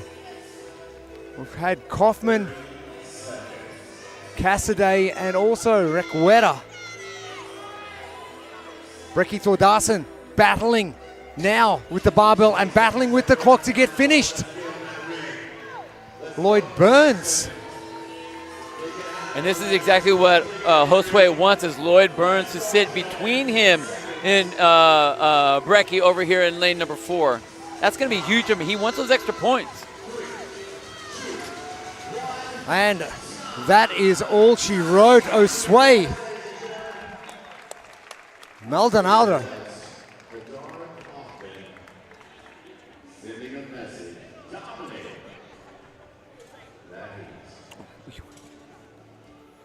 Oh, a change in the leaderboard again. That's going to be a I think that's going to shuffle more than just those 2 positions. I think so too. It's going to be a lot. That was a big swap of placements across the field. But Hadar Kaufman, wow, what a performance. Just smooth. I really think what helped him the most was he had some pretty pull-ups. They were just so beautiful and They were clean. so good. Yeah. And again, that's one of the things with the gymnastic or even with weightlifting. If you are really efficient with your movement, meaning that it is impeccable in its form, then you're going to be able to move so smooth, and you don't use that much energy when you do it that way. It saves a lot of energy. Look at you go. I Like you know what you're talking about. Dang it. Dang it. Heat number 11 is done. This is day 2 of the 2024 Adaptive CrossFit Games by Wheelwad. We move on to the 2-point upper female division, with a lady coming onto the floor shortly who has been impeccable. 3 wins from 3 events so far. Can she make it 4? We're about to find out in about 10 minutes' time. It is hanging brace, 21-15-9, hang, clean and jerk and pull-ups. A 6-minute time cap. And the ladies will be using 55 pounds. Now I think Neuro keys to success still haven't changed, and you're loving the way people are strategizing just the way you want them to. Just the way I want them to. Just because it makes me sound this good here. But you got to break early, ladies. You have to break early so that you have the energy in that second round to be able to embrace the pain, because that is where it's going to hit. Everyone feels good on the first set. No one feels good on the second set. And those that have any sort of soul left in them are going to be able to make it through that third set. So that's what we're looking for. And just don't have any fear. Know that it's going to be bad, and just get yourself in there and have some fun. The lady I've been talking about is Mia van Rensburg.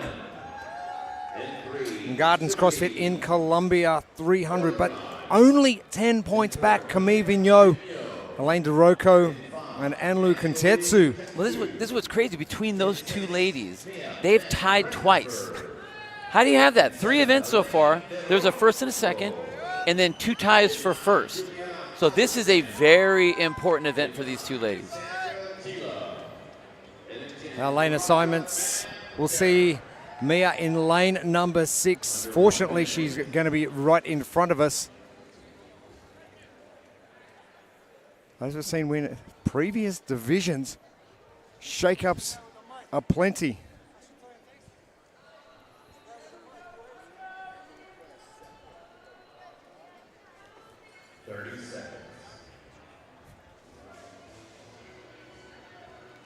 Mia van Rensburg will be in the center of Convention Center floor. On her left will be Anlu Kontetsu. On her right, Elaine DeRocco.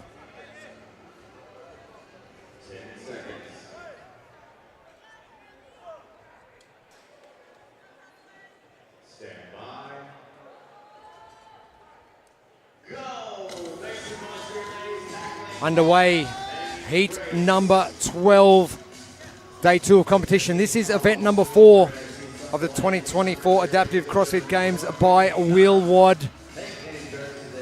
Efficiency of barbell movements. Who is going to be able to maintain position? Camille Vigneault is moving the barbell. That's the one I'm looking at. Extremely well. Look at her go there. Center of screen now.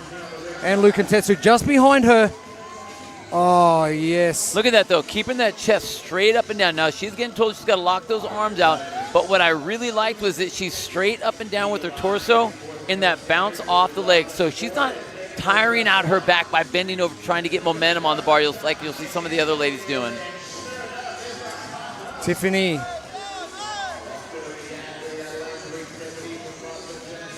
And there's your overall leader, Mia, right in front. Again, it was a little bit slower, and I think it's a little bit more relaxed, but I like the way that she's making every part count, making the hang clean part count, and then also the same thing with going overhead. Tiffany Vio, our first athlete to the bar. Sandra Sealy and Mia van Rensburg, joined by Jocelyn Casca and also Camille Vigneault. Oh, van Rensburg is smooth. Vigneault on the right-hand side. Lefany on the left is Tiffany Vigneault. Annika Allen.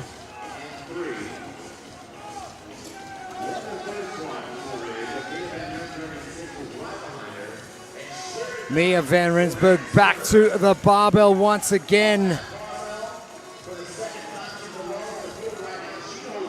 1-1-1. Her placement in the first 3 events. The girl from Colombia who loves the Echo Bike. She's, I think, the only one in Colombia that likes the Echo Bike. Tiffany Vigneault. Currently in second. Camille Vigneault in third. You can see her winding up when that bar comes down, loads up with the hips to get it snapped to the front rack. And again, that's going to be her rest spot, is in that front rack right there when she reloads to dip those legs. In the background, Julia Halberstam from Blackbird CrossFit, but it is the Mia van Rensburg show and has been for the last day and a half.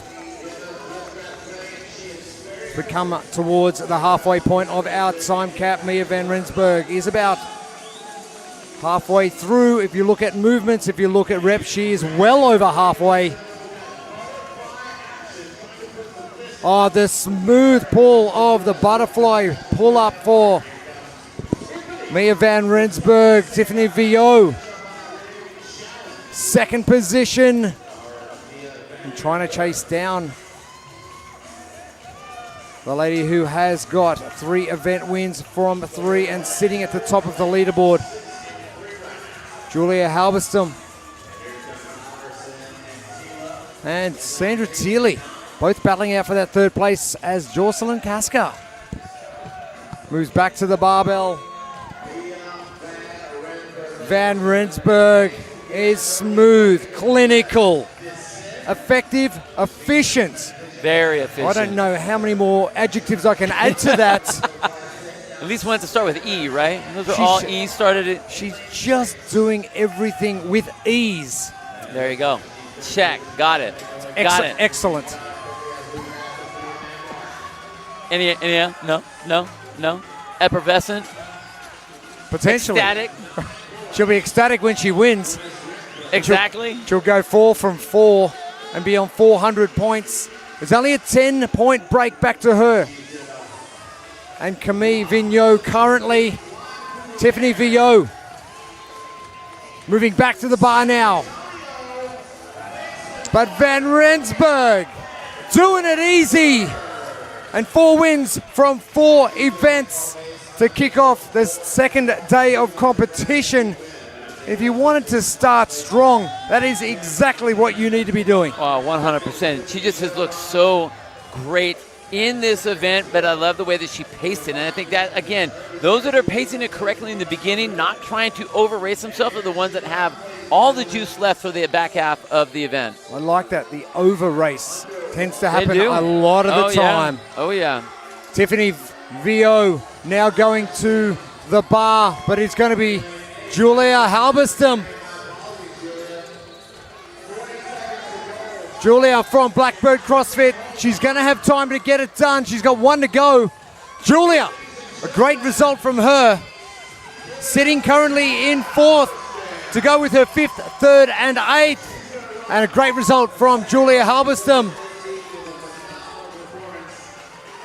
Camille Vigneault getting finished as well.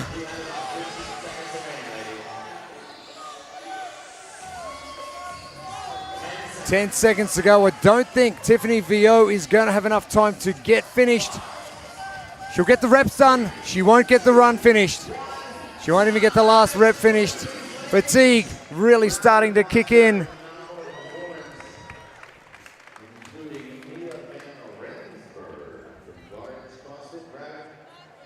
Wow. So again, there's a correct pace. You got to break it up early. It's working over and over and over again. That's exactly what we just saw. So if you are out there, if you know you're coming up, that's what you want to be looking at, is pacing correctly so that you have the energy in that second round. And once you get through that second round, then you're going to be able to go ahead and really put the nail in the coffin as you come across that finish line. But man, that was a great way to finish that event. Van Rensburg, 4 event wins. As you mentioned, Bill, before, it's level pegging with some athletes as well for those first place finishes. But coming into competition, winning the Open this year, but coming in as the second place semi-finalist.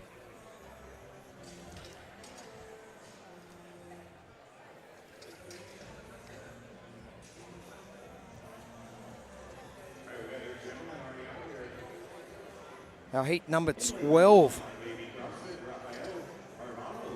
And there's going to be some changes as well.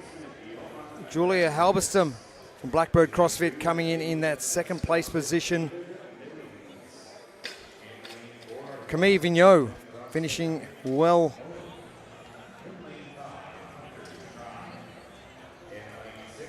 And speaking of Julia Halberstam, let's head down to the competition floor with Amy Bream.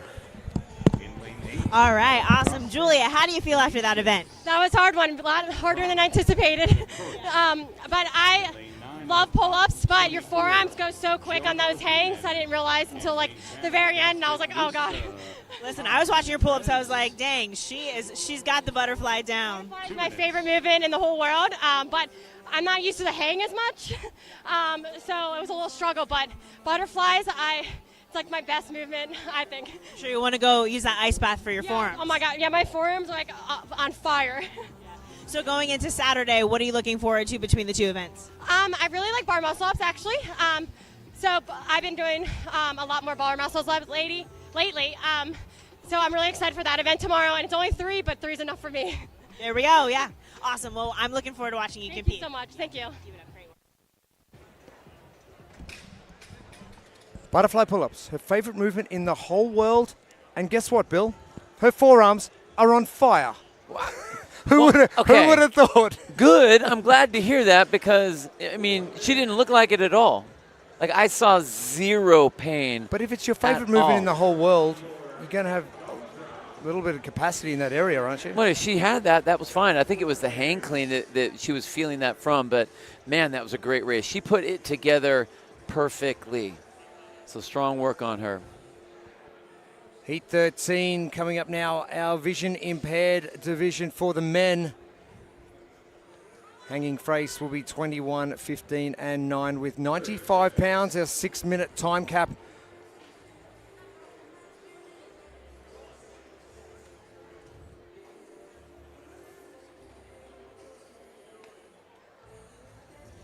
Everyone trying to track down Glenn Byers with a perfect day and a half so far. David Millings just ahead of Chris Fair. For your top 3 positions, your lane assignment is going to see Glenn in lane number 6 as they head to the barbells for the first time. And I think Neuro keys to success. You know, our weight's starting to come up on these hang, clean, and jerks, so you need to be very smart about what you're going to do with these. We just talked about forearms blowing up in that last event. You need to break early so you don't have that happen as much. So break early in your round number 1 so that you're able to embrace that pain in round number 2 and then really bring it home and go dark on that in that third round in the sets of 9.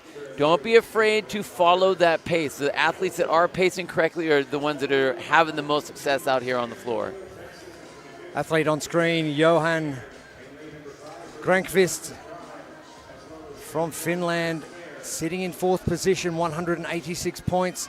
A good result here could jump him into top 3 contention.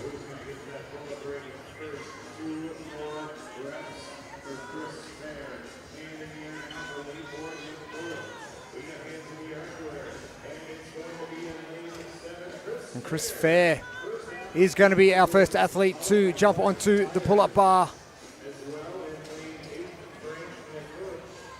Glenn Byers not too far behind.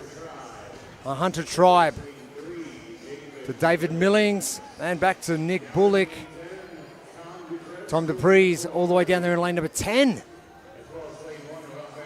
Onto the bar now, and Rafael Arevalo, who has got a very short range of movement, and a butterfly pull-up for him looks very good. As Glenn Byers, your current leader with 3 wins from 3 events. CrossFit Zandhoven. And exactly the same format, popping it off the hips or the legs and keeping it in that rack position a touch longer. That's just a great place to rest in that front rack or overhead. But you get that rebound right off the hips. You can see that bounce.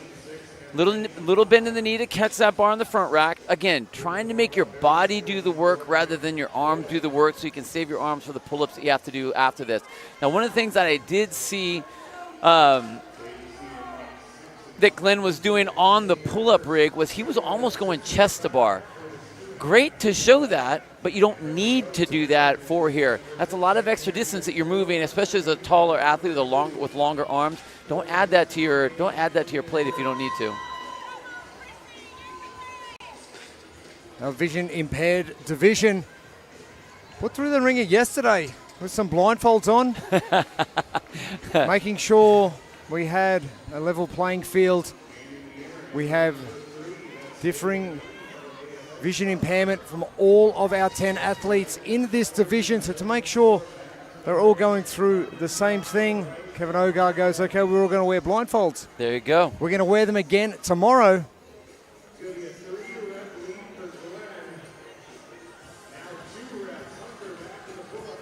And Byers battling it out with Hunter Tribe.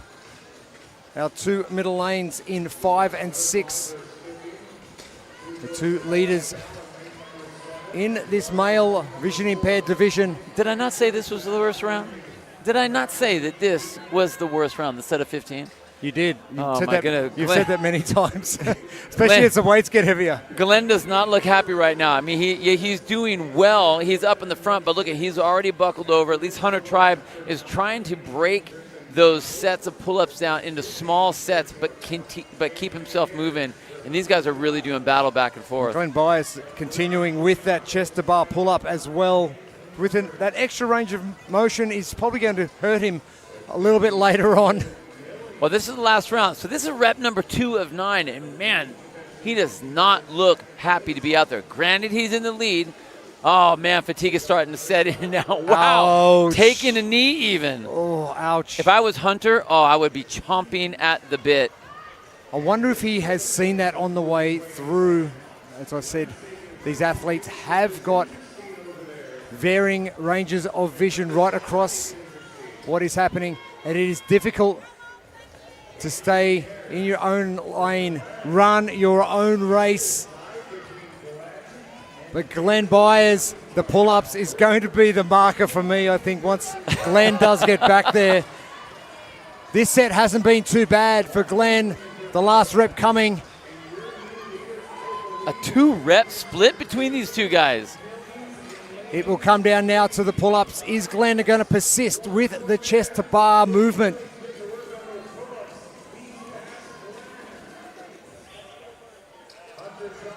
Oh, Hunter Tribe, I think he can smell victory coming. But that fatigue kicking in, more chalk required. 4 reps down for Glenn. 3, 4 for Hunter. We've got a race on here. The range of movement completely different. Hunter, the shorter range of movement. 5 apiece. 6 for Glenn. 5 for Hunter. Now 6 apiece. 3 to go for both athletes. The fatigue is massive. Oh, Glenn. No. They're going singles. That's all they can manage. Oh, no rep from Hunter. Glenn with 2 to go. 1. Oh, the fatigue of the arms. And all that the way is to the buzzer. Time up. Wow. No, I am not laughing. This is not laughing. This is empathy. Oh my God! You know exactly how they feel. That was complete muscular failure that was happening on both those athletes. They pushed so hard through that, especially that round of 15 into that last set of 9, that it just buckled both of them. Couldn't hold on to the bar anymore. Could not get a rep if they wanted to. Glenn can't even get off the floor. Nuts. He has emptied the tank. We talk about strategy going into the final 2 days. You need something to lift you up for the last 2 days. This is not how you do it. No, but what I will say, I mean, for something like this, you do want to end your event with everything left out on the floor. That being said, he needed to, I would have said, to throttle back just a little bit because it was almost right. He just shut down on that side of the finish line, not on this side of the finish line. Oh, some crazy stuff going on in all of our divisions. Glenn Byers looks like he's going to be 1 rep short of finishing. I'm not sure exactly where Hunter Tribe was, but he had either 1 or 2 reps to go. So Glenn could come out with a number 1 next to his name for that event, depending on the score from Hunter Tribe. But Hunter, he knew it. He was trying his hardest. His body went no. I don't want you to play. I like that. That was a great race. Brain says yes, body says no. Oh yeah. Not today.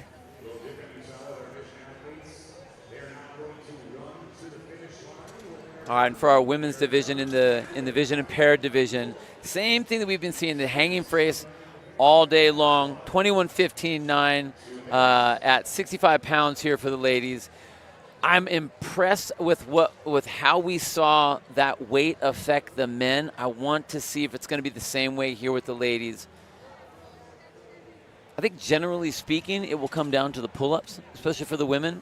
They usually don't have the same level of pulling power that the men do. But the men, I mean, the pull-ups crush the men in that last field. So I don't know. I don't know what I'm going to say. But I will say that the keys, the Think Neuro keys to success are going to be the same all the way through. Break in this round early. Do not feel like you need to race the way you think you need to race in round number 1, your set of 21s, so that you can embrace the pain on the 15s and hopefully bring it home in that set of 9s. In the words of Julia Halberstam from the heat before, I bet you their forearms are on fire. Oh, yeah. Oh, yeah. I don't think it's just their forearms. I think their lungs are going to be on fire as well. Yeah. Sarah Perry, 280 points, currently leading competition here. Lucy Hodges in 230. Mary Collin back 70 points from our leader. Our leader who won the Wheelwad Games in 2022 and came in as the second-placed semi-final competitor. Been impressed with what she's done so far. A third and 2 first-place finishes.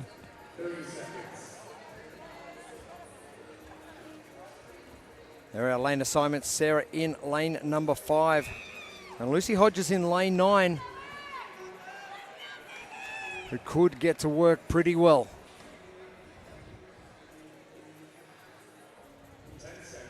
What a way to finish day number 2. Can't wait for the next 2 days. Oh my goodness, some fun races. Do you know who I feel really sorry for? The people who are testing these events for Kevin Hogar. Oh no, that's not right. Let's try this do instead. It again. No, do it again. Go and do it again. You do it You again. do it, but in defense of Kevin Hogar, he actually has done all the events and That has is true. tested them. That is true. And he said, it's good enough for me, it's good enough for them. And no one can complain. Sarah Perry, again, we're seeing a very strong front rack position. Sarah for athletes and just re-gripping at the bottom. Interesting. Not putting the bar down, but re-gripping at the hang. Well, and she comes straight down from the top. So you see some of the athletes will bring that bar really close or even right back down to the shoulders. You can see Kim third in the black top. She brings it from the overhead right back down to the shoulders and then comes down so she doesn't have to re-grip. Now there is an element of success to that in that you don't have the same level of fatigue in the grip. So it might be smart this early in the event. Mary Collin looking good. Currently in third place on our leaderboard, 210 points. 70 behind our leader in lane 5, Sarah Perry. Liliane Margos is our first athlete to the pull-up bar. And a smooth kipping pull-up. And doing well to keep those elbows tucked in nice and tight. Liliane Camargos and Sarah Perry heading to the bar. I'm not going to say slow, I'm going to say a more strategic pace in this heat compared to the males in the last one. They went after it. Well, I think you also have to know what you have in the tank. If these weights feel light, if the pull-ups feel light and easy for you, okay, I can see you pushing the limit a little bit. Again, with the ladies, they need to do with what they have. And one of the things that I really like as Sarah Perry is I see a butterfly pull-up, and I don't really see that across the board on any of the other ladies. That's going to be a faster pull-up. You can see her right here in the yellow top on the left-hand side of your screen. Look at that. Nice kick of the legs, pop of the hips, using that body in that circular motion to keep that momentum and work those reps quicker than just a regular standard kipping pull-up. Liliane Camargos will be our first athlete to finish up in CrossFit Wonderland, Montreal in Canada. Coming in as our third seed, finishing third in the semifinals. Straight to work with that barbell, Sarah Perry. Mary Collin Shortly after, Lilian Camargos in fourth place, 198 points. Win here would be interesting. Watch Lilian, when the bar comes down, her legs are immediately bent. So the bar is caught on a bent leg. So there isn't that yank in the hands, which you'll see that's happening with Sarah Perry. Bar comes down and it almost drops below her knees. So there's a lot of grip strength she's using every time that bar goes down. I don't know if you just saw that on camera, but Sarah Perry shaking those arms out already. Oh, yeah. And we're only in round number 2. I know. See, Sarah has a much straighter leg when that bar comes down. Boom. Again, the shake out of the forearms. They are starting to burn already. Lilian Camargos, your leader in the white and the black, and finishing up second set. And our handler's doing a wonderful job keeping our athletes safe.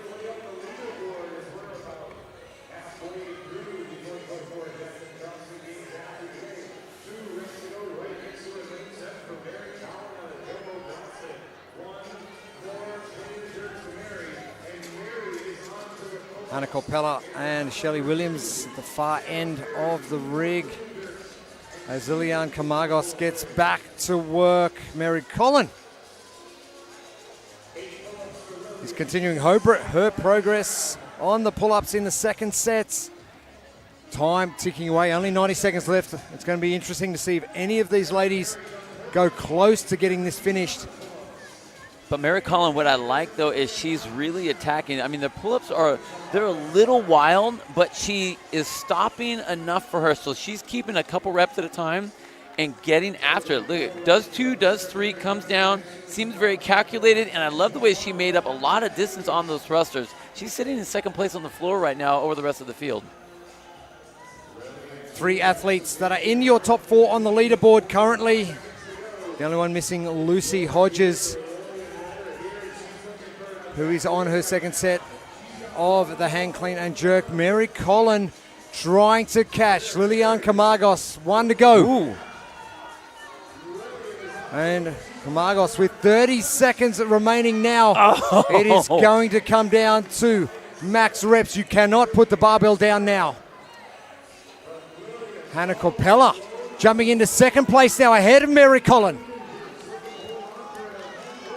It is going to be a battle for reps to the end. None of our ladies are going to get finished.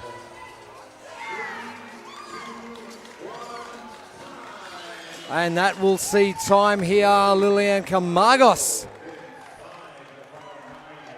Man, what a battle that was. Lilian was able to hold up in that outside position, in that lead position where the other women were really trying to follow her. I was impressed with Mary Collin, and they came down to a rep. Then she got a no rep on the very last one, which put her behind, allowing Hannah to hop up, Hannah Corpella to hop up into that number 2 spot. But man, what a great job by Liliana. Lilian Camargos with a 5th, 6th, and 2nd so far. And a couple of these divisions, the doors have been blown wide open.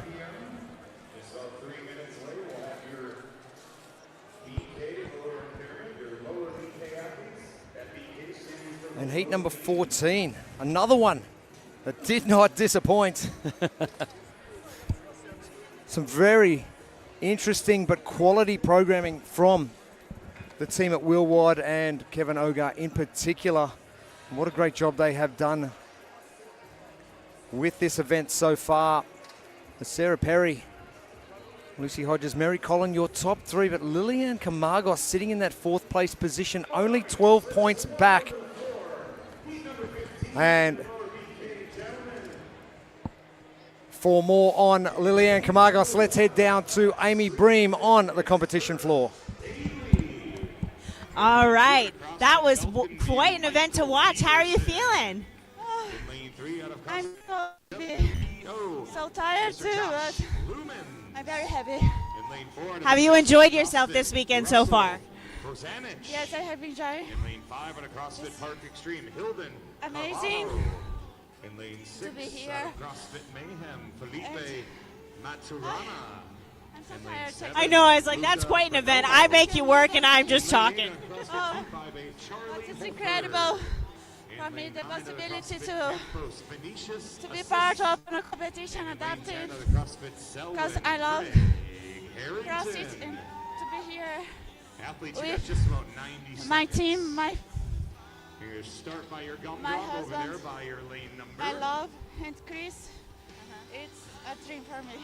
Wonderful. Well, it's beautiful to watch. It's great to be here and to see you compete. So thank you so much for being a part. Thank you.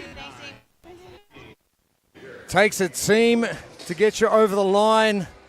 Lilian Camargos. Literally, right?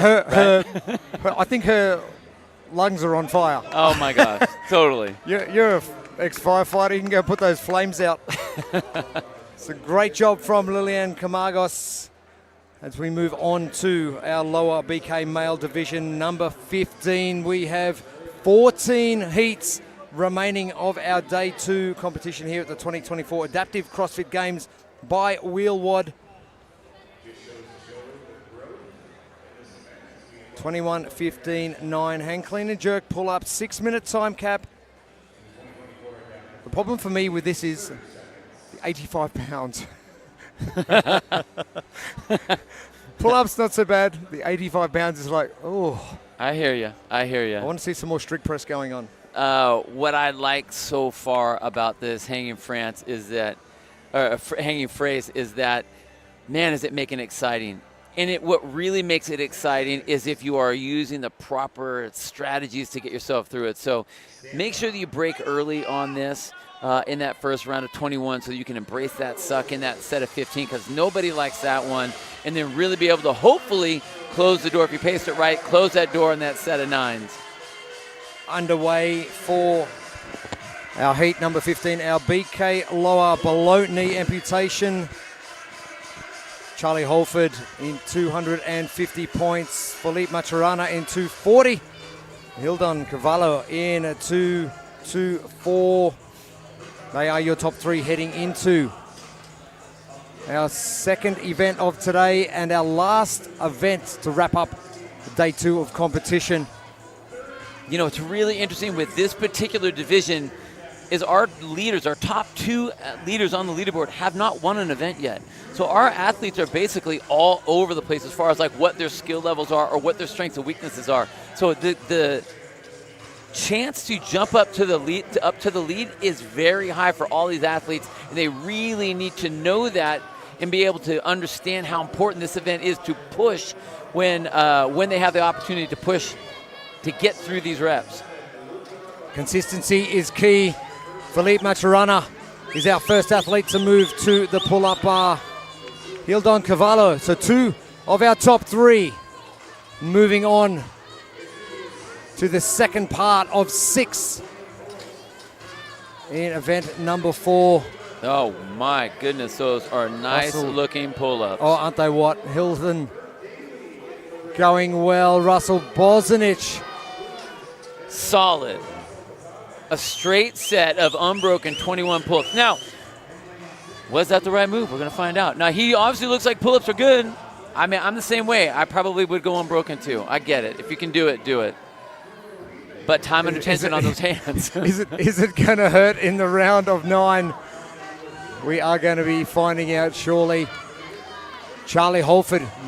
Now keep in mind, as you mentioned, not one event win to be seen from our leaders currently. So the shake-up could be immense. We have seen shake-ups, even with athletes that have won 3 events. They haven't held on to the lead. I think when I look across all the divisions that we have here, this is the lowest scoring of your top 3 athletes, the lowest numbers. So that just means that the group itself is going to be very volatile as far as like that movement on the leaderboard. And I think this will also add to that. We're going to see a lot more movement happening. A last rep from Philippe Maturana. CrossFit Mayhem sitting in second place, 10 points behind our leader, Charlie Holford, who is starting to struggle and just finishing up that first set of pull-ups. Maturana into his second set of pull-ups. Oh, that is magic in the background. Smooth. Hildon Cavallo. So he's got about an 8-rep lead or so. Oh, this is going to be so close coming in this last round. Just what I wanted to see. Oh, Felipe Maturana. Oh, it is so pretty to watch. Okay. Oh, race. Okay. Hildon, here he comes. And just ahead, Hildon now your new leader by a millisecond. Oh, this last set of pull-ups, the 9 and the run to the finish. And what did I say? It's time to go dark. We're going to find out if you paced it correctly. And I'll tell you what, Hildon looks like he has paced it absolutely correctly. This is his strongest and most confident-looking set of the hand cleaning jerks that I've seen of all three. The last rep for Hildon. He's going to do it. Hildon back to the bar and struts back. I got this. We're going 9 straight. Philippe, soon after, here comes Hildon with 3, 4, 5, 6. Can he hold on? 7. Oh, no. The break. Oh. Philippe breaks as well with 4 remaining. They're going to be under time cap. And the last rep for Hildon Cavallo. And Hildon having a look back, and yes, sirree. Felipe Maturana, so 2 and 3 on the leaderboard, finished 1 and 2 in event number 4 on day 2 of competition at the 2024 Adaptive CrossFit Games by Wheelwad.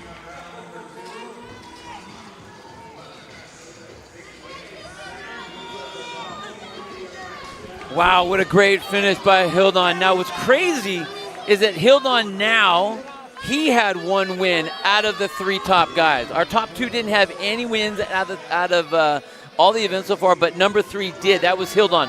Hildon now has 2 top Make that number 1 3. places. Was that 3? That's 3 by winning that event just then. That makes it 3. My. Isn't that funny? You win 2 events and you're sitting in 3rd. Russell Bosnich finishes up now with only 30 seconds remaining. Again, another exciting race. Luca Bonomo finishing up. He won't have much time to get part of the 9 pull-ups done. Damage control for Charlie Holford.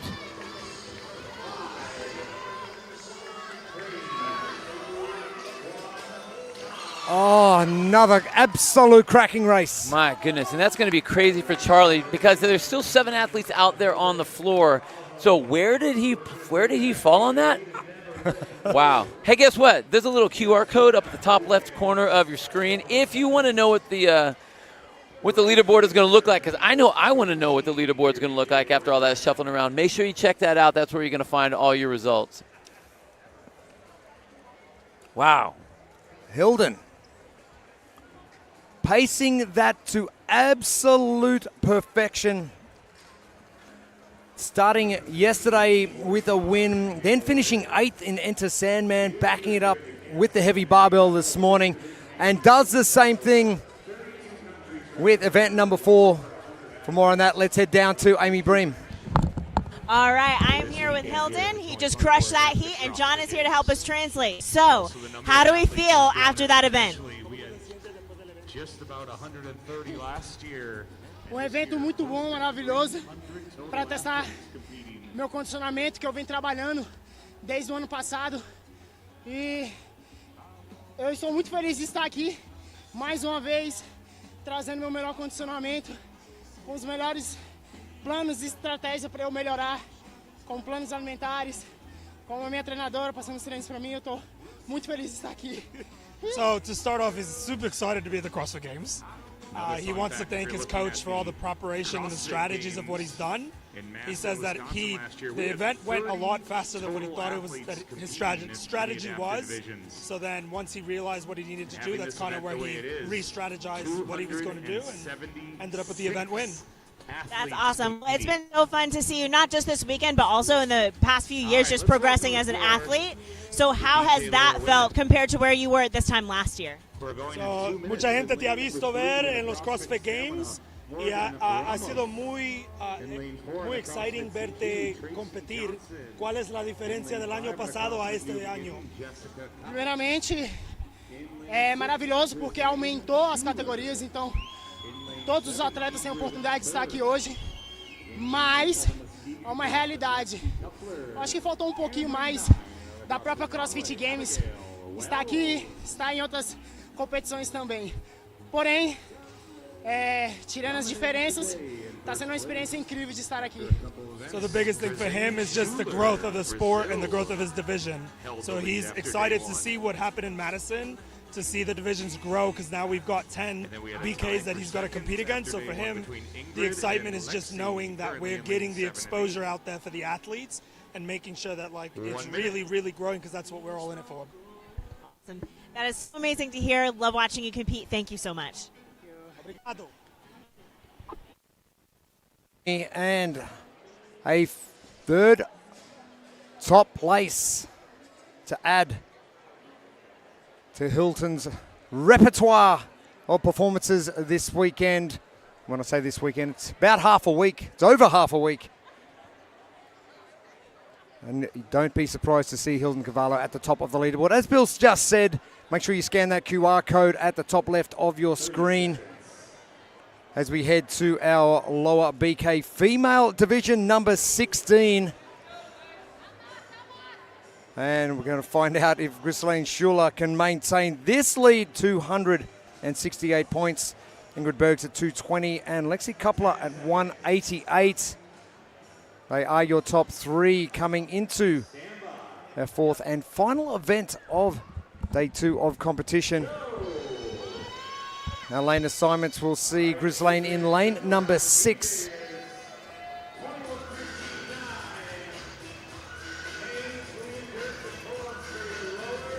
And our Think Neuro keys to success. It's being perfected. It's being proven that it works out this way if you use the Think Neuro keys to success of, first of all, breaking early while you can. Second of all, embracing that pain in that set of 15 or that second round. And last of all, being able to have pace enough to where you can go dark and really put the pedal down on that last round. And you just can't have any fear to follow that plan, follow that pace, or to embrace that pain, because that's going to be there. All of our ladies working through this set, and I always like to see how they're going to handle that hang position into that clean and jerk, because again, there's a lot of grip that's going on. We've heard across a lot of the different heats that grip, fatigue, that time under tension with that barbell underneath the shoulder, and then when they're having to hold their body up over on that pull-up rig, that grip really seems to go. So if they can catch that bar in a flex leg, so it's coming down more and bouncing off the leg rather than coming down all in their grip, that's going to be a huge help for all these ladies as they move on. Ghislaine Schuler continuing on. A second, and a first. She's getting progressively better, but you know what they say, when you hit the top, you've only got one place to go. But she is maintaining a really good rhythm currently. Only working out for 2 minutes in Enter Sandman, was only a third of the time cap. Doing well with the clean 150 pounds and enough to hold on to first. And I think Ghislaine is working a very good strategy, because she's having a look around to seeing what she has to do. Well, and I don't even know, I won't even say that that's a strategy. I'll just say it's a lot of awareness, and that's a very smart athlete, you know. You need to know where your other competitors are, especially if you have the ability to slow down a little bit, take a little bit of breather. You can see her doing that right now. Now, I don't see her looking, but maybe peripherally, trying to see where everyone is so that you can decide how fast do I need to pick up the bar, how fast and how many reps do I need to get in a complete split here, or a complete clip before I really need to put that pedal down. And as every rep goes by, Jessica Cox just flicking her prosthetic out onto the competition floor. Get out of my way. And I got business here. Things that do happen when you are doing pull-ups. But Ghislaine, just having a look, probably as you said, not intentionally, but just knowing that all the other girls are currently on the rig, and you have got a massive buffer now because you are heading to the rig, and it's about placement, not time. Finishing's great, but absolutely. But finishing on top of the podium is even better. Hey, and you know what? I understand the old code of honor when it comes to being a competitor, that you always want to be, putting your best foot out there and doing the best you can. But this is a long weekend. We have 4 days of competition total. This is only the end of the second day. So if you are almost a half a round ahead of the rest of the field, you can chill yourself out just a little bit. Watch and be very aware where everybody is, but don't tear your hands. Don't do something that's going to be silly, that's going to impair you and stop you from doing what you need to do. Like, really bring that breathing down. She could chill out right now, honestly. Jessica Cox from CrossFit New Beginnings in Sydney, Australia, northern suburbs of Sydney. Getting to work and trying to catch Ghislaine Schuler, which is going to be a tough ask.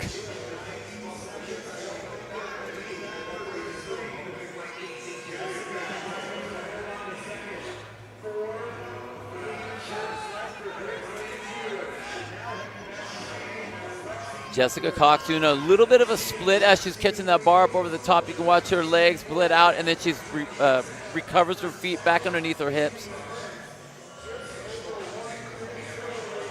Not a bad option either. Give yourself a little bit more depth so you're not pressing the bar out That's as right. much, taking your triceps. Again, the more you can make the clean and jerk element of this workout be a hip movement and not so much an arm movement, you're going to be saving it for the pull-ups, which, I mean, in all reality, the ladies here need the help on the pull-ups. That's where a lot of them are struggling, unless you're right in the middle with Ghislaine. She's having no problem at all on those pull-ups. As Ghislaine comes back to the bar, off the bar. She has finished up with 5.5 minutes. Ghislaine Schuler, hats off to you. Jessica Cox is next up. This is an important result for Jessica because she has already got a second place finish in event number 2. This will be her second of the weekend and will start moving her into contention. And it will be a second place finish for Jessica Cox as we hit our time cap.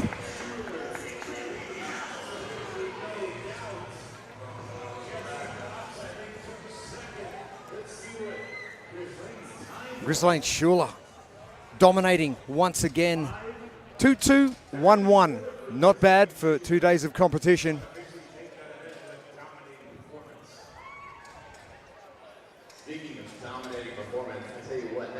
Jessica Cox, that was an important result for her.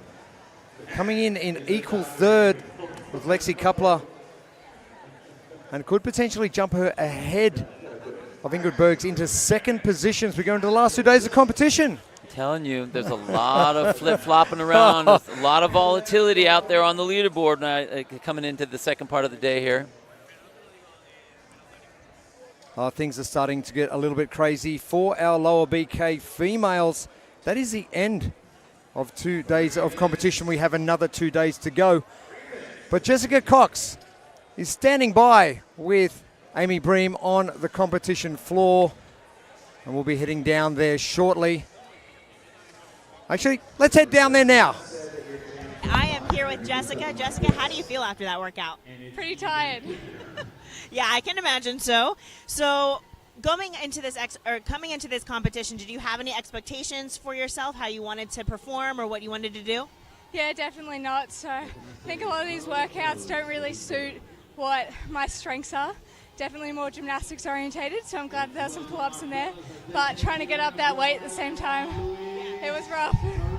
hey, there's always something to work on in CrossFit. That is what we love about the sport and what we hated about the sport. So it's great that you're experiencing that. You're a true CrossFit athlete. Thank you.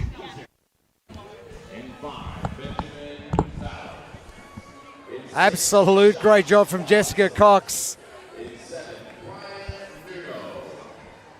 The changes on the leaderboard continue. If you want to scan that QR code in your top left-hand corner of the screen, you'll be able to get all our latest results on Competition Corner. And if you want to see what's happening right across your schedule, download that Hustle Up app, as all of our athletes have done here in competition. And you'll get every heats, every presentation, every activation that is going on. Competition here over 4 days. Big thank you to Hustle Up for that. Hanging Frace in the Neuro minor division.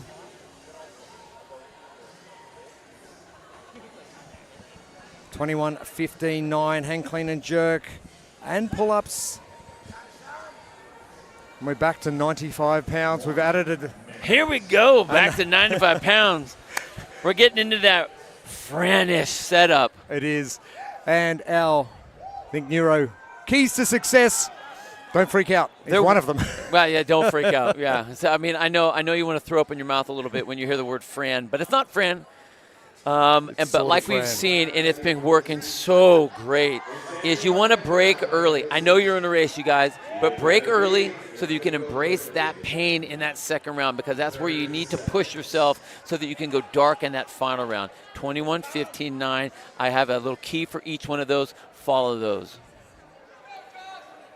Overall results, Robinson getting the jump on Fallon in event number 3. Szymanski doing exactly what he needed to do to maintain a top 3 position. Con McGill not too far out of it either. But this one is going to be quick, and it may not fall the way people think it's going to fall. 6 minutes away, and we will find out exactly what is happening in our Neuro Minor male division.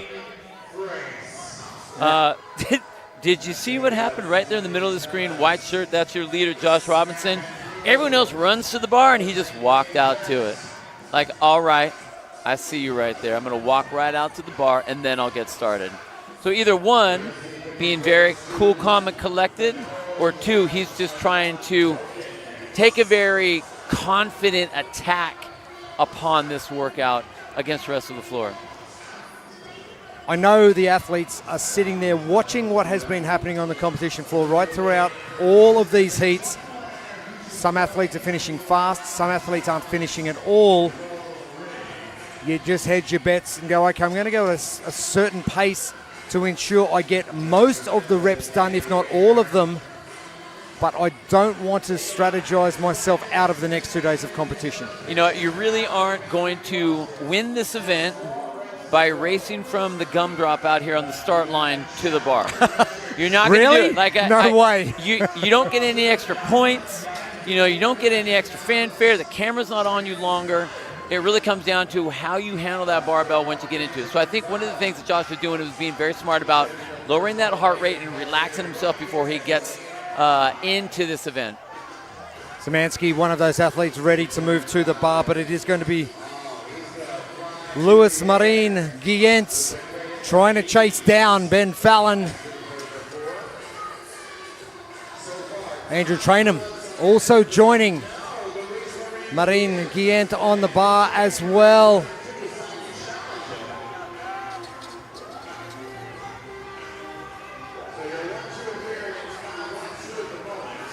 Robinson with the lead. Fallon wants it back. They came in level pegging after day 1 of competition, and they have traded blows.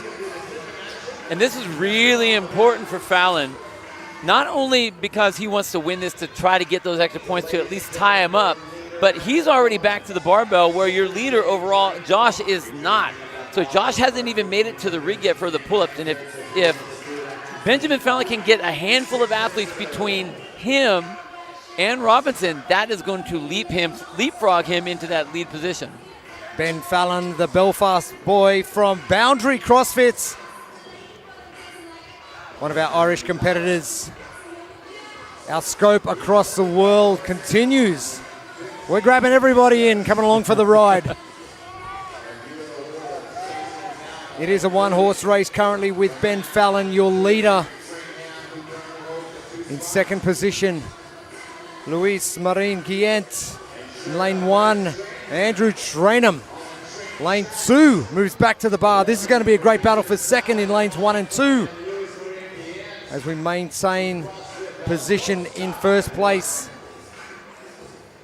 of Benjamin Fallon coming in 10 points behind. Now this could be a massive separator as well. Absolutely. And I'm counting on my fingers right now how many guys are getting between Benjamin Fallon, who's in that lead position, and then your overall leader, Josh Robinson. If he wants to make up, we knew just getting ahead will make up that 10 points and tie him up. But every athlete you get in between, those are going to be 10 points more. So that point spread is not going to shrink, but really flip-flop hard the other direction. As Fallon gets to work, Robinson continues to get no reps. The judge wanting to see a certain position on that hang clean and jerk.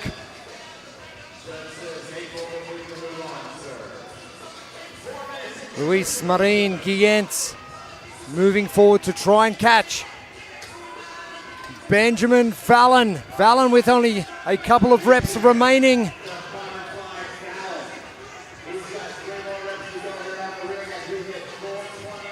And Ben Fallon doesn't need to panic here. This is where he needs to think about what he's doing and really pace the last set. He's got 90 seconds. There's no point blasting yourself out of contention for the next 2 days. No, and he's sitting in a position where the other athletes that are right behind him are directly in front of him, so he can see how fast he needs to go. The other guys haven't even got to the rig yet, so just take his time.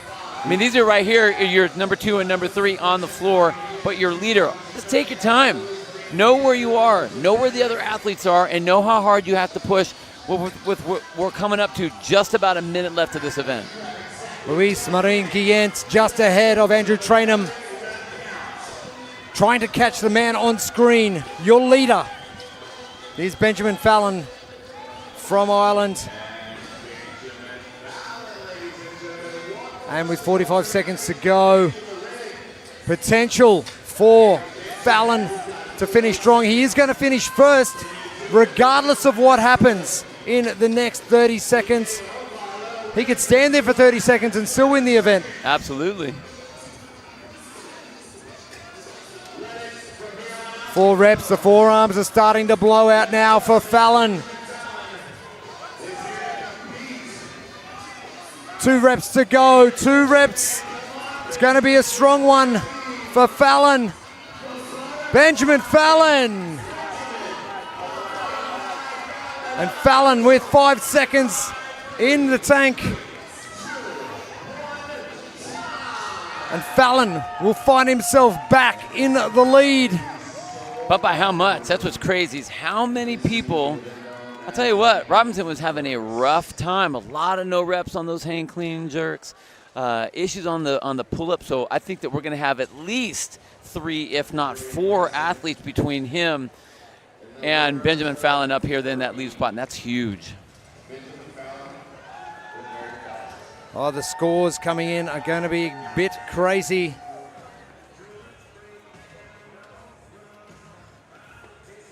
Ben Fallon having a great open and semi-season, finishing in second and first.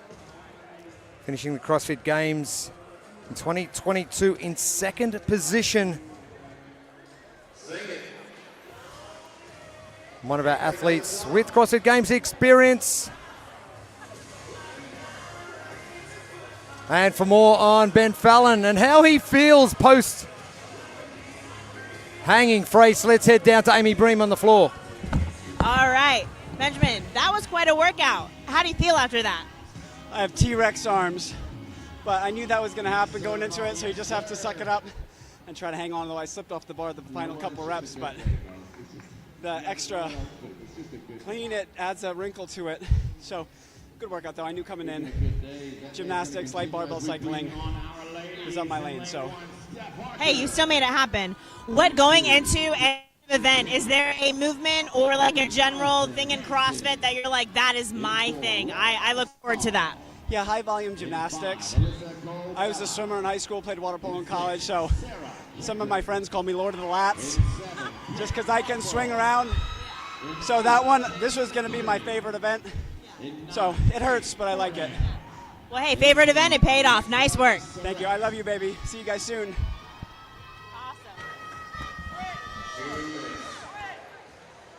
The Neuro minor division has a new leader. His name, Benjamin Fallon, the Irishman. Man, he looked good on that. Didn't he? Wow. What? And that was exactly what he needed. And I tell you what, this event overall in all these divisions is putting up so much excitement and flip-flopping our leaderboard so much. Man, it is really making it fun, not only just to commentate, but for you guys at home, being able to watch these races as these athletes are being forced to really get after it to get whatever points that they possibly can. 17 heats done. We still have heaps more to go. Day 2 of competition. The 2024 Adaptive CrossFit Games by Wheelwad. And the crowd getting very vocal about a Neuro minor female division. Your leader, Britt Harbour, 290 points. Only 20 points back to Alyssa Cabela. Sarah Kendrick in third. All three ladies sitting meters away from us.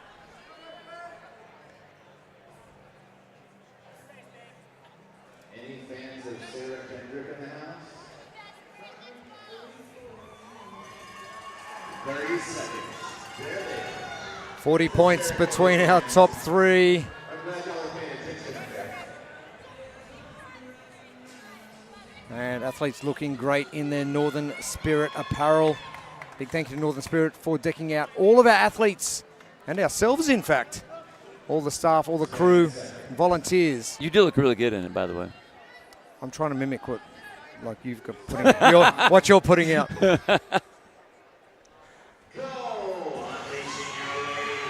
Underway. The 18th heats of event number 4. No reps aplenty coming already. Sarah Kendrick getting one initially.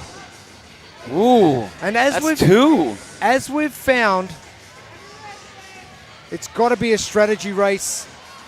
Use your body, not your brain, because your brain will go as fast as you can, but you don't have to. Okay, did you see how fast this heat, all the ladies rushed to those bars? I tell you, that was one of the things that's as a coach, I noticed that across the board as these ladies now are full of that adrenaline and the adrenaline part of the competition. That's not what you want to have when you go into a competition like this. Yeah, you are going to be racing. Yes, you need to be going fast, but the last thing you want is to start off your first round with no reps. And we saw Sarah Hendrick get 2, if not 3, no reps right out of the gate. So we did talk about our Think Neuro keys to success, with that first one being that you need to break early. Now, some of these athletes are doing that, one by choice, and some others, 2 not by choice. But you want to break early so that you can embrace the pain in that second round, because that's where it's really going to be important, so that you have enough energy to get into that dark zone, that last round in that third set when you're looking at your sets of 9s. Your first athletes to the bar, Alyssa Cabela and Britt Harbaugh, were the only ones up on the rig, and striking first is Alyssa Cabela on those beautiful butterfly pull-ups. Look at that big whip at the back of her legs. And again, those that are in CrossFit understand the speed difference between a butterfly pull-up and a kipping pull-up. Kipping pull-up might be a little bit safer, knowing that you can stay on the bar, but you're not moving at the same rate of speed. And if you watch Alyssa Cabela, watch her wind up with that back leg, and look at her go on those pull-ups. Hand in the air already, and she's ready to come down and finish that first set of 21. I like what you're saying with that. I've done Fran before, butterfly pull-up versus kipping pull-up. I always revert to kipping because my heart rate doesn't jack as high doing kipping. I just don't like that feeling. It depends on the capacity that you have. If you are a good pull-up person and you are able to run that speed, it is going to be faster, but yes, your heart rate is going to be up a lot higher. It hurts more. Oh, okay, that too. Yes. I'm just trying to. Didn't you see the no fear part? That was also on the keys there. I ignored that. Yeah, key, you that ignored key my to success. keys to success. All right. Just the key, not the Right. keys. First one I took on board. The second one's like fear every single time. I gotcha. All right, so our first two ladies that were out of that first set of 21 are going to be Alyssa Cobella with those beautiful butterfly pull-ups. Followed closely behind in lane number 7 is going to be Brett Harbaugh. Now, these two ladies were the fastest and the smoothest, also on the hang, clean, and jerk. So that's what really put them ahead of the rest of the group, and everyone else is struggling coming out of that first round of 21. I've seen a lot of great athletes struggle here today on this event in particular. Halfway through our time cap, it is Alyssa Cobella, Britt Harbour, Britt, our leader, after 3 events, only dropping those 10 points. Alyssa Cobella, 30 points back. And here comes Sarah Kendrick, who's currently sitting in 3rd on 250 points. And a no rep. So having to get into that rack position before moving. Better now from Kendrick as Cobella moves back to the bar. And some more smooth and fast butterfly pull-ups coming. Well, and it's crazy. You know, she was the first one to make her way to the rig the first time, but she wasn't by herself, and she's not going to be by herself again on this one because in lane 7, you're going to have Britt Harbaugh also working on her pull-ups. Britt, I think, has been a little bit stronger on the hang, clean, and jerks, whereas on the flip side, Alyssa Cobella has been much faster on those butterfly pull-ups. She just moves so quick with them, even with the brakes. Britt Harbour having a chat to her husband, Mitch, last night. And then moved to Austin, Texas to become a local down here in these parts.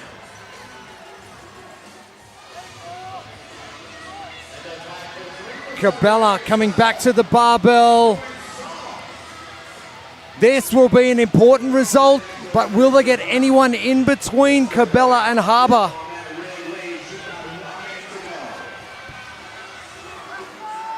Kendrick in the middle of the sandwich. Lauren Saul in the background. Oh, we are running out of time. Cobella, all she needs to do is maintain this pace. She doesn't need to go faster. She could even finish these hang, clean, and jerks, turn around and watch what Britt Harbour's doing and just stand there and watch her, and she'd still finish first. Kendrick back to the bar in the background as Cobella has got 20 seconds to hang on, and she's going to do it and do it easily. And rushing to try and get these done. Can she do 9 in 10 seconds? We're about to find out. No, she's done. Tapping, self-tapping. 3 was enough. That's all right. That's all she needed, right? That was all she needed. Great work, Alyssa Cobella from F13 Performance.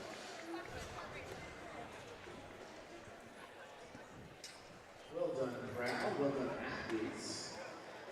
And I don't think he deserves much. And Britt Harbour has gone 1-2-1 in stark comparison to Cobella, who's had a 3, a 1, and a 2, and now a 1.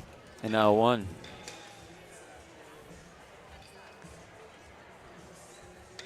Been an amazing day 2 so far. 2 more days to come of competition. Thank you so much to everybody who has been following along at home on the live stream. Jeremy Austin and Bill Grundler with you. Amy Bream joining us on the competition floor. And joining us right now on the competition floor is Alyssa Cobella. All right, Alyssa, how are you feeling after that workout? My grip is really blown up, so thank you, Kevin, for crushing it today. You know, that's been a common theme as I've talked to athletes. That forearms, grip, they're hurting a little bit. So coming into this day, you know, day 2 of the competition, you have a few events under your belt. What were you expecting for yourself?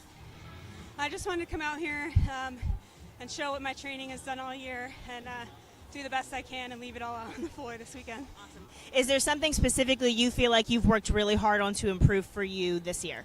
I definitely worked a lot of my endurance, so longer workouts. So I was really happy the first race taking that.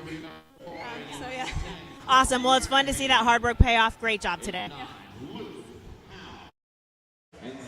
Thank you, Amy. Endurance, one of those keys Alyssa Cabela working on, and it is paying off, and paying off in a big way.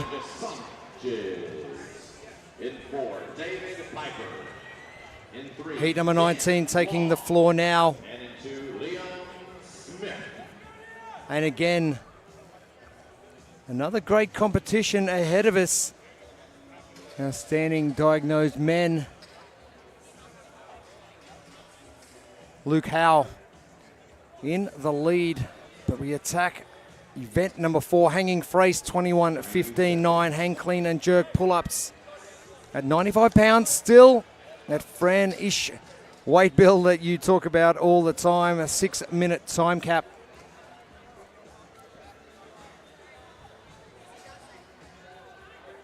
And Luke Howe from Optimal Sports Performance with a bit of a buffer, but we have seen over the previous divisions that have gone on, that lead, that score that you have put up on the leaderboard could be diminished very quickly. Elijah Sanchez in second place in 2:28. Florian Gulke in third on 2:16. And our lane assignments is going to see Luke in lane number 9. Elijah Sanchez right in the middle of the arena here. Gulke down in lane number 8. 30 seconds. Both Luke and Florian wearing the neon. I'll make that 3. The top 3, Elijah wearing the neon as well. I want to make sure that we see him, that's all. Oh, we can see him all right. Great stuff from Northern Spirit to deck these athletes out. 10 seconds. Big thank you also to our sponsor, Strenflex, for their support of the Adaptive CrossFit Games for 2024. Oh, and this is what we want to see, the crowd getting ramped up, DJ doing their part.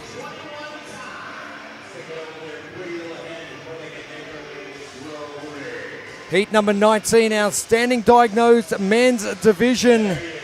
This is heat 19, 29 heats in total for today.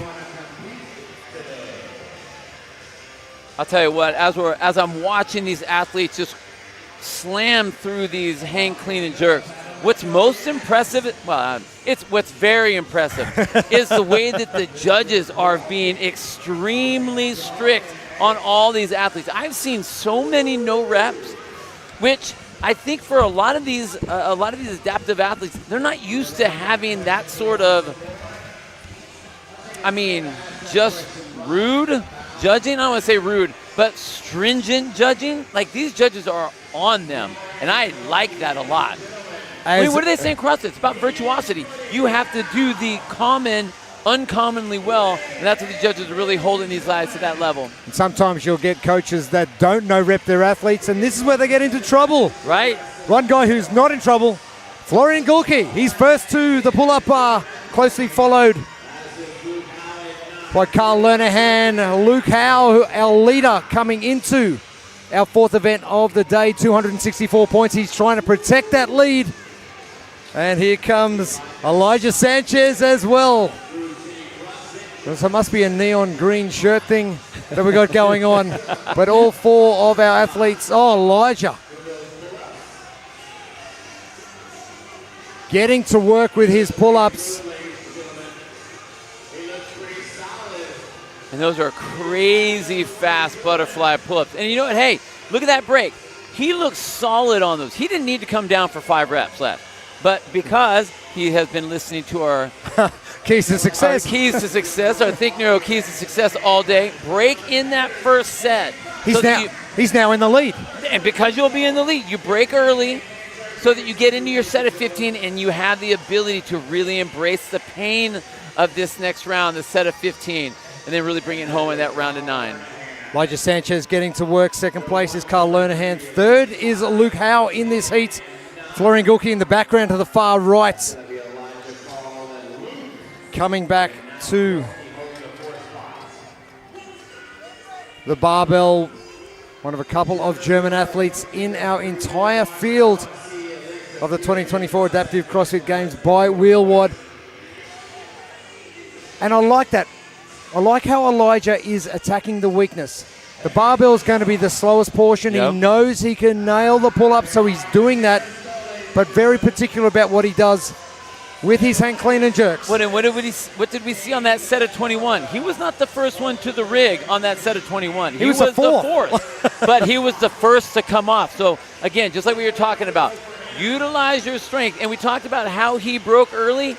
Guess who's going to be first back to the rig here? Because right now I only see one hand in the air, and that's 3 reps remaining for Elijah Sanchez over here in lane number 5. Expect Sanchez to hit the bar, potentially doing 9 or 10 pull-ups. I would say that would be safe. Do a negative split. That's right.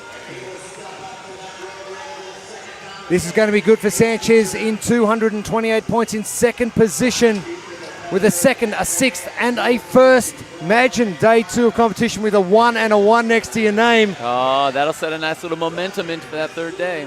It's called progress. I like it. I like it.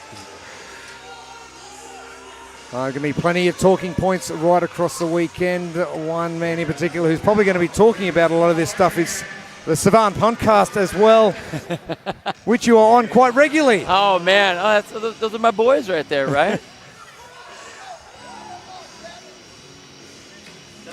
And a big supporter of the adaptive community is Savant.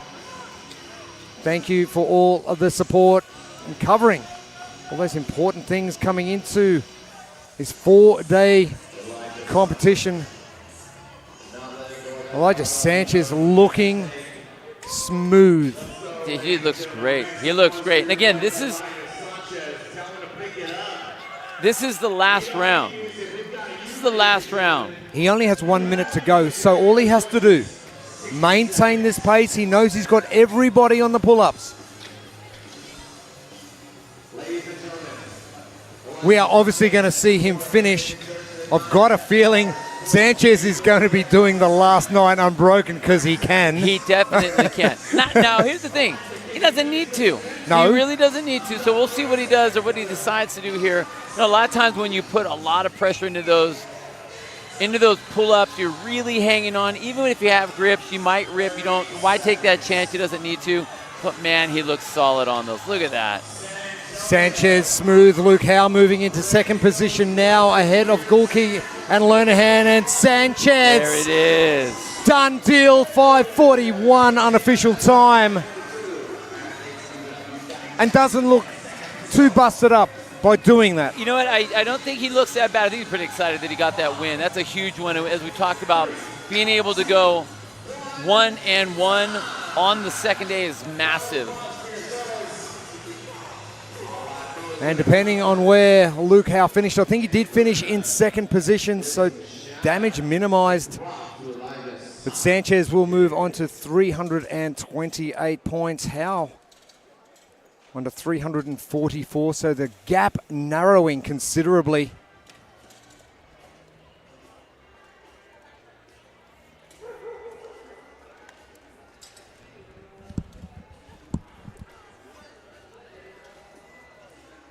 Outstanding diagnosed division. Again, our Quip products, making sure we get across and adapt to the needs of every athlete across the 4 days of competition here. And Elijah Sanchez, I don't think we've seen smoother pull-ups right throughout. The man who is smooth as silk, standing by with Amy Bream.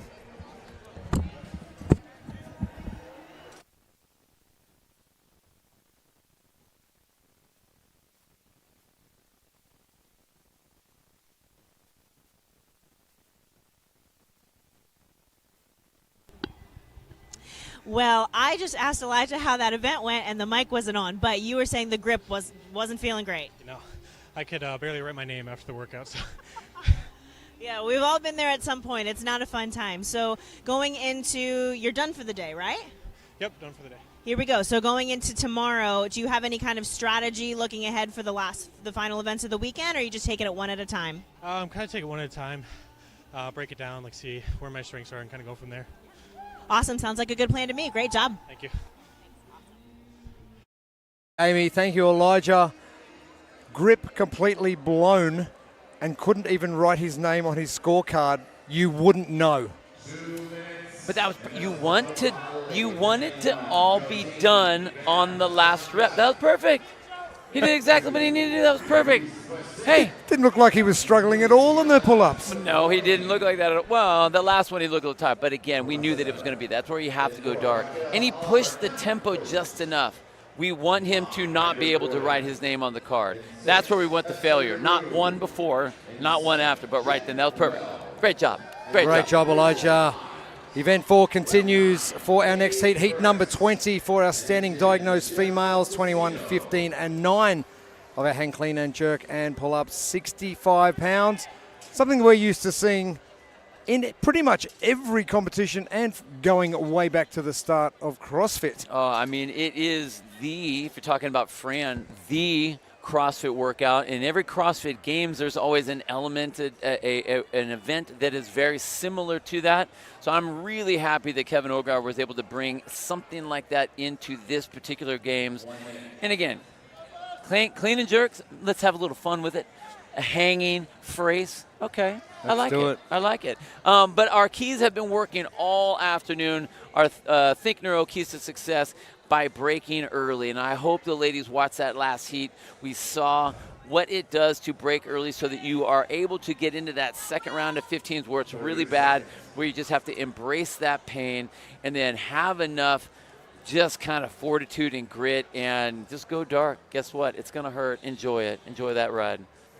Our leader coming into our 4th event and the second of our day 2, Katie Burez with a perfect record so far. 3 wins from 3 events. 70-point back is Esther Daru and Giada Serpolini in 3rd. There is a 92-point buffer between 1 and 3. Esther Daru in lane number 6, but Katie Burez all the way down in lane number 9. But a number of athletes could potentially be a little bit of a stick in the ointment. Look at that rebound by Amber Gordon right there in the white tank top and the black shorts as the camera's panning by. Big bounce off the legs like that. Again, we're trying to see how efficient the athletes are going to be as they're working through this first set. Katie Burr is super strong. So, I mean, this is kind of where like she's manhandling the bar a little bit. We know that you can, and this is what me and you had this discussion earlier. Just because you can, should you right now? We'll find out. We'll find out how that plays. Just because you can doesn't mean you should. That's right. Chase Ingram, that's one of his favorite sayings. Katie Burez, your leader after 3 events, is now your leader on event number 4, hanging brace. And looking sharp on that pull-up rig. Big thank you to Rogue for the equipment right across the weekend.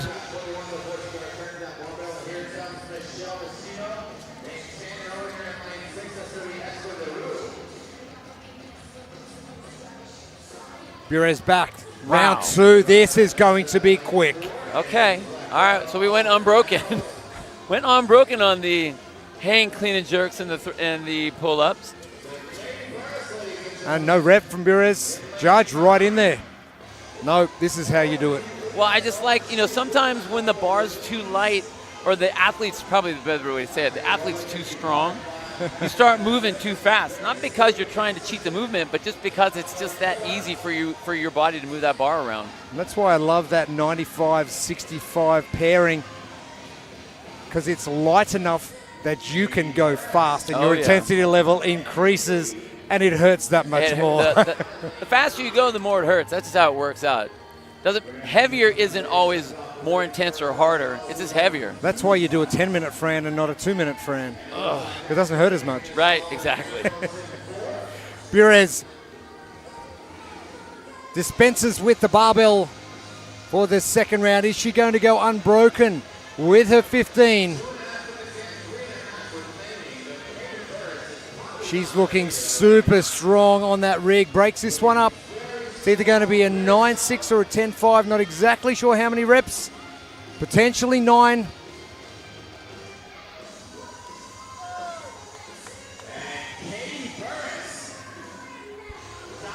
Oh, doing it easy. Okay, all right. Katie from Wayfarer CrossFits.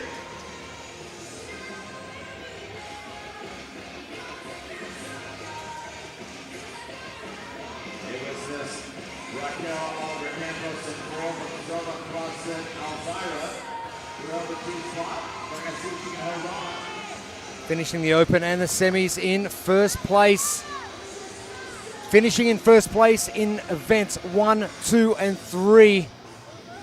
And I don't think there's going to be any stopping Katie Burez finishing first in event number 4 either. What a great 2 days of competition. Wow. 9 reps now left for Katie Burez.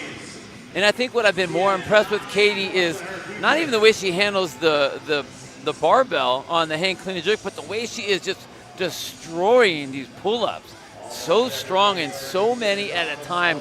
Big, gigantic chunks all the way through. Now, again, she's all by herself. She doesn't have to do all these unbroken. So take the time to do what you need to do here. But she can. But she can. So she is. Talk about putting on a clinic. It is a Katie Burez clinic right now.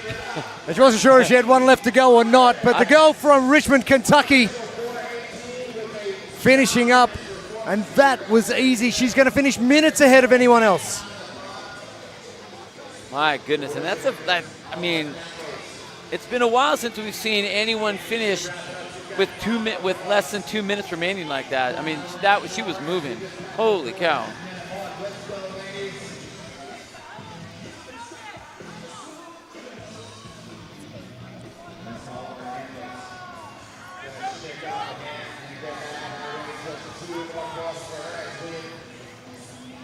Just over 1 minute remaining.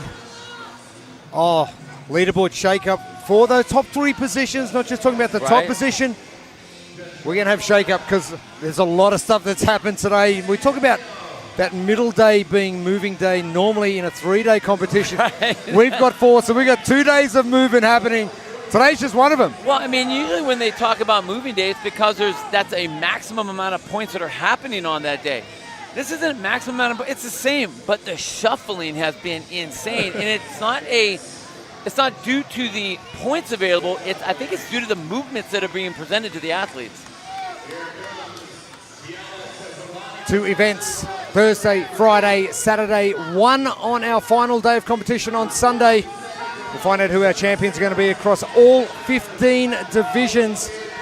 The 2024 Adaptive CrossFit Games by Will Watt. 10 seconds remaining now of our standing diagnosed female division.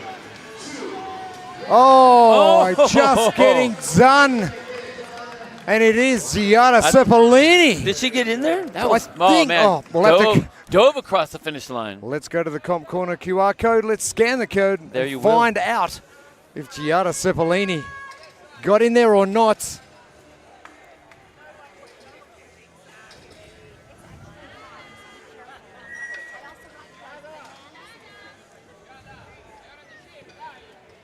Again, more shake-ups. Giada Ceppolini was currently in 3rd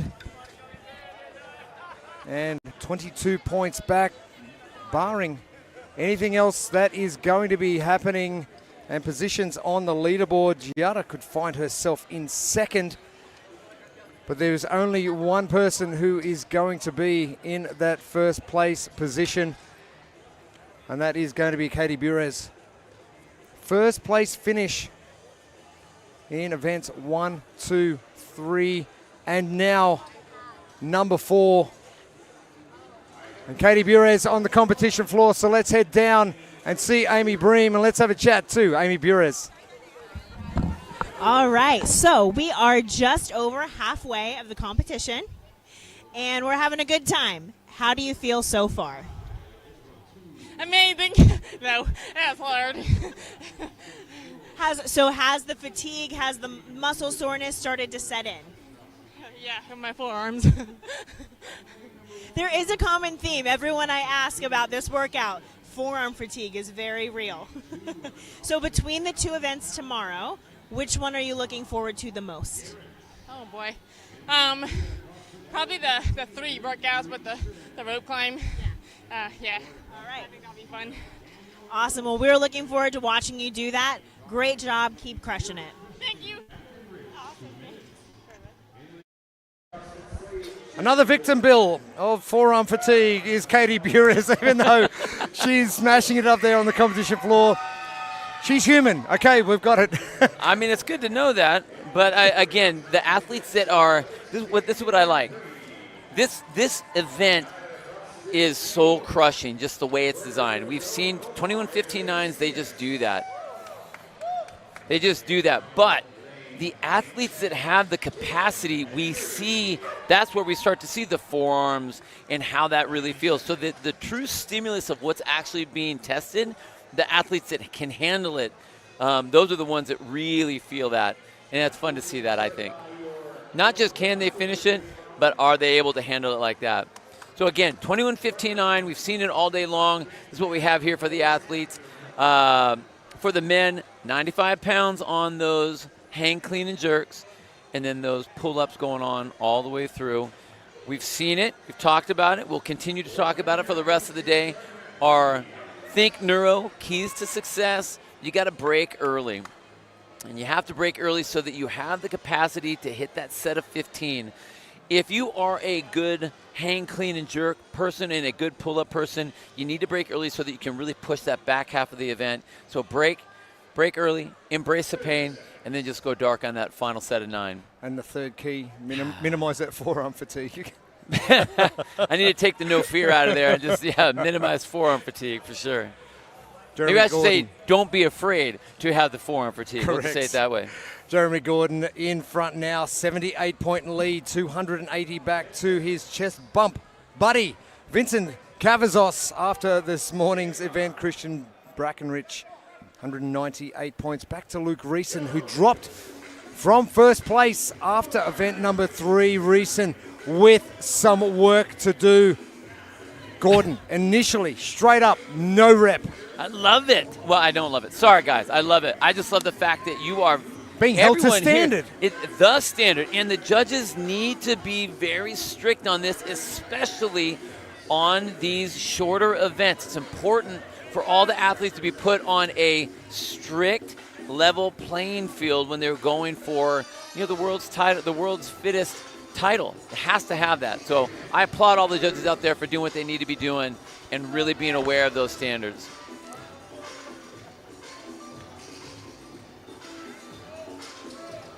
Looking across the field to see if we get a hand that goes up, and I see the first hand comes up over in lane number 4 with the white headband. We'll get that camera over to him eventually here. 2 reps left to go on the hang clean and jerks. Now, what I want to know is, did he get through that set of 21 too fast? Those last couple 21 reps were a little iffy, and I don't mean he didn't do them. I meant he looked tired when he did them. We'll have to see how he's able to handle the rest of that. And a no rep right out of the gate on rep number 1 on the pull-ups. Washington currently in the lead. Reeson next door. John Jarrett, our third athlete to the bar, and now Joel Stevens joining them. Kristen Brackenrich and Gordon. The judge really hammering down on technique. Reeson, this is more like it. Luke Reeson, your leader coming into today, dropping down to 4th in between events 3 and 4. And Reeson now getting to work and very strict with that positioning and giving the judge absolutely nothing to complain about. Now, one of the things Daniel Washington has in his favor is he's not as tall as Luke Reeson, so he has a little bit shorter range of motion. You can see them right there on the right-hand side in the white shirt.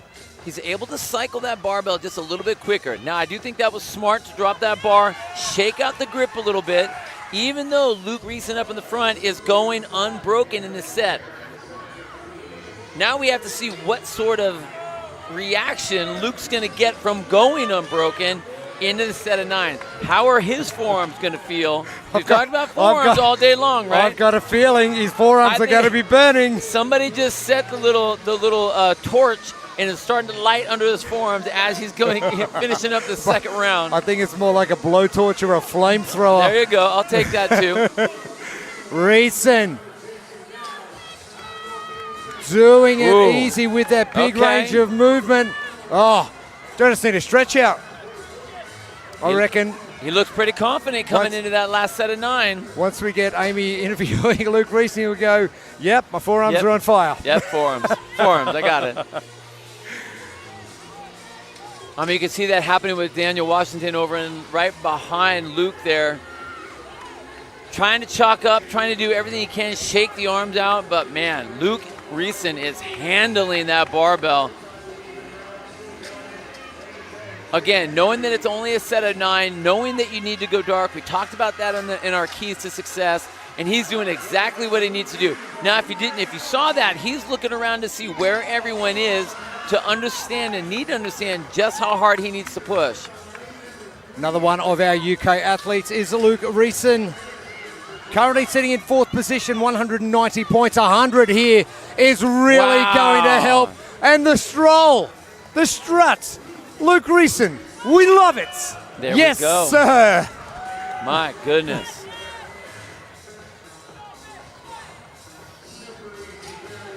And Reason, the bounce back that he wanted and the bounce back that he needed. Right. Yes. And I tell you what, when you need it and you get it like that, oh, that's a tasty nugget. Very tasty morsel. But what I like about what Luke Reason has just done, he got spat out on event 3. He goes, okay, that's cool. Just not my jam. Let's come back. Event 4, nail it down. Washington now in 2nd position with 4 reps remaining. Potentially the only athlete to get finished. Oh, the forearms are on fire for Daniel Washington from CrossFit SCL, coming in as our 4th seed. Another athlete from the UK. The boys across the ditch, showing us how it's done. And Daniel looking up going, I don't know if he wants to play anymore. Don't make me. You can't make me. I'm done. That's when you're like wishing that the time would already be ended. I'm not saved by the bell. What the heck? Come on. Final 30 seconds now. 5 reps for Washington to get done.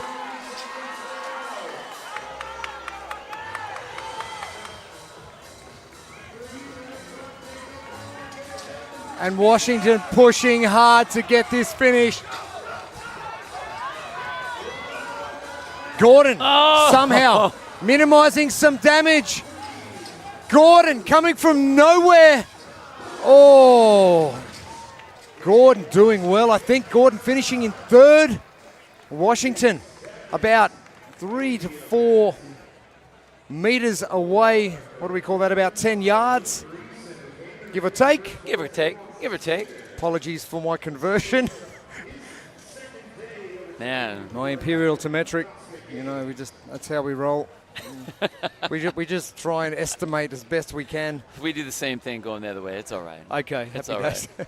Reason, 100 points, 290 for him now. Exactly the bounce back that he needed after a last place finish. No lift earlier on today in the 1RM clean. And important for Luke Reason to get that 100 points. And standing by on the competition floor, Amy Bream with the man of the moment, Luke Reason. All right, well, I am here with Luke. Luke, I know you had a frustrating event earlier today, so you came out with something to prove, and it looks like you proved it. How does it feel? Yeah, that first event this morning should have been a good one for me, and I made an absolute mess of it. So, I come out kind of a little bit angry on that one. Lads were talking about breaking it up, and I had no intention of breaking it at all. I just went as hard as I could. I knew I could hold on, because I've tested it before, so yeah, it was a good one. I didn't expect to win, but I went out trying to. Well, tried to, and you did. I feel like that's a really good part about being an athlete, is not only coming from setbacks, but being able to overcome that anger and use it for the next event. So looking into tomorrow, which event are you looking forward to the most? I mean, I wasn't looking forward to the bench press part, but the other two are like in my strengths as well, so I can only go out and push hard on that bench and then just enjoy the rest of the bits that I know I've got an advantage in. But it's good to just wipe the slate clean after this morning, and I'll sleep better tonight now. Yeah, absolutely. It's done. You're just over halfway. You're going to keep crushing it. So way to go. Thank you, Amy, and thank you to Luke Reeson channeling that anger. That was a good call. And That was a good call. Just because you're good at something, he goes, okay, I know I'm going to be doing well at this event. I've got to go and crush it and bounce back. And he bounced back well. And I fear, you talk about fear in your keys to success, thanks to Think Neuro.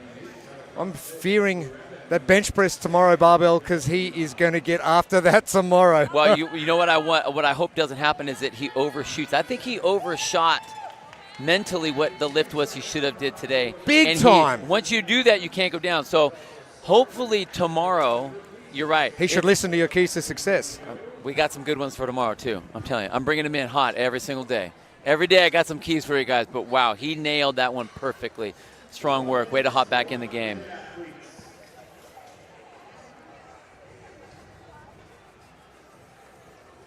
Heat 21 done.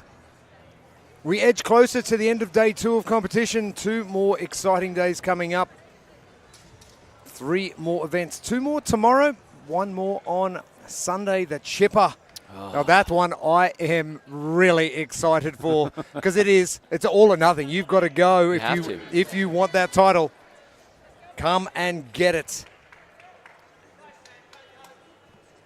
A lower minor female division, Bailey Hooper with 284 points.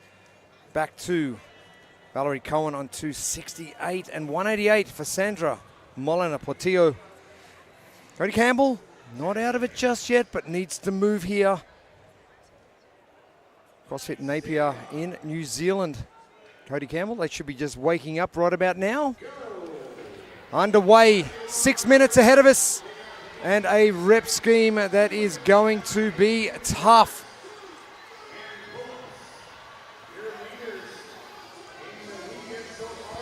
And I see a lot of the ladies really deciding, I've seen this in the other divisions as well, really deciding to stop at that front rack position because I want to make sure that those elbows get into a good position so that they can drive that bar up overhead, whether they're going to be doing a push jerk or a push press or if they want to try and strict press it up. But they want every single rep to the count. It slows them down just a little bit, so that becomes their resting spot. You can see a lot of the ladies bouncing it off their hips, resting in that front rack, and then going up overhead. Valerie Cohen moving extremely fast. No faster than Bailey Hooper in the all black in the center of screen. Valerie Cohen just behind Bailey in the white and black. And there's, Bailey. Wow, solid. And I like that. Placing the barbell down exactly where you want to pick it up from. So don't just dump it because then you got to go get it and adjust it and then pick it up. What I like is I think that's showing herself an element of control. Look how fast she's moving. Wow. This is top level speed, but she's not reckless. And putting the bar down like that, I think showcased that she's not reckless. This is just a good speed. Now, she's got to be very careful. If we go to our Think Neuro keys to success, I always say you want to break in the first round. We didn't see that at all by Bailey Hooper in that first round. She smashed that first round. Is the barbell light enough that she doesn't have to break? Well, that's what we're going to find out. And it's usually in this set of 15 where we start to see people breaking down if they went out too hot on that round 21. What I do like, again, see where she bounces the bar. She has a bent knee, so it saves her grip as she goes to finish up through this. Way too fast on the pull-up, so this right here is actually like an active rest. It is slower compared to what her pull-ups are. So take her breath, try to relax her hands so that she can just do absolute damage on the rig when she does some of these pull-ups. Which she is doing again. Very particular about her movement and the placement of that barbell on the floor as she leaves. Cohen getting a no rep in the background as Bailey Hooper just plows on. A break now, so that's A clever break from Bailey Hooper. Barely a break. My gosh. I mean, I want to say it was strategic, but that was literally 2 seconds. And now back on for the last 9 reps. And who else has run from transition to transition? Nobody. She is the only person I've seen out of all the 22 heats before this, 21 heats before this, that has done that. The last 9 reps for Bailey Hooper. We are coming up now to the last 5. And Valerie Cohen behind in second place, but a round behind. Wow. Right? Look at that break. Now, again, we've talked about, like, do you need to go as hard as you're going? Bailey is so far out in front at the speed that she's been going. Sure, you can take a break. You can shake it off. She's literally. She's annoyed that she got a second place in the last event, so she's going to back that up with the first place finish here today. Well, now look at the events that we've been talking about. In the fitness type events, she's won. She only took second in the pure strength event. Correct. So here we are. This is another fitness type event, classic CrossFit for sure. And she's answering everybody. Oh, big time. And ran out of butterfly pull-ups to end the last one with a kipping pull-up, Bailey Hooper. Probably one of the fastest times today that we've seen. Absolutely. Across the board. Wow, that was impressive. Holy cow. Bailey Hooper, 3 wins from 4 and a second place. Still 2 minutes remaining. Valerie Cohen gets to work on her 9. Oh, the judging as well has been on point. They're relentless out there. That's okay. That's okay. They don't stop, and I love it. Hey, as an athlete, I will tell you right now, you will play to what the level of your judge is going to let you do. I've been there. I know that if I don't need to go all the way past parallel, I'll go just to parallel as long as they let me do it. So I'm going to play to my judge. These judges are not letting you play to them. They will tell you exactly where they want you to be, and you will follow that, or you're going to get no rep and be hanging out there. So I can appreciate what they're doing. As an athlete, I can appreciate what the judges are doing for the standard of the sport and keeping this fair and true to what it's supposed to be, so you get that true stimulus. I think Kevin Ogar's had a chat to the judges prior to the event starting. Right. This is what I want. This is what you are going to deliver. Yeah, it's been good. It's been wonderful. Wife Shannon as well have done so much work. The Wheelwad team. As we hit the 30-second mark to the end, Strengthflex and also Equip products have been exceptional in their support. As Valerie Cohen finishes up just under the time cap. And they will be the only 2 ladies to finish.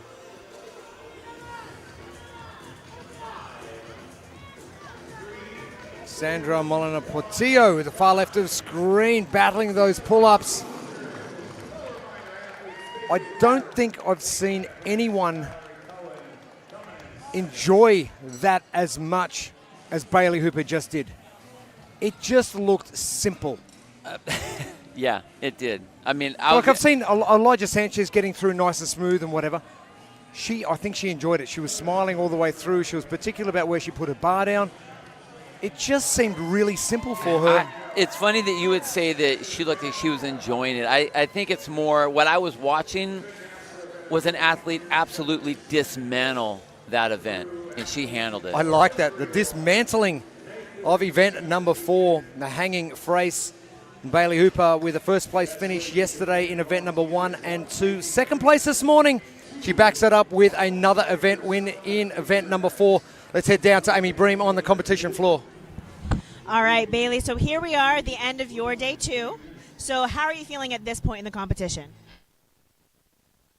Pretty good. Got some nerves and jitters still, but you know what, like I said yesterday, just kind of here to do my best and not focus on anyone else really. So as long as I'm feeling like I'm still doing that and I'm doing it for the right things and having fun at the same time, because that's always important, then I'm doing it right. Awesome. Well, I mean, you just crushed that workout, definitely a sprint. And I saw you this morning, and, I know that strength is one of the things that you've been working on this last year. So even though we're after event 4, how are you feeling about that part as well? Yeah, event 4 this morning. 4? Yeah. Honestly, I've only hit 195 once in the gym, and that was last week, so went for it today. Obviously, it didn't go the way that I wanted, but have to be happy with how much I improved over the last year, because last year I couldn't even do like 160, so big steps. You said before, you against you, and you're doing that, so. Thank you. Thank you. Yeah. Bailey Huber, the only blemish, coming second. How dare her? How dare you ruin that perfect score? Fix that up for the next 2 days, please, young lady. We move on to probably one of the tightest competitions we have seen. All 10 athletes in our short stature men's division.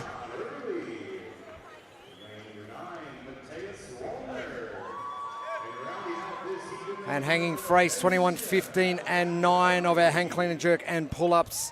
65 pounds, our weights, 6 minutes on our time cap. Mikey Wittes making a little bit of a jump with Tim Murray. They're slowly working their way back up the leaderboard, but after day 1, 7th and 8th on the leaderboard, not where we wanted or expected to see them. Well, this is probably one of the fastest growing divisions across all the divisions that we have, where you have your 2 champions from last year that are sitting in the middle of the pack. So you're right. This is the most, probably the most exciting, because no one knows what's going to happen. It's a complete unknown every single event. So once again, I think this will be a very fun and exciting race to watch between all these athletes. Matthias Wallner from Austria, currently in the lead, 240 points, back to John Falkenberg in 216. Sean Dolphin in 208. And the 2 guys we are talking about in particular, Tim Murray and Mikey Wittes, right in front of us in lanes 5 and 6.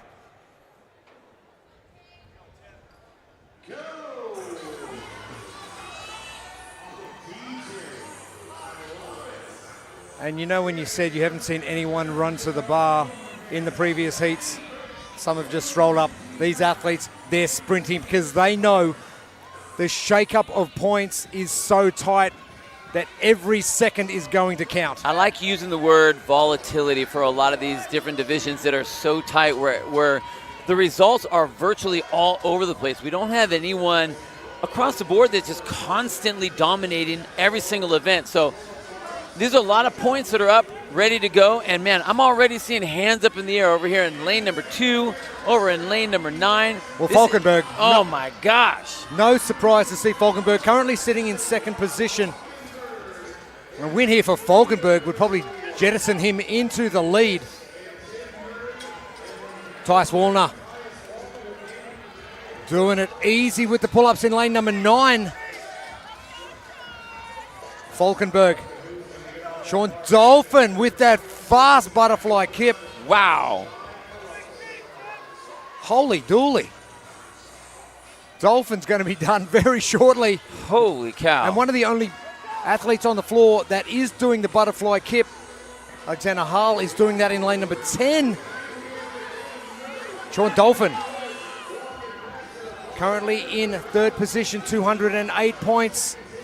Wittes Murray, where we expect them to be. Top of the pack, Falkenberg now with that strut back to the bar, taking his time. Matthias Wallner as well.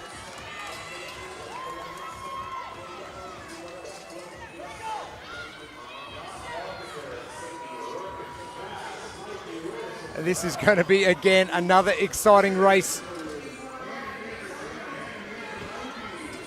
Wallner, can he maintain the lead?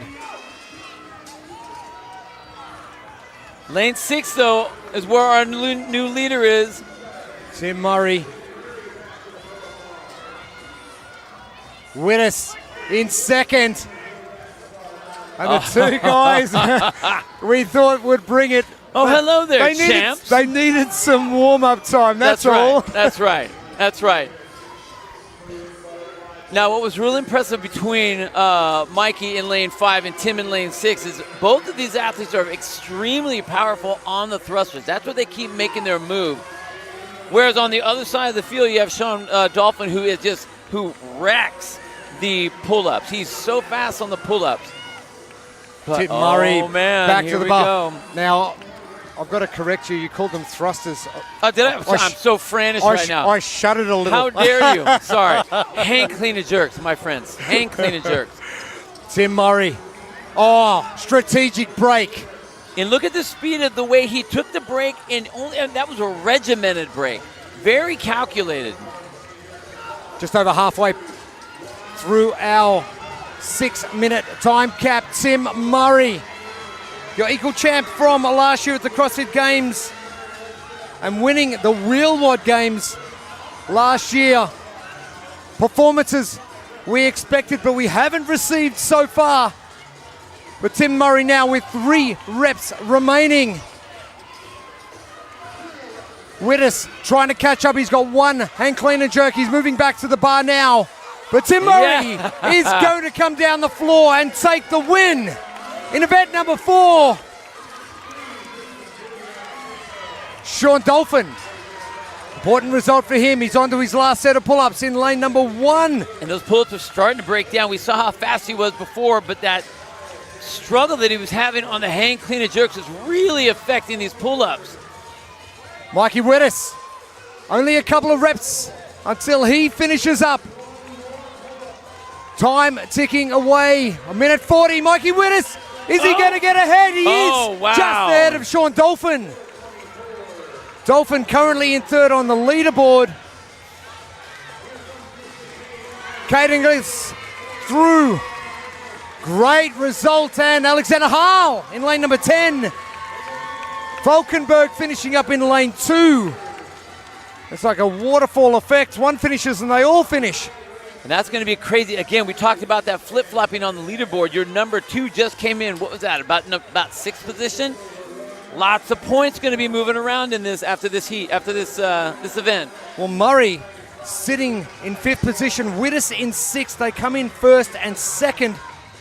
Big jumps on the leaderboard coming for both those athletes. Less than a minute to go. Shauna Burl, Matthias Wallner, who felt the wrath of hanging Frace. Blaze Foster, Shauna Burl, William Noble, our last 3 athletes on the competition floor with 30 seconds remaining.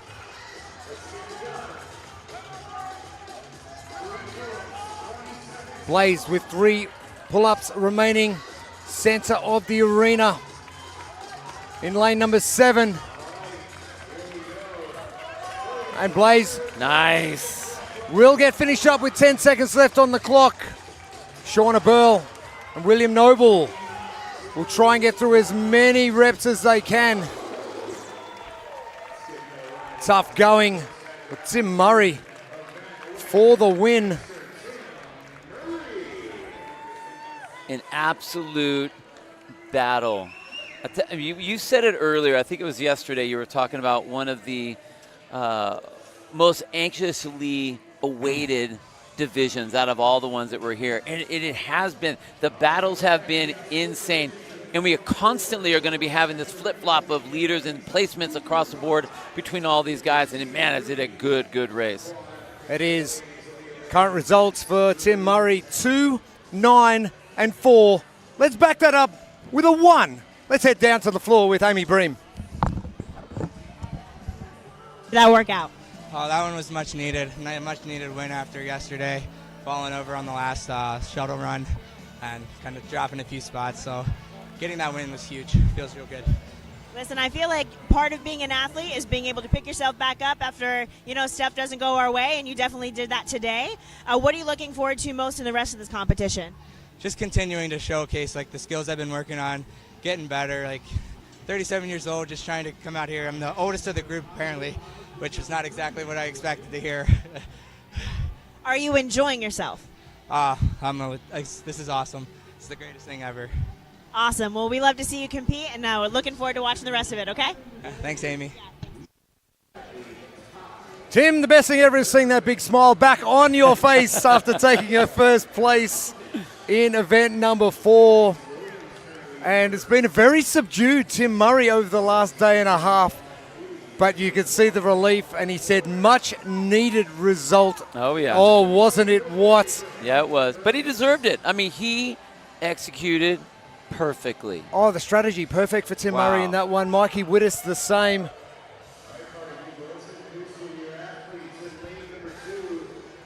As we head to the final heats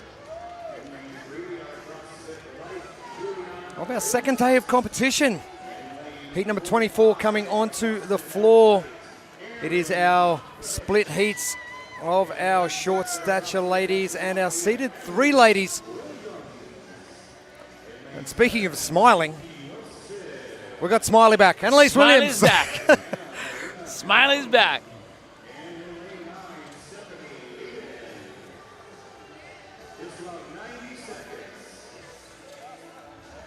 For our short-statured female division, currently Erin Popovich in 267 points, Cruzat Angelica on 234, and Juliana Ruiz on 102. For our seeded 3 division, Annalise Williams, Smiley sitting at 300 points, Sophie Wilson 201, and Marina Theron back in 108. Sorry, in 68, I should say. Check my eyesight.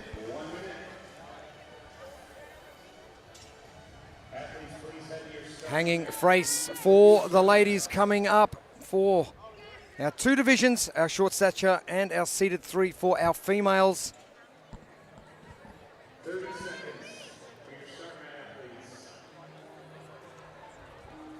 15, 12, 9.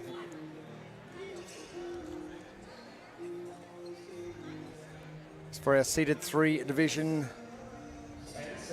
Empty barbell only.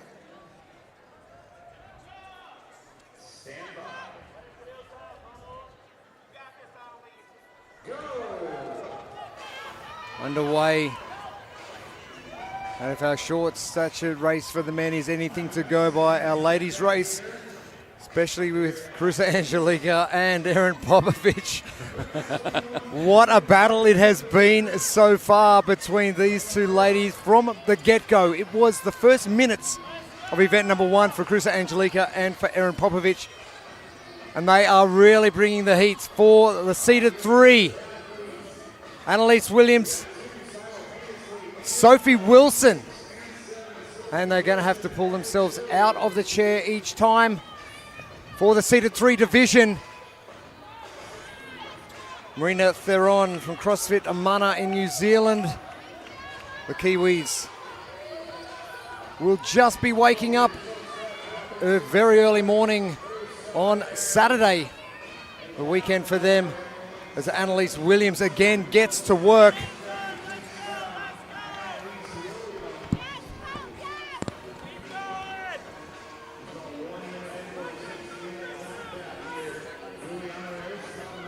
Annalise making her way back to the rig for the pull out of the chairs. That's their version of the pull up, and over here in lane number 6. Hand up in the air, and she gets done with that second round. And still, what the heck? How is she smiling in the middle of this? I don't understand. I mean, maybe it's because she's winning every single event. If you win every event, you got to smile. But if you're enjoying what you're doing, you're going to be smiling. That's just how things work. I guess they call that flow state. Yeah, well, let's go with that. She's in a flow state, or a happy state. I'll give her that much. She's in a state of absolute annihilation. 300 points for Annalise Williams.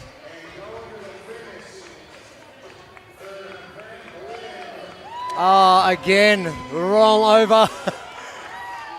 Congratulations to Annalise Williams. 2 minutes is all she needed. And Sophie Wilson coming down the floor. She will be finishing her hanging brace event as well. Event number 4 done. Now these ladies will go into the last 2 days of competition. Popovic back to the barbell now. As Cruza Angelica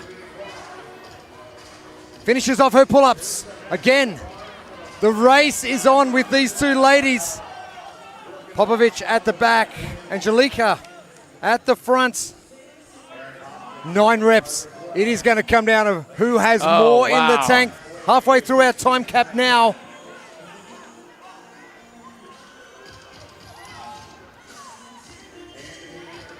The final 2 reps for last rep now for Angelica. Stephanie Aiden at the back and Marina Theron finishing off their reps as well. Popovic resting on the way back. 3 reps down for Angelica. Aiden trying to finish off as Marina Theron.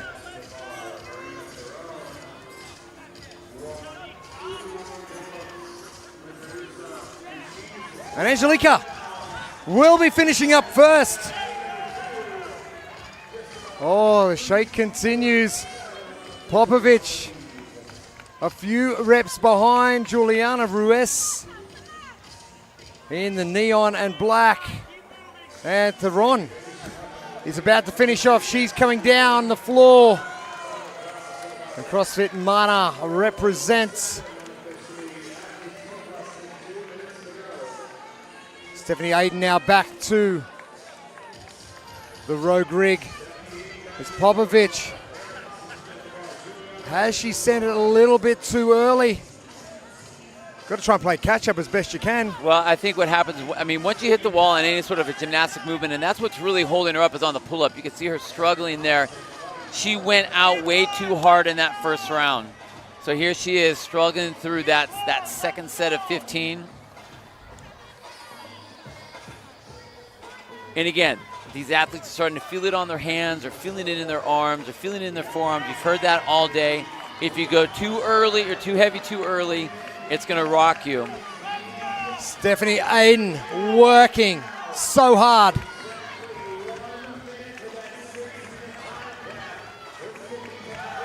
Ruiz, another rep down. Aiden is done. Handlers doing a great job. Aiden doing all she can to get the final reps in the last 40 seconds. Popovic, CrossFit held kites. Juliana Ruiz on the left in the neon and black. Popovic heads back now. Probably not enough time to get the pull-ups complete.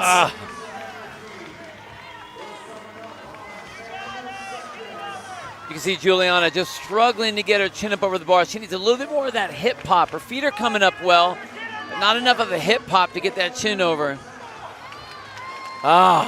Great job. All of our ladies on the floor from our short stature and seated 3 divisions. And Cruza Angelica going to jump back into that top spot potentially. Annalise Williams continuing her charge. 4 from 4.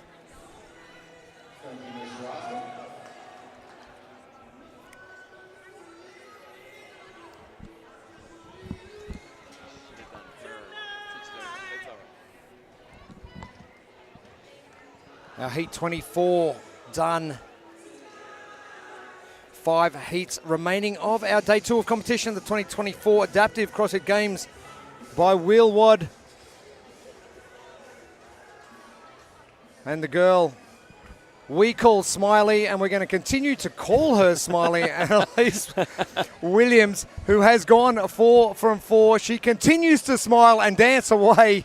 Let's head down to see her and Amy Bream on the competition floor. Annalise, I gotta say, I'm looking at you and clearly you're having a terrible time. You're not enjoying this at all. Tell me about it. I'm just having the time of my life. This is live for. So. That's awesome. Well, I love that you say you live for that, but this is your first competition ever, right? Yeah, it is. It's so fun to be on the floor. I was a soccer player growing up, and it feels like I love to hear that. That is so awesome. It's been great to see you crush it. What are you looking forward to the most looking at tomorrow's workouts? I think going and having fun and doing it, and the more I get to know the other athletes in my heat, the more fun it is to cheer each other on, to compete each other against each other, and all of it. It's just like a fun environment. Gonna soak it in. I absolutely love to hear that. It's been great to see you this weekend, and we're just going to keep it going. Thank you. The girl from West Lafayette, Indiana. And dancing and smiling as she takes... Did she just do an event? I don't even know if she did an event. She's not tired. No, she's not. She's just done her exit out of the arena. But what do they have to do to make her look like she's tired? Bopping away. My goodness. Come on, Kevin. Pull it together, man. What are you doing over there, Kevin Ogar? Obviously, you're not picking a hard enough workout. Heat number 25, our seated 3 male division. Only 5 heats remaining. Cam Whitaker, 280 points. Brian Muscarella, level pegging. It's going to be a good battle with those two. And James Whitty, apologies for pronunciation of missing the E every time for the last day and a half. Our bad, but thank you for coming up and letting us know. Always say the E. Whitty. Always say the E. Always. James Whitty, 260 points. So this is going to be a great race for our seated 3. Now, lane assignments is going to see Muscarella and Cam Whitaker in lanes 5 and 6.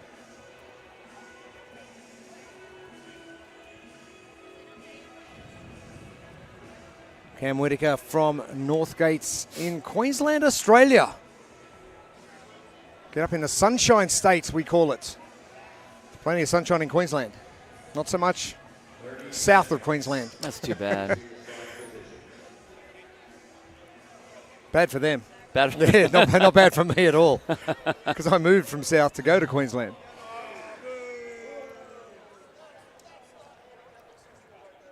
Muscarella. Cam Whitaker, 280 points shared. 10 seconds.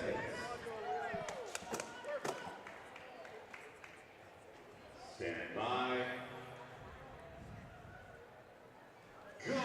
Not sure if you heard the big slap.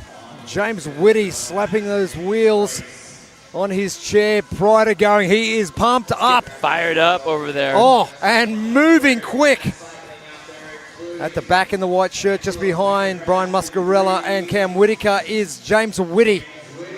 It is your top 3 heading into our 4th event. It is going to be our final event on day 2 of competition. And movement is going to be quick. And all the athletes are making their way over to the pull-up rig so they can do their pulls from the chair. That's the standard that they're going to be working for. Oh my goodness gracious, look at him go, ladies. Right there in the middle in the white shirt, that's Brian Muscarella, and right next to him, Cameron Whitaker. In the black t-shirt. Quick spin as they set right back up, and over there in the red wheels, that's James Whitty. Again, look at the speed of these hang, clean, and jerks on this hanging France. Wow. Set at 15, done by Cameron Whitaker. Angelo Pendergrass getting himself turned around, making his way over to the rig. Waiting to see who has a hand up in there. Looks like Cameron Whitaker. He's going to be first one coming off the rig. Followed closely behind James Whitty. And Brian Muscarella is not going to let James get very much ahead of him at all. Those guys are almost doing synchronized hang, clean, and jerks on those barbells. And we're in our final 9. Cameron Whitaker absolutely flying over to the rig. My goodness, I can barely even see him. He's moving so fast. He's just a flash. But the battle between him and Brian Muscarella, James Whitty, the top 3 coming in after 3 events. And, done deal, Cam Whitaker. 2 minutes, are you kidding?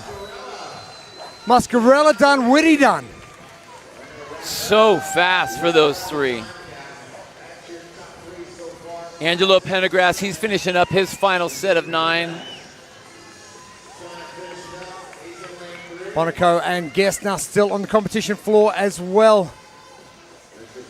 Pendergrast.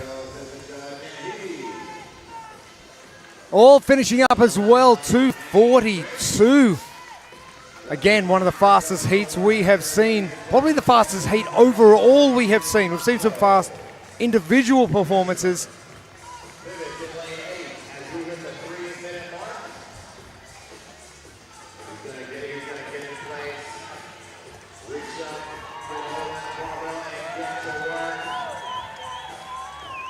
Gessner, Monaco.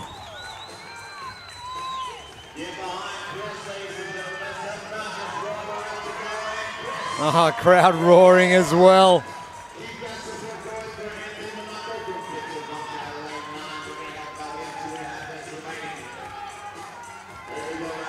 Monaco, again, more successful reps. He has got 3 remaining. With Chris Gessner just ahead of him.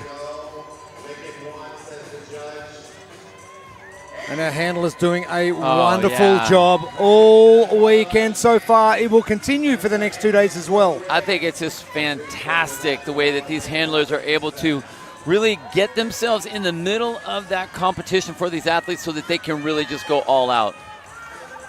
Give the athletes every opportunity to do well without being a hindrance. Yeah, exactly. Well, and I mean, they I'll tell you what, I saw a couple of handlers that almost got hit by their barbells, but they're in it. That's what's so great. They are in it to be as efficient for their athlete as they can so that their athlete can put on their best performance. Anthony Monaco. Wow, those are spectacular. Spectacular pulls out of the chair. Probably some of the highest that I've seen out of this entire heat.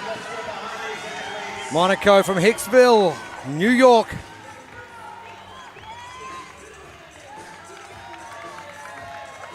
.110 on the clock.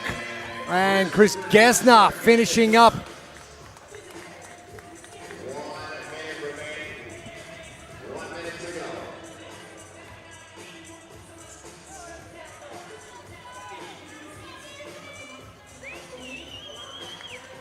Out of my way, he's saying, we got work to do. You know, and that's a tough one. The handlers are just trying to do the best they can to keep that athlete so that they can continue working. Whether the athlete thinks what they're doing is right, get out of my way. I got a race here. That adrenaline is pumping for the athletes. I understand. 30 seconds now. Monaco's got 9 reps to go. The crowd roaring here. Benjamin Gonzalez, Convention Center in San Antonio, Texas. Welcome to it.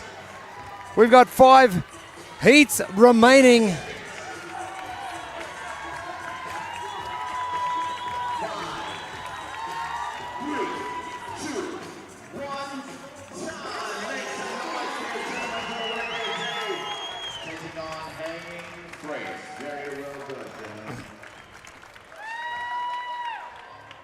The 6-minute time cap ending. Another exceptional race once again. Ooh. The programming to a T. Kevin Ogar, well done to you. Yeah, it's really interesting that he's been able to hit the right stimulus for all of these different. I mean, that's a big order. There is 15 different divisions, and to be able to hit that stimulus appropriately for every single one of those different adaptations has been just gigantic. It has been a wonderful day so far. We got more action coming up over the next 2 days of competition. I'm excited to see what happens over the next 2 days. We've got 3 exciting events coming up as well. And James Whitty, one of those athletes who is doing well currently sitting in 3rd position, 260 points. And Let's head down to the competition floor with James Whitty and Amy Brew. I'm here cracking. James, how are you feeling now?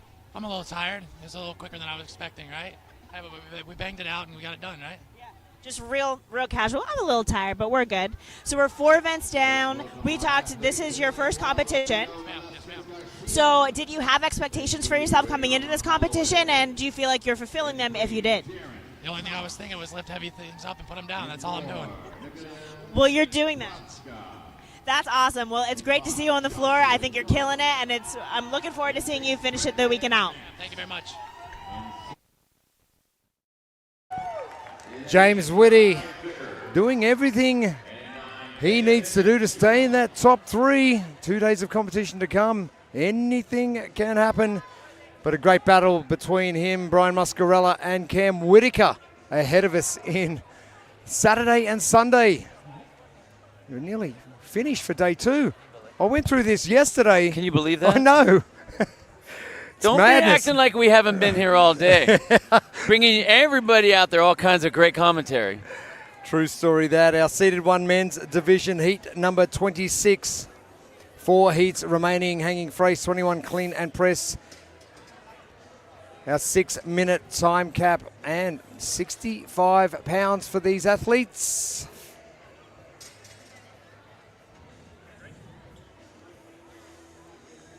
And another great battle coming up. Nikodem Pratska, 270 points.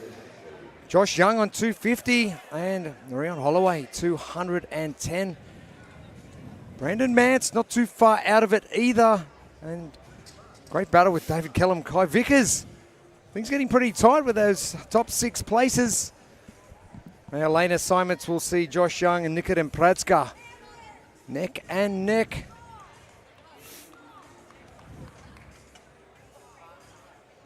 Keep your eyes on lanes 4 and 5.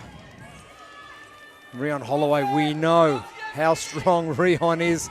That barbell, I fear for that barbell. Speaking of fear, let's go to our Think Neuro. Keys to success.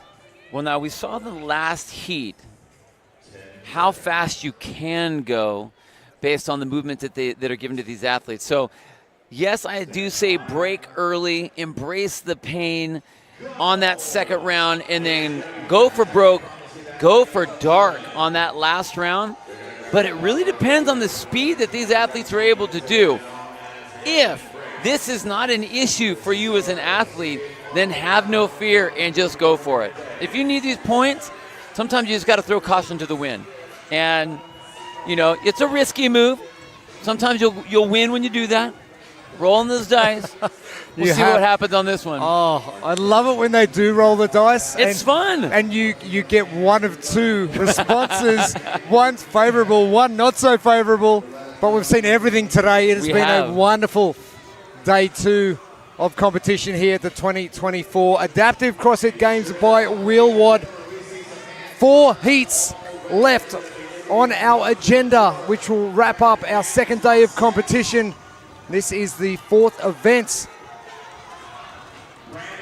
Brandon Mance with some work to do. Well, he's holding on to that. He's getting to the rig first. That's great, but he's being chased by the champ so far, who's leading the field in Nikodem Pratska. Right next to him, he's lane number 4, so he's 2 lanes over. Both of these athletes. Again, now we're looking for that pull up from that seated position all the way up, getting that chin up over the bar. And Nikodem Pratska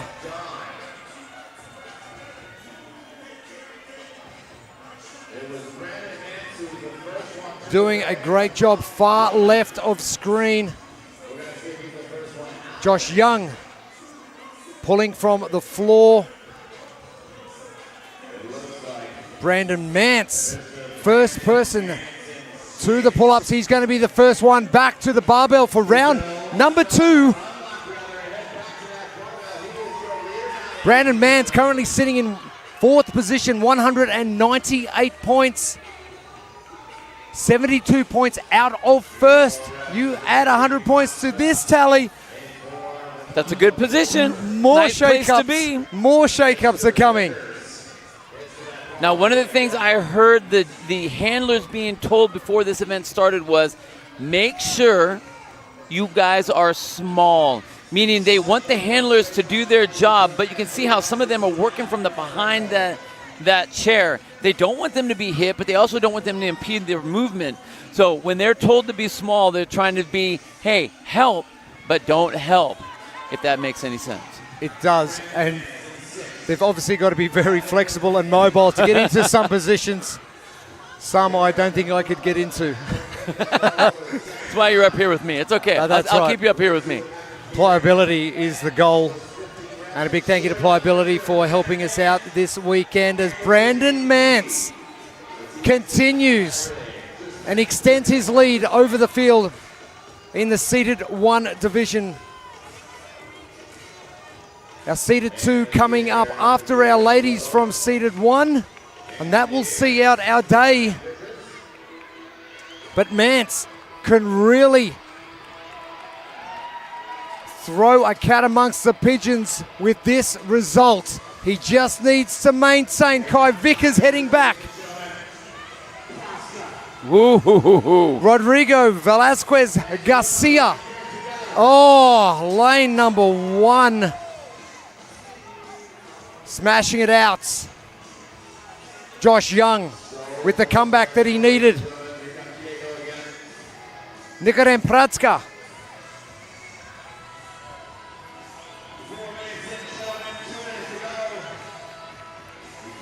Darren Thomas, front and center of screen. Oh, and Rion Holloway making a late charge. Rodrigo Velasquez Garcia with some of the fastest pulls we have seen. Mance now getting to work. Can he maintain? Rion Holloway's probably going to be the first back to the pull-up bar in lane 2. But Mance has done a remarkable job. The last 2 reps for Mance. He's ahead of Holloway. He's going to be heading back first is Brandon Mance. There he goes. Wow. Brandon Mance, 100 points here. Would be something incredible for the seated 1 division. Holloway with 1 remaining. Kai Vickers, 2 remaining as Holloway heads back now. Mance cleverly taking a break, seeing what's happening around him. Holloway is ahead of him on the leaderboard. Vickers is below him. Mance with only 2 to go. Brandon Mance, the final rep. Brandon Mance just under the time cap as well. Holloway, Vickers are potentially the final 2 that can get underneath that time cap. Vickers with 2 reps. Oh, so close. My goodness, that was tight. Oh, wow.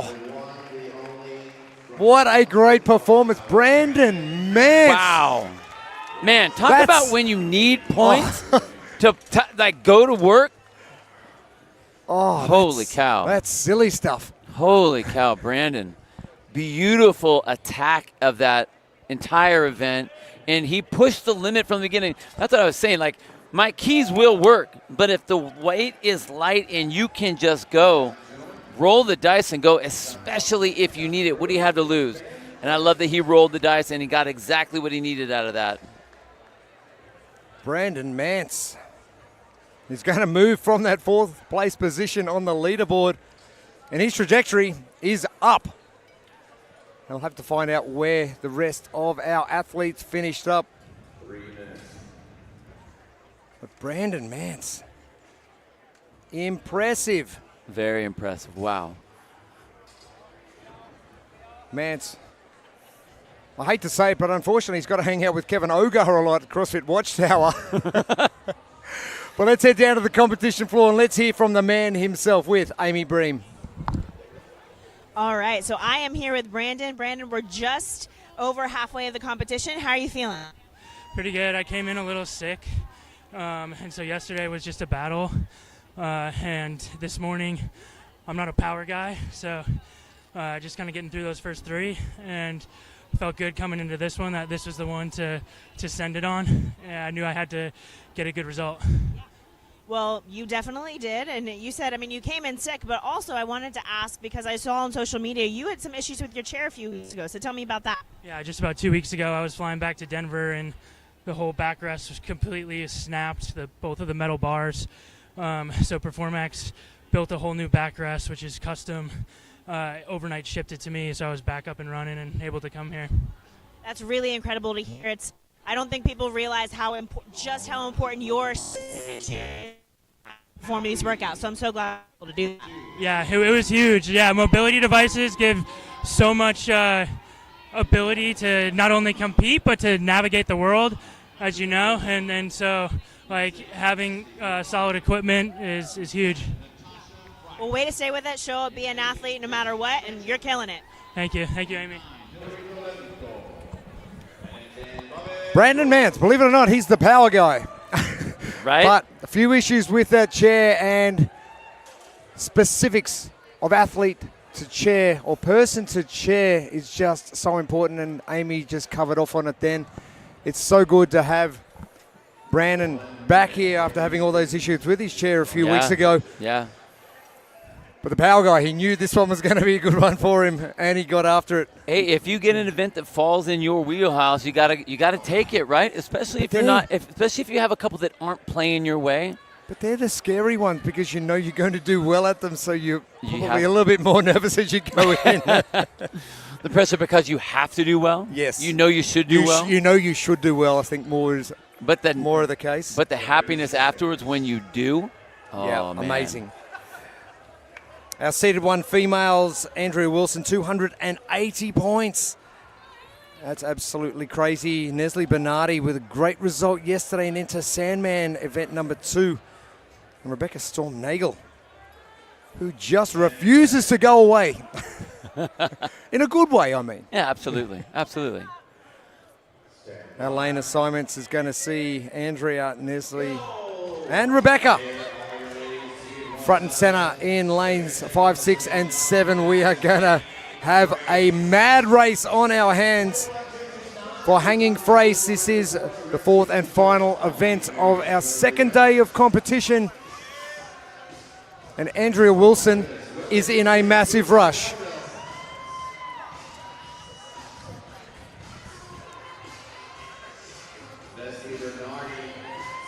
Andrea in the center of the arena. Nestle just behind in the neon shirt in front.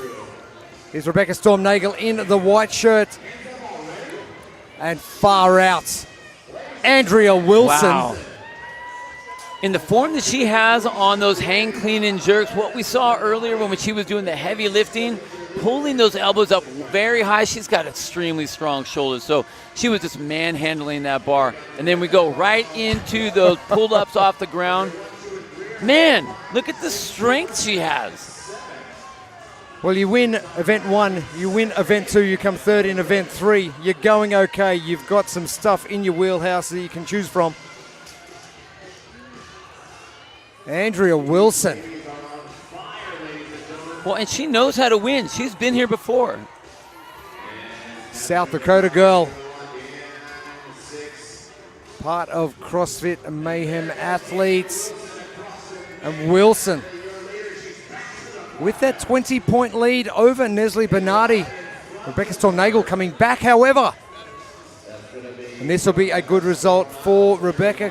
Should she be able to hang on to this position? The speed of Andrea Wilson is ridiculous. Yeah, that's going to be hard to beat. She's got about a 5 or 6 rep lead so far on Rebecca Storm-Nagel. Tough race, and she's in a tough position, but the fact that she's holding on to that in this being second in this round is a very good showing. What Rebecca did have was some amazing pull-ups, Now, we did see a nice little break there. I think that that's smart so that she can get back and really go to work on those pull-ups. 5 reps split between Rebecca Storm-Nagel and Andrea Wilson, who's made her way back to the pull-up for that second set of 15. Andrea Wilson getting to work. She wants to close out day 2 with more of a buffer than 20 points. I would. I get it. I get it. And she could potentially do that if results fall the way we expect and the way things have gone so far. Rebecca Storm-Nagel getting to the bar just ahead of Nestle Bernardi. But Wilson heading back, third and final round of the hang clean and jerks.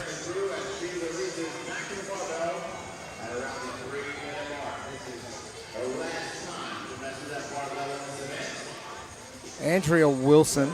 Just look at the way she turns her elbows under with that speed. Very strong shoulders getting that bar up as high as she can in that quick whip. That's the exact same thing we saw earlier on the 1-rep max clean. It's just so simple. Execution, almost perfect. I don't think she could go any faster. I don't think she could go any faster. Maintain what she could do on the pull-ups.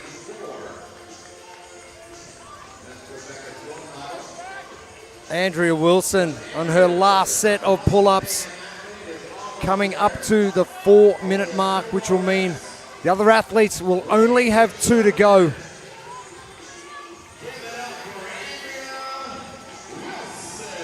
Andrea Wilson finishing up. An important result here. Rebecca Storm-Nagel is a full hang clean and jerk set ahead of Nestle Bernardi.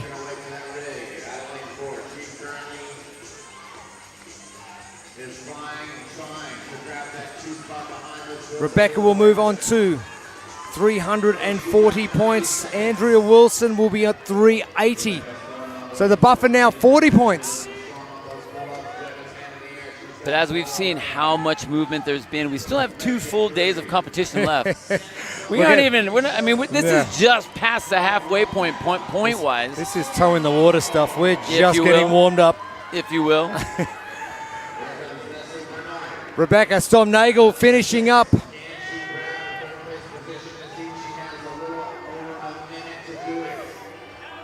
And Nestle Bernardi now with 1 minute to get these done. Her power output has been impressive. We saw it yesterday in Enter Sandman.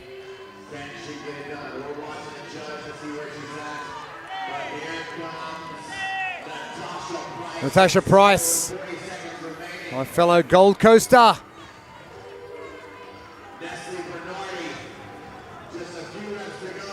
Natasha Price looking great next door to Nestle Bernardi. Nestle getting a no rep. Natasha Price could potentially steal this away. Oh! Natasha Price. See, great things come from Queensland, Australia. Natasha Price is just one of those people. And Nestle Bernardi getting finished up that pesky last couple of reps. And time goes by.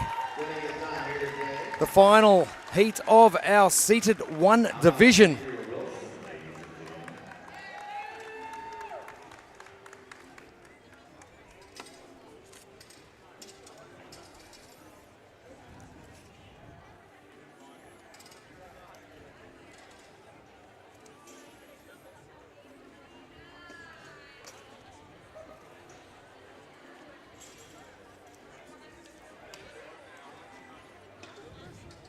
Final 2 heats, not too far away. Let's see the end. Day number 2. You should blink and you've missed it. It's crazy stuff. Well, some of these athletes, yeah. Blink and you miss them. They're so fast. My goodness. Oh, it's important results. Rebecca Storm-Nagel, a South African, getting the jump. Natasha Price as well, Australian, getting that 3rd place position. So you mentioned it before, the juggle continues. a girl who did come in second place. It was Rebecca Storm-Nagel. She is standing by with Amy Bream on the competition floor. Here we go. That's right. I'm here with Rebecca, and I was just telling her she looks so good and put together. I do not look like this after I work out. But how do you feel after that workout? I feel really good. I got the result that I was hoping for, top 3. So a workout that's harder for me. I have super long arms, so there's a lot more extension. I'm really, really happy with that. Awesome, awesome. So what's been your favorite part of this weekend so far? Honestly, all the time on Instagram and Facebook. Now you're actually getting to meet them, and everyone's from different countries. I mean, I'm from South Africa, so meeting people here, everyone has different accents, everyone speaking different I'm so glad that you're here and looking forward to seeing you tomorrow, too. Thank you so much. Bill and I are happy that she's here as well. She's given us a great show coming all the way from South Africa, and the scope of the CrossFit Games Adaptive is reaching all corners and bringing everybody together. Yeah, you know, there's so many different nations. There's a lot of fit people out there. Oh, there it is. There's a lot of fit people out there, and it's nice that we get to group them all up in all of our different divisions and have some serious competitive throwdowns. Our second last heat of the day, hanging brace for our seated 2 division, 21 hang cleaner press and pull-ups. We go to 15 and we go to 9. Our men will be using 75 pounds. And the race everybody asked for, we have again. Tom Miazga and Mike Egan side by side once again. Tom on 280, Mike 250, and Simon Farr 240. So that one's tight. Tom Green with that great clean 190 pounds earlier on this morning. He's got some strength. Oh, got a little strength on him. So good.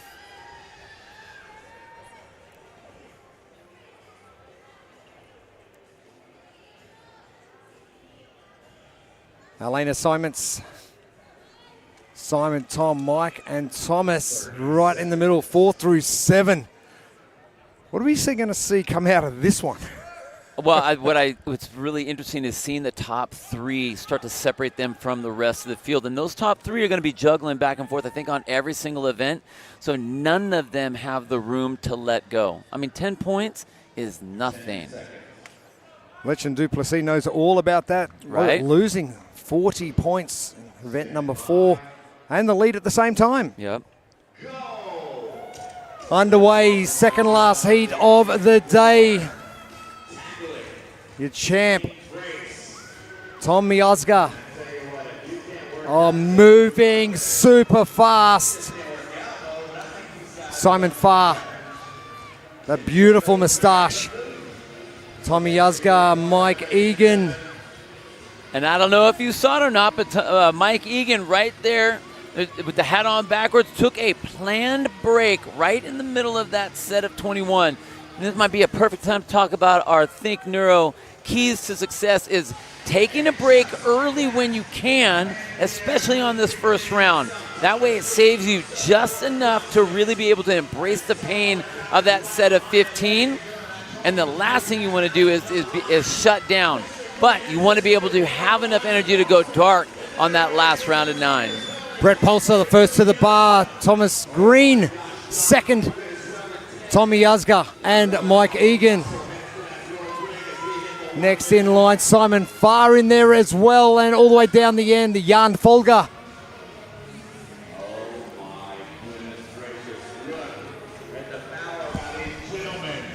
Hands are up in the air, trying to see who's going to be the first off the rig. It looks like it might be Antonio Flores, first to make his way back.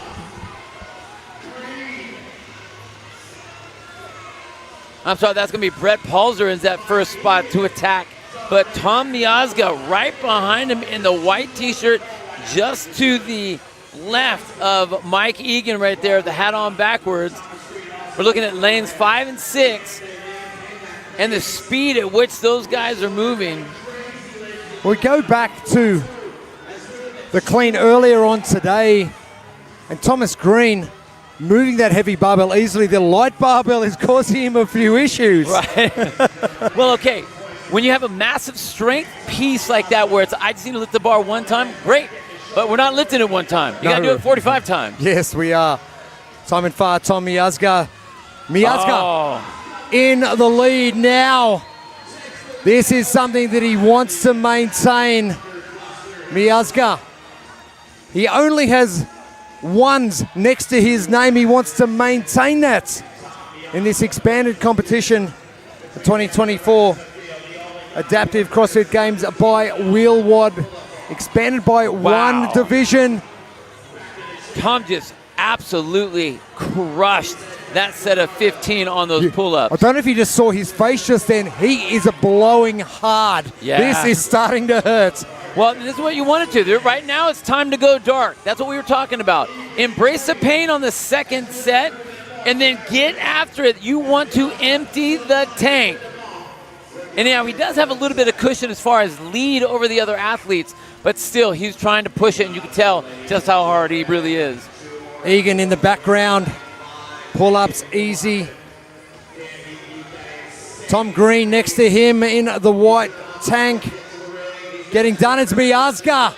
Goes back for his final set of 9 pull-ups. And the hurt from Tom Miazga. Oh, just the pace he has put that hammer down. Wow. Miazga. Wow. First, second, and straight back with that first next to his name, and he will be leading coming into the third day of competition. There was so much speed in lane number 5 with Tom Miazga. Incredible. The 2024 Adaptive CrossFit Games by Wheelwad again has given us something special. Green, Egan, Farr, Pulsar. Who is going to take this out next? Miller in lane 2. Fabrizio Taviera. Farr is done.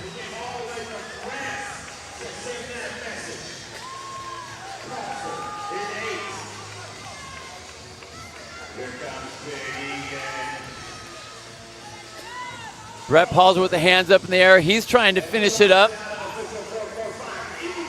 Wow. Simon Farr from France and Mike Egan collapsing on the floor. This one has hurt them.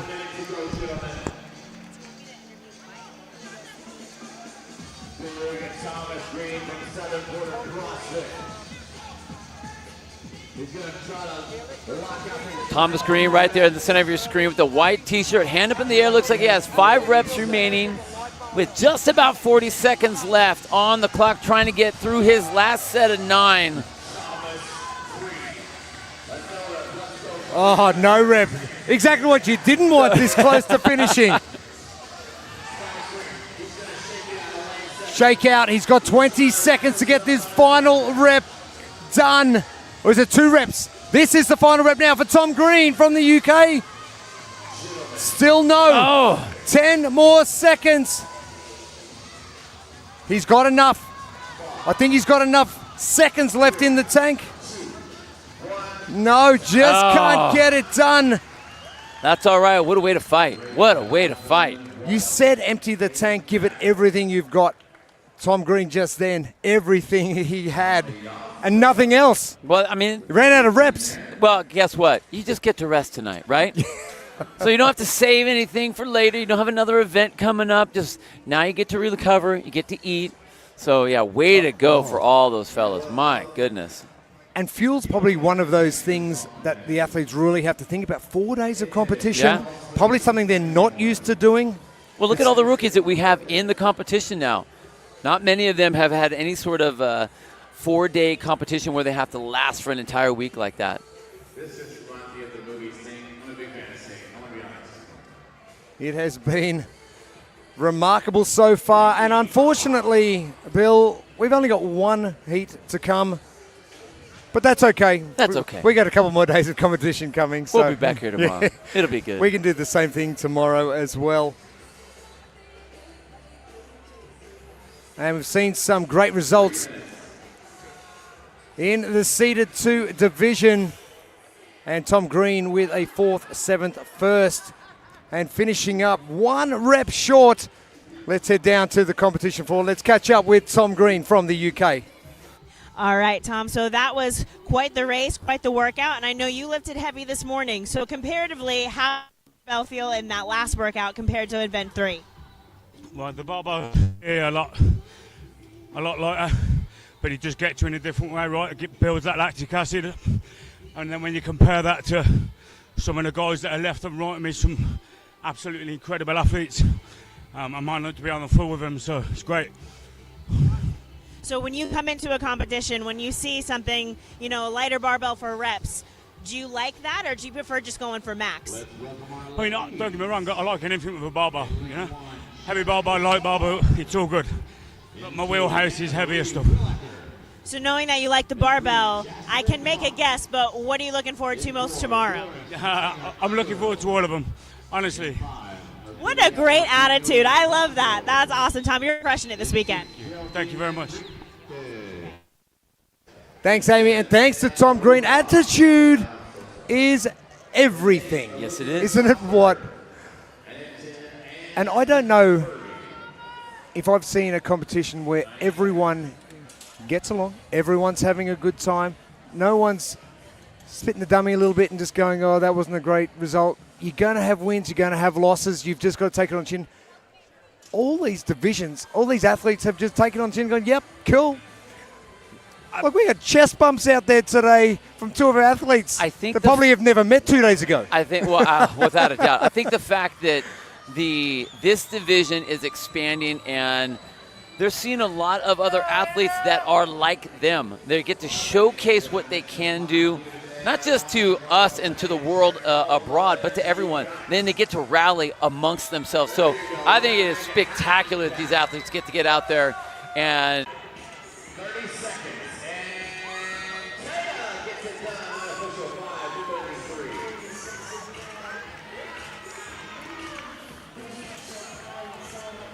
Come on, ladies.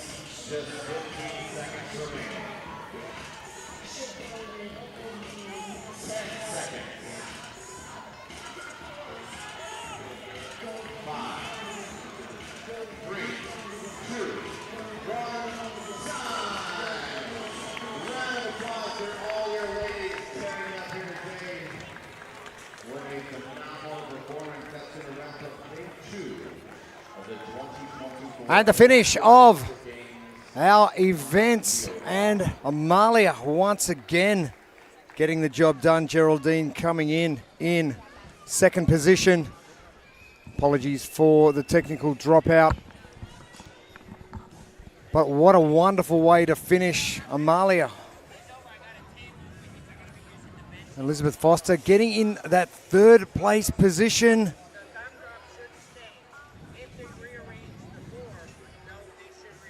Elizabeth Foster in 6th currently. Great support from the crowd here from the UK as well.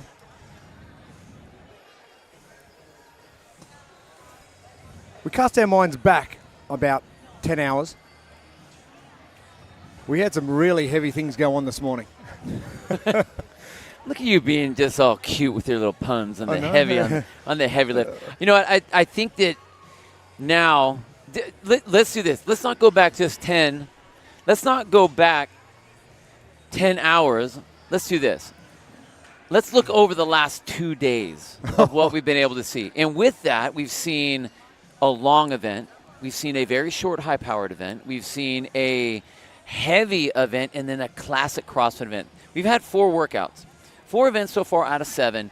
And even with that alone, the programming that has been developed for the athletes so far has been very, very balanced. Now, granted, we have a little bit of gymnastic stuff we can do and that we're going to be doing later. But if I just look at those 4 events, we're looking at the people that are sitting on top right now, they are our fittest people. That's why we're starting to see the separation of the top 3 versus the rest of the field. Man, it's been insane. But what we are seeing as well is big shakeups on the leaderboard as well. So some people who have excelled at those cardio aspects, or in particular this morning when we had the heavy lift, they do well, come back down to earth a little bit when we do get a classic CrossFit event. We fast forward to Sunday. Right. We have the chipper, which is like classic CrossFit, and we're going to see the accumulation of not just cardio, but some strength base, some endurance as well, all matched up. But tomorrow is going to be the day when the separation really starts to happen, and the combine is going to be one of those events. I can't wait to see that one. I think that one's going to be super fun. Let me ask you this. Give me 2 of your favorite things that you've seen so far today, just right off the top of your head. You got a couple? Well, I think Thomas Green definitely with that 190-pound clean. Oh, yeah, that was a good one. That was amazing. And I think the battle that's gone on with a couple of the divisions, Luke Reeson taking a massive hit, taking a 0, no lift whatsoever on the clean, and bounces back and wins event number 4 and projects himself straight into the lead again after holding the lead after day 1 of competition. Those 2 in particular. Man, I tell you what, the 2 that really were impressive to me, one was going to be Victor Hugo Asaf. The way that guy can move a barbell with a single arm.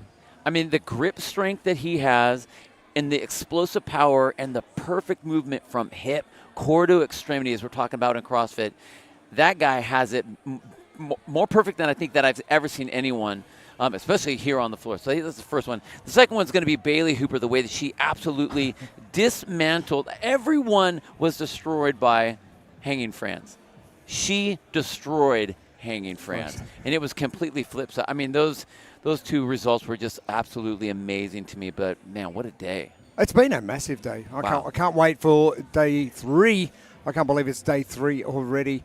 But some amazing stuff going on. Some amazing stuff ahead of us as well. Who's going to take out the title? I think we've got an inkling in some of the divisions, but I reckon for probably 12, 13 divisions, we got no idea just yet. My goodness. It's crazy. Anyway. On behalf of the entire crew here at the Convention Center in San Antonio, thank you very much for your company. Wherever you've joined us right around the globe, those guys in Oceania who are just waking up, you're going to have to go and rewind the last 10 hours of the YouTube feed and watch all this as well. For Amy Bream, Bill Grunlow, I'm Jeremy Austin. We'll see you all tomorrow.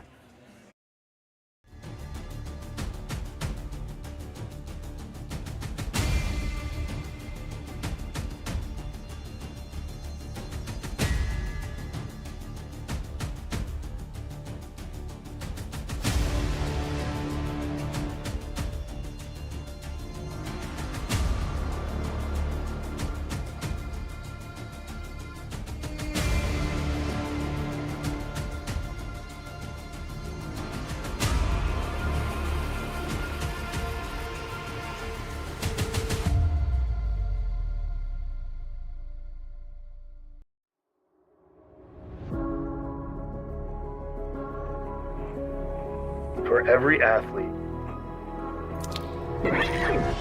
every interest,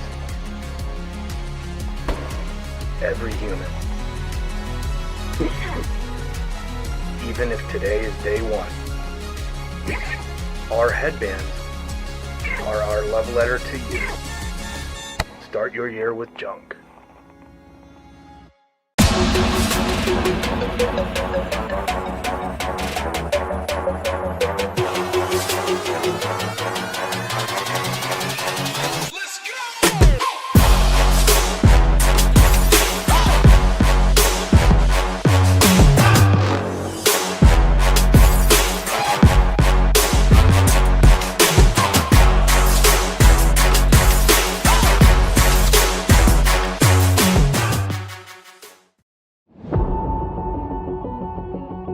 My name is Ben, and I am a below knee amputee, and I have been an amputee since I was 10 months old.